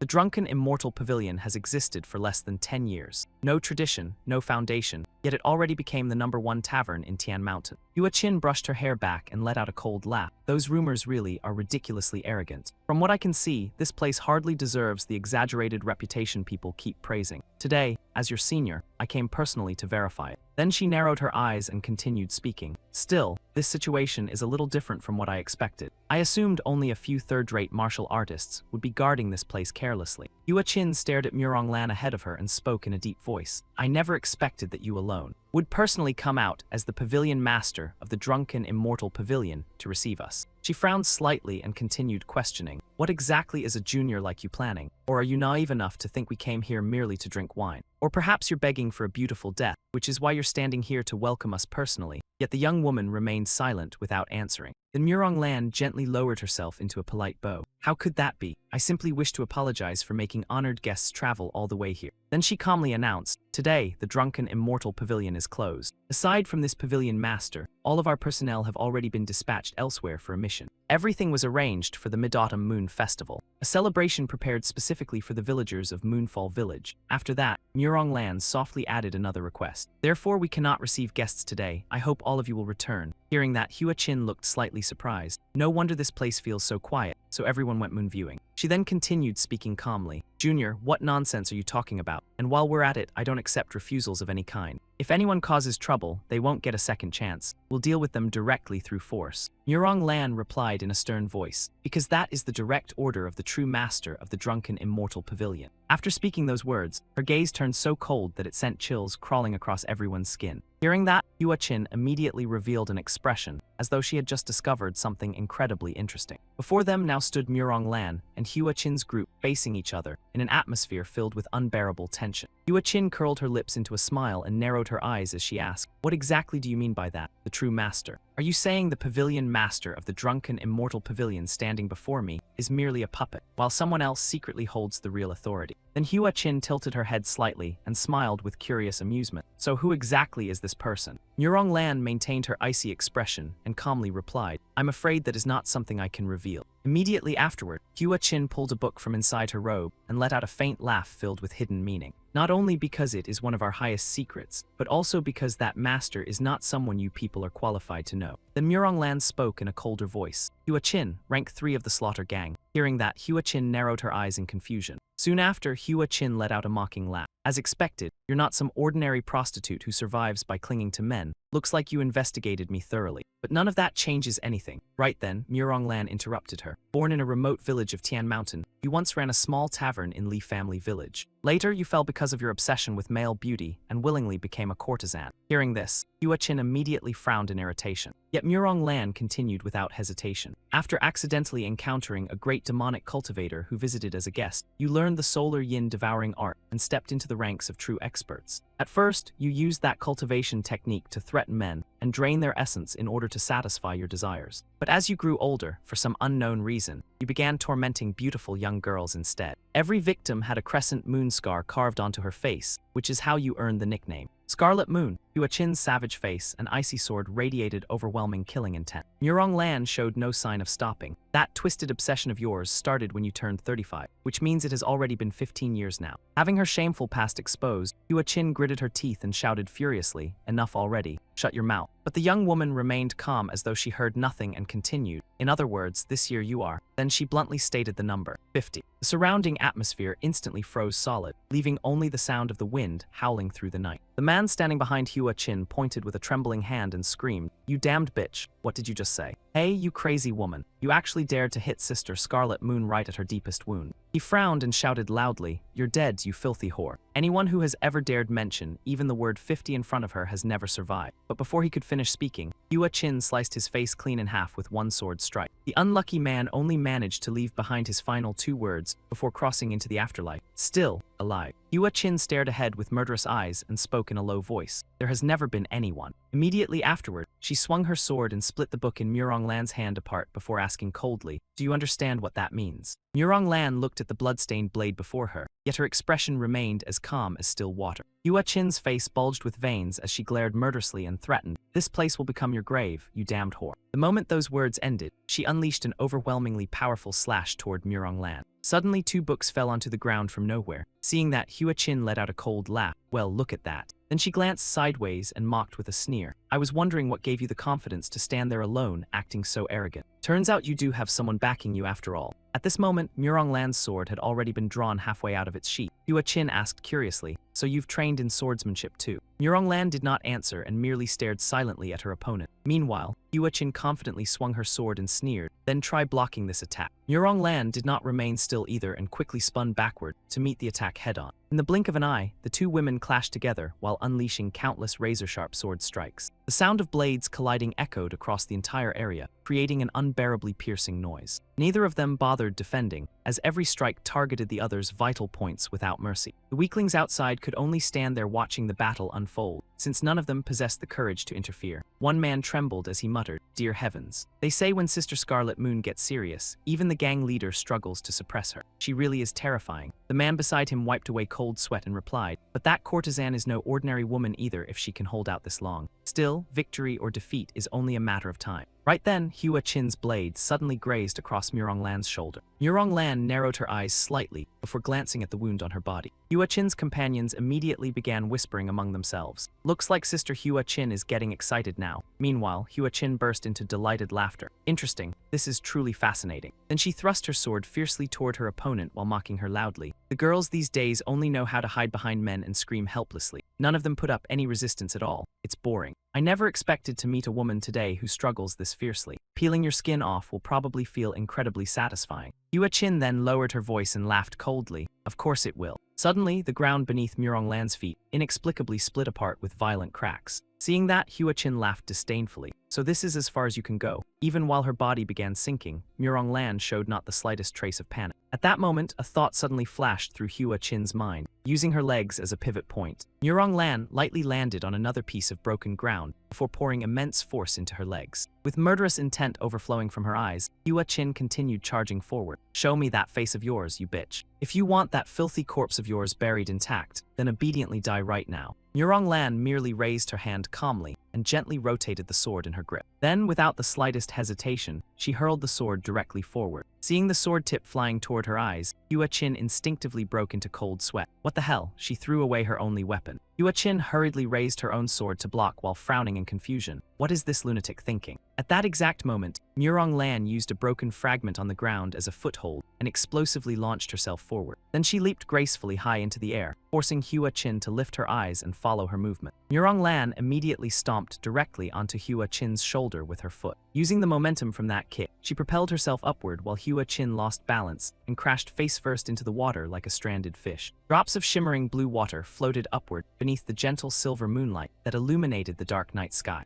With her icy expression unchanged, Murong Lan hovered gracefully in midair like she was performing a deadly dance of slaughter. Then she narrowed her eyes indifferently and looked downward before speaking coldly. "The ancients once said that those who truly know how to enjoy life retain a profound beauty even as they age. But it seems this honored guest spent her entire life being crushed beneath the weight of existence instead." Murong Lan calmly stared at Hua Chin's wrinkled face and continued speaking. "One glance at that twisted old appearance is enough to understand that nothing but ugliness remains." Hua Chin's eyes instantly filled with murderous intent. It all began 30 years ago in a brothel, where Hua Chin willingly sold her body simply to indulge herself with men. Her seductive figure appeared within the memories as an interested voice echoed out, "You truly are beautiful, Hua Chin." The muscular man burst into laughter and said, "It's such a waste for beauty like yours to rot away in this backwater brothel. I know a demonic art perfectly suited for a beauty like you, interested in learning it." He licked his lips perversely before continuing. "Of course, mastering it means spending countless lonely nights beside me. It's troublesome, but absolutely worth it. Once you succeed, even the strongest men alive will kneel obediently beneath your feet. So what do you think?" Hearing that, Hua Chin curled her lips into a smile. "Strong men, huh? That does sound tempting. Exactly the kind of thing I've always wanted. I've always loved silent nights." And just like that, she learned the solar yin devouring art, without understanding the true price hidden behind it. Just as that demonic cultivator claimed, the solar yin devouring art suited her perfectly. The more essence she absorbed, the more terrifyingly Hua Chin's inner power grew. After countless nights entangled with all kinds of men, she eventually became powerful enough that, as long as I desire it, the image of Hua Chin grinning wickedly while choking a man appeared before their eyes. Then anyone can have everything stolen away by me. Her face at that time overflowed with twisted excitement. She had even become strong enough to personally kill that damned demonic cultivator herself. The same man who dared abandon her in order to crawl into another courtesan's chamber. Hua Chin's aged face darkened as she spoke in a low voice. "I truly couldn't understand it. I even intended to repay you for teaching me that demonic art and continue sharing your bed. Yet you dared humiliate me this badly.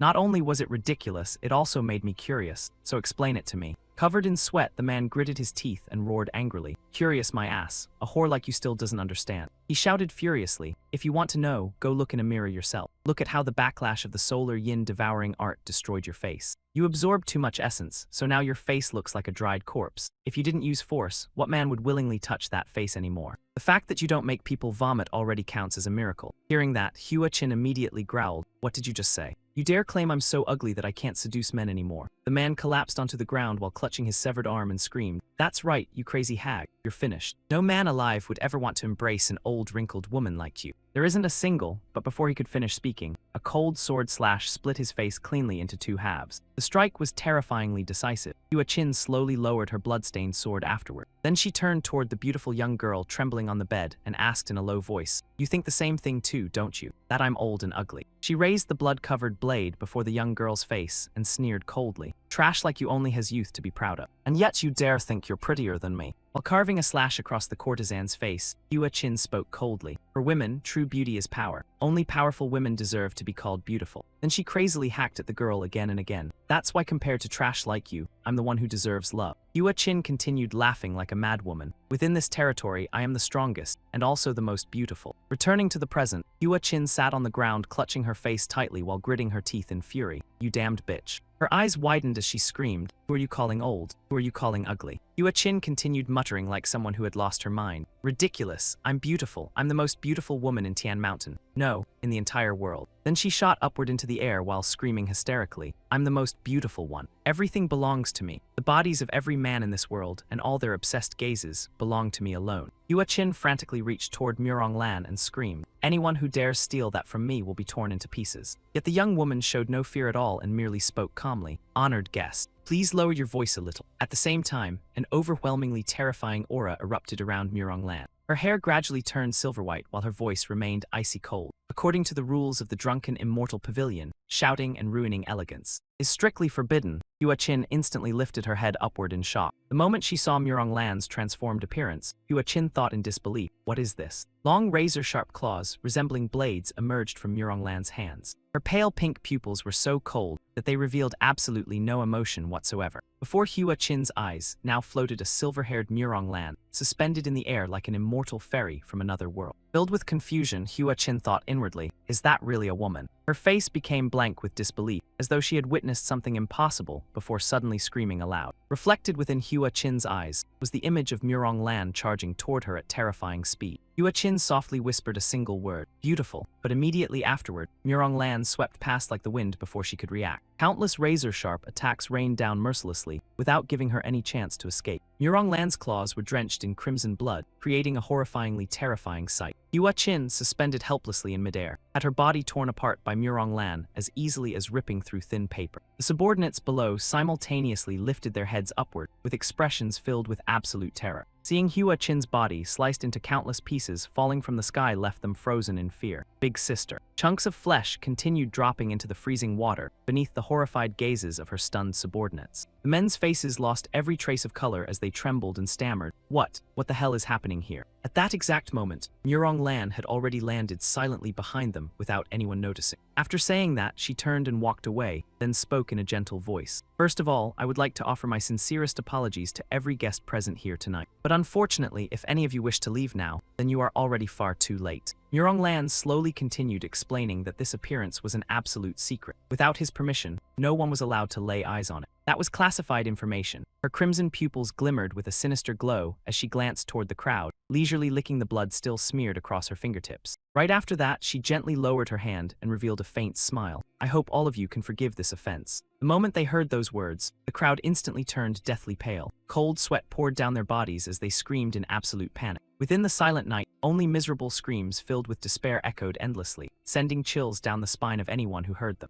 As for Hua Chin's corpse, it continued floating across the surface of the water like a horrifying nightmare that refused to fade away. Bright moonlight blanketed the entire city. From high above, Duji sat quietly while observing everything happening below him. He frowned slightly and muttered to himself, "This is strange. I've been hearing explosions and bizarre screams from time to time. But the calm scenery right now doesn't resemble an ongoing battle at all. Could it be those useless fools actually?" At that exact moment, a terrified scream rang out behind him. "Gang leader, something terrible has happened." Duji immediately turned around. He furrowed his brows in confusion and asked, "Longjiu, is that you? Weren't you ordered to guard Lu village? Why are you here right now? Not to mention, what happened to that pathetic appearance of yours?" Longjiu clutched his bloodied arm while trembling as he explained that he and his subordinates had gone to Lu village under the gang leader's orders. Dragging along his battered body, he choked out his report. "Every single one of them was slaughtered." The culprit was none other than Zhang Yishu, the seventh young master's assistant. Inside the headquarters of the slaughter gang at Scarlet Flower Tower, one of the guards let out a long yawn and complained that this was boring as hell. The brown-haired young man frowned and said bitterly, "We're assassins from the slaughter gang, yet now we're stuck guarding the front gate like this." The black-haired man beside him rested his hands on his waist and helplessly replied, "What can we do? Compared to everyone else in terms of strength and seniority, we're still just rookies." Hearing that, he sighed in frustration. "Yeah, I guess you're right, but no matter how important the mission is it really okay to leave the headquarters this empty? Like you can see, everyone left behind here is a bunch of recruits with barely any fighting power. If one of the factions holding a grudge against the slaughter gang attacked right now, wouldn't this place get wiped out completely?" The other young man glanced at him before nodding in agreement. "Now that you mention it, that actually makes sense. But in the Tian Mountain region, is there really anyone crazy enough to pull off something that stupid?" The brown-haired youth asked in confusion. "What's so crazy about it? In the martial world, fighting over territory happens all the time." The black-haired man let out a cold laugh before replying, "Even if you're competing, you still need to know who your opponent is." The other guy instantly asked with curiosity, "Is our gang leader really that terrifying?" He calmly answered, "He's ranked among the top 100 strongest martial artists within the divine cult. Not only that, but he's also backed by the eldest son of the Ma clan in the entire Tian Mountain region, who hasn't heard his name before. The slaughter gang is only away from headquarters temporarily. What small fry would dare come here looking for trouble? Aren't they afraid of future retaliation?" Hearing that, the brown-haired youth finally nodded in understanding. After that, the black-haired man continued speaking. "Even so, under normal circumstances, at least one high-ranking officer should have stayed behind to guard the place. But recently, because of that Zhang Yishu guy, several officer positions have ended up vacant. Because of that, choosing people to remain behind and guard the headquarters has become much harder than before. Even brother Chi Heoxing, the only person left here to oversee things, had to personally handle the transaction involving soul-bewildering powder with the Iron Horse bandits." After saying that, he chuckled casually to reassure his companion, "Relax already, there's no need to be so tense. As members of the slaughter gang, there's nothing for us to fear." Suddenly, several strange groans echoed from the distance. The moment they noticed a group of people approaching, both of them stared in confusion. "What the hell? Who are those people?" Every one of them wore cloaks that completely concealed their bodies. The man leading the group spoke with a trembling voice, "Sirs, please show mercy and sell us some medicine." The brown-haired man covered his nose while shouting in disgust. "Medicine for what? Are you bastards here to buy soul-bewildering powder?" The black-haired man beside him also waved his hand irritably. "What's with this disgusting stench? Which garbage dump did you crawl out of? Go wash yourselves clean before coming back, you filthy bastards." Then he frowned and continued speaking. "Wasn't an announcement already made? All transactions are suspended until further notice. Have you idiots inhaled so much powder your brains stopped working? If you don't get lost right now, then I'll..." Suddenly, a rope shot out from nowhere and tightly wrapped around his wrist. Even the man standing beside him failed to react in time before he was bound up as well. The two guards immediately broke out in cold sweat. Their stunned expressions made it obvious they still had no idea what had just happened. Yang Tai, hidden beneath his cloak, coldly stared at them before curling his lips into a vicious grin. In the blink of an eye, both men were tightly tied up like prisoners. Meanwhile, he seized the opportunity to rush straight inside while unleashing the coiling dragon binding art. Yang Tai revealed a delighted smile and muttered to himself, "Damn, tying people up like this really feels satisfying." At the same time, the black-haired man screamed in panic, "What the hell is this? Where did these ropes even come from?" The brown-haired man, drenched in sweat, also shouted loudly, "What kind of trick are you people?" But before either of them could finish speaking, both took a direct palm strike straight to the head. Two assassins wielding weapons continuously beat them without holding back in the slightest. One of the men attacked while sneering arrogantly, "The idiots guarding this place are complete amateurs." Yang Tai stuffed back his grin and said slyly, just like Brother Yishu predicted, "Brothers, is everything prepared and ready? It's been a long damn time since I felt this old battle lust rushing through my veins again.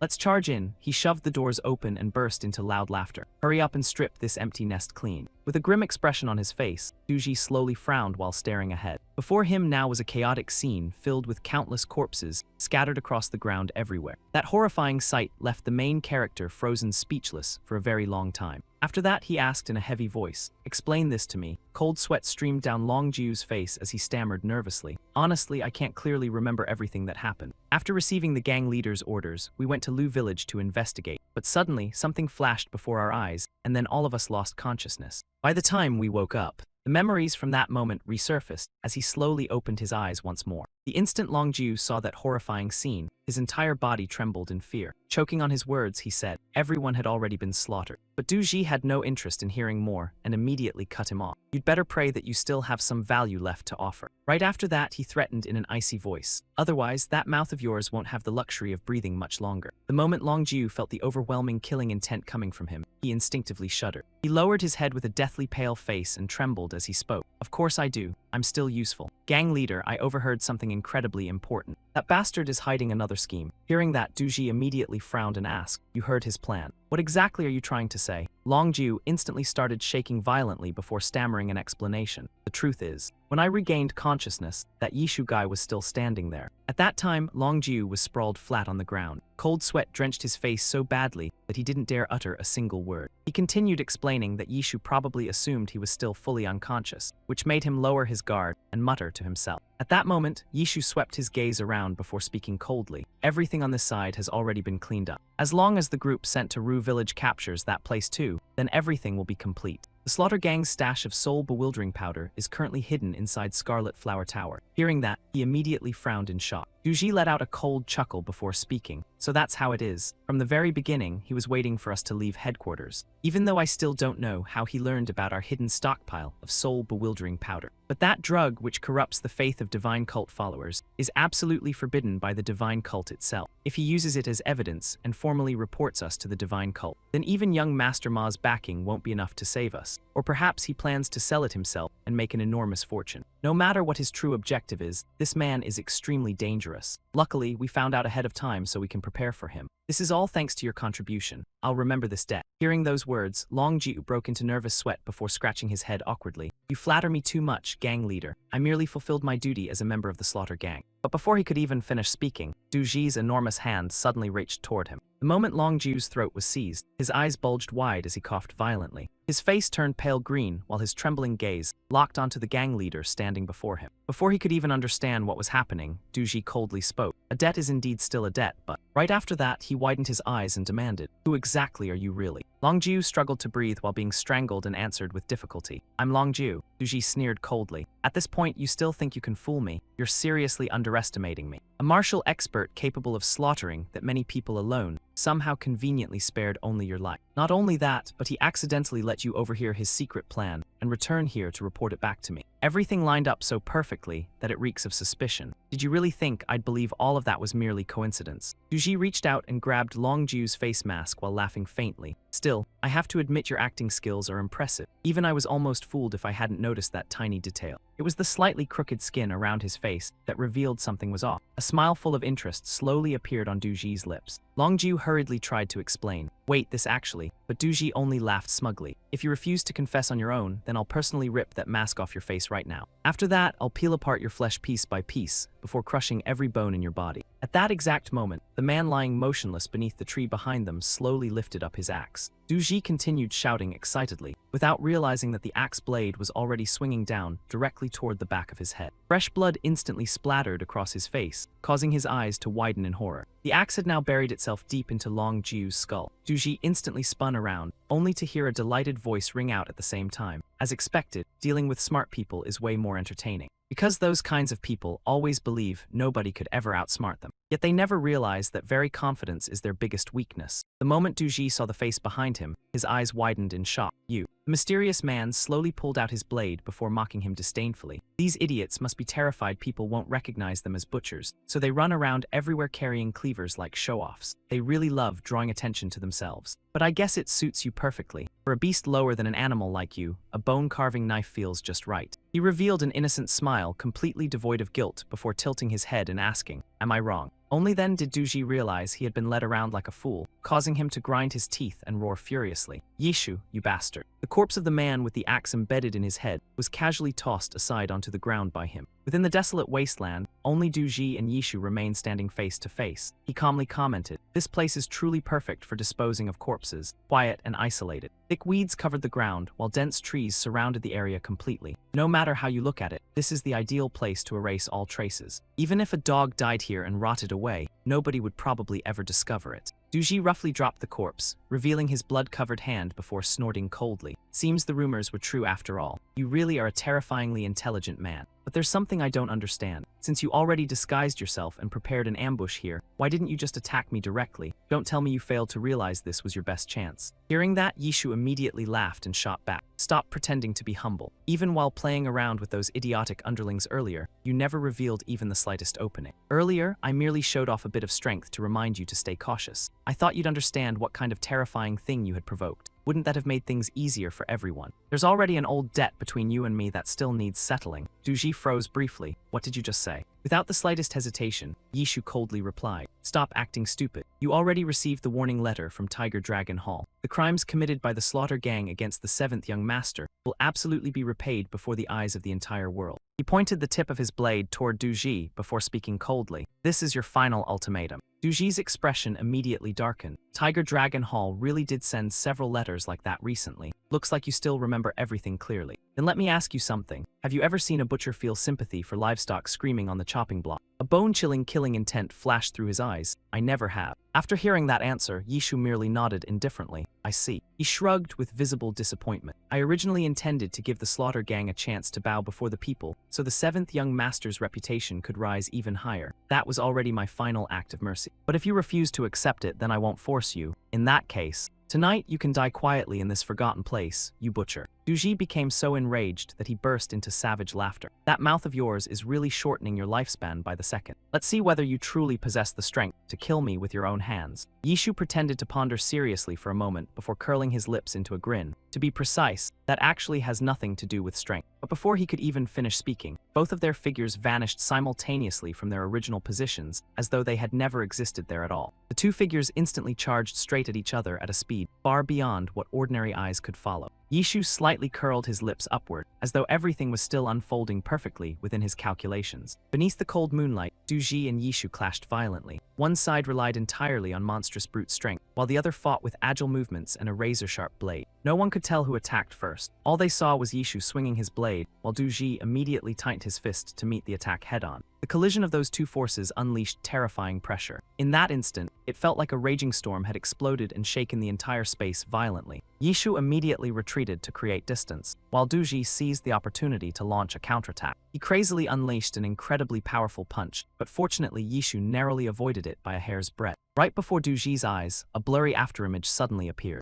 It turned out his opponent had used an extremely swift movement technique before launching a thunderous kick directly toward his face. The aura radiating from Yishu's body at this moment became increasingly more dangerous. He completely seized control of the battle and continuously pressured Duji without giving him any chance to counterattack. Duji gritted his teeth tightly, filled with unwilling frustration. Yishu suddenly accelerated and unleashed a barrage of slashes across his opponent's muscular body, causing wounds to appear one after another. Every single blade strike was vicious and merciless to the extreme. Duji was pressured so hard that even his heels slid backward across the ground. But contrary to his disadvantageous position, he instead grinned with overwhelming excitement. Yishu frowned warily before asking in a cold voice, "Looks like the longer this fight drags on, the more excited you become." Right at that moment, a terrifying wave of energy suddenly swept toward him. The shockwave was powerful enough to blast Yishu flying backward through the air. He raised his hand to shield his face in shock. Just releasing his internal energy alone can generate pressure on this level. In the very next second, Yishu's eyes instantly widened in astonishment. Despite suffering multiple lethal slashes, Duji still stood there like Mount Tai itself without budging even slightly. It seemed this battle was thrilling him immensely. Staring at the giant hand, rushing toward him with the intention of crushing his throat, Yishu calmly lowered his body and dodged the attack with extremely clean and precise movements. He slightly pursed his lips before beginning to gather external force into his body. A fierce gale suddenly erupted throughout the entire forest. Yishu poured all his power into a single strike before stabbing straight through Duji's body. After landing the blow, he calmly stood up and coldly glanced behind him. The fact that Duji still had not fallen appeared to have already been expected by him from the start. Throughout the entire battle, that man had never retreated even half a step. He even completely ignored the opponent, constantly closing in and attacking him. Yet only a few insignificant flesh wounds appeared across his body. According to the intelligence reports, his strength and endurance rivaled even the Hall Master of Tiger Dragon Hall.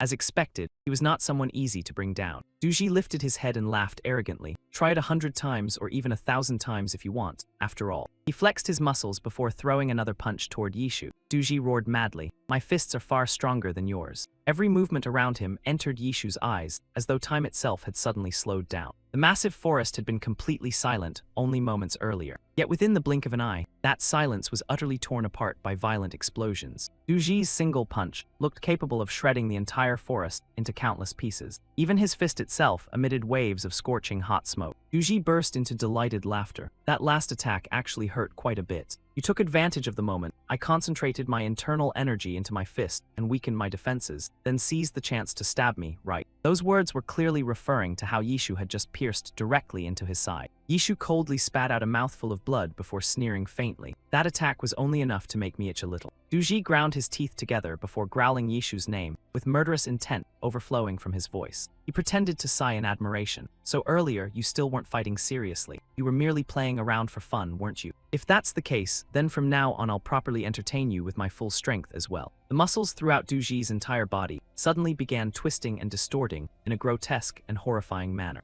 Yishu sensed that something was terribly wrong and immediately tried to pull his blade back. But Duji's body had become as hard as steel, causing the weapon to remain completely stuck. The power throughout his entire body erupted violently. The surrounding space turned crimson from the bizarre aura accompanied by horrifying howls. As a butcher, I shall grant livestock like you the courtesy you deserve. Yishu narrowed his eyes slightly while evaluating the situation. It was this demonic cultivation art that transformed Chi Deaj into the most terrifying fiend throughout the Tian Mountain region. That martial art was known as the Asura extermination art. Suddenly, the weapon in Yishu's hand was violently knocked away. Right before him now was Duji's enormous fist, descending like a mountain collapse. The entire forest shook violently once again, as though it had just been struck by a heaven-shattering storm. Fortunately, at the very moment of danger, Yishu managed to slide backward in time and narrowly escape. He rapidly calculated in his mind, this internal energy is completely different from before, almost like I'm fighting an entirely different person. But something about this is extremely strange. The Asura extermination art was only famous for its overwhelming destructive power. There were never rumors about it mutating the user's body like this. So what exactly is this thing?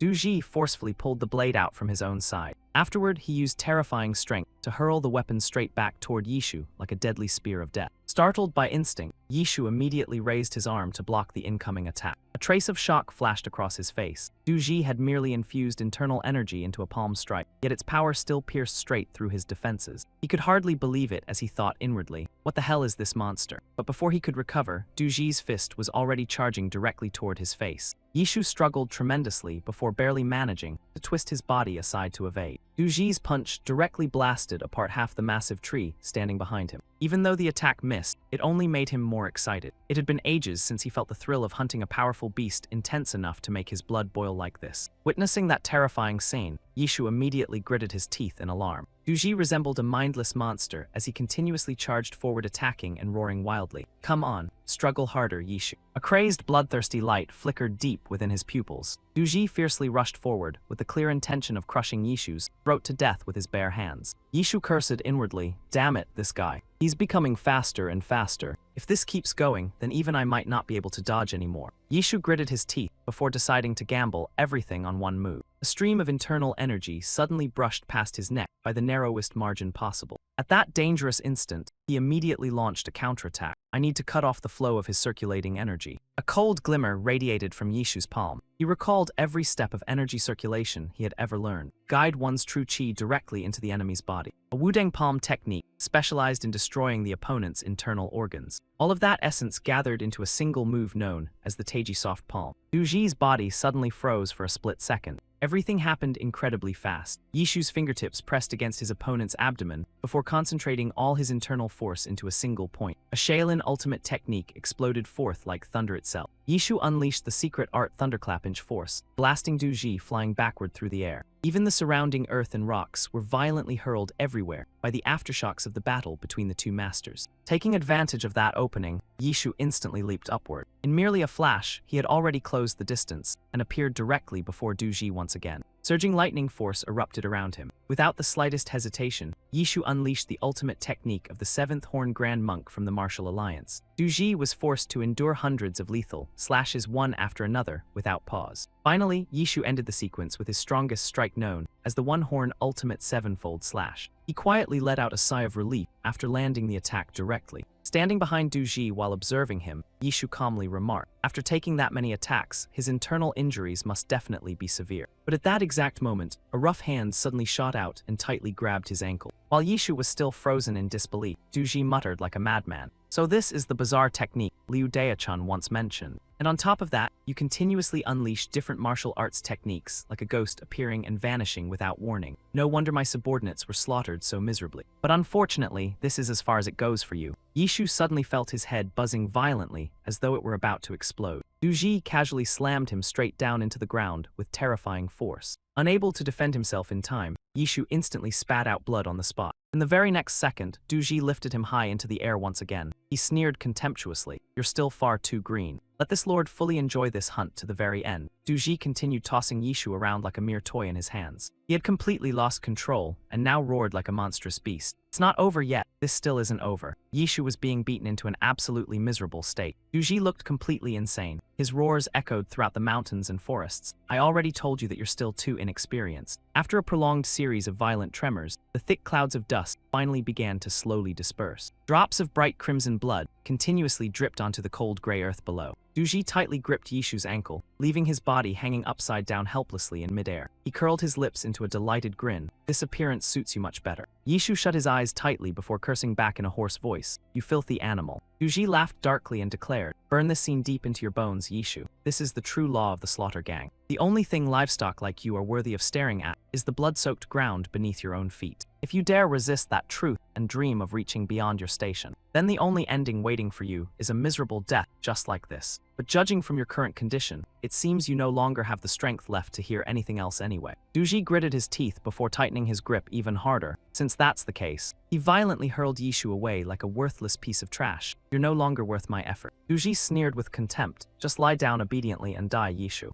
I'll personally peel your flesh from your bones after that. Then I'll scatter your remains as fertilizer for Seven Smiles Palace." At that exact moment, a thread-thin stream of energy suddenly appeared floating silently in midair. Yishu's hair tie unexpectedly snapped apart. He quietly sighed in resignation. "Looks like there's no other choice left now." Countless bizarre black lightning sparks began appearing around Yishu. He muttered helplessly, "I still can't fully control this power yet. I originally intended to avoid using it, but it seems I no longer have any choice now." Yishu slightly tilted his head, revealing the arrogance written across his face. "The true hunter of fierce beasts is me." At that exact moment, a terrifying bolt of lightning suddenly descended and completely engulfed Yishu's body. Duji's eyes widened in horror as he unconsciously blurted out, "What the hell is that monstrous thing?" After gathering enough power, Yishu immediately locked onto Duji as his target. He shot forward like an arrow tearing through the wind. Violent lightning radiating from Yishu's body illuminated the entire dark forest. The scenery before Duji's eyes suddenly twisted. Memories from childhood slowly resurfaced. Back then, he was only 9 years old while his younger brother Chi Heoxing had just turned 7. While other children carefree played around, the hands of the two brothers were already stained with fresh blood. That was also the very first time in their lives they had ever killed someone. The victim was merely a boy their own age who lived in the same village. Thinking back on it now, that kid's death was entirely his own fault. If he had obediently shared some cake, instead of greedily trying to keep it all for himself, things never would have gone that far. Greed was a privilege that only the strong deserved to possess. Everything happened simply because that fool failed to understand his own limits. The only unfortunate part was that the dead boy's parents discovered the truth afterward. At the time, Chi Heoxing had angrily cursed in annoyance. "Damn it, what a pain in the ass." Yet in the end, neither of the brothers felt the slightest regret and merely sat there calmly chewing apples. That was because the noisy parents had already become two mangled corpses with shattered limbs lying in a pool of blood behind them. We were merely exercising the rights of those stronger than everyone else. So wasn't it absurdly unfair? Just because we exercised that rightful privilege, we were thrown into the place known as the living hell called Slaughter Prison.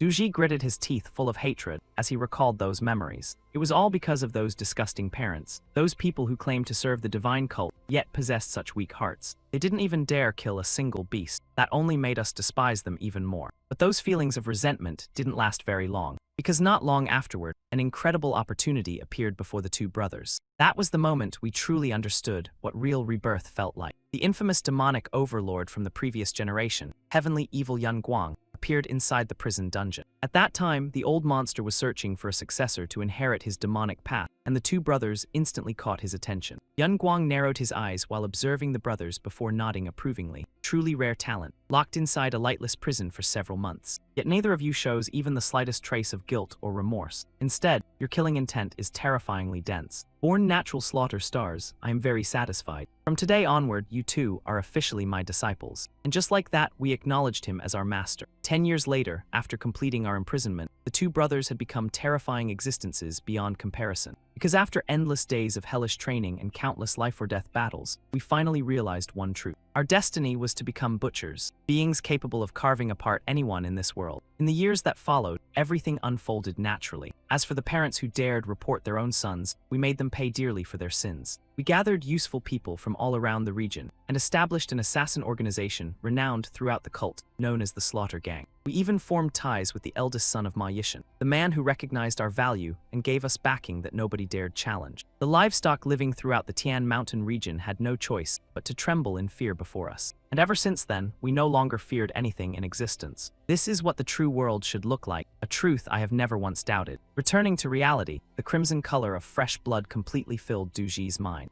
At some point, his left arm had already been severed clean off. In fact, even Yishu's weapon had shattered into 2 pieces just from cutting through that arm. Duji's expression instantly froze in stunned disbelief. What the hell is this supposed to be? He stared in panic toward the place where his arm had vanished. From deep within Duji's heart, chaotic emotions surged upward like a collapsing floodgate. He gritted his teeth in utter disbelief, as though incapable of accepting the reality before him. Duji suddenly collapsed to his knees, while clutching his severed arm and screaming like a madman. Filled with hatred, he raised his head and glared at Yishu standing opposite him. Yishu merely clicked his tongue regretfully. I originally intended to pierce straight through your heart in one strike. Who knew I'd only managed to take one arm? Probably because it's my first time using this in an actual battle, so my control still isn't stable enough. Even my final weapon ended up destroyed too. But whatever, this result is still acceptable enough. Honestly speaking, this is already more than sufficient. Yishu tightly clenched the hand still numb from the electrical overload. A beast has already lost one of its arms. He curled his lips upward excitedly. Even barehanded, I can still finish this monster off. Witnessing that scene, Duji suddenly broke into cold sweat. Could it be that I'm actually afraid? He found the very thought absurdly laughable. I am a butcher, the one standing at the top of the survival law, the pinnacle of the truth where the strong devour the weak within this shattered world of flesh and blood. Before me, every living creature is nothing more than a walking corpse. I am the one destined to skin and butcher every last one of them. That was an unshakable position, an existence destined to stand eternal for all time. He clutched the chunk of bleeding flesh against his chest, his entire body trembling as he bitterly mocked himself. So even someone like me can still feel fear. Standing before him was nothing more than a lowly assistant, a nobody who had once struggled just to remain at 7th rank demon level. Yishu suddenly curled his lips into a provocative grin, blood streaming from his forehead in 2 long trails down to his chin. The entire battle had completely reversed, and now Duji had become the prey being hunted down. He gritted his teeth in overwhelming frustration and resentment. Duji roared furiously in rage. Don't mess with me like that. He forced himself back to his feet and screamed at the top of his lungs, I'm the butcher here. Duji went completely insane, cursing Yishu as nothing more than a filthy beast, the one who should be trembling in absolute terror. In the next instant, he lunged right in front of the main character and roared, You're the one who should fear me. Duji's punch unleashed horrifying pressure, as though it could crush the very fabric of space itself. Yet Yishu casually dodged it with ease, as if the attack posed no threat whatsoever. No matter how wildly he attacked, he still could not touch the main character's ghostly movement technique that appeared and vanished like a phantom. The sensation of being toyed with completely drove Duji into madness, causing his fury to erupt beyond control. Yishu spun gracefully through the air before leisurely landing atop a tree branch. The moment the main character raised his head, he heard Duji screaming furiously into the heavens, You dare mock me. He looked down coldly and answered without emotion, Who are you talking about? Duji unleashed a storm of sharp projectiles that shot toward him like a violent rain of death. But Yishu merely tilted his head slightly and dodged every single one, casually mocking him. After fighting this hard, your aim is still that pathetic. Yishu instantly pushed off the branch and leaped into the air. In the very next moment, countless trees behind him were split clean in half by Duji's berserk power. The main character smirked faintly before commenting, Not bad, you're actually trying pretty hard. Yishu immediately accelerated to his absolute limit. Duji laughed arrogantly in ridicule. Watching you run around like a cornered rat is pretty entertaining, Yishu. That's right, only that pathetic look suits livestock like you. He muttered excitedly to himself, without realizing the main character had already closed in beside him. This is how things should be. This is the true law of reality. A A razor-sharp glint of icy killing intent flashed through Yeshu's eyes. His figure flickered in and out like a phantom, before landing directly beside Duji. Duji spun around in alarm, but by then everything was already far too late. Thunderburst had already been activated by Yeshu, and he coldly sneered while evaluating him. This power suits you surprisingly well. Yeshu unleashed a chain of lightning-infused kicks that slammed directly into Duji's chest. Duji immediately coughed up blood while the main character laughed mockingly. Don't people always say that the louder a dog barks, the more terrified it is of dying? One brutal kick sent Duji flying backward more than 30 feet through the air. As he landed, Yeshu silently grew uneasy. This is dangerous, demonic energy fused with internal arts boosts the power immensely, but the energy consumption is terrifying too. Instead of forcing the suppression now, stopping the lightning arts, keeping his distance, and waiting for the enemy to expose an opening would be far more effective. Yeshu suddenly froze, veins bulging across his arm as he silently calculated the situation. Just as I expected. The main character frowned uneasily. Damn it, the demonic energy has already corroded my brain too. He let out a weary sigh as the lightning surrounding his body became increasingly violent, completely beyond his ability to suppress. Yeshu licked his lips excitedly, his crimson eyes overflowing with insane killing intent. He steeled his resolve before charging straight forward, without hesitation. The entire ground was torn apart and devastated by Yeshu's savage lightning storm. The main character's sole target was Duji alone, forcing him to retreat in panic again and again. This is bad. Duji's face turned pale like a corpse. If this keeps going, then I'll end up turned into prey by Yeshu and crushed to death by him. Duji ground his teeth together in utter despair. He desperately fought back by unleashing the Asura destruction art of eternal ruin. Duji's eyes widened furiously as he screamed at the top of his lungs, "Die!" Yeshu showed no hesitation at all and directly confronted the attack head-on. The instant the two streams of energy collided, a world-shaking explosion erupted across the battlefield. That horrifying force transformed into heavenly lightning that tore apart the night sky itself. The dense clouds of smoke and dust slowly began to disperse. Duji struggled heavily as he pinned Yeshu beneath him on the shattered ground. A twisted and vicious grin spread across his face. "See that, you worthless trash assistant." Duji raised his head proudly and declared with arrogance, "In the end, I'm still the final victor." His hand tightened violently around Yeshu's collar. Duji laughed triumphantly as he declared, "Now do you finally understand, between you and me, who the real butcher truly is, and who's nothing more than a pitiful piece of shredded meat?" Yeshu sluggishly opened his eyes before letting out a faint laugh. "That final strike drained every last bit of my internal energy, but at least it finally cleared my mind." His trembling arm slowly lifted, revealing a sudden glint flashing beneath his sleeve. The streak of light shot forward like lightning itself before piercing straight through Duji's chest. The weapon was nothing more than a thin wire attached to a tiny dagger fragment, yet its piercing force was terrifying enough to blast a massive hole through his body. Yeshu struggled to whisper two final words, "An opening." Duji immediately coughed up blood violently, his entire body flickering like an oil lamp on the verge of extinguishing.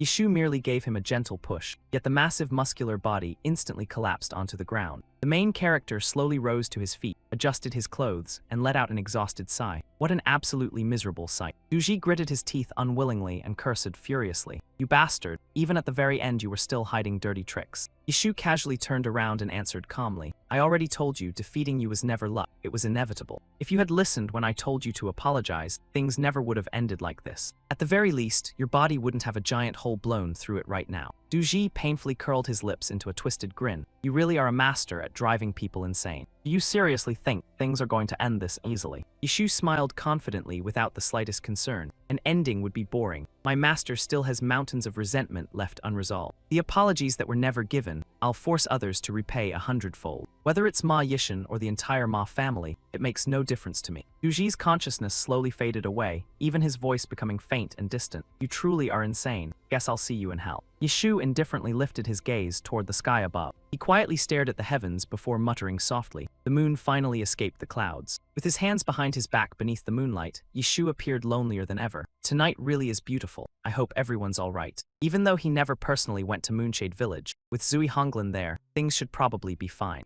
Wait, there's still Meng Hui and Maro too. Don't tell me those idiots actually got hurt. The corner of Yeshu's mouth slowly curled upward as he remembered the group. He laughed softly while continuing forward. "Why am I even worried? Those idiots can take care of themselves just fine." Right at that moment, a faint rustling sound quietly reached Yeshu's ears. The man who had been hiding in the tree, branches the entire time, finally appeared and complained coldly. "You really caused a disaster tonight." Yeshu looked surprised as he questioned Nujun, "You're only coming down now. Has Black Crow Gate been that busy lately?" The man ignored the question entirely and got straight to the point. "Just as you instructed, 357 steps southwest lies the Black Crow Gate branch of the Heavenly Demon Divine Cult. Within 100 steps, I removed all the center-racing incense, and the next 200 required rearranging all personnel. Not to mention, if the trees or weeds were moved carelessly, it could easily create major mistakes." Yeshu casually tossed Nujun a gold coin, which he immediately caught without hesitation. The man even pulled out a magnifying glass and carefully inspected it like he was appraising some priceless treasure. Only after confirming it was real gold did he happily stash it away before declaring confidently, "No one will know anything happened here until tomorrow." Yeshu silently sighed inside. In the end, money really does decide everything. He curiously asked another question. "If nobody can tell, does that mean even the cult master wouldn't notice anything?" That question caused Nujun to freeze motionless for several seconds. He answered coldly afterward, "Fooling humans is possible, but deceiving gods is another matter entirely." Yeshu's expression instantly turned icy the moment he heard the word gods. Feeling uncomfortable, Nujun quickly changed the subject. "What a pain. If you're done, then get lost already." Yeshu immediately took the chance to ask another favor. "By the way, could you investigate someone's identity for me?" Nujun frowned curiously. "Who exactly?" Yeshu nodded before speaking in a low voice. "There's something about him that's been bothering me.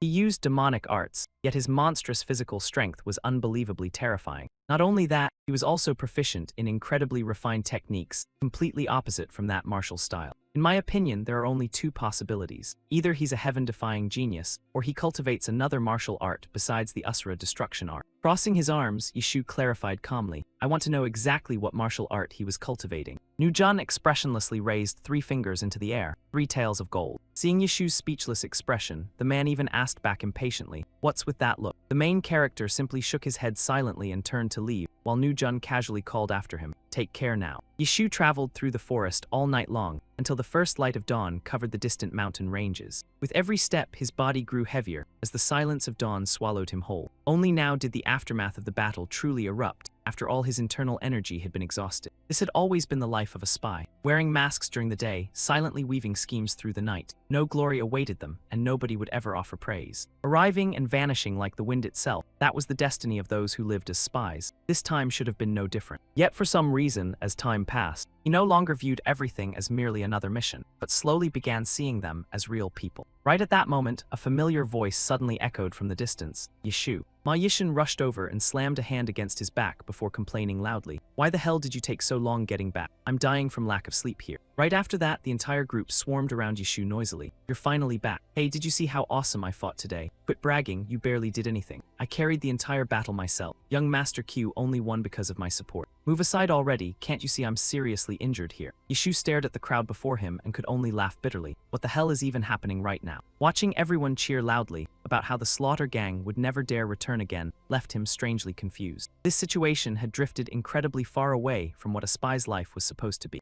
Fish Ghost secretly leaned close to his ear and whispered quietly, "Big Brother Commander sent word. They found that item at Scarlet Blossom Pavilion." Yeshu smiled in satisfaction. Well done. He silently told himself that now only one final matter remained. The mastermind behind everything, and also the legitimate heir of the Ma family. Bloodless Art Ma Yishin, he was the only one left now. The scene shifted toward Mountain Rain Valley. Ma Yishin frowned thoughtfully. So the Slaughter Gang suffered a crushing defeat and is now being hunted by Tiger Dragon Hall. The subordinate Agen lowered his head deeply and answered respectfully, "Yes, senior brother." He lounged arrogantly across the stone steps while a maid massaged his shoulders and back beside him. "So you're saying that guy is Yeshu, the one who threw you down from the 5th floor?" Gen Q repeatedly lowered his head as he answered, "Yes, that's correct. I already investigated him. He's just a nameless nobody from outside the cult. No family, no backing, nothing worth mentioning." Ma Yishin let out an irritated laugh. "Yet ever since that nameless nobody appeared, both you and the Slaughter Gang have looked absolutely pathetic." The man froze for several seconds before stammering awkwardly, "That part is true, but..." The trembling maid carefully carried over a bowl of medicine and offered it respectfully to him. Ma Yishin slowly raised his pipe before taking a long, heavy drag from it. While casually holding a beauty in his arms, he calmly questioned Zhenqiu. How much money would it take to make that dog work under me? Zhenqiu stared blankly in confusion. What are you saying? Big brother wants to recruit him? Ma Yishan slowly answered. The slaughter gang already got wiped out by him anyway. If an old blade breaks, then replace it with a new one. Yishu is the new blade that I want. Sitting among a group of beautiful courtesans, Ma Yishan curled his lips in disdain. He's just a lowly assistant, nothing more. Standing across from him, Zhenqiu still looked utterly shocked. You seriously want to recruit that guy? Ma Yishan lazily continued explaining. Didn't you say the slaughter gang got completely destroyed by him? Wouldn't replacing them with him be the perfect solution? The subordinate still looked unwilling as he continued trying to persuade him otherwise. Big brother really plans to use that kind of trash as a blade. It humiliates me just thinking about it. That bastard even threw me from the 5th floor and ruined my arm. The man across from him instantly spoke in an icy tone. Then I'll just break both your legs too.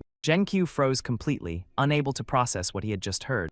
Ma Yishan wrapped his arm around the woman beside him before continuing casually. Didn't you say you felt humiliated? If I do that, then what Yishu did to you won't seem so serious anymore. You understand me, right? The subordinate finally realized something and began trembling violently. Wait a second. But before he could finish speaking, a shadow had already appeared behind him without anyone noticing. It was Nujun. Nujun reached out and grabbed Zhenqiu's head in his palm as casually as crushing an orange. In the next instant, Nujun directly snapped both of his legs, while agonized screams echoed throughout the area. At that point, there was not a single intact part left on Zhenqiu's body, and he could only let out incomprehensible groans. Nujun finished the job by pressing a finger directly against the man's forehead. Zhenqiu's entire body instantly looked as though all life had been drained away before he staggered backward and collapsed onto the ground. Ma Yishan calmly watched the entire scene before giving a simple order. Take him away. Nujun immediately lowered his head respectfully. Understood. Just as Ma Yishan prepared to return to embracing the beauties around him, a voice suddenly echoed out, Ma Yishan. Even Nujun reacted instantly to that voice and immediately became alert. From outside, a figure drenched completely in blood slowly stepped inward with heavy footsteps. Ma Yishan immediately adjusted his robes before ordering the 2 courtesans to bring him in here. The newcomer's eyes were bloodshot as he calmly walked inside after already slaughtering every spirit guard outside. His entire body was covered in dark crimson bloodstains. Big brother, I heard there's currently a bounty targeting me. Is that true? Hao Zheng growled every word through gritted teeth. Have you heard about this yet? Several hours earlier at the Unasked Inn, a dangerous establishment located in the border settlement between the demonic cult and the outside world. This place specialized in illegal dealings, dangerous trades, and every type of underground business imaginable. Someone suddenly slammed the table angrily and shouted, "What, the slaughter gang?" That man was none other than Xiao Wu, the owner of the Unasked Inn. Only afterward did he realize he had misspoken, so he hurriedly changed the topic. Forget it, we can talk about that later. But those words had already reached the ears of someone seated at a hidden table deep within the corner. That person immediately rose and walked towards Xiao Wu's table. Hao Zheng led his subordinates forward with an openly hostile expression before directly questioning him. What happened to the slaughter gang? Seeing the situation, Xiao Wu quickly waved his hands, trying to calm things down. Hey brother, relax for a moment first. But Hao Zheng said absolutely nothing and violently slammed the axe in his hand onto the table instead. He growled each word with overwhelming killing intent. Brother, my ass. Answer me now, what exactly happened to the slaughter gang? Xiao Wu glanced around desperately for help, but nobody stepped in. The hidden rule of the Unasked Inn was never interfering in another customer's business. Even if blood splattered into their wine cups, nobody would care. What a bunch of cold-hearted bastards. Starting tomorrow, I'm definitely raising prices. Hao Zheng coldly spoke again. Don't make me ask a third time. Xiao Wu awkwardly scratched his head before stammering nervously. Well, the thing is, Hao Zheng finally realized the true nature of the man before him. What a greedy, money-loving merchant. He shoved a hand into his robe, pulled out an item, and slammed it heavily onto the table. Is this enough now? Xiao Wu instantly grabbed the object and inspected it carefully before his eyes lit up. Genuine Buddha head silver issued by the Western regions. Hao Zheng watched speechlessly. Your greed really has no limits. Start talking. If you waste any more of my time, I'll split your skull in half. Only then did Xiao Wu reluctantly tear his eyes away from the silver in his hand. His gaze landed upon the pitch-black demonic aura radiating around Hao Zheng's body. That characteristic. Xiao Wu immediately curled his lips into a meaningful grin. He recalled the conversation he once had with Yishu several days earlier. I want to know exactly what martial art he cultivated. Back then, Xiao Wu wore a bizarre demonic mask while raising his hand to set the price. 3 taels of gold. Seeing Yishu hesitate slightly, he immediately pressed harder. What's with that expression? In the end, the main character still couldn't bear wasting that amount of money and simply turned around to leave. Xiao Wu did not stop him and only laughed casually. Take care on your way out. Returning from the memory, the smile on Xiao Wu's face became even wider. Yishu, you asked what martial art Sha Deaj cultivated, right? If only you paid those 3 taels back then. Because now, even if you brought 300 taels, you still might not be able to buy this information. Xiao Wu, Gate Master of Black Crow Gate. Immediately afterward, he revealed the entire story to Hao Zheng without hiding anything. Rumor says the slaughter gang was completely annihilated at Moonshade Village. After hearing that, Hao Zheng's eyes widened in total disbelief. What did you just say? The elite forces of the slaughter gang were led personally by my big brother, one of the 100 demonic stars, and yet they were completely wiped out. The 7th young master and Yishu personally sent every last one of them to the grave. Inside the Seven Laughs Palace, a stern-faced man sat within the study as he coldly questioned him. Assistant Zhang, do you realize just how massive a disaster you've caused? That man was none other than De Hu, Hall Master of Tiger Dragon Hall within the Heavenly Demon Divine Cult. A massacre with casualties reaching into the hundreds was considered extremely rare even within the cult itself. 35 people alone died directly beneath blades and spears. Exactly when did you drag the 6th young master into this entire mess? Yishu calmly answered without the slightest panic. They came to kill us first, so what other choice did we have? The villagers simply united and fought back together. The Hu gritted his teeth furiously but still forced himself to endure it. Being overly humble just makes you sound fake. Yishu continued acting innocent, causing the man to continue. Even if they were cornered and forced into desperation, the slaughter gang wouldn't have survived this long if they were so easy to kill. The main character immediately interrupted in a calm but icy voice, which is exactly why they ended up so poor. De Hu maintained his serious expression before warning him. The others can be overlooked, but Sha Deaj is a different matter entirely. After all, he was one of the 100 demonic stars, an expert personally appointed by the cult master himself. Even his disappearance alone is enough to require reporting to higher authorities. Sha Deaj disappeared. You dealt with him personally, didn't you? Yishu briefly felt guilty, but quickly refuted the accusation. You know my body suffers from heavenly punishment, so how could someone like me possibly defeat Sha Deaj? Are you trying to force a confession out of me? De Hu became momentarily speechless as he thought to himself. Rationally speaking, it really is impossible, but Sha Deaj was an officially acknowledged expert of the divine cult. How could a man like him possibly be defeated by someone not even 20 years old, whose Danshan was crippled like Yishu's? Yet the intuition of the Tiger Dragon Hall master kept pointing directly toward him. Yishu remained completely calm as though nothing mattered. I don't know where Sha Deaj went, but I do know how to deal with the slaughter gang. This time, De Hu looked utterly confused. What exactly do you mean by that? Yishu placed a tightly wrapped package down onto the table before him. The moment De Hu saw it, he immediately recognized it. Soul Bewildering Powder. Soul Bewildering Powder was an extremely addictive hallucinogenic drug, completely forbidden not only within the cult, but throughout the Central Plains as well. Within the demonic cult, only the poison production pavilion managed by the poison demon physician was authorized to handle such substances. Yishu slowly analyzed the situation. This amount isn't enough for just 1 or 2 people. It's sufficient to supply thousands of users. It doesn't seem like something the Shaw brothers could produce themselves. Most likely it was smuggled into the divine cult from outside. De Hu carefully examined the pouch before saying, "Continue speaking." Yishu could only answer helplessly. I don't know the full story either. But if it's Sha Heizhang, the 2nd brother among the Sha siblings, then surely he knows everything very clearly. At that moment, Heizhang had just led his subordinates out of the inn when a group of guards suddenly blocked their path. The leader immediately began reading the arrest warrant aloud. Sha Heizhang, 2nd brother of the Sha siblings from the Slaughter Gang, also known as Mad Dog. The divine cult has issued an official capture order. If you know what's good for you, then quietly come with us. Heizhang let out a cold laugh, his entire body radiating pure defiance. I'm already pissed off enough, and now you pull this crap too. Back inside the palace, an enraged shout suddenly echoed out. What did you just say? De Hu trembled in fury from head to toe. Is that actually true? Tell me everything again. The guard before him could only grit his teeth and report once more. During the pursuit of Sha Heizhang, Tiger Dragon Hall has already suffered 5 casualties. De Hu completely lost his composure and slammed the table violently. That bastard's courage really is enormous. A low-level assassin actually dared attack Tiger Dragon Hall. He immediately questioned them further. Where exactly were they ambushed? Cold sweat covered the guard's entire body as he hurriedly answered. At a small inn in Hamping Village, located within the northern Song Mountain region. De Hu forcibly calmed himself before coldly issuing orders. Seal off the entire outer perimeter immediately. Under no circumstances can he be allowed to escape the cult. The subordinate immediately bowed and accepted the command. Afterward, he dismissed every servant from the room, leaving himself completely alone. De Hu sat silently for a very long time before finally releasing a heavy breath. as though he had made a difficult decision. He slammed the table before abruptly standing up. Then he slowly walked with heavy footsteps toward the dark corner of the room. Dahu respectfully clasped his hands before reporting, "Please forgive us, Supreme Elder, but I fear we have already lost track of him." The figure across from him leaned upon a cane, surrounded by a bizarre aura before coldly asking, "Do you look down on me because I've grown old?" I, Sima Jun, second rank 6th Elder of the Heavenly Demon Divine Cult and Poison Demon Physician, am still quite useful. Dahu maintained his respectful posture without change. "Please wait a little longer. The moment we locate him, I will immediately report it to you."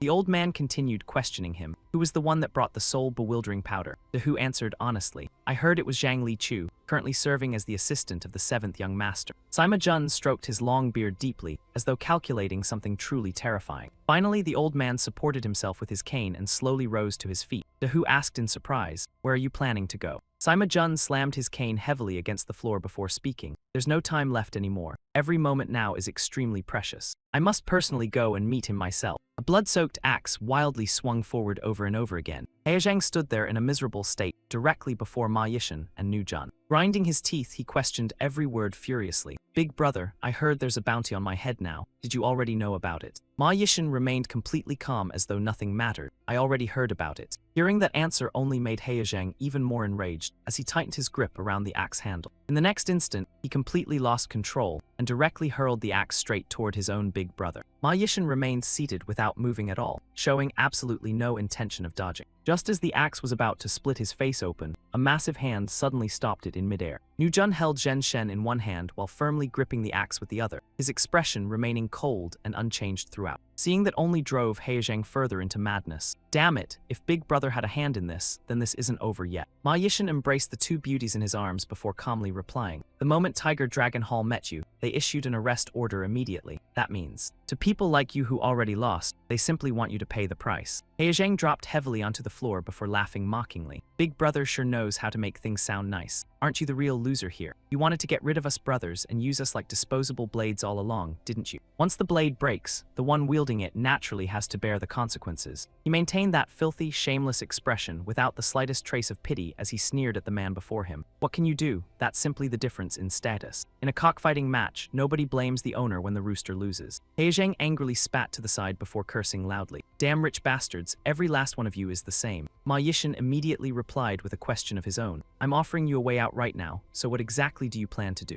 Those words instantly struck his sore spot, causing him to rant endlessly. "What else can I do? You already know. I can't swallow this humiliation, so Big Brother, help me carve out a path forward." The scene shifted toward Moonshade Village, where even Ma Yishan paused slightly after hearing those words. Even so, he still chose to compromise a little before asking, "And how exactly would we do that?" Heizhang immediately revealed his plan. "Simple, just prepare a carriage for me. If Big Brother rides inside the carriage, those people won't dare act recklessly." While smoking, he stared at the man before him putting on an act and asked, "And after arriving at Moonshade Village, then what?" Heizhang finally revealed his true intentions. "Whether it's the 7th young master or that assistant, kill them all first and think later. It benefits Big Brother too, doesn't it? Isn't that exactly what you wanted? As for Big Brother, just treat yourself as a hostage for now. So what do you think? Sounds good, right?" Ma Yishan let out a faint laugh, clearly somewhat amused. "That actually sounds pretty entertaining." Heizhang thought he had successfully convinced him, so his face immediately brightened with excitement. Now that's the spirit of the martial world, as expected of Big Brother. This is perfect. Then let's head to Moonshade Village together. Ma Yishan stood up to leave before casually saying, "Let's go." Heizhang immediately pointed toward Nu Jun and barked orders. "Good, first things first, old man. Get me some clothes that fit and bring my axe over here too." Ma Yishan suddenly interrupted him. "No need to rush things that much. It's been a long time since we last met after all." Inside the inn, the sounds of laughter, drinking, and celebration echoed nonstop.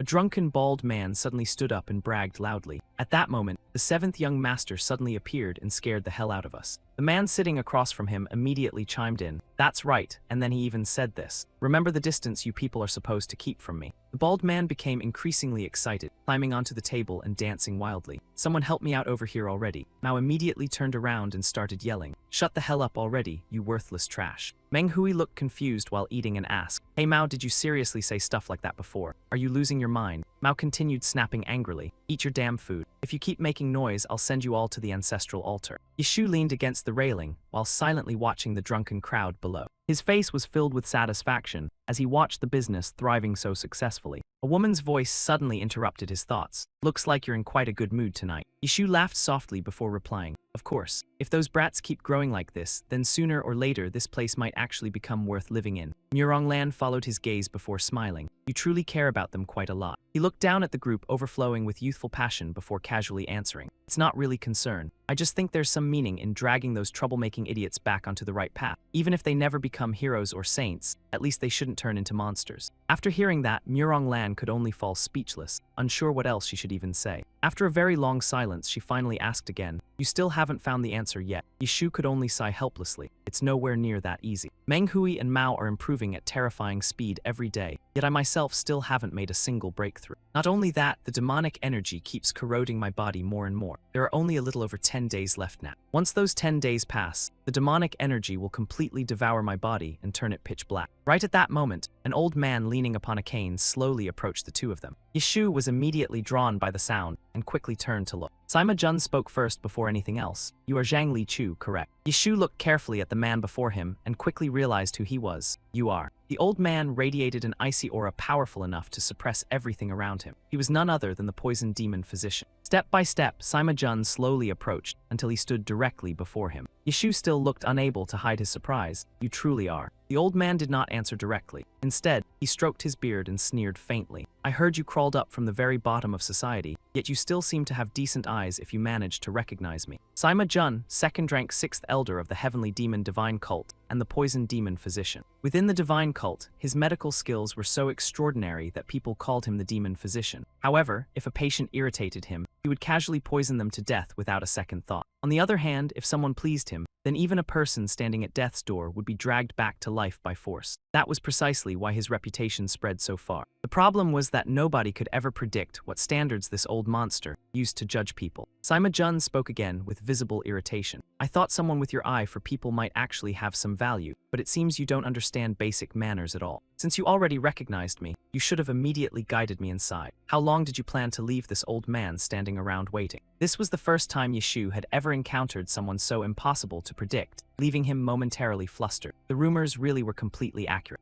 After regaining his composure, he immediately invited the old man into a private room for drinks and personally attended to him with extreme respect. The main character set down the wine jug before carefully probing. Could it be that the elder specifically came here looking for me? Sima Jun lifted his cup and drained it in one gulp before sneering coldly. "What exactly do you think you are, that I'd personally come all this way just to meet you?" Yishu calmly poured himself another cup as though he had already expected that response. "But if you personally came here, then surely you're not looking for Mao or Menghui either. So what exactly do you want from me?" Sima Jun slowly placed the now empty cup back onto the table. The old man went straight to the point. "I came because of the soul-bewildering powder you took from the slaughter gang." Yishu finally understood the old man's intentions and answered calmly. "If it's about that matter, then you're already too late. I handed everything over to the Tiger Dragon Hall Master. If you want answers, go ask him instead." Sima Jun continued staring directly at the man before him before slowly speaking. "I already visited the Hall Master earlier." At that moment, Yishu no longer looked overly cautious and directly met the old man's gaze. "Then that gives you even less reason to come looking for me, doesn't it?" Sima Jun narrowed his eyes and asked whether the kid even knew what soul-bewildering powder really was. He calmly set down his teacup and replied, "Isn't it just some kind of hallucinogenic poison? Once you're hit by it, your head spins and you start seeing all kinds of crazy nonsense."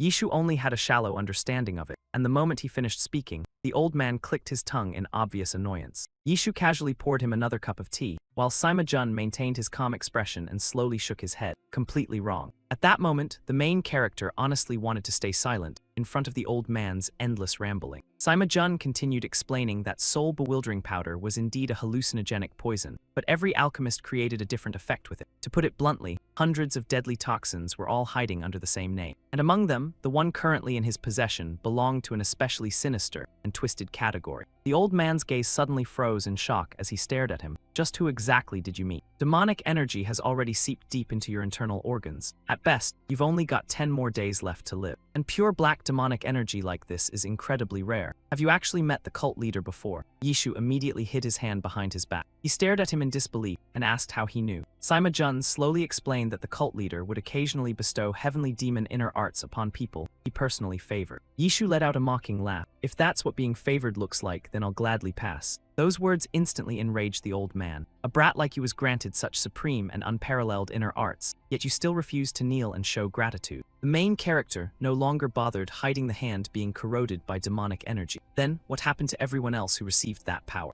The old man's answer left him stunned, speechless. Every single one of them died. Without the heavenly demon divine art, nobody could withstand that demonic energy. Yishu immediately argued back. Weren't they supposed to be people he treasured? Sima-jun calmly placed a piece of meat into his bowl and answered without emotion. Because they were valued, they were given a chance. If they couldn't endure it, then death was their fate. Then the only thing to blame is their incompetence. Yishu trembled with anger. He clearly knew it would kill them, yet he still forced it onto them anyway. Sima-jun furiously slammed his chopsticks onto the table with a loud bang. He shot to his feet and pointed directly at Yishu while roaring in rage. You insolent brat, are you accusing the cult leader of intentionally purging talented members of the divine cult? And you actually dare say such things right in front of an elder like me? Only then did Yishu realize he had spoken too recklessly. After all, an elder was one of the people who upheld the laws and judgments of the divine cult. He immediately lowered his head and apologized. Sorry, I misspoke. Yet Sima-jun calmly replied, but you're not entirely wrong either. Yishu widened his eyes, unable to believe what he had just heard. The old man continued by admitting that the cult leader truly was intentionally eliminating them. Those with excessive talent would eventually become a threat to the sect's internal stability sooner or later, which was why the cult leader personally filtered them out from the start. Yishu immediately waved his hand dismissively. All right then, I know nothing about soul bewildering powder. Go ask somebody else. But Sima-jun refused to leave and instead stepped closer before suddenly grabbing his wrist. The old man frowned deeply and continued questioning him. Wait a second, just what kind of freak are you for the cult leader to pay this much attention to? Right after that, he directly checked Yishu's pulse while ignoring his struggles. Hey, let go already. If I didn't have some special constitution, he wouldn't even spare me a glance. Then the old man suddenly looked, as if he had discovered something utterly unbelievable. Yishu desperately tried pulling his hand back but failed miserably. That skinny old body looked frail as a twig, yet his grip strength was monstrous. Sima-jun suddenly spoke up. The 9-aperture body. I never thought I'd witness a living treasure in this lifetime. The main character finally yanked his hand free and frowned in irritation. What treasure are you even talking about? But the old man ignored his reaction completely and continued asking, how much do you know about the 9-aperture body? Yishu hesitated briefly before answering, I only know that my danshin has 9 apertures, so my inner energy circulates endlessly without stopping. Sima-jun dragged his chair closer and began explaining. Those who possess this physique can push their absorption and comprehension of martial arts to the absolute limit. Yishu immediately interrupted. Yeah, but in exchange, the moment I overuse my cultivation, I suffer chi deviation, cough up blood, and pass out. Stroking his silver beard, the old man nodded slowly. Exactly. There's no way the cult leader didn't know that. So why would he still teach you the heavenly demon inner arts?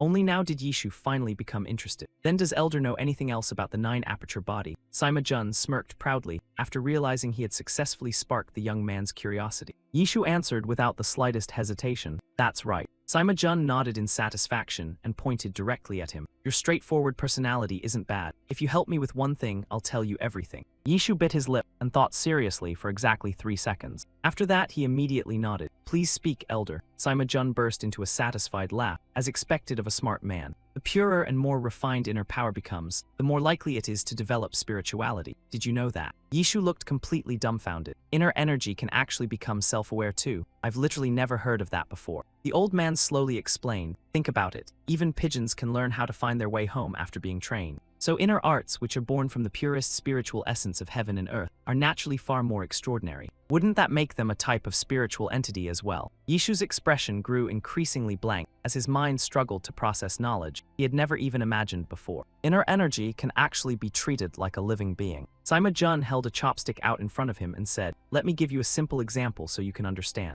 Try stabbing me with this chopstick. Yishu took the chopstick and hesitantly asked again, anywhere is really fine. Sima-jun completely relaxed his body and calmly replied, anywhere. I won't use inner energy to defend myself. Yishu stared intently at the chopstick in his hand. A moment later, he casually spun it around several times in the air. Then the main character suddenly thrust the chopstick straight down toward the back of the old man's hand. The chopstick shot downward with terrifying force and slammed directly into Sima-jun's hand. But what happened next left Yishu completely speechless in shock. The entire chopstick practically exploded into countless fragments within a single instant. Yishu had used every ounce of strength to stab downward at the other man's hand, resting on the table. Yet the only thing left in his eyes now was pure disbelief and astonishment. The chopstick from earlier had shattered into thousands of tiny splinters. Yishu could no longer hide the shock written all over his face. Sima-jun calmly spoke once more. So what do you think? Was the poisonous aura erupting from my hand caused by my own will, or was it the will of that poisonous aura itself? Yishu froze on the spot, his mouth hanging open so wide that he looked like he had been turned to stone. Then at that exact moment, it felt as though he had suddenly grasped some incredibly important truth. So that's how it is. The moment Sima-jun saw that expression, he immediately understood. This brat actually figured it out already. Even when De-hu told him before, he still had his doubts. The old man recalled his meeting with De-hu before coming here. Back then, the man had asked him to examine someone's body. Sima-jun had already guessed part of it, but he still asked, "Who is it?" De-hu immediately answered respectfully that it was Zhang Li-chu, the 7th young master's assistant. Yet that answer only confused the old man even more. You're a hall master, so why are you paying attention to some mere assistant? Don't tell me you plan on siding with the 7th young master. De-hu quickly waved his hands and explained, "No, not at all. I just think he's pretty interesting." The moment Sima-jun heard that, he completely lost patience. He pushed open the door, preparing to leave, and only tossed out a single sentence. Nothing but nonsense. Back in the present, even Sima-jun had to admit that De-hu's judgment of character was frighteningly accurate. With only a slight hint, the kid had already understood everything perfectly.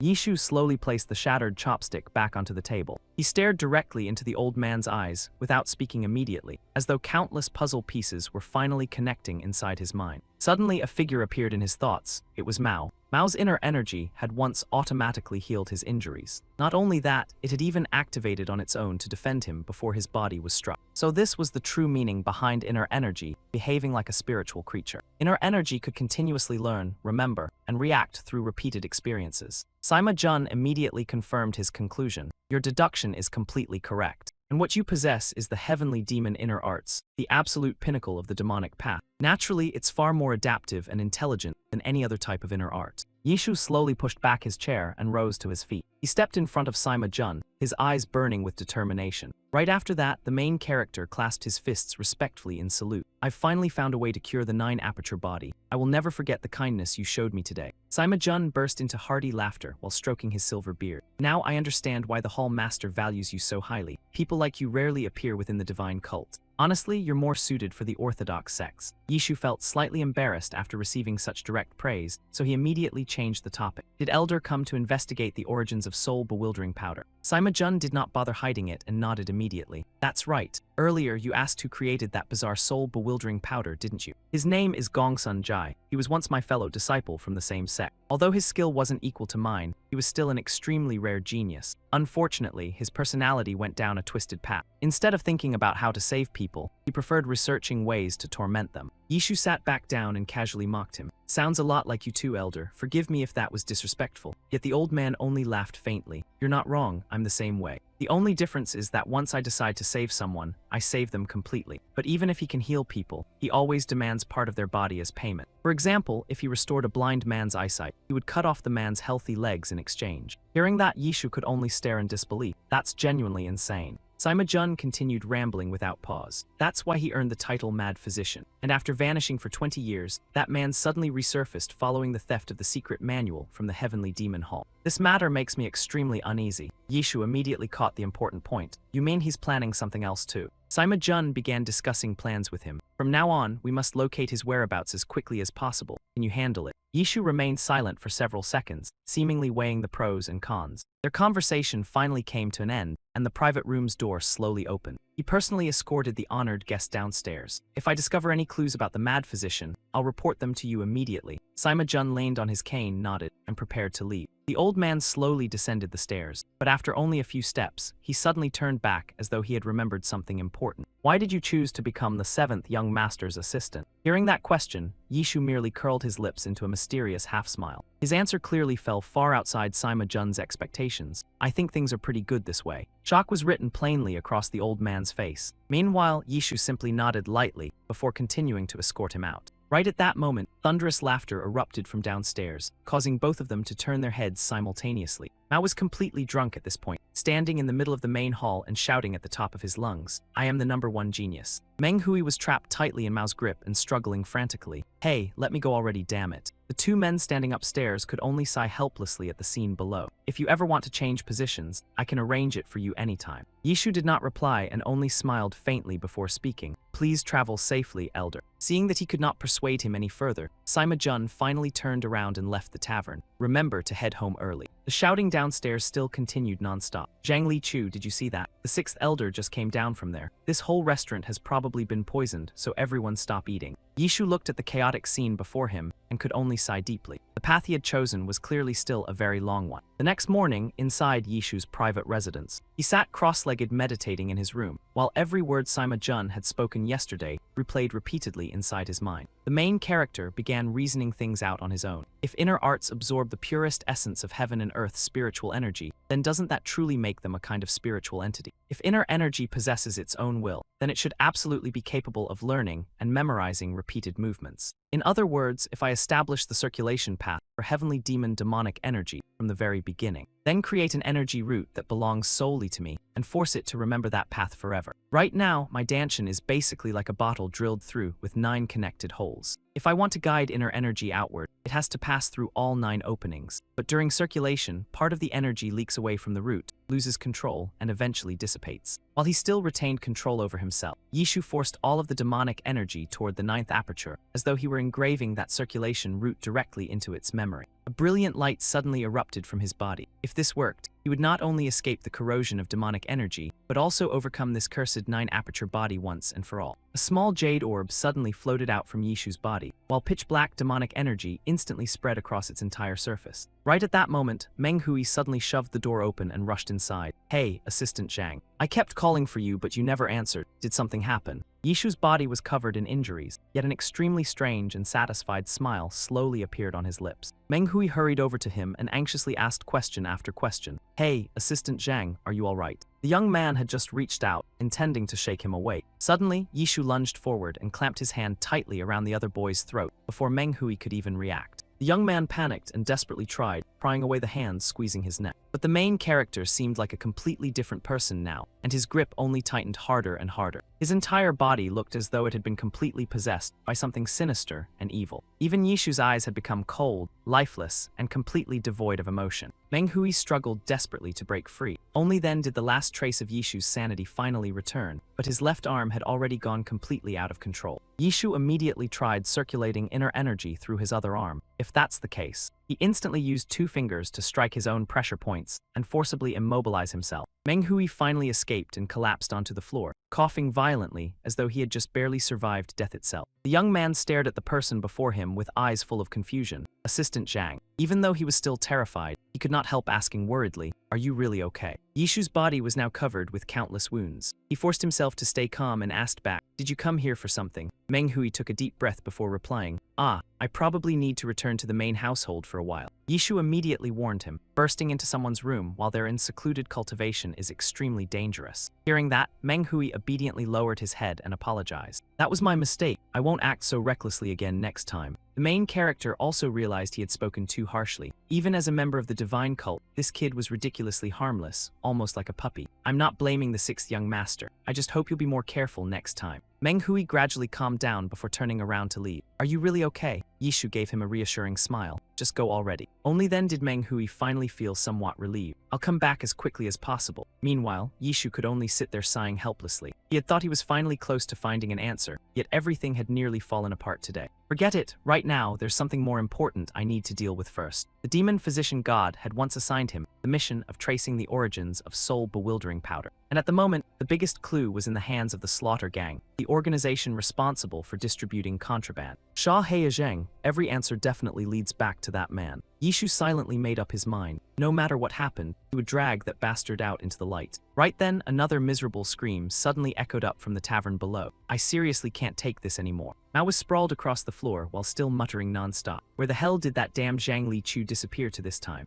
I just have some business to handle. Young master, make sure you train hard, alright? I'll come back and check on you." Meanwhile, I'm suffering through cultivation every single day, while that assistant of mine disappears all the damn time. Just wait and see. One day I'll use my ultimate skill, Camel Iron Fist, to smash his nose flat. Suddenly someone approached him, instantly sobering Mao up. What the hell, did an assassin just launch a sneak attack? Nu Jun slowly approached the carriage. Don't tell me he smashed through all those trap mechanisms and forced his way in. Who exactly would come searching in the middle of the night like this? Mao looked at the group standing before him and unconsciously took several steps backward. One man stepped down from the carriage and smiled faintly. Long time no see. Have you been living well lately? Ma Yishan looked down at him from above with overwhelming pressure in his eyes. My dear little brother. Back at Tiger Dragon Hall, the Hu sat inside his study and furiously slammed the table. That damned Sha Heizheng actually dares ignore the rules of Heavenly Mountain. Right then, a voice suddenly came from outside. It seems the hall master is in quite a troubled mood. De Hu raised his head and realized Yishu had already been standing at the doorway for who knew how long. Hall master, you've been well lately, I hope. De Hu rose to his feet and walked toward him. What brings you here at this hour? Yishu casually pulled out a sheet of paper and answered, I came to help solve your problem. Sha Heizheng, let's hunt him down together. De Hu covered his mouth with a bitter smile, still unable to fully believe it. You suddenly show up offering to help me. That's honestly touching. But his trail already disappeared at Pine Moon Hamlet in Song Mountain. Do you really have a clue? Yishu curled his lips into a smirk and asked in return, All Master, do you know the most important thing when hunting down a fugitive? The key point isn't where he's hiding right now.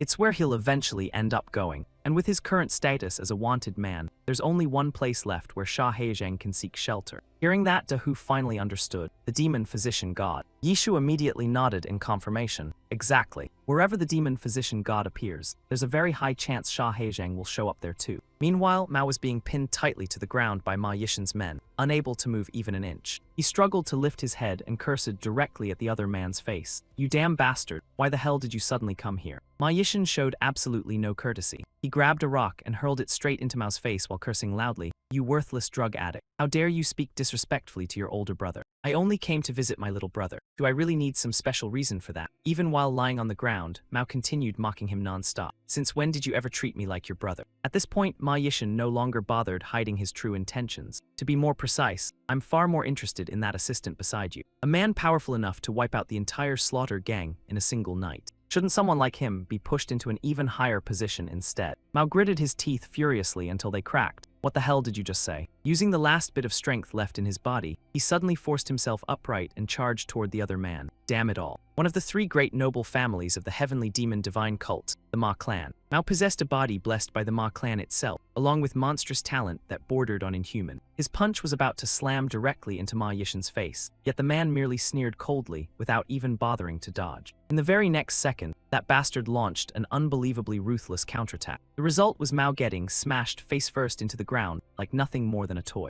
Ma Yishan pressed his head down so hard he could not move at all, then laughed mockingly. That's right, you look much more like a dog this way. And dogs should know how to lower their heads and look up at their masters from below. Mao still clenched his teeth and resisted fiercely. Go fuck yourself. A loser who got beaten by both Tian Wuki and me has no right lecturing others about masters and servants. Ma Yishan lowered his head and looked at him with utter contempt. You really haven't changed at all since back then. As he spoke, he grabbed Mao by the hair and violently yanked him upright. But immediately afterward, he smashed Mao's head straight back into the ground again. You're truly pathetic. In the world of the strong, power itself is the only truth. The weak are devoured by the strong, and weaklings should live like weaklings. Still, I'll admit you've changed a little. Your brain is still just as stupid as before, but at least now you've learned how to talk back. That assistant of yours is the reason, isn't he? At first, I was actually planning to recruit him to my side, but now I've changed my mind. I want to personally see the look on your face when he dies. So stay here and rest. I'll bring back his severed head as a gift for you. Mao lay on the ground but still forced himself to shout at the top of his lungs. Stop. Just as Ma Yishan turned around, something suddenly shot toward him through the air. Using the last remnants of his strength, Mao threw a punch directly into the other man's face. One side of Ma Yishan's cheek immediately swelled slightly from the impact. Mao dropped to one knee on the ground, but his eyes still burned with absolute defiance. Leave Zhang Lichu alone. He roared furiously, you pathetic failure. Mao's fist slammed into Ma Yishan's face once again, without the slightest hesitation. He clenched his fist tightly, his eyes blazing like fire. Don't you dare touch Yishu.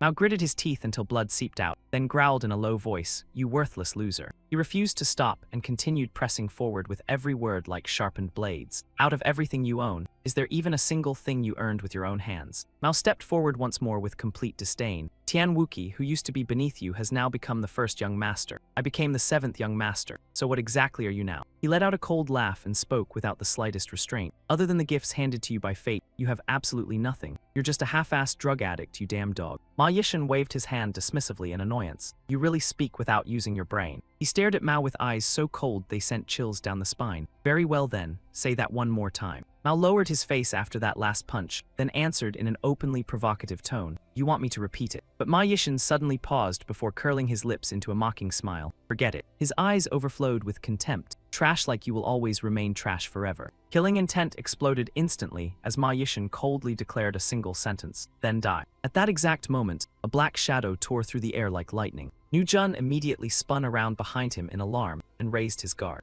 A spray of blood suddenly burst outward and splattered directly across Ma Yishan's face. His voice caught in shock, Nu Jun. The subordinate standing before him had already been pierced clean through by an arrow before collapsing to the ground. The arrow remained embedded in his body before being violently yanked back out. Yishu stepped out from the darkness behind them with icy eyes. One of the 9 ghosts of the heavenly demon divine cult, demon physician god. He paused briefly before coldly declaring, for the crime of attempting to harm the 7th young master, the honored first-rank ghost sovereign. Yishu's gaze sharpened like a blade. I will execute you right here. Ma Yishan turned his head and stared directly at him. So you're the 7th young master's assistant, Yishu. He glanced down at Nu Jun's corpse before speaking in a low voice. I never expected you to pierce through his indestructible body. Impressive. Then he slowly raised his head again, while his gaze became more dangerous than ever before. But Ma Yishan curled his lips with murderous intent overflowing from his expression. What exactly did you just say? You're going to kill me. Without waiting for an answer, he immediately activated his cultivation technique, causing his figure to explode forward like a demonic phantom. Ma Yishan charged straight toward Yishu and laughed mockingly. You really don't know your own limits. A thought flashed through Yishu's mind in an instant. This guy really is insanely strong, but his eyes immediately turned cold, not so strong that he can't be defeated. Ma Yishan retreated half a step, his heart filled with shock. Not only can he pierce an indestructible body, he also possesses movement techniques advanced enough to alter his trajectory midair. Refusing to give his opponent even a moment to breathe,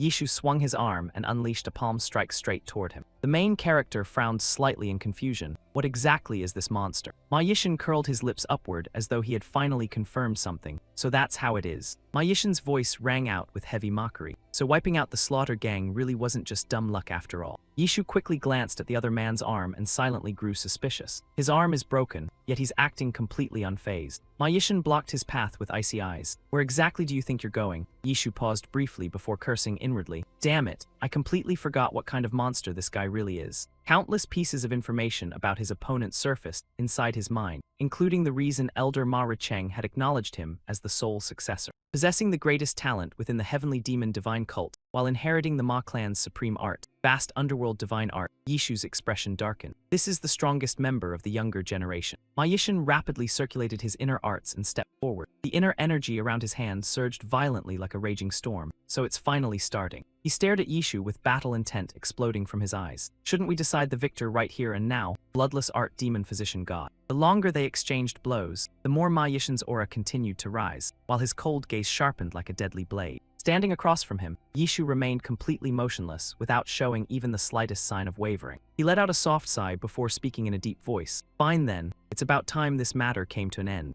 Afterward, Yishu shook his head as though he had already lost interest in dragging out the fight. Although I really want to crush you right now, your opponent isn't me. He stared directly at Ma Yishan and spoke decisively. Someone else will personally deal with you. Ma Yishan froze momentarily, surprise flashing through his eyes. What did you just say? Ma Yishan burst into laughter filled with contempt. You're talking about that piece of trash. His voice dripped with ridicule. How hilarious. A loser like that actually thinks he can compare himself to me. Yishu curled his lips into a mocking grin and answered without restraint. You sure talk a lot. What's wrong? Are you scared of the young master? If you're afraid, just say it now so I can send you to the grave. Then he calmly declared, 100 days from now, I'll accompany the young master to the Ma clan. You'd better stay there obediently instead of running away. After hearing those words, Ma Yishan unexpectedly fell silent for a brief moment. But immediately afterward, he burst into insane laughter, the sound echoing wildly through the entire area. Ma Yishan nodded with obvious excitement. Good, I accept this challenge. Yet in the next instant, his voice suddenly turned ice cold. But if that guy loses, then I'll take you. He emphasized every word with overwhelming pressure. If I tell you to crawl, then you crawl. If I tell you to bark, then you bark. You'll become my loyal dog and mine alone. Yishu continued staring directly into his eyes with an icy expression. Fine by me, but what happens if we win instead? He paused briefly before speaking in a low voice. Then I'll make you pay the price. Every word cut like a knife. No calling for help, no running away. You'll bear the consequences yourself. Hearing that, Ma Yishan only laughed provocatively. You want my life too, do whatever you want. He turned around as though everything had already been decided. In that case, Ma Yishan's eyes flashed with murderous intent. I'll wait for you 100 days from now. Then, as though suddenly remembering something, he smirked lightly. Oh right, I can't let you leave empty-handed. I prepared a gift for you. Yishu frowned slightly in caution. A gift? Ma Yishin casually waved his hand before issuing a cold command. Bring it out. Nu Jun's vein-covered hand twitched slightly. Like a corpse suddenly brought back to life, the man slowly pushed himself upright. His entire body trembled violently, yet he still forced himself to stand. Nu Jun's eyes were now completely hollow without any visible pupils, while the grinding sound of his teeth sent chills down the spine. Yishu froze briefly, and only one thought remained in his head. How the hell is he still alive after having his chest pierced through? Right in front of him, a heavy wooden crate was suddenly slammed onto the ground with a loud thud. Yishu frowned warily. What the hell is this? Why are they suddenly bringing an entire crate over here? Without hesitation, the main character immediately kicked the wooden crate hard. The thought briefly crossed his mind that it might contain gold or treasure, but an unexpected cry suddenly rang out. Damn it, my head hurts like hell. A young man rolled out of the crate while clutching his head and grumbling nonstop. Hey, you useless slave. Didn't I tell you to carry it more gently? He glanced around before continuing irritably. Why the hell is this place so noisy? Yishu stared at him for a moment, then let out a faint laugh. Now this is a pretty interesting kind of gift. Yishu crossed his arms and nodded approvingly. Not bad at all. Only then did the young man finally realize the situation, and his face instantly lost all color. Damn it, Ma Yishin tricked me into hiding inside that crate to avoid inspection. A miserable scream immediately shattered the previously quiet atmosphere. At the same time, inside the Martial Alliance, a wandering martial artist inside a lively tavern was loudly bragging with overwhelming confidence. That's why I told all my men from the underworld. He slammed the table with a loud bang and shouted, "Retreat immediately, otherwise my sword would have been drenched in blood again today." The people beside him immediately praised him, as expected of young hero Little Dragon of Profound Mountain. Meanwhile, in another corner, Xiaomei frowned in confusion. Why call me over here just to tell me all this? The young woman tilted her head while her gaze suddenly sharpened. What did you just say? Repeat that again. Sitting across from her was a mysterious girl whose voice sounded gentle yet clear. I heard your group is extremely skilled at finding people right. The mysterious young woman slowly lifted her head, her eyes filled with determination. Yishu. Her voice trembled slightly as though she were desperately suppressing her emotions. Please help me find him.